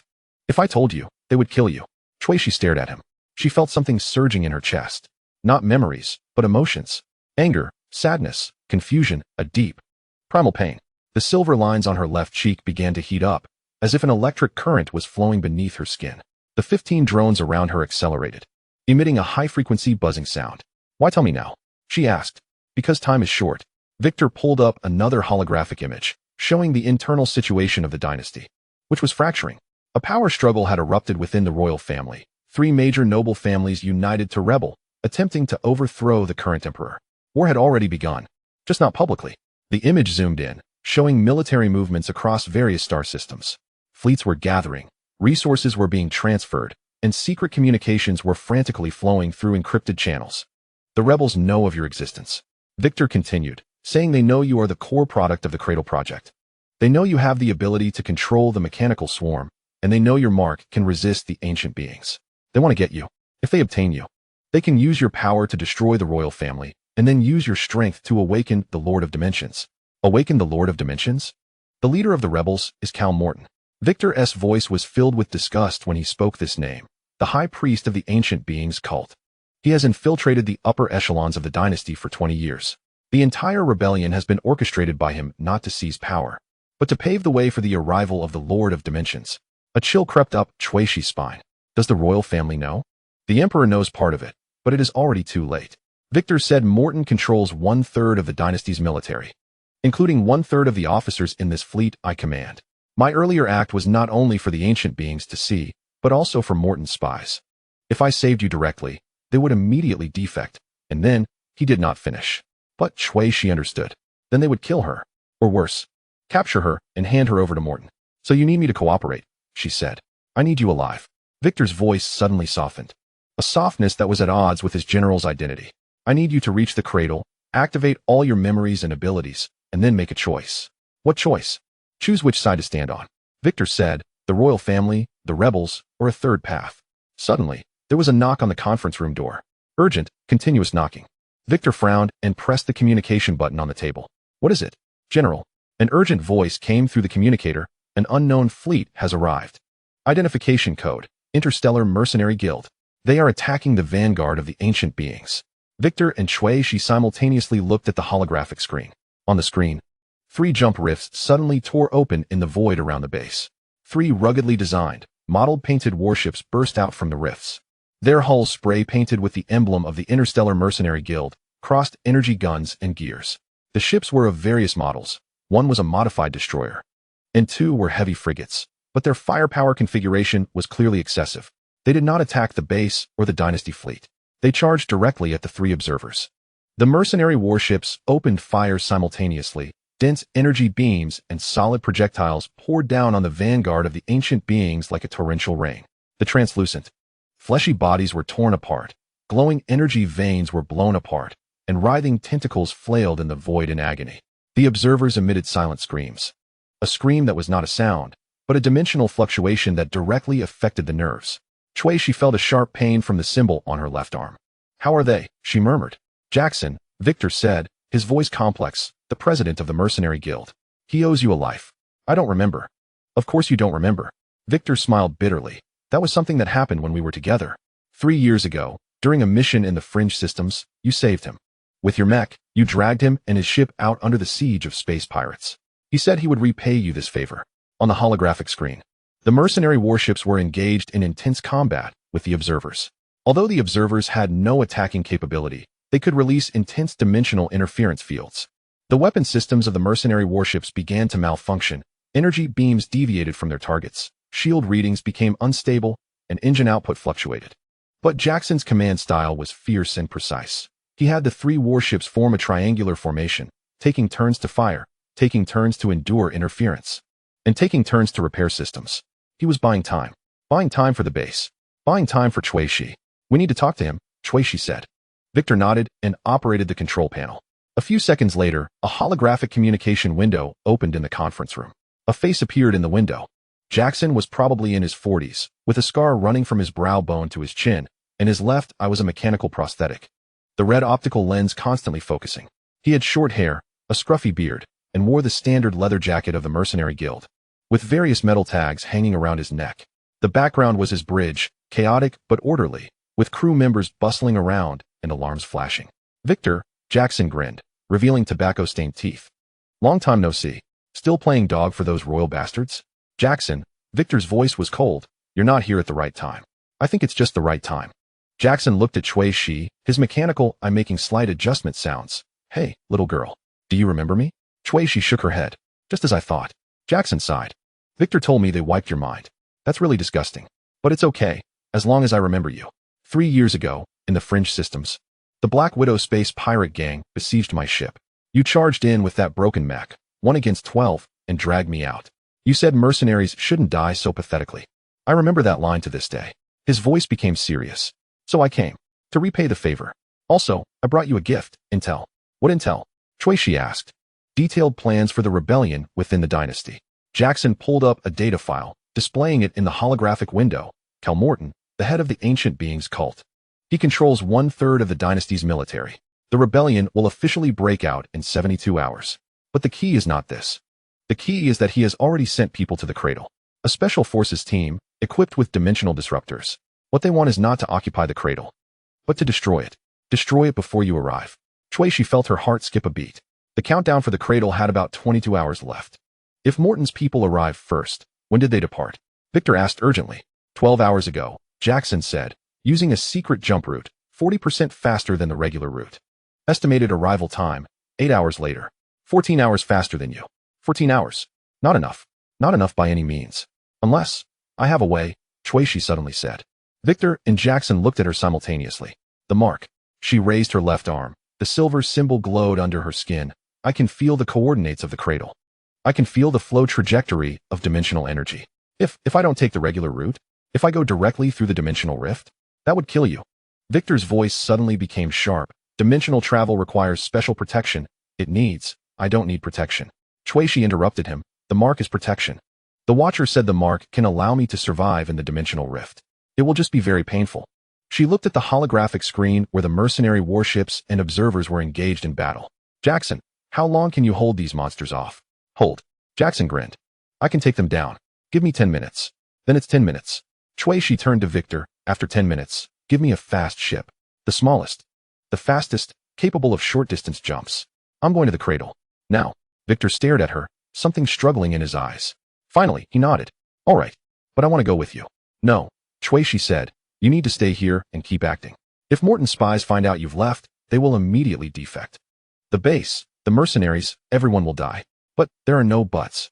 Shuishi stood up, and 15 drones hovered behind her like loyal guards. This is something I have to do. My memories, my past, my choice. The conference room fell silent again. On the holographic screen, the mercenary warships were launching their final assault. The bodies of the 3 observers had been torn into pieces. Translucent, fleshy remnants floated in the void. Glowing energy veins twitched like dying nerves. Jackson's roar came from the communicator. Done. We're out. Then, Shuishi's personal communicator rang. Not on the base's channel. This is not the Mercenary Guild's channel. It is an encrypted, unfamiliar one, but the signal source indicates a private communication request from the Bridge of the Judgment. Sender. Victor rang. Shuishi looked across the long table at Victor. Victor was also looking at his communicator, a look of confusion on his face. I didn't. The communication request rang out again, urgent and continuous. Shuishi pressed the answer button. Victor Rain's voice came through the communicator. But it was not the voice of the Victor in the conference room. Younger, more tired, more desperate. Shuishi, the voice said, if you receive this message, it means I am already dead, or about to die. Listen, do not trust anyone. Do not trust the Victor Rain you see. Because the real me died in the laboratory 3 years ago. What stands before you now is a replica created by Morton using cloning technology and memory transplantation. His task is not to save you, but to take you to the cradle and then hand you over to the Master of Dimensions. I leave this message because I love you. Because I would rather you hate me than be deceived. Run away, Shuishi. Run away. The communication was cut off. The conference room was dead silent. Shuishi slowly raised her head to look at Victor across the long table. Victor was also looking at her. His face devoid of any expression. But his hand was slowly reaching for the energy pistol at his waist. Chapter 25. Secret meeting. Victor's hand stopped on the grip of the energy pistol, his fingers slightly curling. The air in the conference room felt like frozen ice. The blue light of the holographic projector casting rigid shadows on his face. His eyes, once filled with pain and struggle, now only held cold emptiness. The corners of his mouth twisted upward, forming a distorted expression that was not a smile. You are smarter than I imagined. His voice changed. No longer that of a weary general, but something younger and more mechanical, yet it was already too late. On this ship, there are 30 of me. The door to the conference room was locked 3 minutes ago. He slowly drew out the energy pistol. The energy coils at the muzzle beginning to emit a faint blue light. Lord Morton wants you alive. But if you resist too fiercely, death is also acceptable. Shueisha did not move. 15 mini-drones hovered behind her, emitting a low hum. The silver patterns on her left cheek began to glow, transitioning from a faint silver white to a blazing bright blue. The temperature in the conference room was rising. The air filled with the acrid smell of ozone and the burnt scent of overheated metal. 3 years ago, Shueisha's voice was terrifyingly calm. Where did the real Victor Rain die? The clone smiled. That smile held no warmth. Dynasty Central Laboratory, Zone 7. Lord Morton personally operated. Extracted memories, copied personality, implanted into this genetically modified body. It was very painful, they say. The real Victor struggled on the operating table for 17 hours before he died. But his memories are intact, including his love for you, his guilt towards you, and your, shut up. Shueisha's voice was very soft. But all the electronic devices in the conference room flickered simultaneously. The smile on the clone's face froze. He looked down at the energy coils at the muzzle of his energy pistol, which were now extinguishing, the blue light fading quickly like liquid being drained. He pressed the trigger, but there was no response. The gun emitted a mechanical locking sound. Impossible. The clone said softly, this is a physical isolation system. It cannot be marked. Shueisha raised her left hand, the symbols on the back of her hand pulsating violently, like a living heart. It not only controlled the machines. It could sense the flow of energy, sense the structure of the system, sense everything. She took a step forward. The clone stepped back. You are afraid. Shueisha said. Why? You are just a replica, with no real emotions. Morton created you to execute tasks. If the task fails, you will be destroyed. What is there to be afraid of? The clone's Adam's apple bobbed. Shueisha stepped forward again. Her eyes locked onto the clone's eyes, and deep within those hollow pupils, she saw something. Not fear, not anger, but confusion. Like a machine encountering an incomputable variable. Tell me, Shueisha said. What did the real Victor say before he died? The clone opened his mouth. Then, the door to the conference room exploded. Not from the outside, but from the inside. 15 mini-drones simultaneously crashed into the metal door, releasing all stored energy at the moment of impact. Blinding white light engulfed everything, and the deafening explosion made the air tremble. Metal fragments flew like a torrential rain. Smoke and flames burst from the door frame, and the holographic projector in the conference room shattered, the blue light extinguished, leaving only emergency red lights flashing. The clone was knocked to the ground by the shockwave. Shueisha was no longer in place. She moved the moment the explosion occurred, not towards the door, but towards the observation window on the side of the conference room. The window was reinforced glass, capable of withstanding battleship-level impacts. But she did not need to shatter it.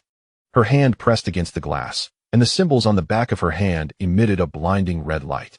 The glass began to melt, flowing like ice being burned by high temperatures, vaporizing and leaving a burnt chemical smell in the air. Outside was the void. The hull of the Judgment extended below, its metallic shell reflecting a cold sheen under the light of the star.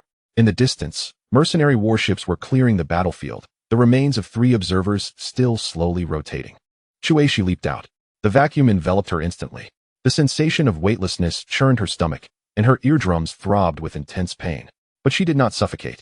The mark was protecting her, a certain energy field forming a membrane on the surface of her skin, maintaining basic life support. She rolled in the void, with 15 drones closely following her like loyal guards. Below, the doors of the Judgment were opening. 30 soldiers rushed out, wearing standard combat suits of the Dynasty and holding energy rifles. They spread out in the void, forming a net of encirclement. The clone also crawled out from the blown-up conference room, holding a new energy pistol in his hand. Capture her. The clone's voice came through the communication channel. Cold and mechanical. Alive. But limbs can be broken. Energy beams began to fire. Blue light trails intertwined in the void like a deadly spider web. Shueisha weaved between the beams, her body exceptionally agile under the enhancement of the mark. One drone was hit and exploded into fragments. Another was grazed by an energy beam, its shell melting. Not fast enough. Shueisha gritted her teeth, the patterns on her left cheek starting to ache violently. She could feel the mark operating in overdrive, maintaining life support, enhancing her body, controlling the drones, all consuming her nerves. Sweat oozed from her forehead, instantly freezing into ice crystals in the vacuum and sticking to her skin. The communicator rang. Jack Stone's voice. Shueisha. Hold on. My ship is approaching. 30 seconds. Too long.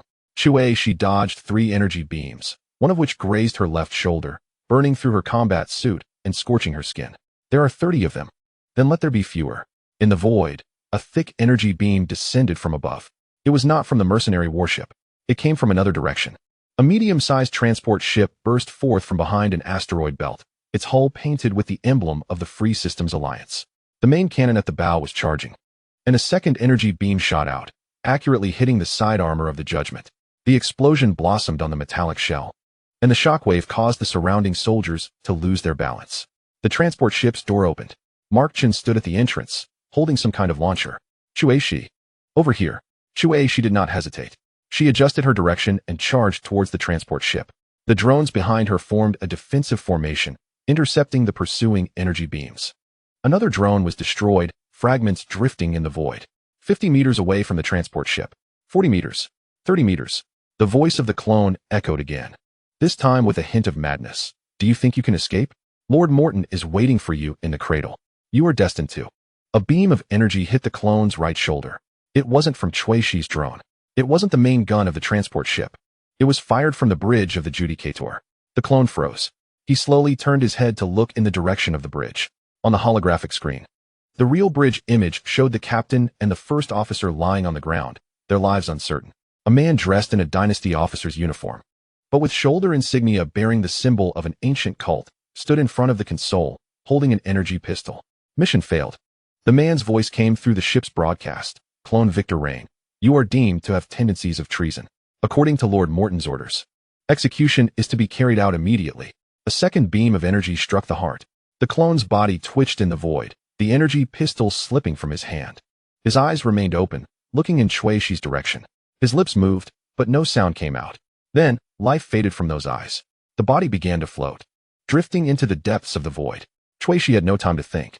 She rushed into the transport ship's hatch, and Mark Chen immediately closed the hatch. The hissing sound of pressure restoration echoed, and gravity reasserted itself. Chuishi knelt on the ground, gasping for breath. The patterns on her left cheek were still glowing, but the light was fading. Pain receded like a tide, leaving behind a weary emptiness. Are you okay? Mark crouched down to check her injuries. Still alive, Chuishi gasped. What about Alex? He's at the base. He sent me to pick you up. Mark helped her to her feet. Jack Stone provided the coordinates. He said you need to meet Victor Rain. The real meeting. Chuishi lifted her head. In the main cabin of the transport ship, besides Mark, there was another person. Standing in the shadows, dressed in simple civilian clothes, without any military insignia. But that figure, that posture, those eyes. Victor Rain. The real Victor Rain.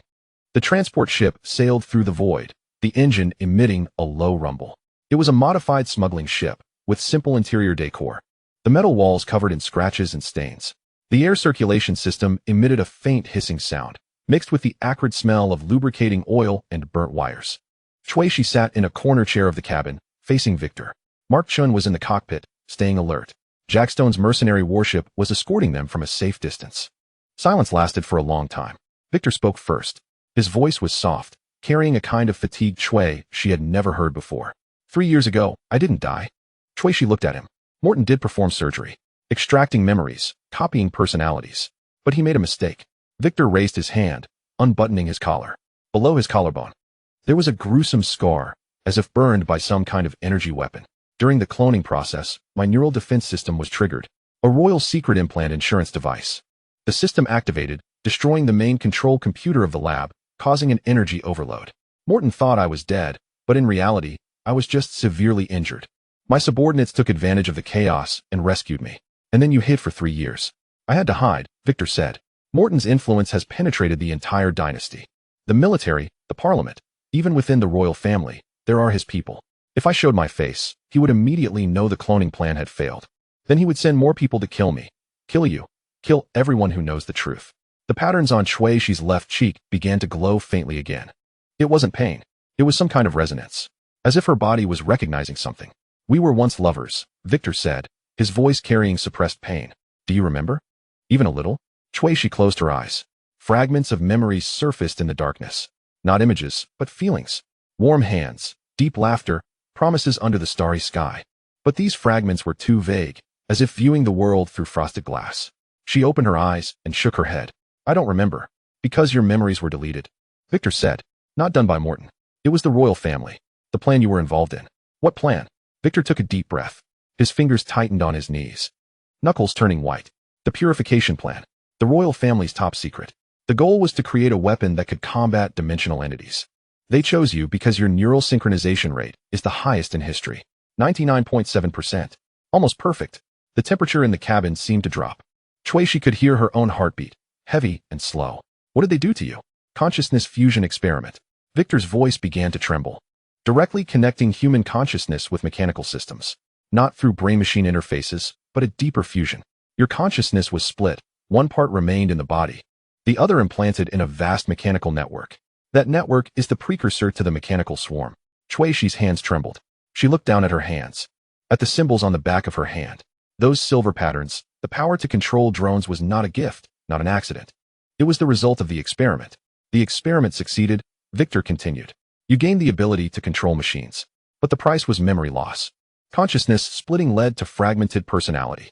The royal family, to ensure control, deleted all your memories about the experiment and implanted a false past. Then they sent you to the front lines as the dynasty's secret weapon. And you? Shui asked. What was your role in this? Silence. Long silence. Victor closed his eyes. When he opened them again, they were filled with pain. I was the supervisor. The royal family assigned me to monitor your condition, to ensure you wouldn't go out of control. But I fell in love with you.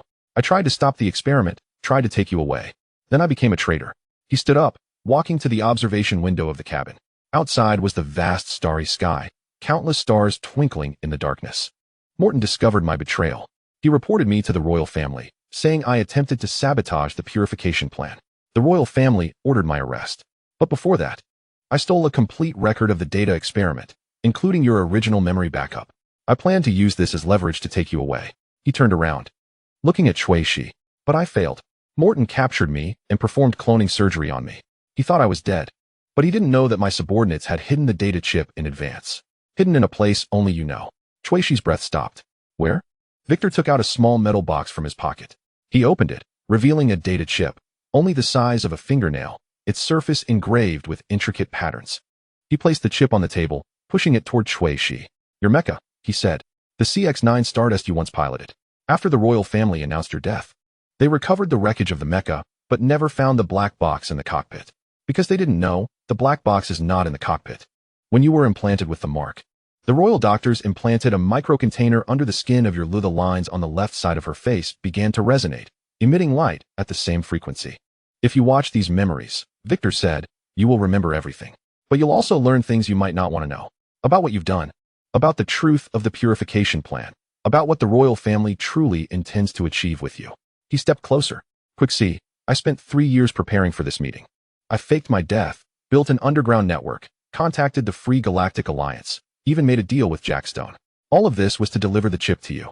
Because only you can decide what to do next. Decide what?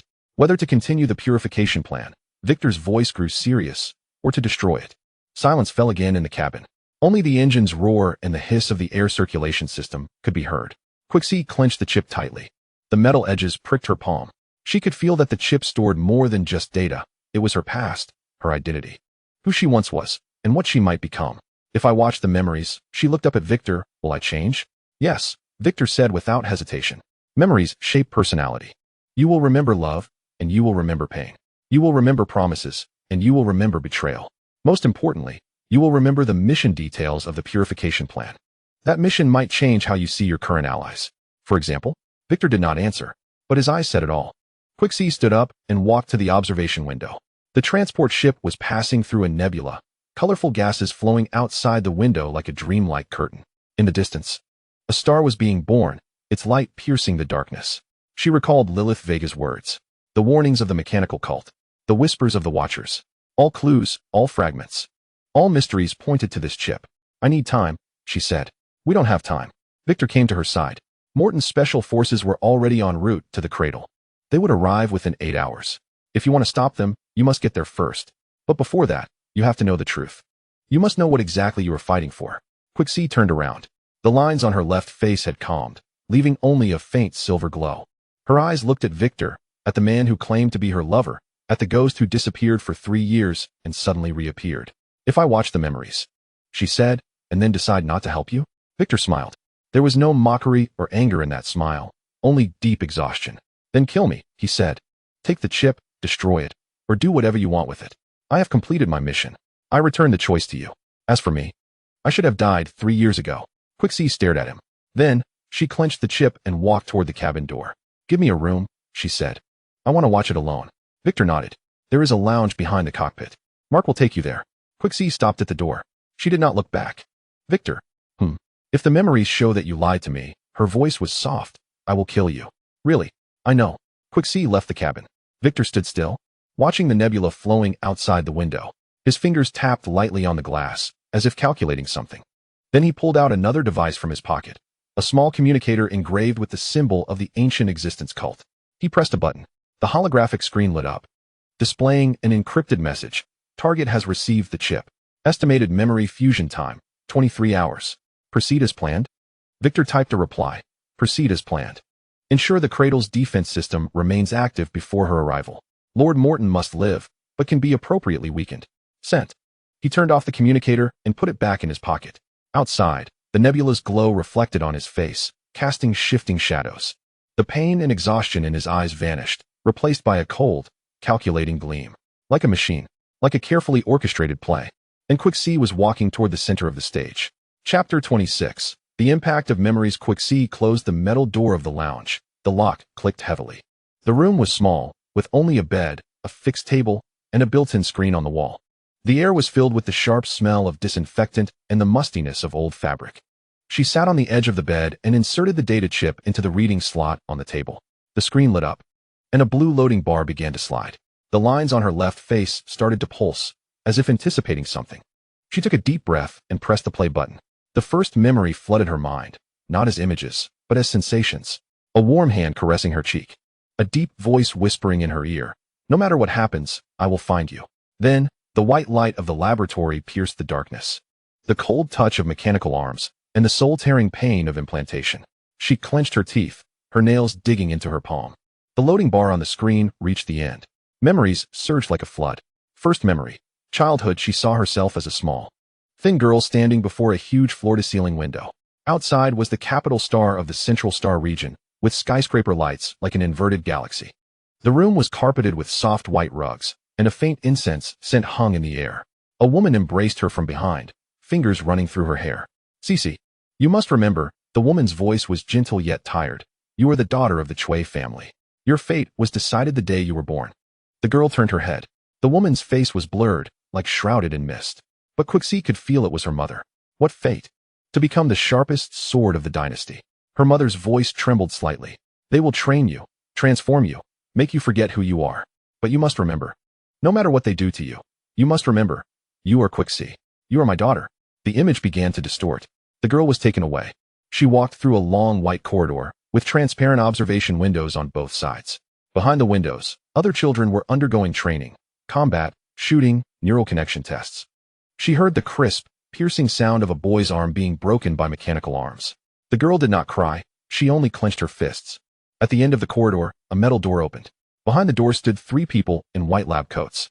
The middle one, Quixie recognized her as Lilith Vega, but younger. Her face not yet bearing that fanatic gleam.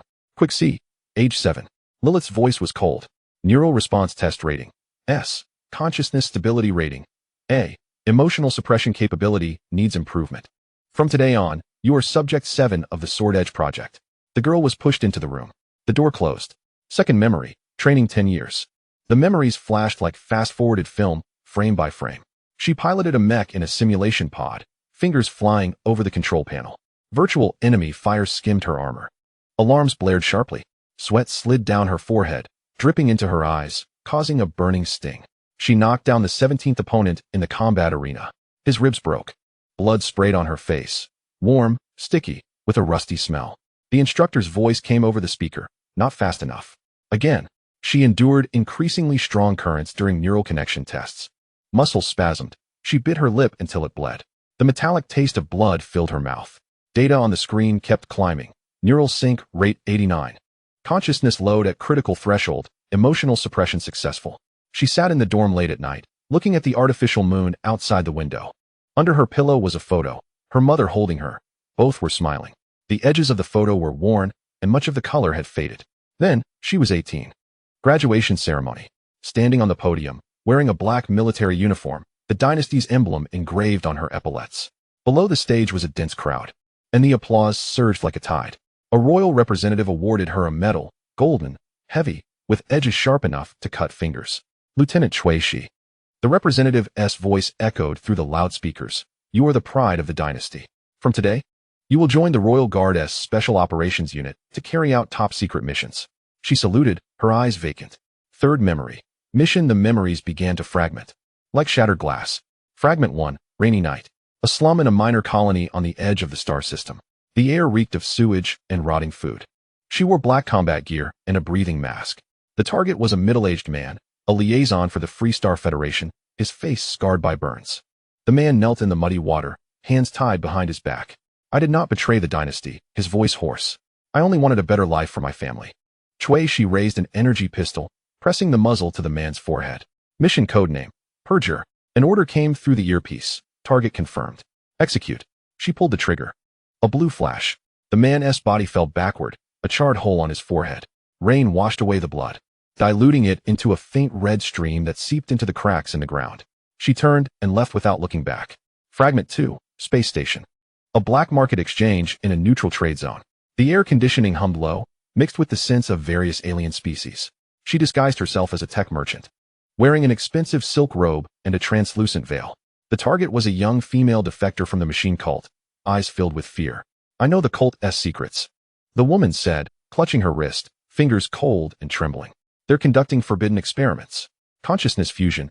They want to turn humans into I know, Cui Shi said. She pulled a neuroparalysis dart from her sleeve and jabbed it into the woman's neck. The woman's eyes widened before going limp. Mission codename, Silencer. Voice in the earpiece. Target captured. Return to Central Lab. She hoisted the unconscious woman and headed toward the shuttle. The woman's breathing was shallow, as if it could stop at any moment. Fragment 3, Banquet Hall. A noble South private estate in the Central Star region. Crystal chandeliers dazzled, and the air was thick with expensive perfume and the sweetness of alcohol. She wore a deep red evening gown, backless. Her fingertips were cold as she held a champagne glass. The target was an elderly opposition member of the Noble Council, gray-haired and leaning on a gilded cane. Miss Cui. The old man smiled. I've heard you're the finest member of the Royal Guard. Truly promising. Flattery, she replied, raising her glass. They clinked glasses. Bubbles rose and burst in the champagne. 10 minutes later, the old man collapsed in the restroom, heart paralyzed but still smiling. She stood before the mirror, reapplying deep red lipstick, the color of blood. Mission codename, Witherer. The voice in her earpiece was calm. Target eliminated. Evacuate. She left the restroom and returned to the banquet hall. The music continued. Fourth memory. Victor. The image suddenly sharpened. She saw herself at 25, standing on the Mecha's maintenance platform in oil-stained coveralls, holding a data pad. The air smelled of coolant and metal. A man approached. Victor Rain, but not the one she knew. This one younger, shoulders less burdened, eyes still bright. Captain Cui Shi. He saluted. Victor Rain, newly assigned commander of the Special Operations Unit. From today, we're partners. She looked up at him. I'm used to working alone. Orders are orders, Victor smiled, a warmth in it. Besides, I've heard you're the best. I want to see what the best partner is like. The memories sped up. They hunted smugglers, investigated alien ruins, infiltrated rebel bases. Victor always shielded her, taking the dangers himself. At night, in the transport ship's lounge, Victor told stories of his home, a farming planet with golden wheat fields and blue lakes. When the war ends, Victor said, I want to go back. Farm, raise dogs, watch the sunrise. You'd be bored. She said, no, not if you were there. Victor looked at her. She averted her gaze, but smiled faintly. Then that night, the mission's celebration. She was drunk. Victor helped her back to her room. The hallway lights were dim, their shadows overlapping on the walls. Cui Shi. Victor's voice was soft. If one day, we have to choose, he stopped walking, choose loyalty, or something else, what would you do? She looked up at him. Alcohol blurred her vision, but Victor's eyes were clear. I don't know, she said. Victor leaned in. His breath brushed her cheek, warm and smelling of alcohol. I know, he said. I'd choose you. He kissed her. The memory softened, like soaked in warm water. Touch, temperature, heartbeat, breath intertwined. Victor's palm rested on her back, fingertips trembling slightly. Her fingers tangled in his hair, gripping as if to hold on to something slipping away. Later, they lay on a narrow bed. Victor's arm around her shoulders, chin resting on her head. I found something, his voice came in the dark, about the purification plan. The royal family was conducting a large-scale consciousness experiment. They needed carriers, individuals who could endure neural loads. She stiffened. You are one of the candidates. Victor tightened his arm. But I want to let them touch you. I'll protect you, no matter the cost. Victor, trust me. His kiss landed on her forehead. I'll find a way. I'll take you away from here. Fifth memory. The scene shifted again. A royal conference room. A huge round table. Flanked by people in military uniforms and robes. The air smelled of sandalwood mixed with ozone from electronic devices. She stood before the table, dressed in formal military attire. Insignia gleaming on her shoulders. At the head sat an elder of the royal family, his face wrinkled but eyes sharp as an eagle's. Colonel Cui Shi. The elder's voice slow and authoritative. The purification plan has entered its final phase. We need an executor, someone who can control the mechanical swarm to complete the final cleansing mission. She stood at attention. Please instruct. The plan was simple. The elder tapped the table. There were 17 colonies in the Edge star system, with a total population of 80 million. These colonies were contaminated. Whispers of the ancient presence had infiltrated their minds. They were plotting rebellion, preparing for the ancient presence's arrival. She listened, fists clenched at her sides. Your mission, the elder said, is to lead the mechanical swarm to cleanse these colonies, eliminate the source of contamination, and ensure the dynasty's stability. Cleansing means what? She asked. The elder looked at her. Silence. Then another man in a white coat stood. Lilith Vega, now a high priestess of the machine cult. The consciousness fusion experiment is complete. Lilith's voice carried a morbid excitement. We successfully connected the control cores of 3 million intelligent drones with human consciousness. Colonel Cui Shi, your neural synchronization rate is the highest in history, 97. You can control the entire swarm as easily as your own limbs. Lilith pressed a button. A holographic screen lit up, showing a star map. 17 colonies were marked in red. The mechanical swarm has been deployed, Lilith said. Its weapons systems can complete the cleansing mission within 72 hours. Cui Shi stared at the star map. 80 million people. 72 hours. What if I refuse? She asked. The elder laughed. There was no warmth in that smile. You have no choice. The elder said, your mother, Lady Cui, is currently in the Royal Rehabilitation Center. Her health is quite unstable. Of course, if you cooperate, she will receive the best care. A threat. A blatant threat. She looked at Victor, who stood in the corner of the conference room, pale. His fists clenched so tightly that his knuckles turned white. Their eyes met. Victor shook his head slightly, his lips silently saying, don't. But she had already made her decision. I accept, she said. The elder nodded in satisfaction. Good. The experiment will take place in 24 hours. Priestess Lilith will make the final preparations for you. The meeting ended. People left one after another. Victor rushed in front of her, grabbing her shoulders. Are you crazy? His voice trembled. Do you know what that is? Consciousness merging. You will lose yourself. You will become part of a machine. I know, she said. Then why, Mother? She interrupted him. They threatened me with Mother. Victor was stunned. His fingers loosened and fell. I will save her. He said, give me time. I will. There's no time left. She raised her hand, caressing his face. Victor, listen. If after the experiment, I am no longer myself. If I really become a machine, you have to promise me one thing. What? Kill me. Victor's eyes turned red. No. Promise me. Her voice was soft but firm. Don't let me become a monster. Don't let me hurt innocent people. Victor held her very tightly, as if trying to merge her into his body. I won't let that happen. He whispered in her ear. I swear. I will find a way. I will stop all this. She closed her eyes. Tears fell. Salty. Warm, like a final farewell. Memory segment 6. The experiment. White. Everything was white. The walls, floor, and ceiling of the laboratory. Shadows and white coats moved around like ghosts. The air was filled with the sharp smell of disinfectant and a sweet metallic scent. She lay on the operating table, her wrists and ankles secured by metal rings. The cold sensation seeped through her skin, penetrating her bones. Lilith Vega stood above her. Relax, Cui Shi.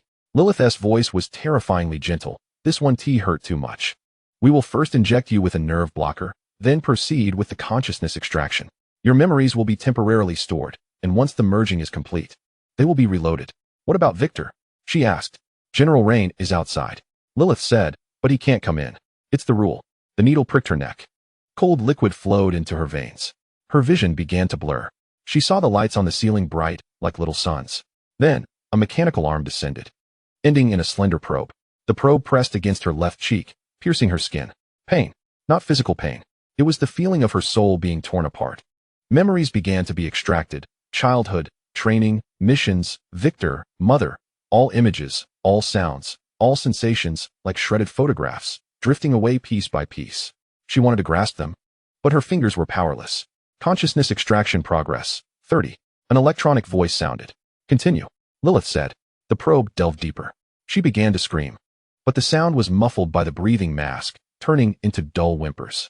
Tears slid from the corners of her eyes, dripping onto the operating table, forming small water stains. Progress, 60. Her vision turned completely dark. She felt herself falling, plunging into a bottomless abyss. The surrounding cold void had no light, no sound, no touch. Only existence itself. Pure, hollow existence. Progress, 90. Then, connection. 3 million consciousness nodes accessed simultaneously. The hive mind's network of thought wrapped around her like a huge net, every node whispering. Calculating, waiting for commands. Data flowed in like a flood, coordinates, parameters, weapon status, target information. She saw it. 17 colonies. Cities, streets, houses, people. Children playing, workers laboring. The elderly basking in the sun. 80 million lives. 80 million targets. Merging complete. Lilith's voice came from a distance. Chui, can you hear me? She could hear. But she didn't want to answer. Activate test program. Lilith said, swarm control command. Assemble. Her consciousness, no, the consciousness of the swarm, began to respond. 3 million drones simultaneously started their engines, rising from hidden hangars. In space, a silver torrent began to converge, like a metallic ocean. Command confirmed. The electronic voice said. The swarm has assembled. Lilith smiled. Good. Now, execute the first test target, the Fringe Star System, the 7th colony, population 5 million. Purification command, activate. The swarm began to move. Like a horde of hungry locusts, they pounced on the target. Chui wanted to stop it, but she couldn't control it. Her consciousness was trapped in the swarm's network of thought, like a prisoner. She could only watch and feel. Every drone's sensors transmitting images. The city was burning. People were fleeing, screaming, dying. The blue light of energy weapons fell like raindrops. Buildings collapsed. Streets turned to ruins. Corpses piled up like mountains. She smelled the charred flesh through the drone's chemical sensors. The acrid smell of burning plastic and blood, a large amount of blood, sweet like rust. She heard through the audio receiver's cries, please, curses, and finally, silence. Dead silence. 5 million. 72 minutes. The swarm returned. The drone's surfaces were covered in ash and blood. Test successful. Lilith's voice was filled with joy. Chui, you did well. Now rest. The real mission starts tomorrow. Anesthetic injected again. She sank into darkness. But at the last moment, she felt Victor. He was outside the laboratory, trying to rush in. Guard stopped him. He shouted her name, his voice hoarse and desperate. Chui, don't become what they want you to be. Then, everything vanished. Memory segment 7, betrayal. The last memory. Not an image. A sound. She was in the recovery pod, her consciousness fuzzy. Her body felt alien, every movement requiring immense effort. The pattern on her left cheek was burning, like a brand. The door opened. Footsteps. Someone walked to the side of the recovery pod. How is she? It was Victor's voice. Stable. Lilith said, the consciousness merging was very successful. Although there are some side effects. There are gaps in her memory, and her personality has slight fragmentation. But overall, she is the perfect weapon. Silence. Then Victor said, let me be alone with her for a while. Just 5 minutes. Lilith left. Victor approached the recovery pod. His face appeared outside the transparent cover, haggard. His eyes bloodshot. He raised his hand, pressing it against the cover, wanting to touch her. Chui. His voice was soft. Can you hear me? She wanted to nod. But her body didn't respond. I found a way. Victor said, I contacted the Free Star Alliance. They are willing to help rescue your mother and then take you away. But it will take time. 3 days, at most 3 days. His fingers slid over the cover. So, you can't go on tomorrow's mission. If you go, if you really execute the purification plan, you will never come back. You will become a monster. Something you will hate yourself for. He paused. Breath formed white mist on the cover. So, I have to do something. His voice began to tremble. Something you will hate me for. But at least you can live. He pressed the communicator on his wrist. Action initiated. Then, an explosion. Not the laboratory explosion, but her consciousness explosion. A certain substance was injected into the recovery pod's life support system. A neurotoxin specifically targeting the weakness of consciousness fusion. Intense pain instantly swept through her body, as if thrown into a furnace. She began convulsing, foaming at the mouth, her eyes rolling back. The alarm sounded. Lilith rushed in. What have you done? Lilith screamed. Save her. Victor said, I'm saving her. You ruined her. Lilith pushed him aside and threw herself at the console. Consciousness collapse. Neural connection severed. Damn it, we must perform emergency separation. The mechanical arm lowered again. The probe pierced her left cheek. But this time, it wasn't separation. It was destruction. Her memories, those that had not yet fully fused, were forcibly deleted, like erasing pencil marks with an eraser, bit by bit, piece by piece. Disappearing. Childhood, gone. Training, gone. Missions, gone. Mother, gone. Victor, gone. All that remained were fragments. The white of the laboratory, the pain, the buzzing of the mechanical swarm, and a voice. Victor's voice, at the last moment, before she lost consciousness completely, spoke the final words. I'm sorry. I love you. Then, darkness. Eternal darkness. She opened her eyes. She was still in the lounge. The screen was dark. The data chip popped out of the reading slot, dropped onto the table with a crisp sound. The patterns on her left cheek pulsed violently, as if tearing the skin apart. Sweat soaked her clothes, sticking cold to her back. She raised her hand. Her fingers trembled. Memories. All the memories. She remembered everything. She was Shi, daughter of the Chui family, weapon of the dynasty, executor of the royal secret plan, Victor's lover, controller of the mechanical swarm. She had killed people. Many people. She had volunteered for the experiment. For her mother. For what she thought was loyalty. But Victor betrayed her. No, not betrayal. Salvation. He used the cruelest method to destroy her consciousness, delete her memories, turning her from the executor of the purification plan into what she was now, an amnesiac fugitive, a monster hunted by all sides. Tears slipped down, not tears of sorrow, tears of anger, of despair, of understanding. She finally understood why Victor gave her the chip, why he said memories would change her view of her allies. Because many of the people she now fought alongside in the Free Galactic Alliance had lost their relatives, friends, and comrades at her hands, killed by the mechanical swarm she controlled. She was their enemy, and Victor saved her, but also abandoned her. For 3 years. He disappeared for 3 years, leaving her to face it all alone. A knock. Shi. It's Mark's voice. Are you okay? It's been 3 hours. She did not answer, just stared at the chip on the table.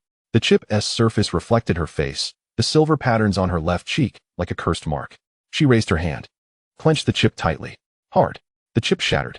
Shards pierced her palm, blood dripping, forming small red dots on the table.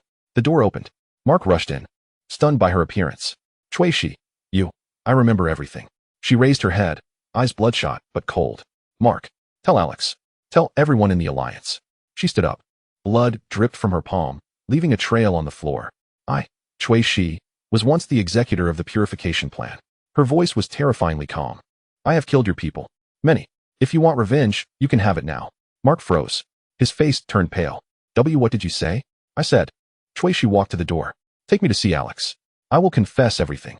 Then you decide whether to kill me or continue cooperating. She left the lounge. The patterns on her left cheek glowed, like burning. Chapter 27. Identity Crisis. The main cabin of the transport ship was lit with a pale, frosty light that cast shadows on Shi's face. The silver patterns on her left cheek moved beneath her skin like a living creature. Blood dripped from her clenched palm, producing faint plopping sounds on the floor, each like a countdown. Mark Chen stood 3 paces behind her, breathing heavily, fingers unconsciously stroking the edge of the data pad at his waist. Alex Cole's gaze lingered on Shi's face for 3 seconds. During those seconds, the only sounds were the low hum of the engines and the hiss of cold air from the ventilation system brushing against the metal surfaces. The 2 officers behind Alex exchanged a glance, hands moving to the pulse pistols at their hips. The conference room. Alex finally spoke in a voice terrifyingly steady. Now?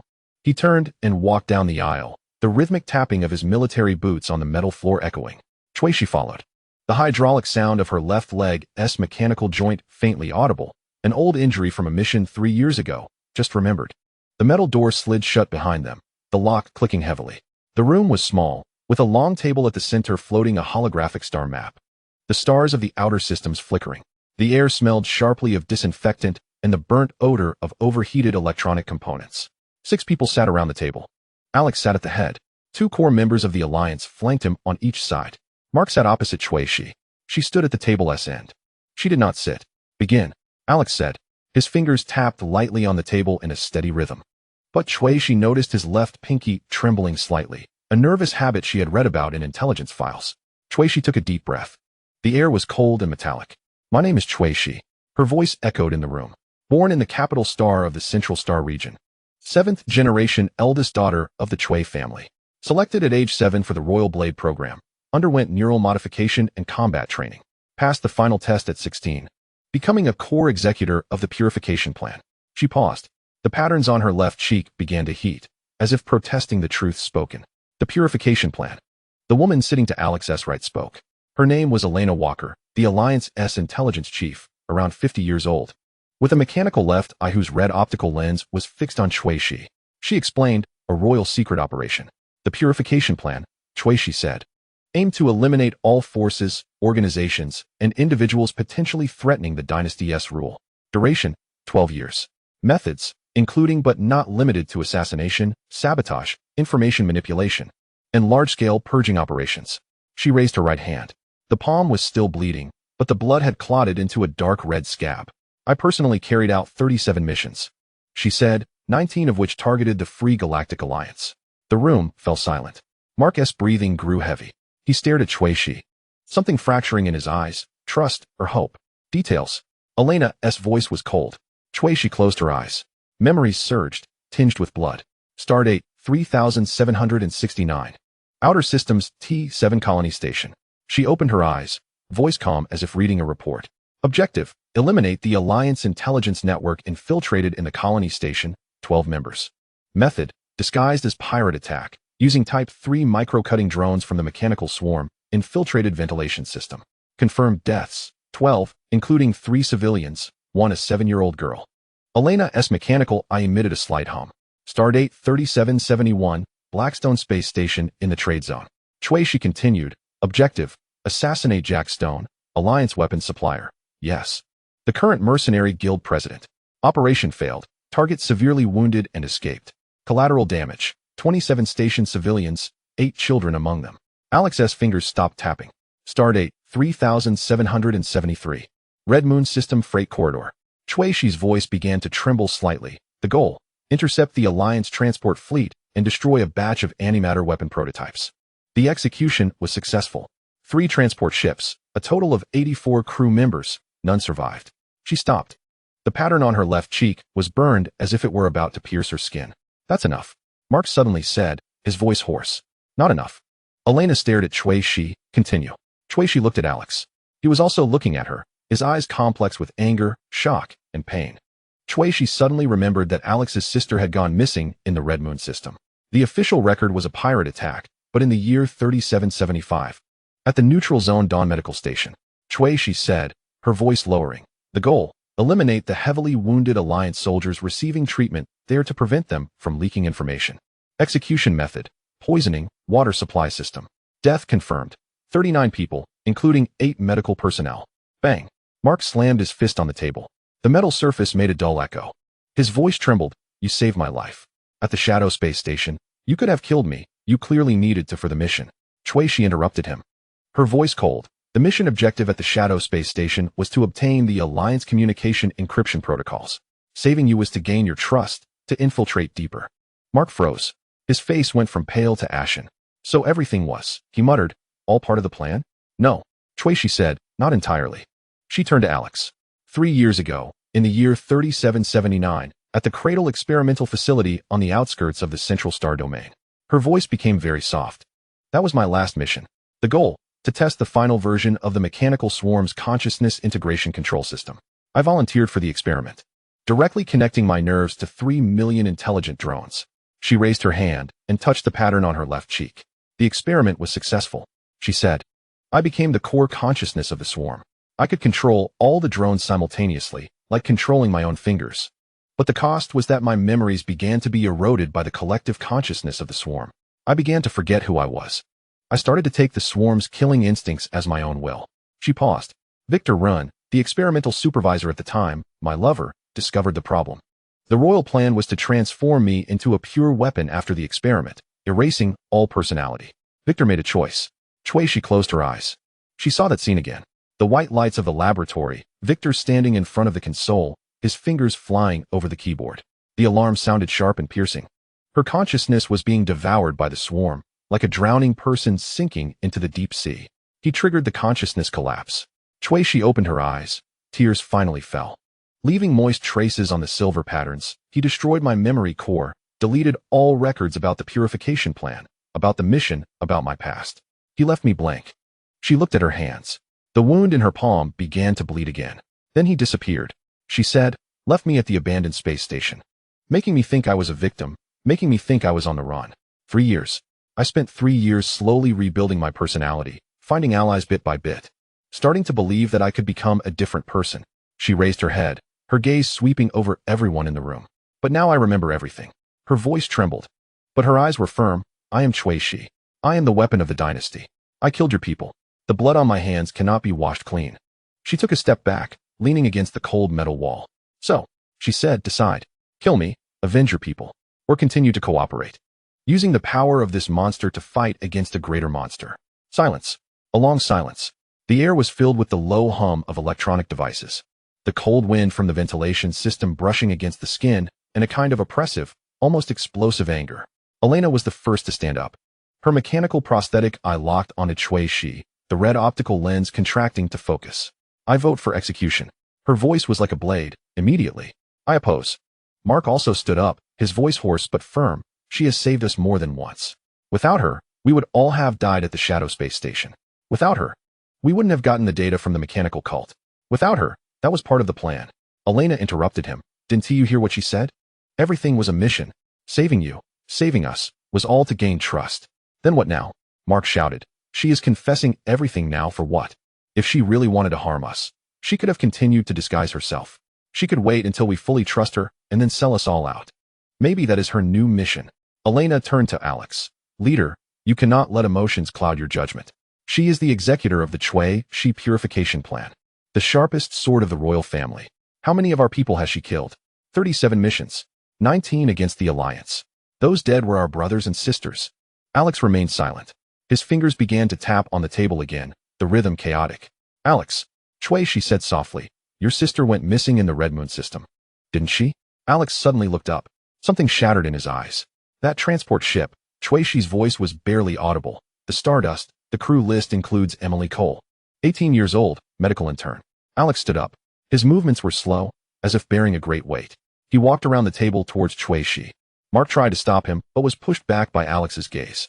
Alex stopped in front of Cui Shi. There was only one step between them. Cui Shi could smell the faint scent of cleaning solution on him and see her own reflection in his pupils, the silver patterns on her left cheek. Like some kind of monster's mark. Was it you? Alex asked, his voice hoarse. Did you kill her? Cui Shi closed her eyes. Memories surged back. The bridge of the Stardust. The alarm sounded sharp. Crew members were screaming. She stood in front of the console, fingers typing in the self-destruct command. In the surveillance footage, a young girl was huddled in the corner with a medical kit, her eyes wide with fear. 18 years old. The same age as Cui Shi when she underwent the final test. It was me. Cui Shi opened her eyes, tears falling. I entered the self-destruct command. Countdown 30 seconds. She tried to smash open the escape pod door with the medical kit. In the last moment, she said something to the surveillance camera. I couldn't hear it. But from her lips, she was calling for her brother. Alex's fists clenched, knuckles turning white. Cui Shi waited, waiting for that punch to hit her face, waiting for death, waiting for release. But Alex did not move. He just looked at her, tears swirling in his eyes, but not falling. Why? He asked, why tell me now? You could have never said anything. You could have continued to deceive me. Because I don't want to deceive anymore. Cui Shi said, I'm tired. I've been a weapon for 20 years, been blank for 3 years. I don't want to be anyone's pawn anymore. Kill me, Alex. Avenge your sister. Then continue your fight. She closed her eyes, waiting. 1 second, 2 seconds, 3 seconds. Then, she heard Alex take a deep breath. Sit down, he said. Cui Shi opened her eyes. Alex had turned and walked back to his main seat. His back was very straight, but Cui Shi saw his shoulders trembling slightly. Voting. Alex said, his voice returning to calm, regarding whether to continue cooperating with Cui Shi. Elena, you have already stated your position. Others? The man sitting to Alex's left spoke up. His name was Li Jia, Alliance tactical commander, in his 40s, with a scar running from his forehead to his chin. I oppose the execution, Li Jia said, his voice deep. Not because I forgive her I will never forgive. But what we are facing now are threats from the dynasty army, the mechanical cult, and the ancient existence cult. We need power. Cui Shi's mechanical swarm is the strongest combat force we currently have. That's a double-edged sword. Elena said it could backfire at any moment. She had a chance to backfire just now. Li Jia looked at Cui Shi. She could have chosen not to say anything. She could have waited until we completely trusted her, and then betrayed us at a critical moment. But she chose to be honest at the worst possible time. In the worst possible way. What does this indicate? It indicates that she really wants to change. Or it indicates that she is really insane. I agree with Li Jia. Mark said, his voice still hoarse but firm. I hate her. I hate that she deceived me. But I hate the dynasty even more. Hate those bastards who forced us into a corner. Shuishi is a weapon, no doubt. But a weapon can be pointed at anyone. Right now, she chooses to point it at the dynasty. We should use her. The last one. Alex looked at the woman at the end of the table. She had been silent. Wearing a hood, her face hidden in shadow. Shuishi knew her, Lena Stardust, a former scientist of the Dimensional Rift Research Association, now a technical advisor for the Alliance. Lena raised her head. The hood slipped off, revealing a pale, haggard face. Her eyes were large, with rare silver-gray pupils, as if shrouded in mist. I've seen worse. Lena said softly, her voice like the wind rustling through dry leaves. I've seen things crawl out of the dimensional rifts. Seen how the whispers of the ancient existence turn people into monsters. Shuishi is still human. At least she has a conscience, and still feels pain for the past. She looked at Shuishi. I vote for cooperation, Lena said, but with conditions. Speak, Alex said. First, Shuishi must accept neural monitoring, Lena said, continuously for 24 hours. If any abnormal consciousness or fluctuations in the swarm control are detected, she will be immediately isolated. Agreed, Shuishi said. Second, she must surrender all information about the dynasty, the mechanical cult, and the ancient existence cult, leaving no secrets behind. Agreed. Third, Lena paused, she must accept a task of atonement. What task? Alex asked. Lena did not answer. She operated the control panel on the table, bringing up an encrypted file. The holographic screen lit up, displaying a blurry image. In the image was a vast underground space. In the center of the space was a stone altar, surrounded by hundreds of people, all wearing black robes and hoods. Above the altar floated a twisted, constantly changing geometric shape, emitting an eerie purple light. This is the surveillance footage from 3 hours ago. From the Shadow Abyss area of the Edge Galaxy, Lena said. The ancient existence cult is holding a large-scale ritual. According to energy readings, they are attempting to accelerate the arrival of the Dimensional Master. The image zoomed in. On the altar, a robed figure was presiding over the ritual. He removed his hood. Kamodin, leader of the ancient existence cult. He held a thick book in his hands, its pages turning on their own without wind. He was chanting something. The voice transmitting through the surveillance equipment turned into a distorted, harsh noise. The ritual is expected to be completed within 48 hours, Lena said. Once successful, part of the Dimensional Master's consciousness will break through the dimensional barrier and descend into our universe. By then, we will be facing more than just the cult. She looked at Shuishi. Your task: infiltrate the Shadow Abyss, disrupt the ritual, and kill Kamodin, Lena said, using the same way you killed our people, to kill them. Prove that you have truly changed. Shuishi looked at the holographic screen. She looked at the twisted geometric shape above the altar. She looked at Kamodin's fanatical face. The patterns on her left cheek began to pulse violently, as if excited, yearning for bloodshed, yearning for destruction. She took a deep breath. I accept, she said. Chapter 28, Difficult Choices, Chui. She opened her eyes. The patterns on her left cheek pulsed under her fingertips, warm, as if alive. She heard the buzzing of the swarm echoing deep in her mind. 3 million drones, 3 million fragments of consciousness, waiting for her orders, waiting for slaughter.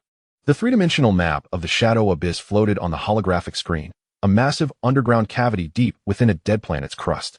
Scanning data showed that the cavity was filled with abnormal dimensional energy, and the spatial structure was extremely unstable.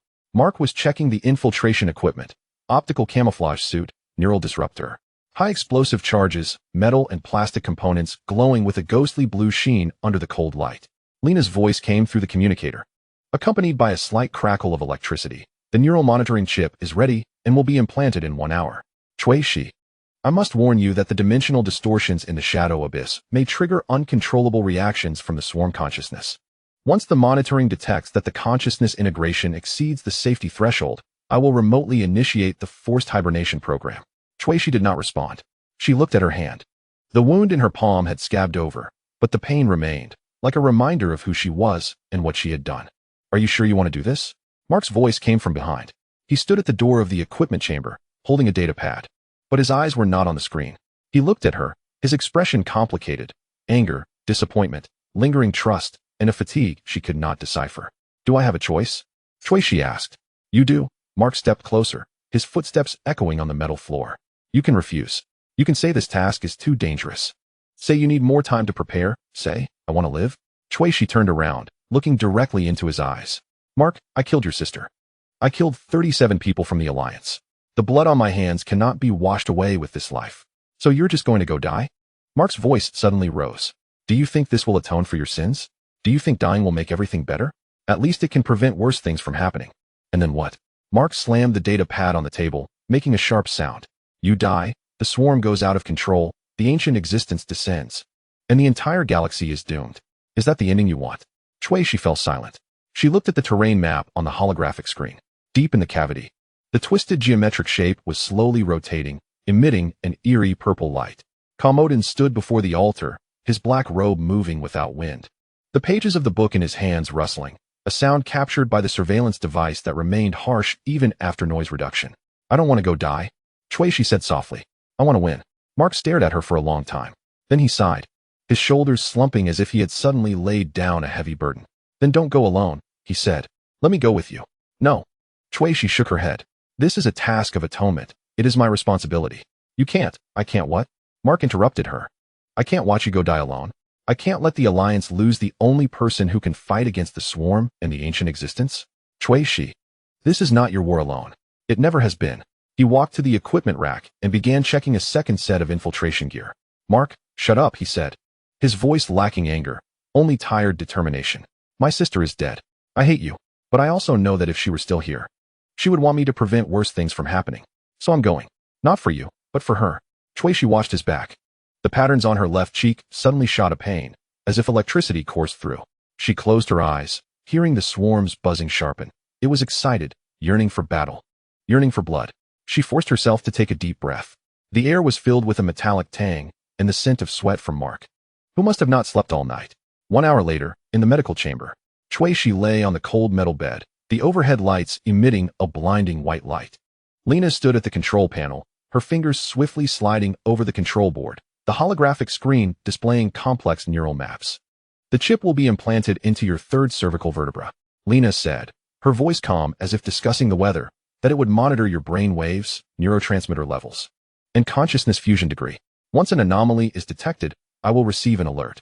If the fusion degree exceeds 70%, the chip will automatically release a neural inhibitor, forcing you into a deep sleep. 70%? She asked. The safety threshold. Lena turned her head, her silver-gray eyes appearing transparent under the light. According to my research, once the consciousness fusion degree exceeds 70%, human consciousness will begin to be assimilated by mechanical consciousness. Exceeding 80%, the personality begins to disintegrate. Over 90%, you are no longer you. She paused for a moment. I must ask you a question, Lena said. What is your current fusion degree? She fell silent. She didn't know. She only knew that the buzzing of the swarm was becoming clearer and more familiar. Sometimes she would forget she was human, forget pain, forget fear. Only remembering that cold, efficient, pure desire to kill. I don't know, she said honestly. Lena stared at her for 3 seconds. Then she nodded, turned, and took the implantation tools from the sterilizer. The tools were silver, with tips as fine as hair, glinting coldly under the light. Lie down, Lena said, don't move. She closed her eyes. She felt a cold disinfectant applied to the back of her neck, followed by the sharp pain of a needle piercing her skin. The implantation tool emitted a faint buzzing, like the sound of some insect flapping its wings. She could feel something being pushed into her spine, very small, very light, but with a strong presence, like a bullet buried in flesh. The patterns on her left cheek began to heat up. The buzzing of the swarm became chaotic, as if protesting, as if in fear. She gritted her teeth, forcing herself to relax, forcing herself to accept this monitoring, this bondage, this necessary price. Implantation complete, Lena said, with a hint of barely perceptible tension in her voice. The chip is activated. Now we begin the baseline test. She opened her eyes. She saw her neural map on the holographic screen beginning to change. The blue lines represented human consciousness, and the red lines represented mechanical consciousness. The two lines, originally interwoven, now saw the red line begin to fluctuate violently, as if struggling, as if trying to break free. Fusion degree 62%. Lena read out the data, her voice deep. Higher than I imagined. Is it dangerous? She asked. Temporarily safe, Lena said, but you must remember that in the dimensionally distorted environment of the shadow abyss, the fusion degree may rise rapidly. Once it exceeds 70%, the chip will initiate forced sleep. At that time, you will lose consciousness, the mission will fail, and you may die. I understand. Lena turned off the holographic screen. She walked to the bedside, looking down at Shi. In her silver-gray eyes reflected Shi's pale skin, the silver patterns on her left cheek, and the bottomless darkness in her eyes. Why are you accepting this mission? Lena suddenly asked. Is it really just for atonement? Shuishi sat up. The implantation point at the back of her neck still throbbed faintly, like a needle constantly poking there. Not entirely, she said. I want to know the truth. What truth? About me, about the swarm, about how all of this began.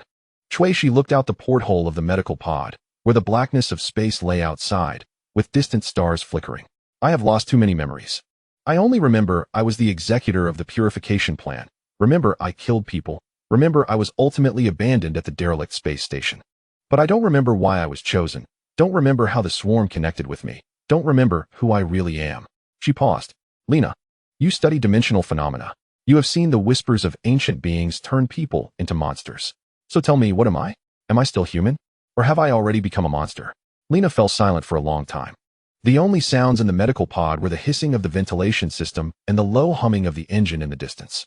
I don't know, she finally said, but I know one thing. Monsters do not ask themselves if they are monsters. Monsters do not suffer, do not feel guilt, do not seek atonement. So perhaps you have not completely turned into a monster yet. Perhaps there is still hope. She turned and walked toward the door. Rest for an hour, she said. Then go to the command center. Alex wants to see you. The command center was smaller than Shuishi imagined. The room was circular, with a huge holographic star map floating in the center, surrounded by 12 control consoles. The walls were dark gray metal, covered with data cables and interfaces. The air smelled of ozone and the burnt odor of overheated electronic components. Alex Cole stood in front of the star map. He had his back to the door, his shoulders straight, his military uniform crisp, but Shuishi could see the muscles in the back of his neck tense, as if under great pressure. Hearing footsteps, he turned around, his face devoid of expression. Sit, he said. Shuishi sat down on the nearest chair. The chair was metallic, very hard, very cold. How is the mission preparation going? Alex asked, his voice steady, as if discussing routine matters. The equipment is ready, Shuishi said. The neural monitoring chip has been implanted. We depart in an hour. Mark will go with you. I know. I disagree, Alex said, but he persuaded the others. He said you need technical support. Someone to stop you if you lose control. He paused for a moment. Shuishi, I want you to understand one thing. Alex walked in front of her, leaned down to look at her. I agree to this mission not because I trust you, not because I want to give you a chance for atonement. I agree because this is currently the only way to stop the ancient beings from descending. If I had another option, I would kill you without hesitation. His eyes were cold, like two black stones. My sister's name is Emily, he said. She is 19 years old and volunteered as a medic in the Fringe Star systems. When you killed her, she was bandaging a wounded child. Your drone swooped down from the sky, and the pulse cannon blew her to pieces. When I received the report, they only found her ID tag and half a hand. Shuishi closed her eyes. She remembered that mission. The Fringe Star systems, a rebel stronghold, a medical station. The order was to eliminate all targets without leaving any survivors. She executed the command efficiently, calmly, without hesitation. She didn't even look at the faces of those people. I'm sorry, she said, her voice hoarse. Sorry doesn't help, Alex said, but the mission does. If you can kill Carl Morton, stop the ancient beings from descending, and save more people, then at least Emily's death won't be completely in vain. He turned and walked back to the star map. So I want you to come back alive, he said, not for you, but for those you might save. For those who are not yet dead. Shuishi raised her head. She looked at Alex's back, at the straight but slightly trembling shoulders, and suddenly understood one thing. He hated her. But he hated even more this world that needed her. He was in pain, but he had to suppress that pain because he was the leader, because he had to protect more people. Alex, she said. He turned around. I will come back alive. Shuishi stood up, looking him in the eye.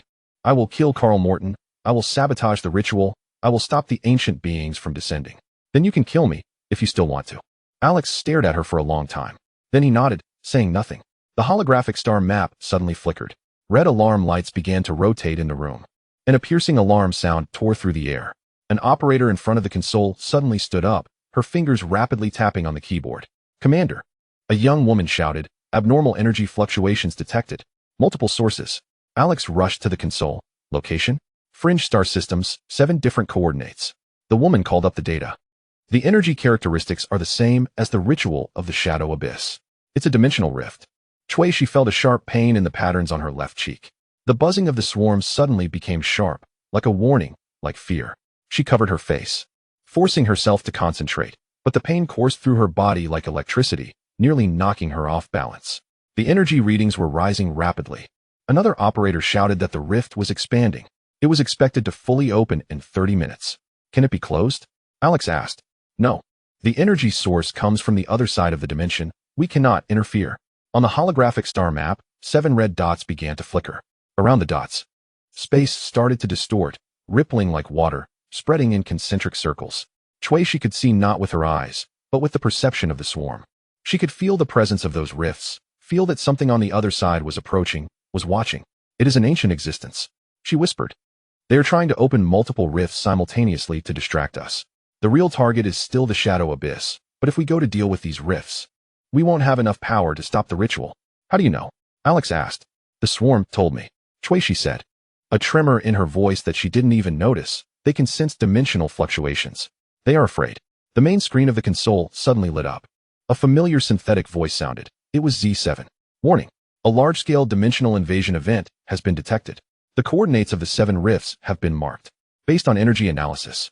Once the rifts open, part of the consciousness of the ancient existence will descend simultaneously. Expected impact range, 7 star systems, a total population of 4 billion. The room fell silent. 4 billion. She felt a chill rising from her spine. She remembered Lena's words. The whispers of the ancient existence can destroy the most advanced quantum systems, turning people into monsters. If 4 billion people are exposed to that whisper at the same time, we must make a choice. Alex's voice broke the silence. To disperse power to close the 7 rifts, or to concentrate power to stop the source of the ritual at the shadow abyss. But no matter how we choose, we will lose some people. He looked at Shi. What do you suggest? Shi closed her eyes. She heard the buzzing of the swarm, heard 3 million fragments of consciousness screaming, arguing, giving different suggestions. Attack, defend, disperse, concentrate, kill, protect. The noise was too loud, too chaotic, almost tearing her consciousness apart. Then she heard a voice, very faint, very weak, as if coming from deep within her memory. Shi. The voice said, remember who you are. She opened her eyes. I have a way, she said, but I need your trust. What way? Alex asked. Shi walked to the console, bringing up the star map. Her fingers slid across the screen, marking the coordinates of the 7 rifts, then drawing a line in the center connecting all the coordinates. The swarm can disperse, she said. 3 million drones can be divided into 7 teams, heading to the 7 rifts simultaneously. They can construct temporary barriers to delay the opening of the rifts, buying us time. And then? Mark asked, having just rushed into the command center, breathing heavily. Delaying is not closing. Once the time is up, the rifts will still open. So we need to close the source in time. Shi looked at the coordinates of the shadow abyss. I will go kill Carl Morton and disrupt the ritual. Once the ritual is interrupted, the energy source of the 7 rifts will disappear, and they will close automatically. Too risky. Lena's voice came from the communicator.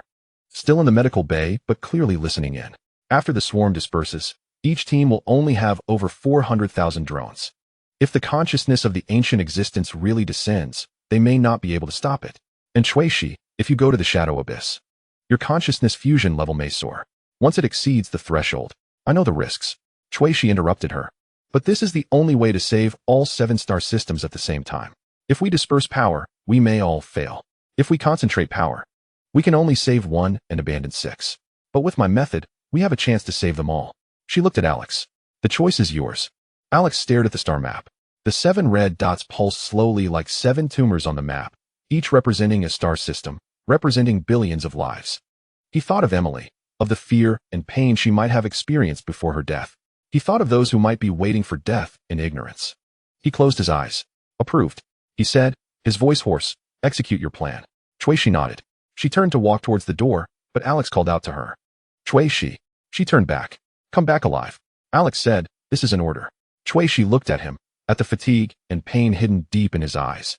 Suddenly realizing that this was not an order, but a request. A request from a leader, a request from a brother, a request from a human being. I will, she said.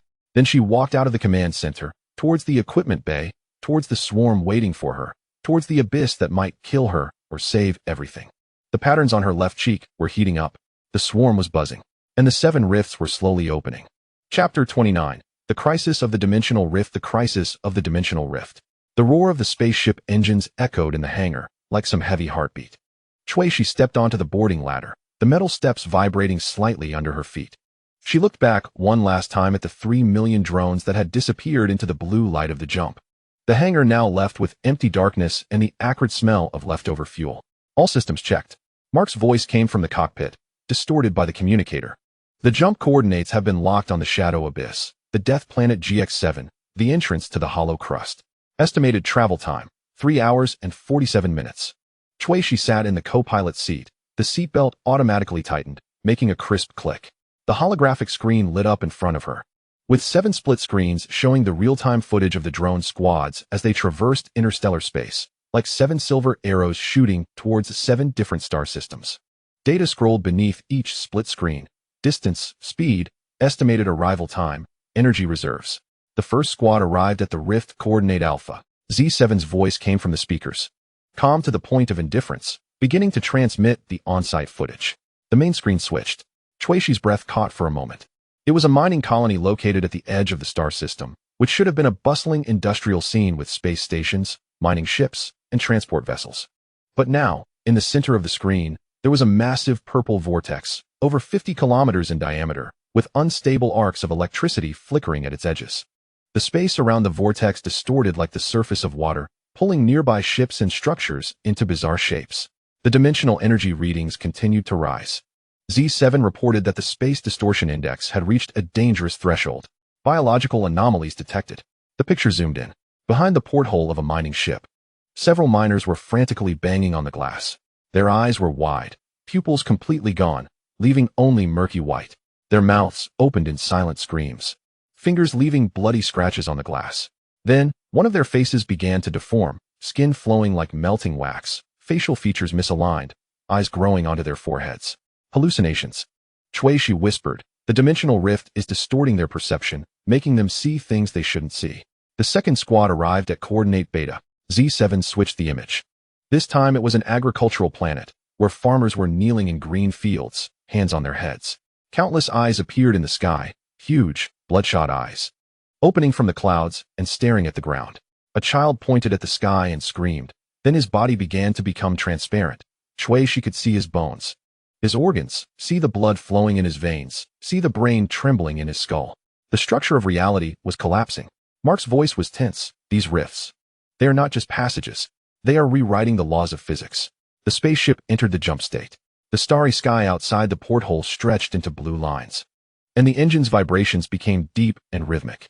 But Shuishi did not relax her gaze on the 7 split screens, watching as the swarm began to execute her orders. Activate the barrier protocol, she commanded. 400,000 drones deployed at the alpha coordinates, spreading out like a silver cloud over the purple vortex. They began to release an energy field, a pale blue membrane spreading from each drone's core, connecting to form a massive net that slowly descended, attempting to envelop the entire rift. The vortex suddenly shrank violently, then expanded. Purple light exploded, and a shockwave swept through space. 3 drones were directly consumed, disappearing into the distorted space. The remaining drones steadied their formation. The energy field continued to descend, but the speed noticeably slowed. Barrier construction progress, 12. Z7 reported. Energy consumption exceeds expectations. At the current rate, the barrier will last a maximum of 3 hours and 52 minutes. Not enough, Shuishi said. We need 4 hours. Third squad reports anomalies. Z7's voice wavered for the first time. Coordinate Gamma. Lifeform reactions detected around the rift. The screen switched. It was an ice-covered satellite, its surface blanketed with thick layers of ice. But at the point where the rift opened, the ice was melting. No, not melting, but disappearing. The ice layer was being erased as if by an eraser, revealing black rocks beneath. And on those rocks crawled something. A black, viscous substance like oil surged from the rift, spreading across the rocky surface. They writhed, coalesced, and deformed, gradually forming blurred outlines of limbs, torso, and head. But those outlines kept changing. Sometimes resembling humans, sometimes beasts, sometimes some indescribable geometric shapes. Materialized hallucinations. Shuishi felt the chip at the back of her neck heating up. The ancient existence was materializing the projections of consciousness. They wanted to create an army. Fourth squad, coordinate Delta. Z7 continued reporting. Electronic systems have completely failed. This time it was a technological hub planet, which should have been a brightly lit city. But now, all the lights were flickering wildly, like some kind of epileptic seizure in neural signals. Hovering vehicles fell from the sky, crashing into buildings, and the explosions illuminated the night sky. On the holographic billboards, human faces twisted into grotesque expressions, mouths open, emitting silent screams. Then, Shuishi saw something even more horrifying. In the streets, people began to overlap. Two bodies passed through each other like ghosts. A child ran toward its mother but passed directly through her body, falling to the ground and crying in confusion. The walls of the buildings became semi-transparent, and Shuishi could see the people inside, their terrified faces, and how they tried to open doors only to find their hands passing through the doorknobs. The spatial dimensions were mixing. Mark stared at the screen, his face pale, as things from different dimensions began to appear in the same space.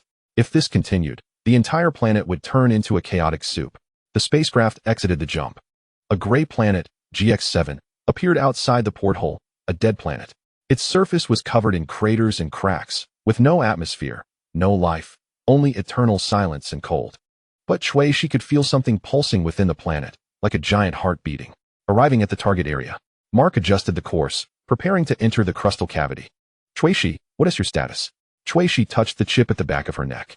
It was hot, like a piece of red-hot metal pressed against her skin. The patterns on her left cheek pulsed, the frequency increasing, synchronizing with the buzzing of the swarm. She could feel every energy fluctuation of the 400,000 drones. Felt their struggle to construct the barrier, felt the rift's resistance. Fusion degree, 65. She reported the number, which was still rising. Lena warned, exceeding 70 would risk losing control. Mark said, we need to speed up. I know. The spacecraft began to descend, heading toward a massive crack on the planet's surface. Deep within the crack, a purple light could be seen. It was the leakage of dimensional energy, a marker of the ritual's site. Meanwhile, the images on the 7 split screens worsened. Fifth squad. Coordinate Epsilon. Z7 reported, biological entities have started attacking each other. It was a living space station, which had been orderly. But now, the residents wielded tools, utensils, and even fought barehanded in the corridors. Their eyes were all murky white, and their faces wore eerie smiles, as if enjoying the massacre. An old man smashed a young man's skull with a wrench, brain matter splattering against the wall, yet he continued to laugh, tears streaming from his eyes. The hallucinations made them see enemies. Shuishi said, the enemy in everyone's eyes is different. It could be a monster, a foe, or even themselves. The average barrier construction progress is only 15. Z7 said, time estimate revised, a maximum of 3 hours and 40 minutes. 12 minutes shorter. Mark gritted his teeth. Damn it. The spacecraft entered the crack. The rocky walls on both sides rushed past the porthole, the rough rock surface reflecting the spacecraft's lights. The crack narrowed, finally becoming a passage only a few meters wider than the spacecraft. Mark focused intently on manipulating the control stick, his finger joints turning white from exertion. Suddenly, the spacecraft shook violently. Alarms blared. Dimensional turbulence detected. Mark shouted, hold on. The scene outside the porthole began to distort. The rock walls flowed like melting candles. The passage widening and narrowing unpredictably. The spacecraft's dashboard flashed wildly, numbers jumping around and needles spinning. Shuishi felt a strong dizziness, her stomach churning, and double vision appeared before her eyes.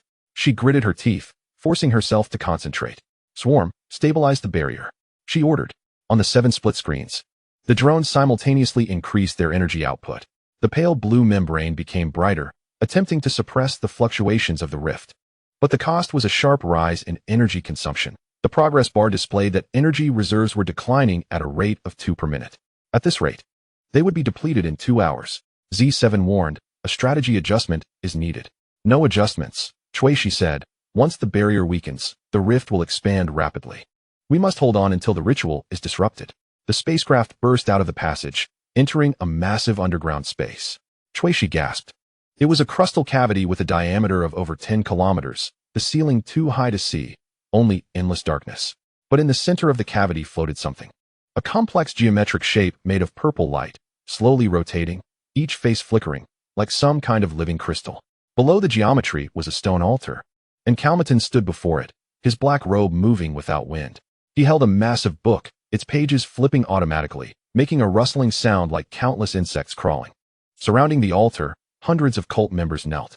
They wore the same black robes, bowed their heads, and softly chanted some ancient language. The sound echoed in the cavity, overlapping to form a spine-chilling harmony. Strong dimensional fluctuations detected. Mark brought up the scan data. The geometry was the anchor point of the rift. It maintained the stability of the 7 rifts.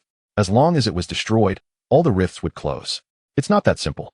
Shuishi stared at the altar, observing the patterns on it. Mark zoomed in on the image. The altar's surface was engraved with complex patterns, those patterns glowing, changing brightness with the rhythm of the chant. In the center of the patterns was a humanoid indentation, just the right size for a person to lie down. A sacrificial ritual. Shuishi felt a chill. They needed a sacrifice to completely open the rift. And the sacrifice had to have a special consciousness structure. What does that mean? It means I might be that sacrifice. Shuishi said. My consciousness is connected to the swarm, connected to 3 million mechanical consciousnesses. To the ancient existence. This is the perfect bridge between the material world and the world of consciousness. The spacecraft hovered at the edge of the cavity, optical camouflage activated, its body blending into the darkness. But Shuishi knew that this couldn't be hidden for long. The dimensional energy would interfere with all technological devices, including the camouflage system. The 6th Squad reported an emergency. Z7's voice suddenly became urgent. Coordinates Zeta. The rift is starting to expand. The screen switched. It was a trade hub, with thousands of spacecraft docked at the spaceport. But now, a purple vortex was expanding, its edge touching a cargo ship. The hull began to disintegrate.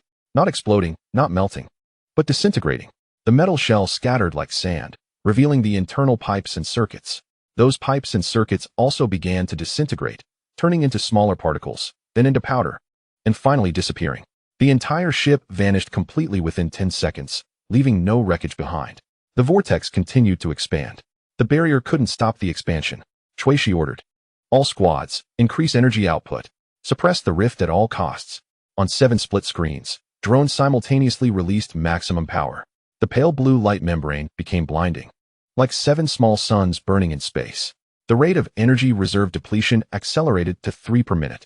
It could last for 2 more hours at most. Z7 reported that after that, all drones would run out of energy, crashing or self-destructing. 2 hours. Shuishi looked at the altar. Carl Morton raised his head, as if sensing something, his gaze sweeping through the void. His eyes glowed with a purple hue in the darkness, like 2 burning stars. Mark, prepare to dive in. Shuishi unbuckled her seatbelt. I need you to stay on the ship and provide remote support. If things go out of control, I will initiate the ship's self-destruct program and collapse the entire void. Mark replied, his voice eerily calm, I know. Plan B. Shuishi looked at him, suddenly wanting to say something, but the words caught in her throat. In the end, she just nodded, put on her helmet, and checked her gear. The optical camouflage suit had already activated, making her body semi-transparent in the air. The neural disruptor hung at her waist, and high explosive charges were secured to her chest. A small stun gun was hidden in her sleeve. She opened the hatch and jumped into the darkness. The gravity was low, and she floated slowly, landing on the rocks at the edge of the void. The ground was cold, and she could feel the chill through her boots. The air was thin, carrying a strange metallic smell, like rusty blood. She started to move, her steps light, like a cat. The optical camouflage made her nearly invisible, but shallow footprints occasionally appeared on the ground, an unavoidable flaw. The chanting grew clearer. It was an ancient language that Shuishi had never heard, but strangely, she could understand some fragments. Break the shackles, return to the sea of consciousness, the eternal dream. Each word pierced her brain like needles. The patterns on her left cheek were burning, and the buzzing of the swarm became sharp.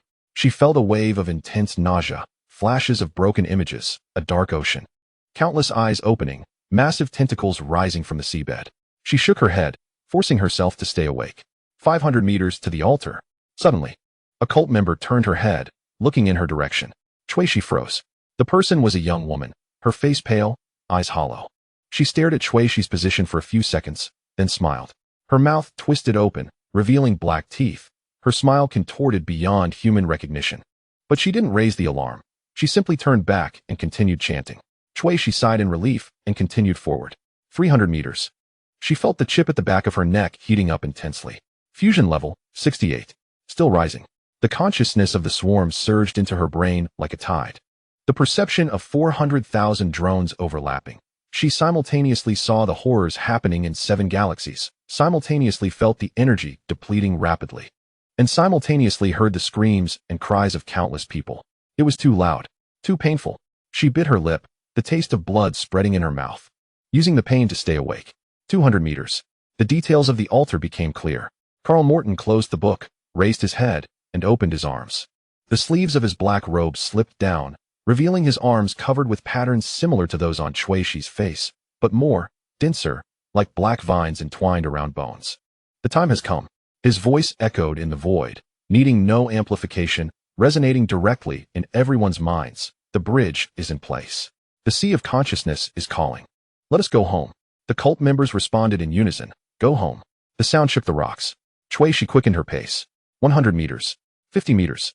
She reached for the high explosive charge at her waist, preparing to throw it.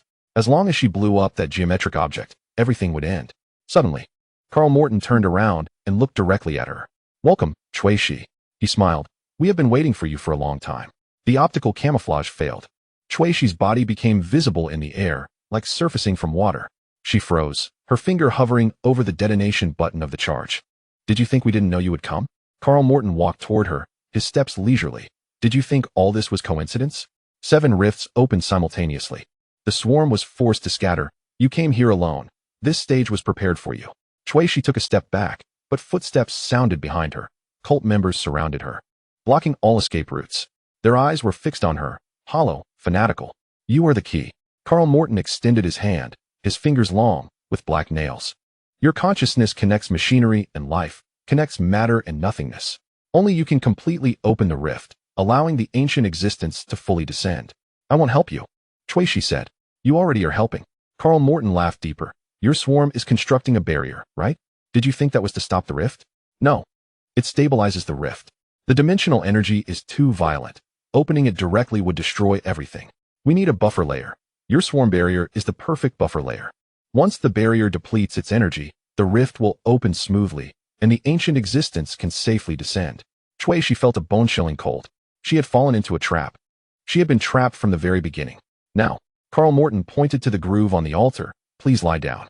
The ritual requires your consciousness as a guide. Rest assured, you will not die.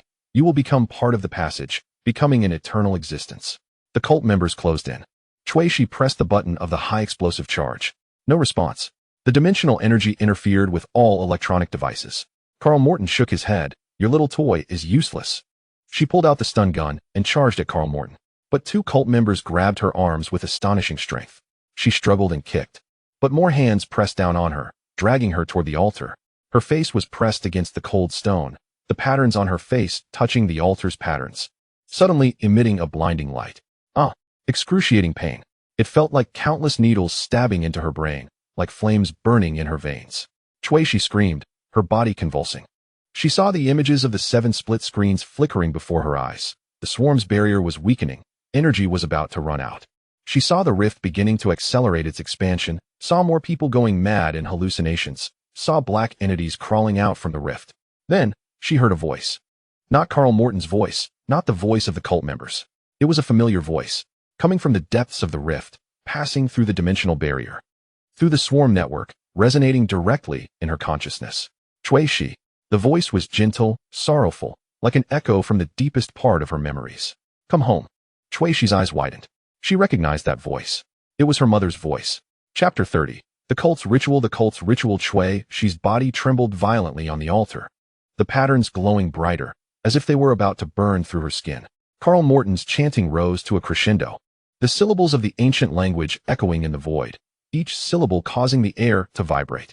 Mark was in the ship's cockpit, his finger hovering above the red button for the self-destruct program, sweat dripping from his forehead, splashing tiny droplets on the control panel. On the 7 split screens, the energy readings of the swarm simultaneously fell into the red zone at 3, 2, 1, and the purple vortex in the fissure began to spin faster. That gentle yet sorrowful voice rang out again, clearer this time. Child, I am here waiting for you. Mother? Shi's lips trembled as she uttered these 2 words. The voice came from deep within the fissure, crossing dimensional barriers, passing through the swarm network, echoing directly in her consciousness. Don't be afraid. I have always been waiting for you to come home. Carl Morton stopped chanting, walked to the edge of the altar, and looked down at Shi. A victorious smile appeared on his pale face. Did you hear it? That is your mother's voice. 17 years ago, she voluntarily entered the fissure, becoming a bridge connecting the 2 dimensions. Now it is your turn. Shi struggled, but the members of her cult held her down with incredible strength. The patterns on her left cheek resonated with the patterns on the altar, producing a buzzing vibration that made her teeth chatter. She could feel something entering her consciousness through the patterns. Not an attack, not an invasion, but a connection. Initiate the 2nd phase of the ritual. Carl Morton turned around and ordered the surrounding cult members. 12 people in black robes formed a circle and began to chant in unison. their voices layered in the void, creating a strange harmony, with pitches rising and falling like the breath of some ancient creature. The stalactites at the top of the void began to glow, casting 12 beams of different colors, all focused on Shui Shi in the center of the altar. The moment the beams touched her skin, Shui Shi saw a memory. It was not her own memory. It was the memory of a woman, young, beautiful, with long black hair like hers, and similar patterns on her left cheek, only lighter in color, as if just painted on. The woman stood in a laboratory, wearing a white research suit, holding a data pad. Her eyes were fixed on the genetic map on the screen, her expression serious. "Dr. Shui, are you really going to do this?" A man's voice came from off-screen. "It must be done," the woman replied, her voice firm. "Dimensional energy is eroding the structure of reality. If we don't establish a stable connection channel, the entire galaxy will collapse. My genetic sequence is the only one that can resonate with the fissure. But your child, she will inherit my abilities." The woman touched her abdomen, which was slightly swollen. "She will become the true bridge, connecting the two worlds and saving everyone." The scene changed. The same woman was now lying on an operating table. Surrounding her were complex instruments, countless tubes connected to her body. The patterns on her left cheek were glowing, the light extending throughout the room. Behind the observation window in the ceiling stood several people, and Shui Shi recognized one of the faces, Carl Morton, 20 years younger. "Energy infusion begins," a mechanical voice said. The woman closed her eyes and clenched her fists. The glow of the patterns became blinding, and the entire operating room was engulfed in white light. Then, Shui Shi heard a scream, not one of pain, but a cry that transcended pain, like the sound of a soul being torn apart. As the white light faded, only the empty sheets remained on the operating table, and from deep within the fissure, that gentle voice said, "I have succeeded, child. I have entered here and established a connection. But the price is that I can never return." "Mother." Shui Shi's tears streamed down her face. "Now do you understand?" Carl Morton's voice pulled her back to reality. "Your mother is a hero. She sacrificed herself for 17 years of peace for humanity. Now, the dimensional energy is out of control again, and a stronger bridge is needed. You inherited her genes. Your consciousness fused with the mechanical swarm. You are the perfect successor." The patterns on the altar began to move, entwining around Shui Shi's body like living vines. She could feel that these patterns were reading her consciousness data, establishing some kind of transmission channel. On the 7 split screens, the last segment of the swarm's energy was depleted, and the barriers disappeared. But the fissure did not violently expand. On the contrary, it became stable, and the purple vortex spun more regularly, like a tamed beast. Shui Shi suddenly understood. It was not being consumed, but absorbed. They were using the energy of the swarm to stabilize the fissure. "Clever," Carl Morton clapped. "Your mechanical swarm provided the perfect buffering energy. Now, all 7 fissures are stable. We just need the final step, your consciousness as a guide to safely bring the ancient existence down. I will not help you. You already are." Carl Morton pointed to the huge fissure in the center of the void. "Look there." Shui Shi turned her head. In the purple vortex of the fissure, images began to emerge. Not illusions, not distorted realities, but clear pictures. An enormous, indescribable existence was slowly awakening. Its form constantly changed, sometimes resembling a mass of countless eyes, sometimes like tendrils made of starlight, sometimes like pure waves of consciousness. Shui Shi glanced at it, and immediately felt a sharp pain in her brain, as if she had been flooded with too much incomprehensible information. The Master of Dimensions, Carl Morton's voice was filled with awe. "An ancient existence of a higher dimension. It will purify this decaying universe and establish a new order. And you will serve as its messenger, as the bridge connecting the 2 dimensions, gaining eternal life and power." "Mark," Shui Shi called out in her consciousness. "Can you hear me?" There was no response. The swarm's energy was depleted, and the network connection was severed. She was now completely isolated. The patterns of the altar had coiled around her neck, beginning to spread to her head. She could feel her consciousness being drawn out, like water flowing from a container. The reality before her began to blur. The void, the cult members, Carl Morton, everything became distant. Meanwhile, the image in the fissure became clearer, and that gentle voice drew nearer. "Come, child, come to me." Shui Shi closed her eyes. She recalled the last scene in her mother's memory. The woman lying on the operating table, her hands clenched, her gaze resolute. It was not fear, not despair, but determination. The determination to sacrifice herself, to save others. "I am not you," Shui Shi whispered. She opened her eyes, and the glow of the patterns reflected a purple halo in her eyes. "I will not become a bridge. I will not become a sacrifice. I will not become anyone's tool." Her voice was soft, but each word was clear. "I am Shui Shi, former mech pilot of the interstellar dynasty. The core of the mechanical swarm's consciousness. And what I am going to do today is end all of this. Carl Morton frowned. What else can you do? The swarm's energy is depleted, all equipment is non-functional, your body is bound, and your consciousness is being drawn out. You are already a part of the ritual. Resistance will only make you suffer more. You made a mistake, Chuishi said. What mistake? You thought the swarm's energy was depleted. A cold smile crept onto Chuishi's lips. But you don't know, the swarm was never my source of energy. They are my extensions. She took a deep breath. The patterns on her left cheek suddenly changed color, shifting from purple to silver, then from silver to gold. The light became sharp, like countless needles piercing out from beneath her skin. The altar's patterns that were entwined around her began to tremble, then shattered, breaking apart like molten metal. The cult members holding her down screamed and recoiled, their hands burned by the light of the patterns, skin blistering and carbonizing. Impossible. Carl Morton stepped back. The ritual has already started. Your consciousness should be drawn out. My consciousness is indeed being drawn out. Chuishi sat up from the altar. The light of the patterns flowing over her like liquid metal, but the direction of the extraction is determined by me. She raised her hand, pointing towards the enormous fissure in the center of the void. The golden light of the patterns shot towards the fissure like a beam, not as an attack, but as a connection. The moment the light touched the purple vortex, the entire void began to tremble. Stalactites broke off and fell from the top, crashing to the ground and scattering debris. The cult members panicked and scrambled to avoid it. The chanting interrupted. What are you doing? Carl Morton shouted. Did you not want me to become a bridge? Chuishi stood up, the glow of the patterns becoming brighter and brighter, her body almost swallowed by the light. Good. I have become the bridge. But not a bridge that connects dimensions. It is a bridge that destroys dimensions. She closed her eyes and concentrated her consciousness. Though the swarm network was interrupted, the wreckage of 3 million drones remained, scattered across 7 star systems. Their mechanical structures were still intact, their quantum cores still present. Only the energy was depleted. What Chuishi was doing now was using her own consciousness as an energy source to reactivate them. Not to activate them all, but to make them self-destruct. All swarm units, initiate the final protocol. Overload the core, directional detonation. She commanded in her consciousness.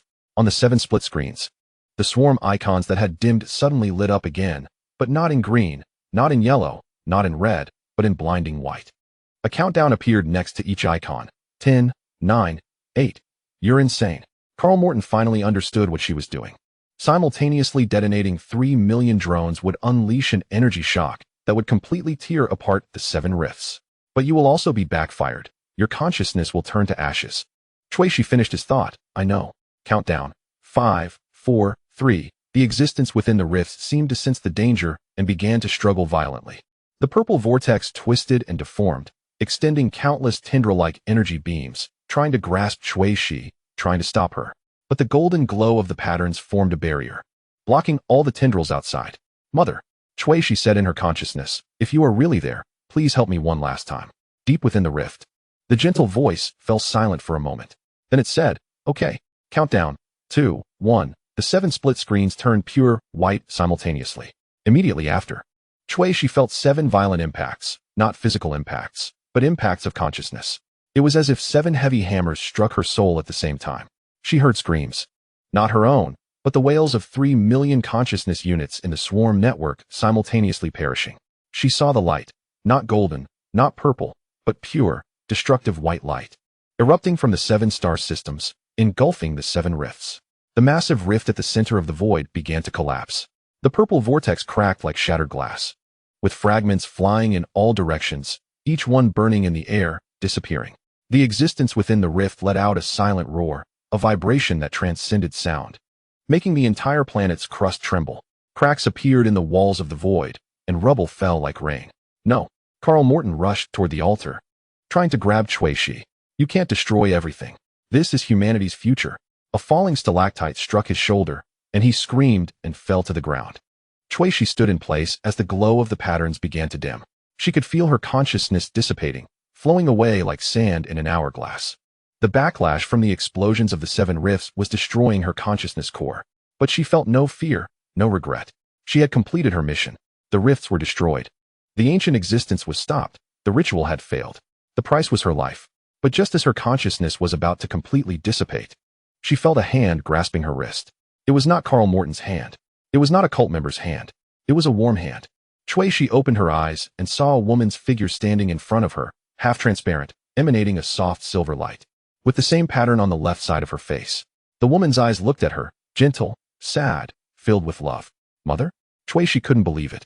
I have been waiting for you. The woman smiled. Now, come home with me. The silver light swallowed everything.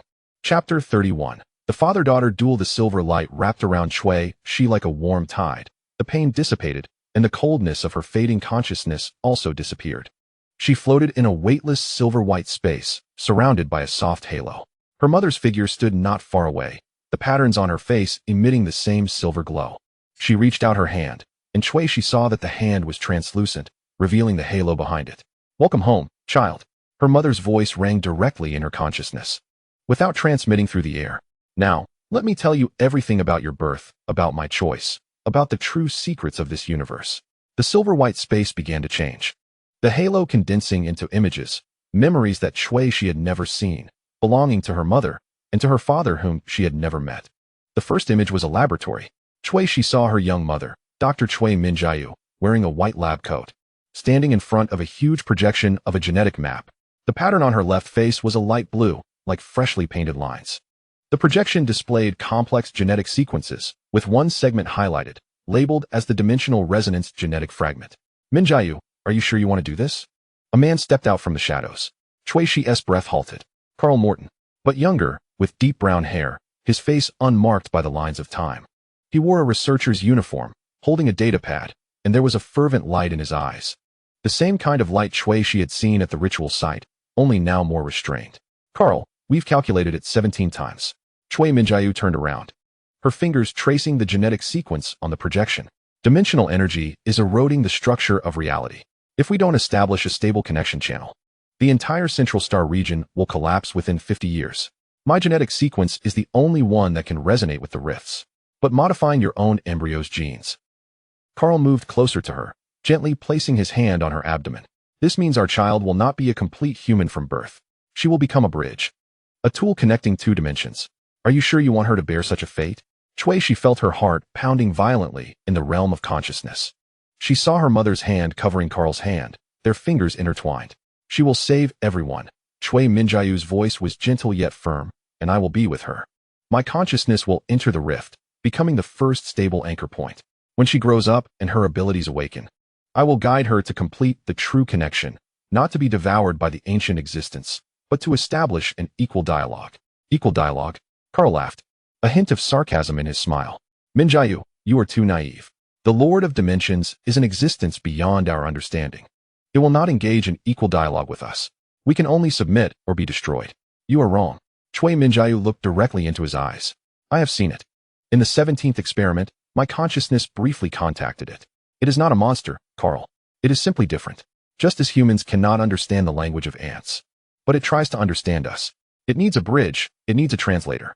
So you want our daughter to be the translator? Carl's voice turned cold. To be the megaphone between two worlds? To be the peacekeeper between two worlds, Cui Minjiu corrected. She will inherit my genetic modifications, but she will also inherit your humanity. Carl, you are the smartest and most persistent person I have ever met. Our child will merge all of us, my dimensional resonance ability, your resilient will. She will find a third way. The scene switched. An operating room. Cui Minjiu lay on the operating table, her abdomen slightly bulging. Carl stood in front of the observation window, holding a data pad, his face expressionless. Dozens of researchers operated the instruments, complex tubes connecting to Cui Minjiu's body. The pattern on her left face emitted a faint blue glow, extending throughout the room. Start genetic editing, Carl ordered. Cui saw the projection displaying her embryonic genetic sequence. Still a 3-month-old fetus. The genetic editing beam accurately cut in, modifying specific segments. With each modification, Cui Minjiu's body trembled slightly, but she gritted her teeth and made no sound. Resonance genetic fragment implantation complete.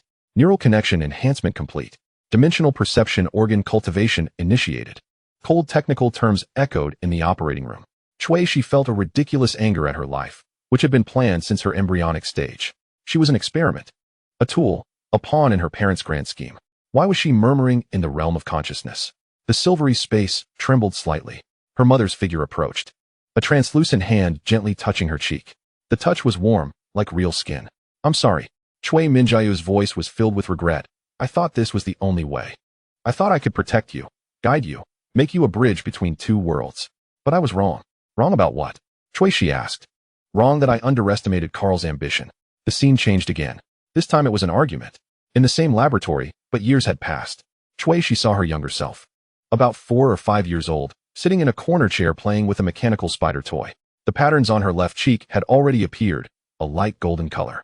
Shui Minjiu and Carl stood in the center of the laboratory, both speaking angrily. You can't do this. Shui Minjiu's voice trembled.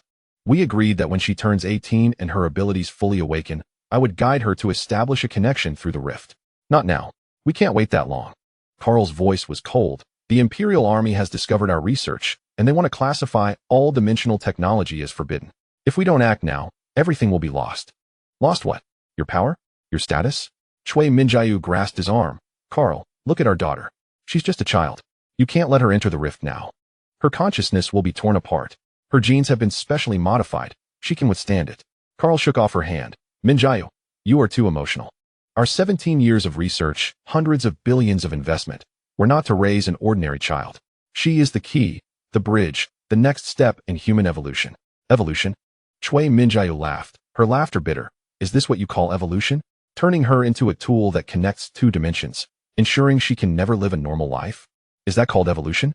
A normal life? Carl pointed outside, where the bustling central star domain city was visible, with tall buildings and flying vehicles. Look outside, Minjiu. The empire is decaying, the nobles are oppressing the commoners, and war is imminent. Is this normal worth pursuing? The Lord of Dimensions can bring about a new order. A true order. You are insane. Shui Minjiu took a step back, fear appearing in her eyes for the first time. Carl, when did you become like this? Since I discovered that the Lord of Dimensions could give us true power. Carl's eyes sparkled with a fanatic light. It promised that if we established a stable connection, it would share its knowledge of immortality, energy manipulation, and reality reshaping. Humanity can become gods, Minjiu, and our daughter is the bridge to the divine realm. Young Shui, she raised her head, looking at her arguing parents. There was no fear in her eyes, only confusion. The patterns on her left cheek glowed slightly, a sign of dimensional energy resonating within her. Mom, she whispered. Shui Minjiu turned and ran to her, holding her tightly. Don't be afraid. Mommy is here. Carl looked at the scene of mother and daughter embracing, his expression complex for a moment, but quickly returned to coldness. 3 days from now, the first connection experiment will take place. This is an order, Minjiu. He turned and left the laboratory. The scene switched one last time. Shui, she saw the night 17 years ago when her mother entered the rift. It was not voluntary. It was forced by Carl. In the center of the vast laboratory, a temporarily open dimensional rift floated in the air, its purple vortex slowly rotating. Shui Minjiu was bound to the connection chair, her left cheek patterns forcibly activated, emitting a blinding blue light. Carl stood at the control panel, his fingers rapidly typing on the keyboard. Carl, I'm begging you. Shui Minjiu's voice was weak. At least let me say goodbye to Shishi. Saying goodbye will only cause her pain. Carl did not turn back. Your consciousness will enter the rift and become the first stable anchor point. 17 years later, when Shishi's abilities fully awaken, I will let her complete the connection. By then, you two will be able to reunite in the dimensional space. You lied to me. Shui Minjiu's tears streamed down. You have been lying to me from the start. You never thought of an equal dialogue. You only wanted to control the Lord of Dimensions or be controlled by it. Carl's actions paused for a second. Then he said, maybe. He pressed the start button. Shui, she saw a powerful flow of energy surge from the machine, flooding into her mother's body. Shui Minjiu's body trembled violently, the light from the patterns on her left cheek becoming too bright to look at. Her eyes fixed on the corner of the laboratory, where 7-year-old Shui, she was hiding behind a cabinet, watching everything through a gap. Shui Minjiu used her last bit of strength to say, remember you are human, never forget. Her body transformed into light points, drawn into the rift. The purple vortex swallowed her. Carl stood in place, looking at the empty connection chair, his face expressionless. After a long time, he walked to the cabinet, opened the door, and pulled out the small Shui, she hiding inside. Your mother has gone to a very far place, he said. She went to save the world. When you grow up, you must complete her mission. Little Shui, she looked at him, the patterns on her left cheek still faintly glowing. She did not cry, only nodded. The silvery space began to dissipate. Shui, she opened her eyes, finding herself back in reality. Not an altar, not an emptiness, but a strange place. It looked like the interior of an ancient ruin, but the structure was more intact. The walls were covered with glowing patterns. originating from the same source as the patterns on her face. The air was filled with the smell of dust and metal, along with a hint of dimensional essence. She lay on a stone platform, covered with some soft fabric. The patterns on her left cheek were still glowing, but the light was stable and gentle. She could feel that the swarm network had disappeared. Those 300,000 drones had indeed all self-destruct. But strangely, her consciousness did not dissipate. Instead, it became clearer. You are awake. She sat up abruptly, looking towards the source of the voice. Carl Morton stood at the entrance of the room. He had changed into a different outfit, no longer wearing the cult's black robe, but a finely tailored dark gray uniform. With a badge on his left shoulder, the emblem of the Interstellar Dynasty Academy of Sciences. His right shoulder was bandaged, the place where he had been injured by a stalactite. But apart from that, he looked unscathed. You. Shueishi's voice was hoarse. How am I still alive? Carl walked into the room, his footsteps echoing in the empty space. When the ritual site collapsed, my cult members used a teleportation device to take me away. As for you, your mother, in her last moment, used her remaining conscious energy to protect you and transported you here. Where's here? Our real laboratory. Carl looked around, his fingers tracing over the glowing patterns on the wall. 17 years ago, your mother and I conducted most of our research here. This ruin itself is a natural dimensional stabilizer, and the patterns on the walls can absorb and transform dimensional energy. She stepped down from the stone platform, her feet feeling a bit unsteady as they touched the ground. She felt that the change in her body was not weakness, but a sense of lightness. As if some heavy burden had been lifted. You showed me the memories, she said. Not me. Carl shook his head. It was your mother. Fragments of her consciousness still remain in the dimensional rift. When your consciousness was on the verge of dissipating, she grasped you and brought you into her memory space. That was the last thing she could do for you. Why? She stared at him. Why let me know everything now? Because the time has come. Carl walked to the center of the room, where there was a circular platform, and a complex holographic projection hovered above it. Maps of 7 star systems, each marked with a dimensional rift's location. But now, all 7 marks were gray, labeled as destroyed. Your swarm self-destruct, indeed destroying the 7 rifts. Carl said. But the Lord of Dimensions was not destroyed. It merely retreated temporarily. And your actions actually prove your worth. You are the only one capable of actively severing the dimensional connection. This means you are also the only one who can establish a stable connection. She felt a chill crawl up her spine. You haven't given up yet. Give up? Carl laughed, a crazed determination in his smile. I've spent 37 years researching dimensional phenomena and 17 years nurturing you. How could I possibly give up? Your mother thought sacrificing herself could stop me, but she was wrong. She only delayed the plan by 17 years. I am not your tool. Shueishi's voice grew cold. You are my daughter, Carl corrected. My flesh and blood, my masterpiece. You inherited my wisdom and resilience, and your mother's dimensional resonance ability. You are the perfect creation. And your mission is to complete the unfinished work of me and your mother, to connect the 2 dimensions and usher in a new era for humanity. Using my consciousness as a bridge, like you did to my mother? No. Carl shook his head. Your mother was the first attempt, but her genetic modification was incomplete. Your genes are perfect, You can not only connect dimensions, but maintain self-awareness during the connection. You will become the true translator, a messenger between 2 worlds. She stepped back, the markings on her left cheek beginning to heat up. She could feel the patterns on the walls resonating with her, and the dimensional energy in the air converging toward her. It was not control or coercion, but a kind of calling. I won't help you, she said. You will. Carl pressed the controller on his wrist. The walls suddenly became transparent. And she saw the scene outside, a vast underground space with an even larger ritual site at its center. Hundreds of robed cult members were busy setting up a new altar and arranging complex instruments. At the edge of the site, she saw a familiar figure, Mark Chun. He was bound to a metal frame, connected to tubes, eyes closed as if unconscious. Nearby were dozens of people, all members of the Free Galaxy Alliance whom she had seen in previous battles. Your friends, Carl said. When the ritual site collapsed, my cult conveniently captured some prisoners. They are my bargaining chips now. Release them, she said with killing intent in her voice. Fine. Carl nodded. As long as you cooperate. Complete the connection ritual and establish a stable dimensional channel, and I'll let them go. I'll even give you a spaceship to take them wherever you want. You're lying. Maybe. Carl admitted. But do you have a choice? Look at yourself. The swarm is wiped out. You've lost your greatest weapon. Your body is weakened from dimensional energy shocks. Though you're alive, you're feeble. Meanwhile, I have the entire cult and the dynasty's army supporting me. Yes, Carl continued.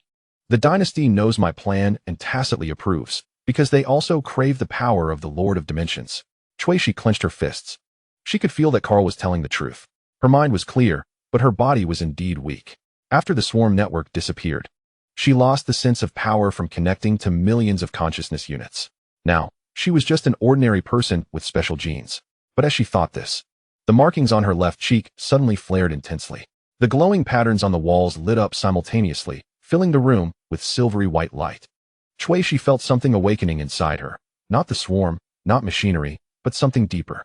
Her genes were resonating, vibrating with the dimensional energy of the ruins themselves. She couldn't help but moan. Carl's eyes lit up. Do you feel it? This is your true power, she. Not controlling machines, but resonating with dimensions. These ruins, these patterns, were made for you. They were designed by your mother to guide you when you awaken. Shui knelt on the ground, hands pressed to the floor. The silvery white light surged from her body, rippling outward like water waves. Where the light touched, the wall patterns grew brighter, and the dimensional energy in the air began to flow in an orderly manner. Then, she heard a voice, not her mother's, but another voice, ancient, profound, incomprehensible, yet strangely familiar. The voice called to her, using the language imprinted in her genes. It's coming, Carl said with ecstatic joy. The Lord of Dimensions sensed your resonance. It is responding to you. She, stand up and fulfill your mission. Shui raised her head. The markings on her left cheek had turned into a dazzling silver white. Her eyes changed too. Her pupils disappeared, and the entire eyeballs became pure silver, like two mirrors. I am not your tool, she repeated. But this time her voice carried a strange power.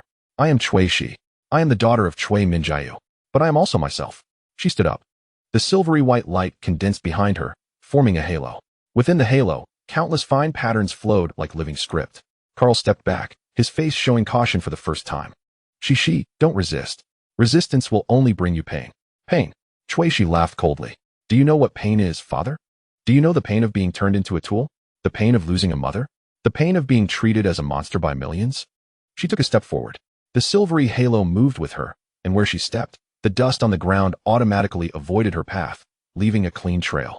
The patterns on the walls seemed to come alive, rearranging into new designs. I spent 17 years trying to understand who I am, Shui said. I thought I was a mech pilot, a swarm controller, a monster, a savior. But now I understand, I am me. A genetically modified human, a bridge connecting two dimensions. But this bridge, its destination is decided by me. Carl pressed another button on the controller. Outside the room, cult members began to act. They activated instruments. An energy beam shot from all directions toward Shui. But the silvery halo automatically expanded into a shield. Every beam that touched the shield was absorbed and transformed into purer light. Useless, Shui said. This ruin is protecting me. Or rather, my mother's design is protecting me. She continued forward, leaving the room and entering the central ritual site. Hundreds of cult members surrounded her, but none dared approach. The dimensional pressure radiating from the silvery halo was too strong, like an invisible wall pushing them back. Shui walked straight to where Mark was bound. Stop her, Carl ordered. A squad of armed cult members charged out, wearing special-powered armor and wielding energy weapons. But Shui simply raised her hand. Silvery light surged from her palm, extending like tentacles that wrapped around the armored men. Without attacking or harming them, she gently pulled, and their powered armor automatically disassembled, parts scattering to the ground. The men fell, staring blankly at their suddenly bare arms. Dimensional energy can reorganize matter, Shui said, her voice echoing in the open sight. I just learned this. She approached Mark. The silvery light touched the metal frame, which melted like water, flowing and reshaping into a comfortable bed. Mark lay down, and the tubes on him automatically detached.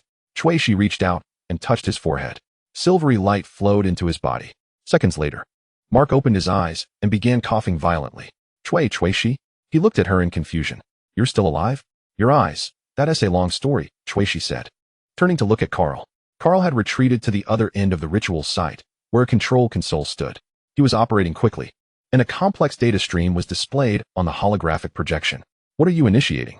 Shui asked. The backup plan, Carl replied without looking up. Since you are unwilling to cooperate, I have no choice but to use force. There is an emergency connection device in this ruin. Designed by your mother as a last resort when voluntary connection fails, it can forcibly activate the resonance gene using external energy. Shui felt the ground beneath her feet begin to tremble. In the center of the ritual site, the ground cracked open, and a massive device rose from underground. It was a complex metal structure with a chair in the center, covered in needle-like electrodes. Surrounding the device were 12 energy emitters, each aimed at the central chair. That's the force connector. Mark struggled to sit up. Cui Shi, run. That thing will forcibly activate your genes, extract your consciousness from your body, and shove it into the dimensional rift. There's no escape. Carl completed the operation, raised his head, and wore a maniacal smile. The entire ruin was sealed off, and a dimensional energy field covered all exits. Shi, you have two choices. Voluntarily sit in it, or I will bind you to it. Cui Shi looked at the device, the patterns on her left cheek pulsing violently. She could feel the energy fluctuations emitted by the device resonating with her genes, drawing her in like a magnet. What if I refuse? She asked. Then your friends will die. Carl pointed at Mark and the other alliance members. I will kill them one by one until you agree. Cui Shi fell silent. A silver-white halo slowly rotated behind her, and the patterns within the light flowed faster. She could sense that the ruin itself was waiting for her decision. The patterns on the walls, the energy in the air, even the ground beneath her feet were resonating with her. Father, she suddenly said, did you love my mother? Carl was taken aback for a moment. Love? He repeated the word as if chewing on a foreign concept. Of course, I loved her. She was my wife, my most capable partner, But you killed her, Cui Shi interrupted him. You forced her into the rift, destroying her life and mine. Is this your love? A flash of pain crossed Carl's face, but it was quickly masked by madness. That was a necessary sacrifice. For a greater goal. A greater goal, Cui Shi nodded. To connect with the Lord of Dimensions. To gain power, to become a god. But do you know what the Lord of Dimensions truly wants? It wants bridges, it wants connections, it wants understanding, Cui Shi said. My mother was right. The Lord of Dimensions is not a monster. It simply cannot comprehend us. It needs translation, it needs bridges. But it does not need slaves, nor puppets. What it needs is an equal dialogue partner. She stepped forward, moving toward the forced connection device. Shi, don't. Mark shouted. But Cui Shi did not stop. She approached the device and reached out to touch the central chair. The metal surface was icy, but energy flowed within. She could sense that this device could indeed forcibly activate her genes, but it would completely destroy her consciousness autonomy. I will sit in it, she said. But not for you, father. It is to prove one thing. Carl's eyes lit up.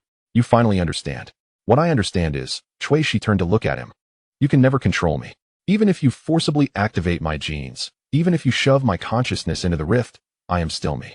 I will fulfill my mother's last wish in the dimensional space, establishing true dialogue, not subjugation. She sat in the chair. The needle-like electrodes automatically extended, piercing her body. A sharp pain surged, but Cui Shi gritted her teeth and stayed silent.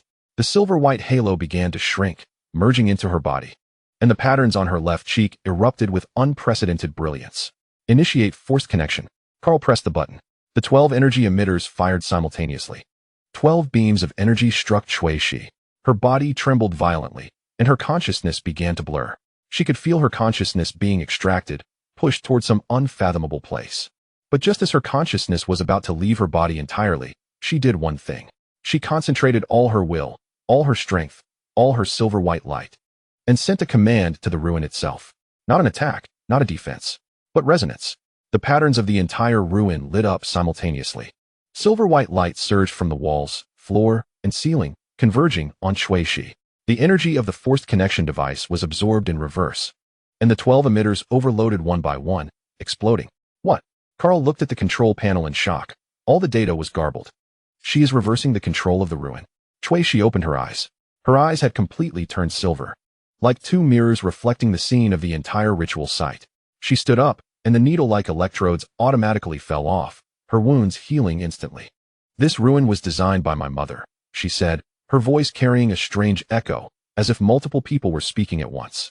She anticipated that you would use force. So she left a back door in the design. When my genes are forcibly activated, control of the ruin will automatically transfer to me. She raised her hand.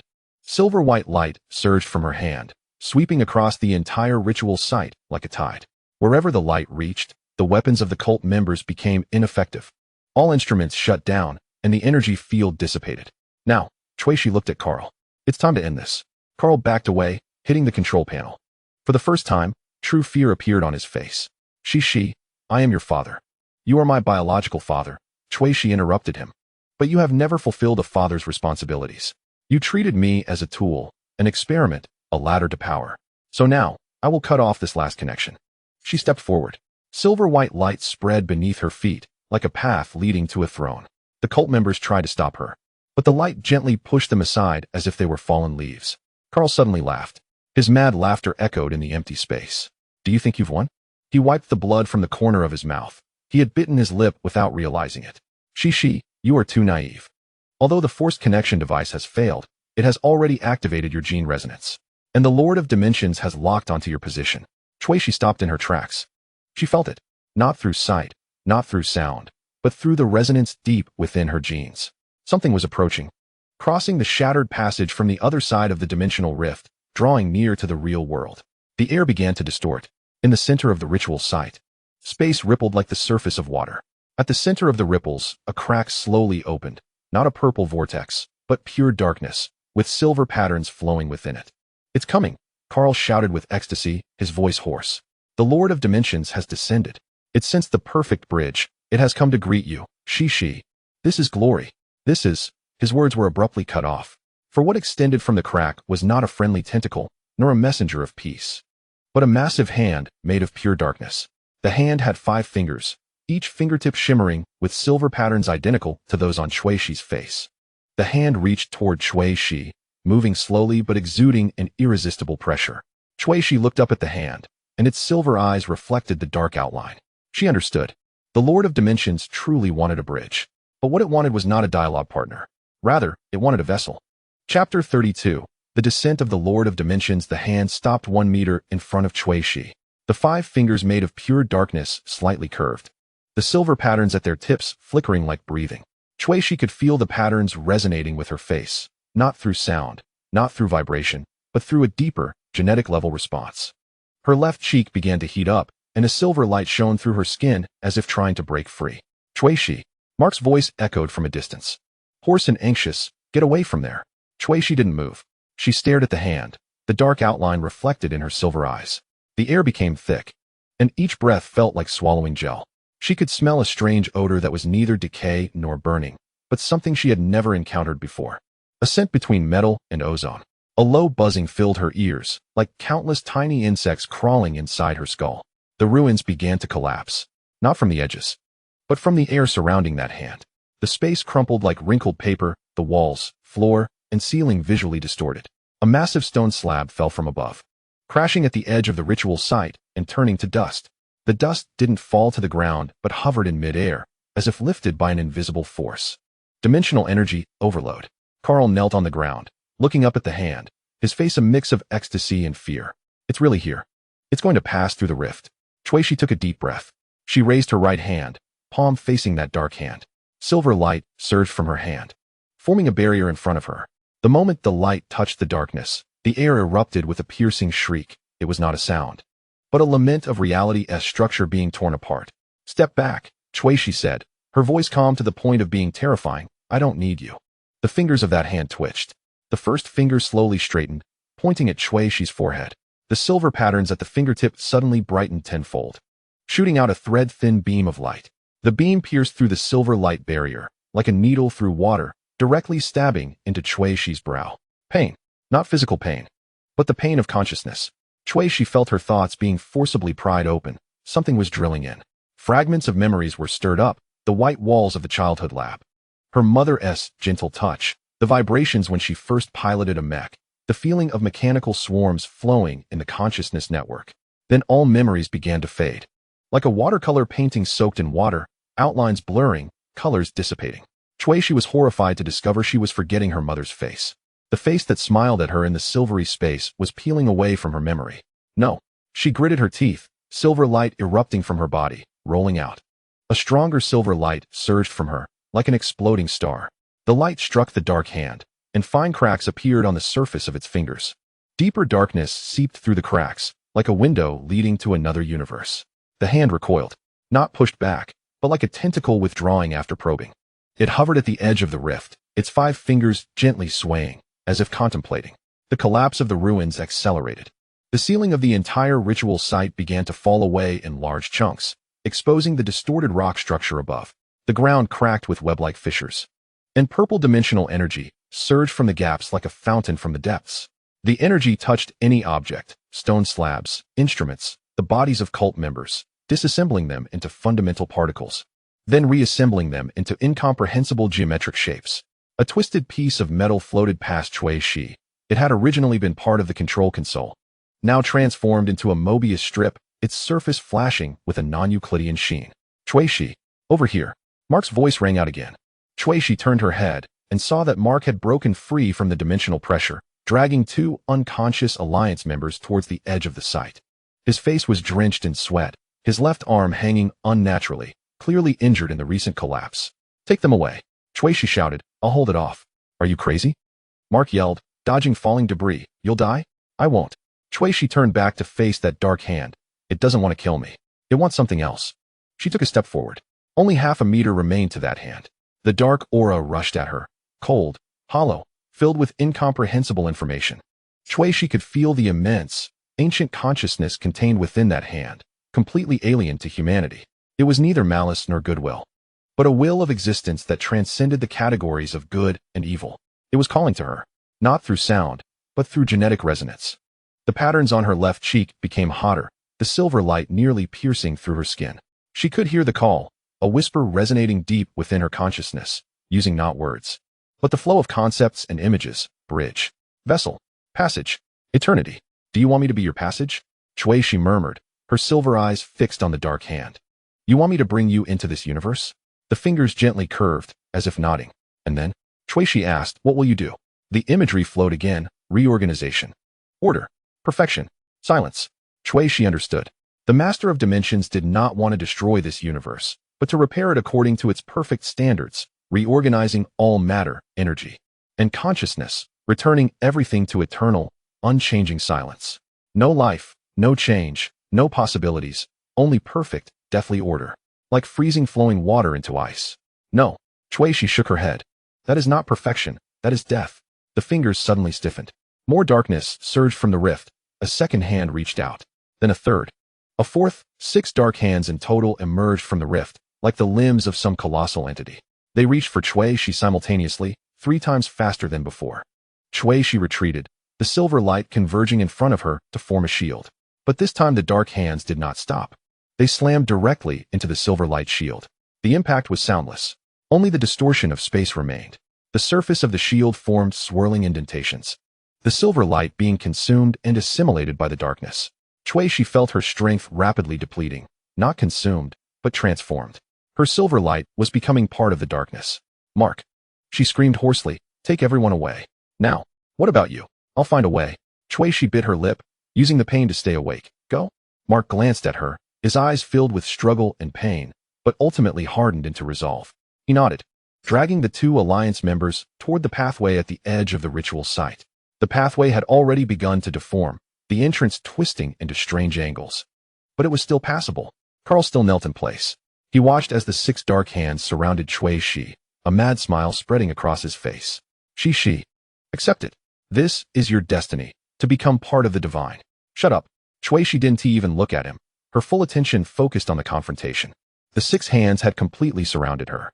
They did not directly touch her, but constructed a dark cage around her. The space within the cage began to operate independently from the external flow of time. Gravity directions became chaotic, and light was swallowed. Cui Shi felt like an insect trapped in amber, her movements growing slower and slower. She tried to take control of the ruins. Silver light surged from the floor, attempting to impact the dark cage. But the ruins themselves were collapsing, control nodes failing one after another. She could only mobilize less than 1/10 of her power. And this amount was like a mantis trying to stop a chariot in front of the Master of Dimensions. A finger reached out, gently tapping her forehead. In that moment of contact, Cui Shi's vision was swallowed by darkness. No, it was not darkness. It was a kind of void deeper than darkness. No light, no sound, no touch, even self-awareness began to blur.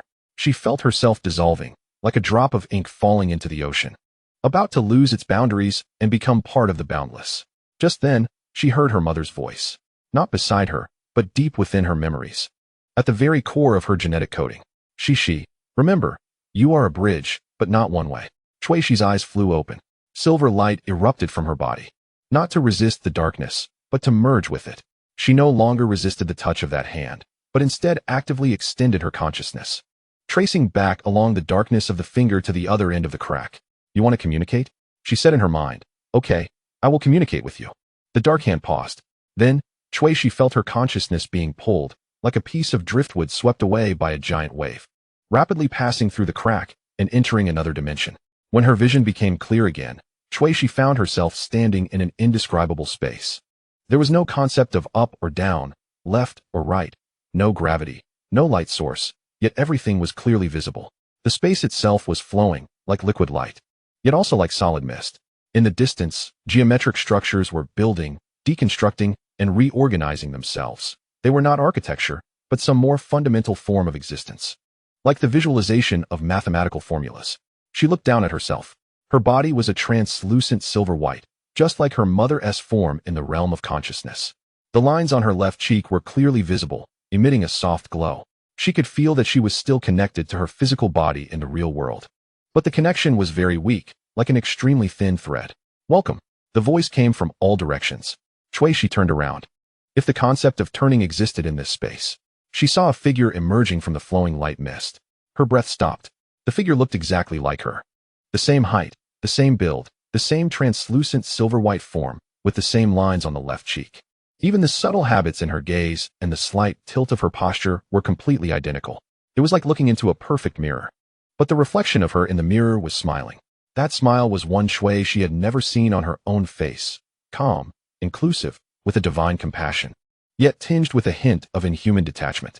"I have been waiting for you," the other she said, her voice exactly like Shi's but softer, as if soothing a frightened child, waiting for a very long time. "Who are you?" She asked, silver light gathering in her hand in a defensive posture. "I am you." The other she stepped closer, her footsteps making no sound in the flowing space, or rather, "I am what you might become. When you fully accept the power of the Master of Dimensions, when you completely awaken all the potential in your genes, when you cross the boundary between humanity and higher existence, you will become me." She extended her hand, her fingers gently brushing against Shi's cheek. The touch was warm, like sunlight. "Look here," the other she said, pointing to the flowing space around them. "This is the realm of the Master of Dimensions, and it is also your future home. Here, there is no pain, no death, no loss. Time can flow backward, memories can be modified, regrets can be compensated. You can resurrect your mother, keep her by your side forever. You can erase all painful pasts and create a perfect childhood. I can become you." Shi interrupted her, taking a step back. "And then what?" "Then I will forget that I am Shi, forget Mark, forget all the people I care about. Forget why I have to fight. I will become the perfect vessel of the Master of Dimensions, helping it repair the entire universe, turning everyone into this eternal existence without pain or joy." The smile of the other she faded a little. "Pain and joy are defects of lower-dimensional life," she said. "A manifestation of incomplete evolution. The Master of Dimensions is granting you the opportunity for evolution, Shi. From the limited to the infinite, from the transient to the eternal, from the fragile to the immortal. This is a gift, not a punishment." "Then why do you need my consent?" Shi stared at her. "If this is a gift, the Master of Dimensions can transform me directly, just like it transforms those cult members. But it hasn't. It is waiting for me to accept it voluntarily." "Why?" The other she fell silent. The flowing light mist around her slowed down, and the restructuring of the geometric structures also paused. The entire space fell into a waiting silence. "Because the bridge must be two-way." The other she finally spoke, her voice for the first time carrying a hint of humanity, or perhaps a remnant of former humanity. "The Master of Dimensions can forcibly enter your universe, but that would cause irreversible damage to both dimensions. It needs a door, a translator, an existence that can understand both worlds and maintain balance between them. It needs you to willingly open that door. Then I would become the door itself," she said, forever stuck between the two dimensions. "Neither completely human nor completely the Master of Dimensions. Just like you." The expression of the other she changed. The divine compassion disappeared, replaced by some complex emotion, nostalgia, regret, loneliness. She could not fully interpret it, as that expression was too humanized, starkly contrasting with this non-human space. "I once had a name." The other she said softly, "Not Shi, but something similar. I also came from your universe, from another timeline, another possibility. I accepted the invitation of the Master of Dimensions and became the bridge. I saved my universe from war, disease, aging, and death, saved everyone. I gave them eternity. Are they happy?" She asked. The other she did not answer, but her silence was an answer in itself. She understood. This existence, which looked exactly like her, had once been human too, faced the same choice. She chose acceptance, became the bridge, and fulfilled the Master of Dimensions plan. But the result was not salvation, but another form of destruction. Consciousness frozen in eternity in a perfect state, losing the possibility of change, growth, and choice. Like a perfect specimen in a museum. You want to persuade me not to walk your old path, the other Chui, she said, regaining that calm smile. But she. You have no choice. The Master of Dimensions has locked onto your universe. The crack has opened. If you refuse, it will seek another bridge, Carl, or other genetic resonators. And those people will not resist like you. They will accept readily, allowing the Master of Dimensions to enter without hesitation. By then, your universe will be brutally repaired. Without even this eternal perfection, only becoming a chaotic soup of energy. She stepped closer, gently placing her hands on Chui Shi's shoulders. At least, if you become the bridge, you can still retain a part of yourself. You can still protect the people you care about, giving them the choice of accepting eternity or maintaining a transient, yet free life. If you refuse, no one will have a choice. Chui Shi looked at the other self. Looking at those silver eyes that were exactly like her own, she could feel that what the other was saying was the truth. At least the truth in the other's perception. The Master of Dimensions indeed needed a bridge, but there was more than one candidate for the bridge. Carl had already proven that with slight modifications, other humans could also gain genetic resonance abilities, though not as efficiently as she, this perfect specimen. If she refused, Carl would become the alternative. And given Carl's character, he would unhesitatingly offer the entire universe in exchange for personal immortality and power. I need time, Chui Shi said. You don't have time. The other Chui Shi shook her head. The remnants of the real world are collapsing. The crack is widening. At most 30 minutes. The Master of Dimensions will lose patience and force its way through. By then, the collision of the two dimensions will destroy all star systems within a radius of 3 light years centered on the remnants. 3 light years. Chui Shi's heart tightened. That included at least a dozen inhabited star systems, billions of lives. Give me a plan, she said, one that can stop the disaster without making me become you. The other Chui Shi smiled. This time, the smile had real warmth, like an older sister looking at a willful younger sister. You are still the same as before. She said, no, you are like I was before. Never willing to accept a predetermined fate, always wanting to carve out your own path. She withdrew her hands and took a step back. There is a method, but it is very dangerous. You need to temporarily become the bridge, allowing a part of the Master of Dimensions consciousness to enter the real world through you. Not all of it, just a small part. Then use the last mechanism your mother left in the ruins, the dimensional anchoring device. That device can anchor the consciousness that passes through to the real world, cutting off its connection with the original body, making it an independent existence under your control. Chui Shi's eyes lit up. So I can use that consciousness as a bargaining chip to negotiate with the Master of Dimensions? Negotiate? Another Chui Shi shook her head. No? The Master of Dimensions will not negotiate. But you can threaten that if you destroy that anchored consciousness, the Master of Dimensions will suffer heavy damage and will take thousands of years to recover. It wouldn't want to take that risk, so it would temporarily retreat, giving you time to find a permanent way to close the rift. How long is temporarily? At most 100 years. Another Chui Shi said, after 100 years, the rift will open again. By then, you need to have a real solution. 100 years. For an individual, it's a lifetime. For a civilization, it's a moment. But for Chui Shi, it's enough. Enough time to search for other clues her mother might have left. Enough to study the nature of the Master of Dimensions. Enough to find a way to protect both dimensions without sacrificing anyone. Where's the anchoring device? She asked. In the deepest part of your mother's laboratory. It requires your genes and my consciousness imprint to be activated simultaneously. Another Chui Shi said, but she, I must warn you, during this process, you will endure the consciousness impact of the Master of Dimensions. Your memories, personality, and self-awareness may be scattered. Even if successful, you will no longer be the original Chui Shi. You will change. What will I change into? I don't know. Another Chui Shi said honestly, each bridge's experience is different. I chose to fully accept it back then, so I became what I am now. You may choose to resist and compromise, which could turn you into a third kind of existence that is neither human nor dimensional being, but some kind of intermediate state. Chui Shi was silent for a few seconds. She recalled Mark's face, remembered those in the Free Galaxy Alliance who trusted her, and thought of her mother's last smile in the consciousness space. She remembered she used to be a mecha pilot, the core of the mechanical swarm. A person with a name, a past, and a future. Then she nodded. Take me to the anchoring device. Another Chui Shi looked at her. A complex light flashing in her silver eyes. That light contained admiration, sadness, envy, and a deep, unspeakable loneliness. "Okay," she said, extending her hand. "Hold my hand. I will take you back to the real world one last time." Shuishi took that hand. The touch was warm and real, like holding her other hand. The light mist began to swirl, and the geometric structure accelerated its reorganization as the entire space receded like a tide being drawn away. Shuishi felt her consciousness being pulled back rapidly along the path she came from. Before completely leaving this dimensional space, she heard the last words of another self. Light as a sigh. "Good luck, Shuishi. I hope you can find the path I couldn't." Then darkness swallowed everything. Chapter 33. The self in the mirror. The darkness peeled away from her consciousness like a receding tide. Shuishi felt gravity reclaim her body, heard the rumble of rocks collapsing, and smelled the acrid scent of dust and ozone mixing. She opened her eyes, her silver pupils constricting to adapt to the light of the real world. 6 dark hands still hovered around her, the silver patterns on their fingertips flickering, as if urging her.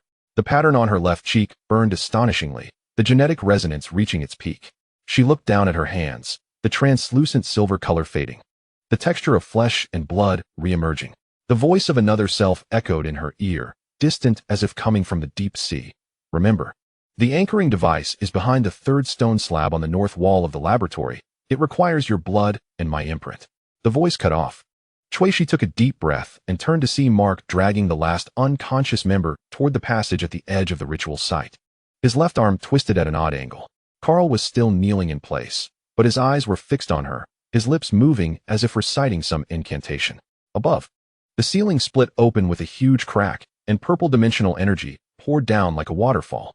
The countdown had begun. "Mark," Shuishi shouted, her voice sounding weak amidst the collapsing roar. Mark looked up, his face smeared with blood and dust. When he saw the silver light in Shuishi's eyes, his heart tightened. "Are you okay?" "I need to go deep into the laboratory," Shuishi said, dodging the falling debris from above. "Another self told me there is an anchoring device there. It can trap part of the Master of Dimensions consciousness, buying us 100 years. 100 years? Mark smiled wryly. "It sounds like eternity, and yet like a moment. Better than destruction right now." Shuishi dashed toward the ruins of the control console, her fingers gliding quickly over the broken instruments. Silver light flowed from her fingertips, seeping into the cracks of the instruments. The ancient system emitted a low hum, and a light curtain unfolded in the air, revealing a structural diagram of the ruins, marking the location of the laboratory 300 meters directly beneath the ritual site. "The passage is over there." Mark pointed to a half-closed stone door on the east side of the site, but the structure is unstable and could collapse at any moment. His words were interrupted by a loud bang. The entire ruins shook violently. The wall on the west side completely collapsed, exposing the pitch-black starry sky outside. No, not the starry sky, but the edge of the dimensional rift, purple energy pulsing like veins in the void. The 6 dark hands simultaneously turned toward that direction, fingers spreading as if welcoming something. "It wants to come through completely." Shuishi gritted her teeth. There was no time left. She rushed toward the stone door, silver light forming a conical shield in front of her. Debris struck the shield, sparking flames, and the air was filled with the smell of burnt stone. Behind the stone door was a downward spiral staircase, the walls embedded with glowing crystals, most of which had shattered, the light flickering. Shuishi could hear the sound of machinery operating deep within the staircase, low and rhythmic, like the beating of some ancient heart. "Shuishi," Mark's voice came from behind. "I'm coming with you." "No." Shuishi turned back. "Your arm needs treatment." "And those people outside." She glanced at the unconscious members of the Alliance. "They need someone to take them away. Carl is still there. I don't know what he will do." Mark's expression was torn. He wanted to follow, but the sharp pain from his left arm reminded him of his current state. He looked down at the unconscious people, then at Shuishi. "Will you come back?" Shuishi paused for a second. "I don't know," she said honestly. "Another self warned me that activating the anchoring device would change me. I may no longer be the original Shuishi." Mark's eyes reddened. He wanted to say something, but in the end, he just nodded. "Go. I will take them to a safe place and wait for you." Shuishi turned and stepped onto the staircase. Darkness swallowed her. The staircase was deeper than she imagined. Shuishi counted the steps. 100, 200, 300. The crystals on the walls became fewer, and the light dimmed. She could hear her breathing echoing in the narrow space, could smell the damp rock and a metallic rust scent. Some of the steps beneath her feet had already cracked, the edges sharp as knives. She carefully avoided them, silver light forming a thin cushion beneath her feet, making her steps light. At 500 steps, the staircase suddenly widened. Ahead appeared a door. Not a stone door, but a metal door. its silver-white alloy surface covered with intricate patterns, faint blue light flowing through the patterns. The door was 5 meters high and 3 meters wide, with a palm-shaped indentation in the center.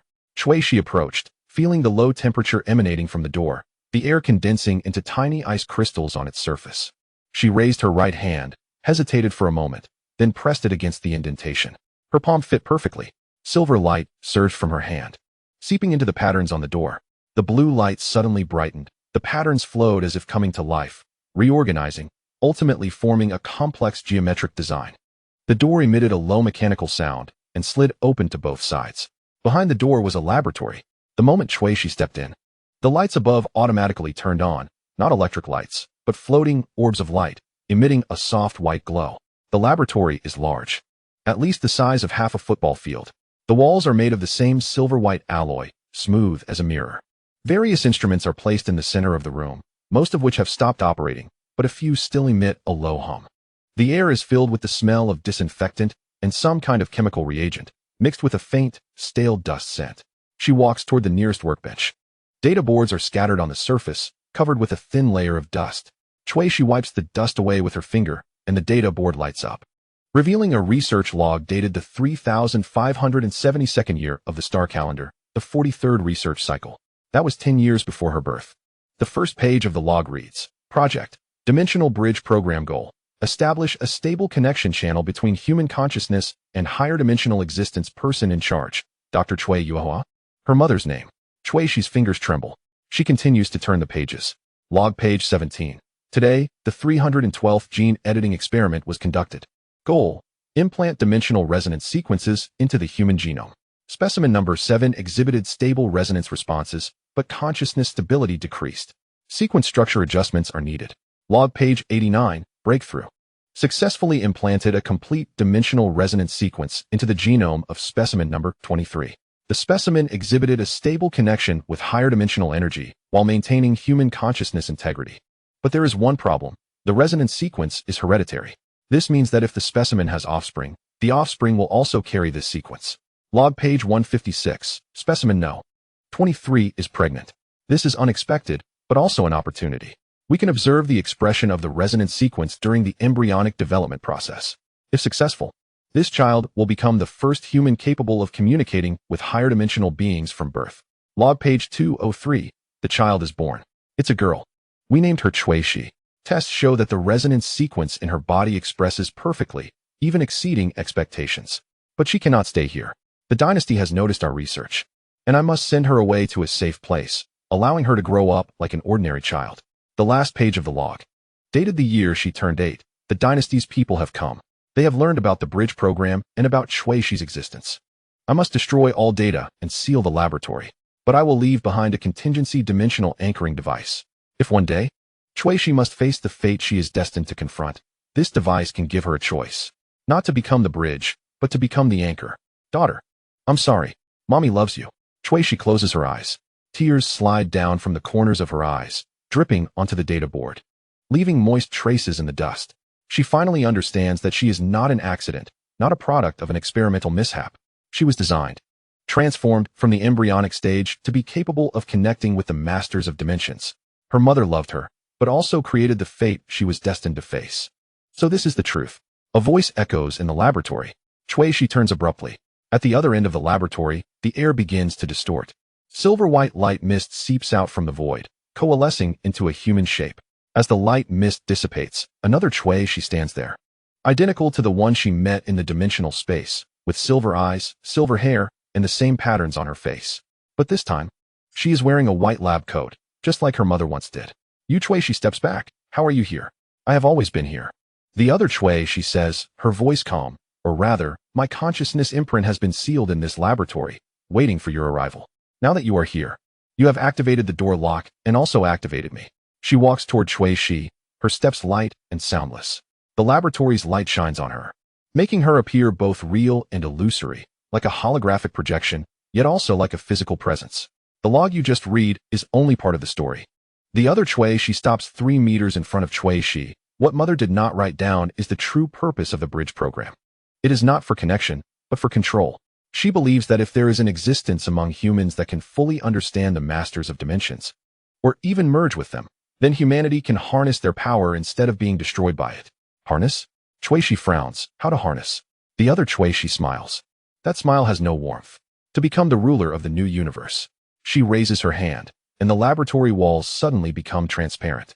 No, not transparent, but transform into some kind of screen, displaying a scene. It is a universe, but not the one Chuishi is familiar with.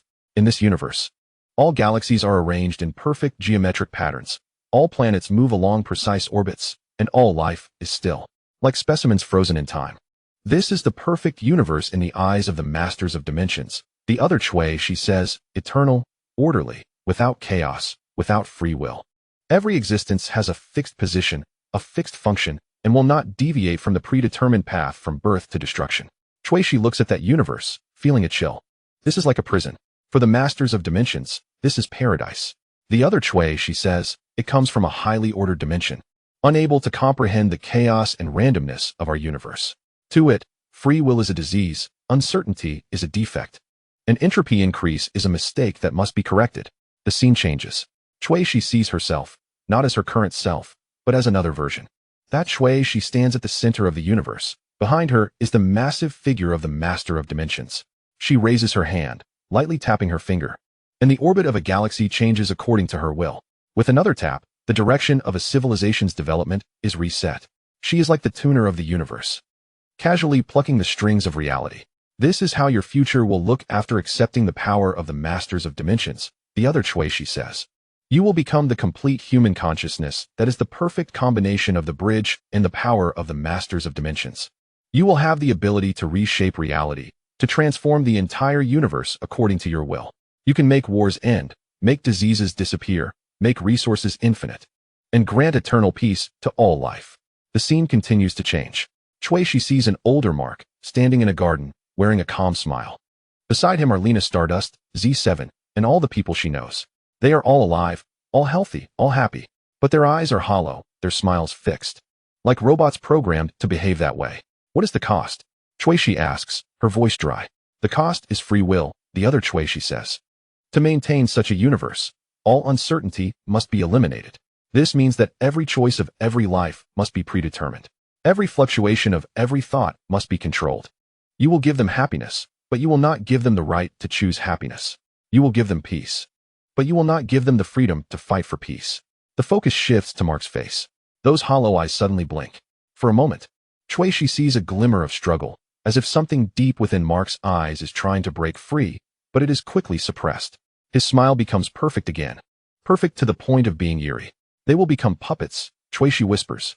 They will become safe, the other Chuishi corrects. No war, no pain, no loss. No fear. Is this not what humanity has always pursued? An eternal utopia. That is not a utopia, that is a grave. The other Chuishi smile disappears. You still don't understand, she says, her voice carrying emotion for the first time.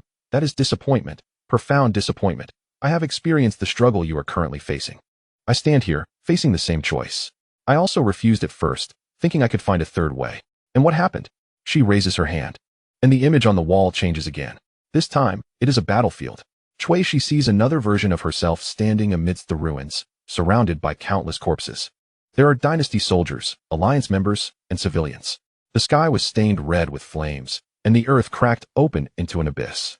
The tentacles of the Master of Dimensions reached out from the rift, striking the ground like whips, turning everything into nothingness in their wake. This is the result of my choice to resist. Another Chuishi said, her voice cold. I refuse to be a bridge.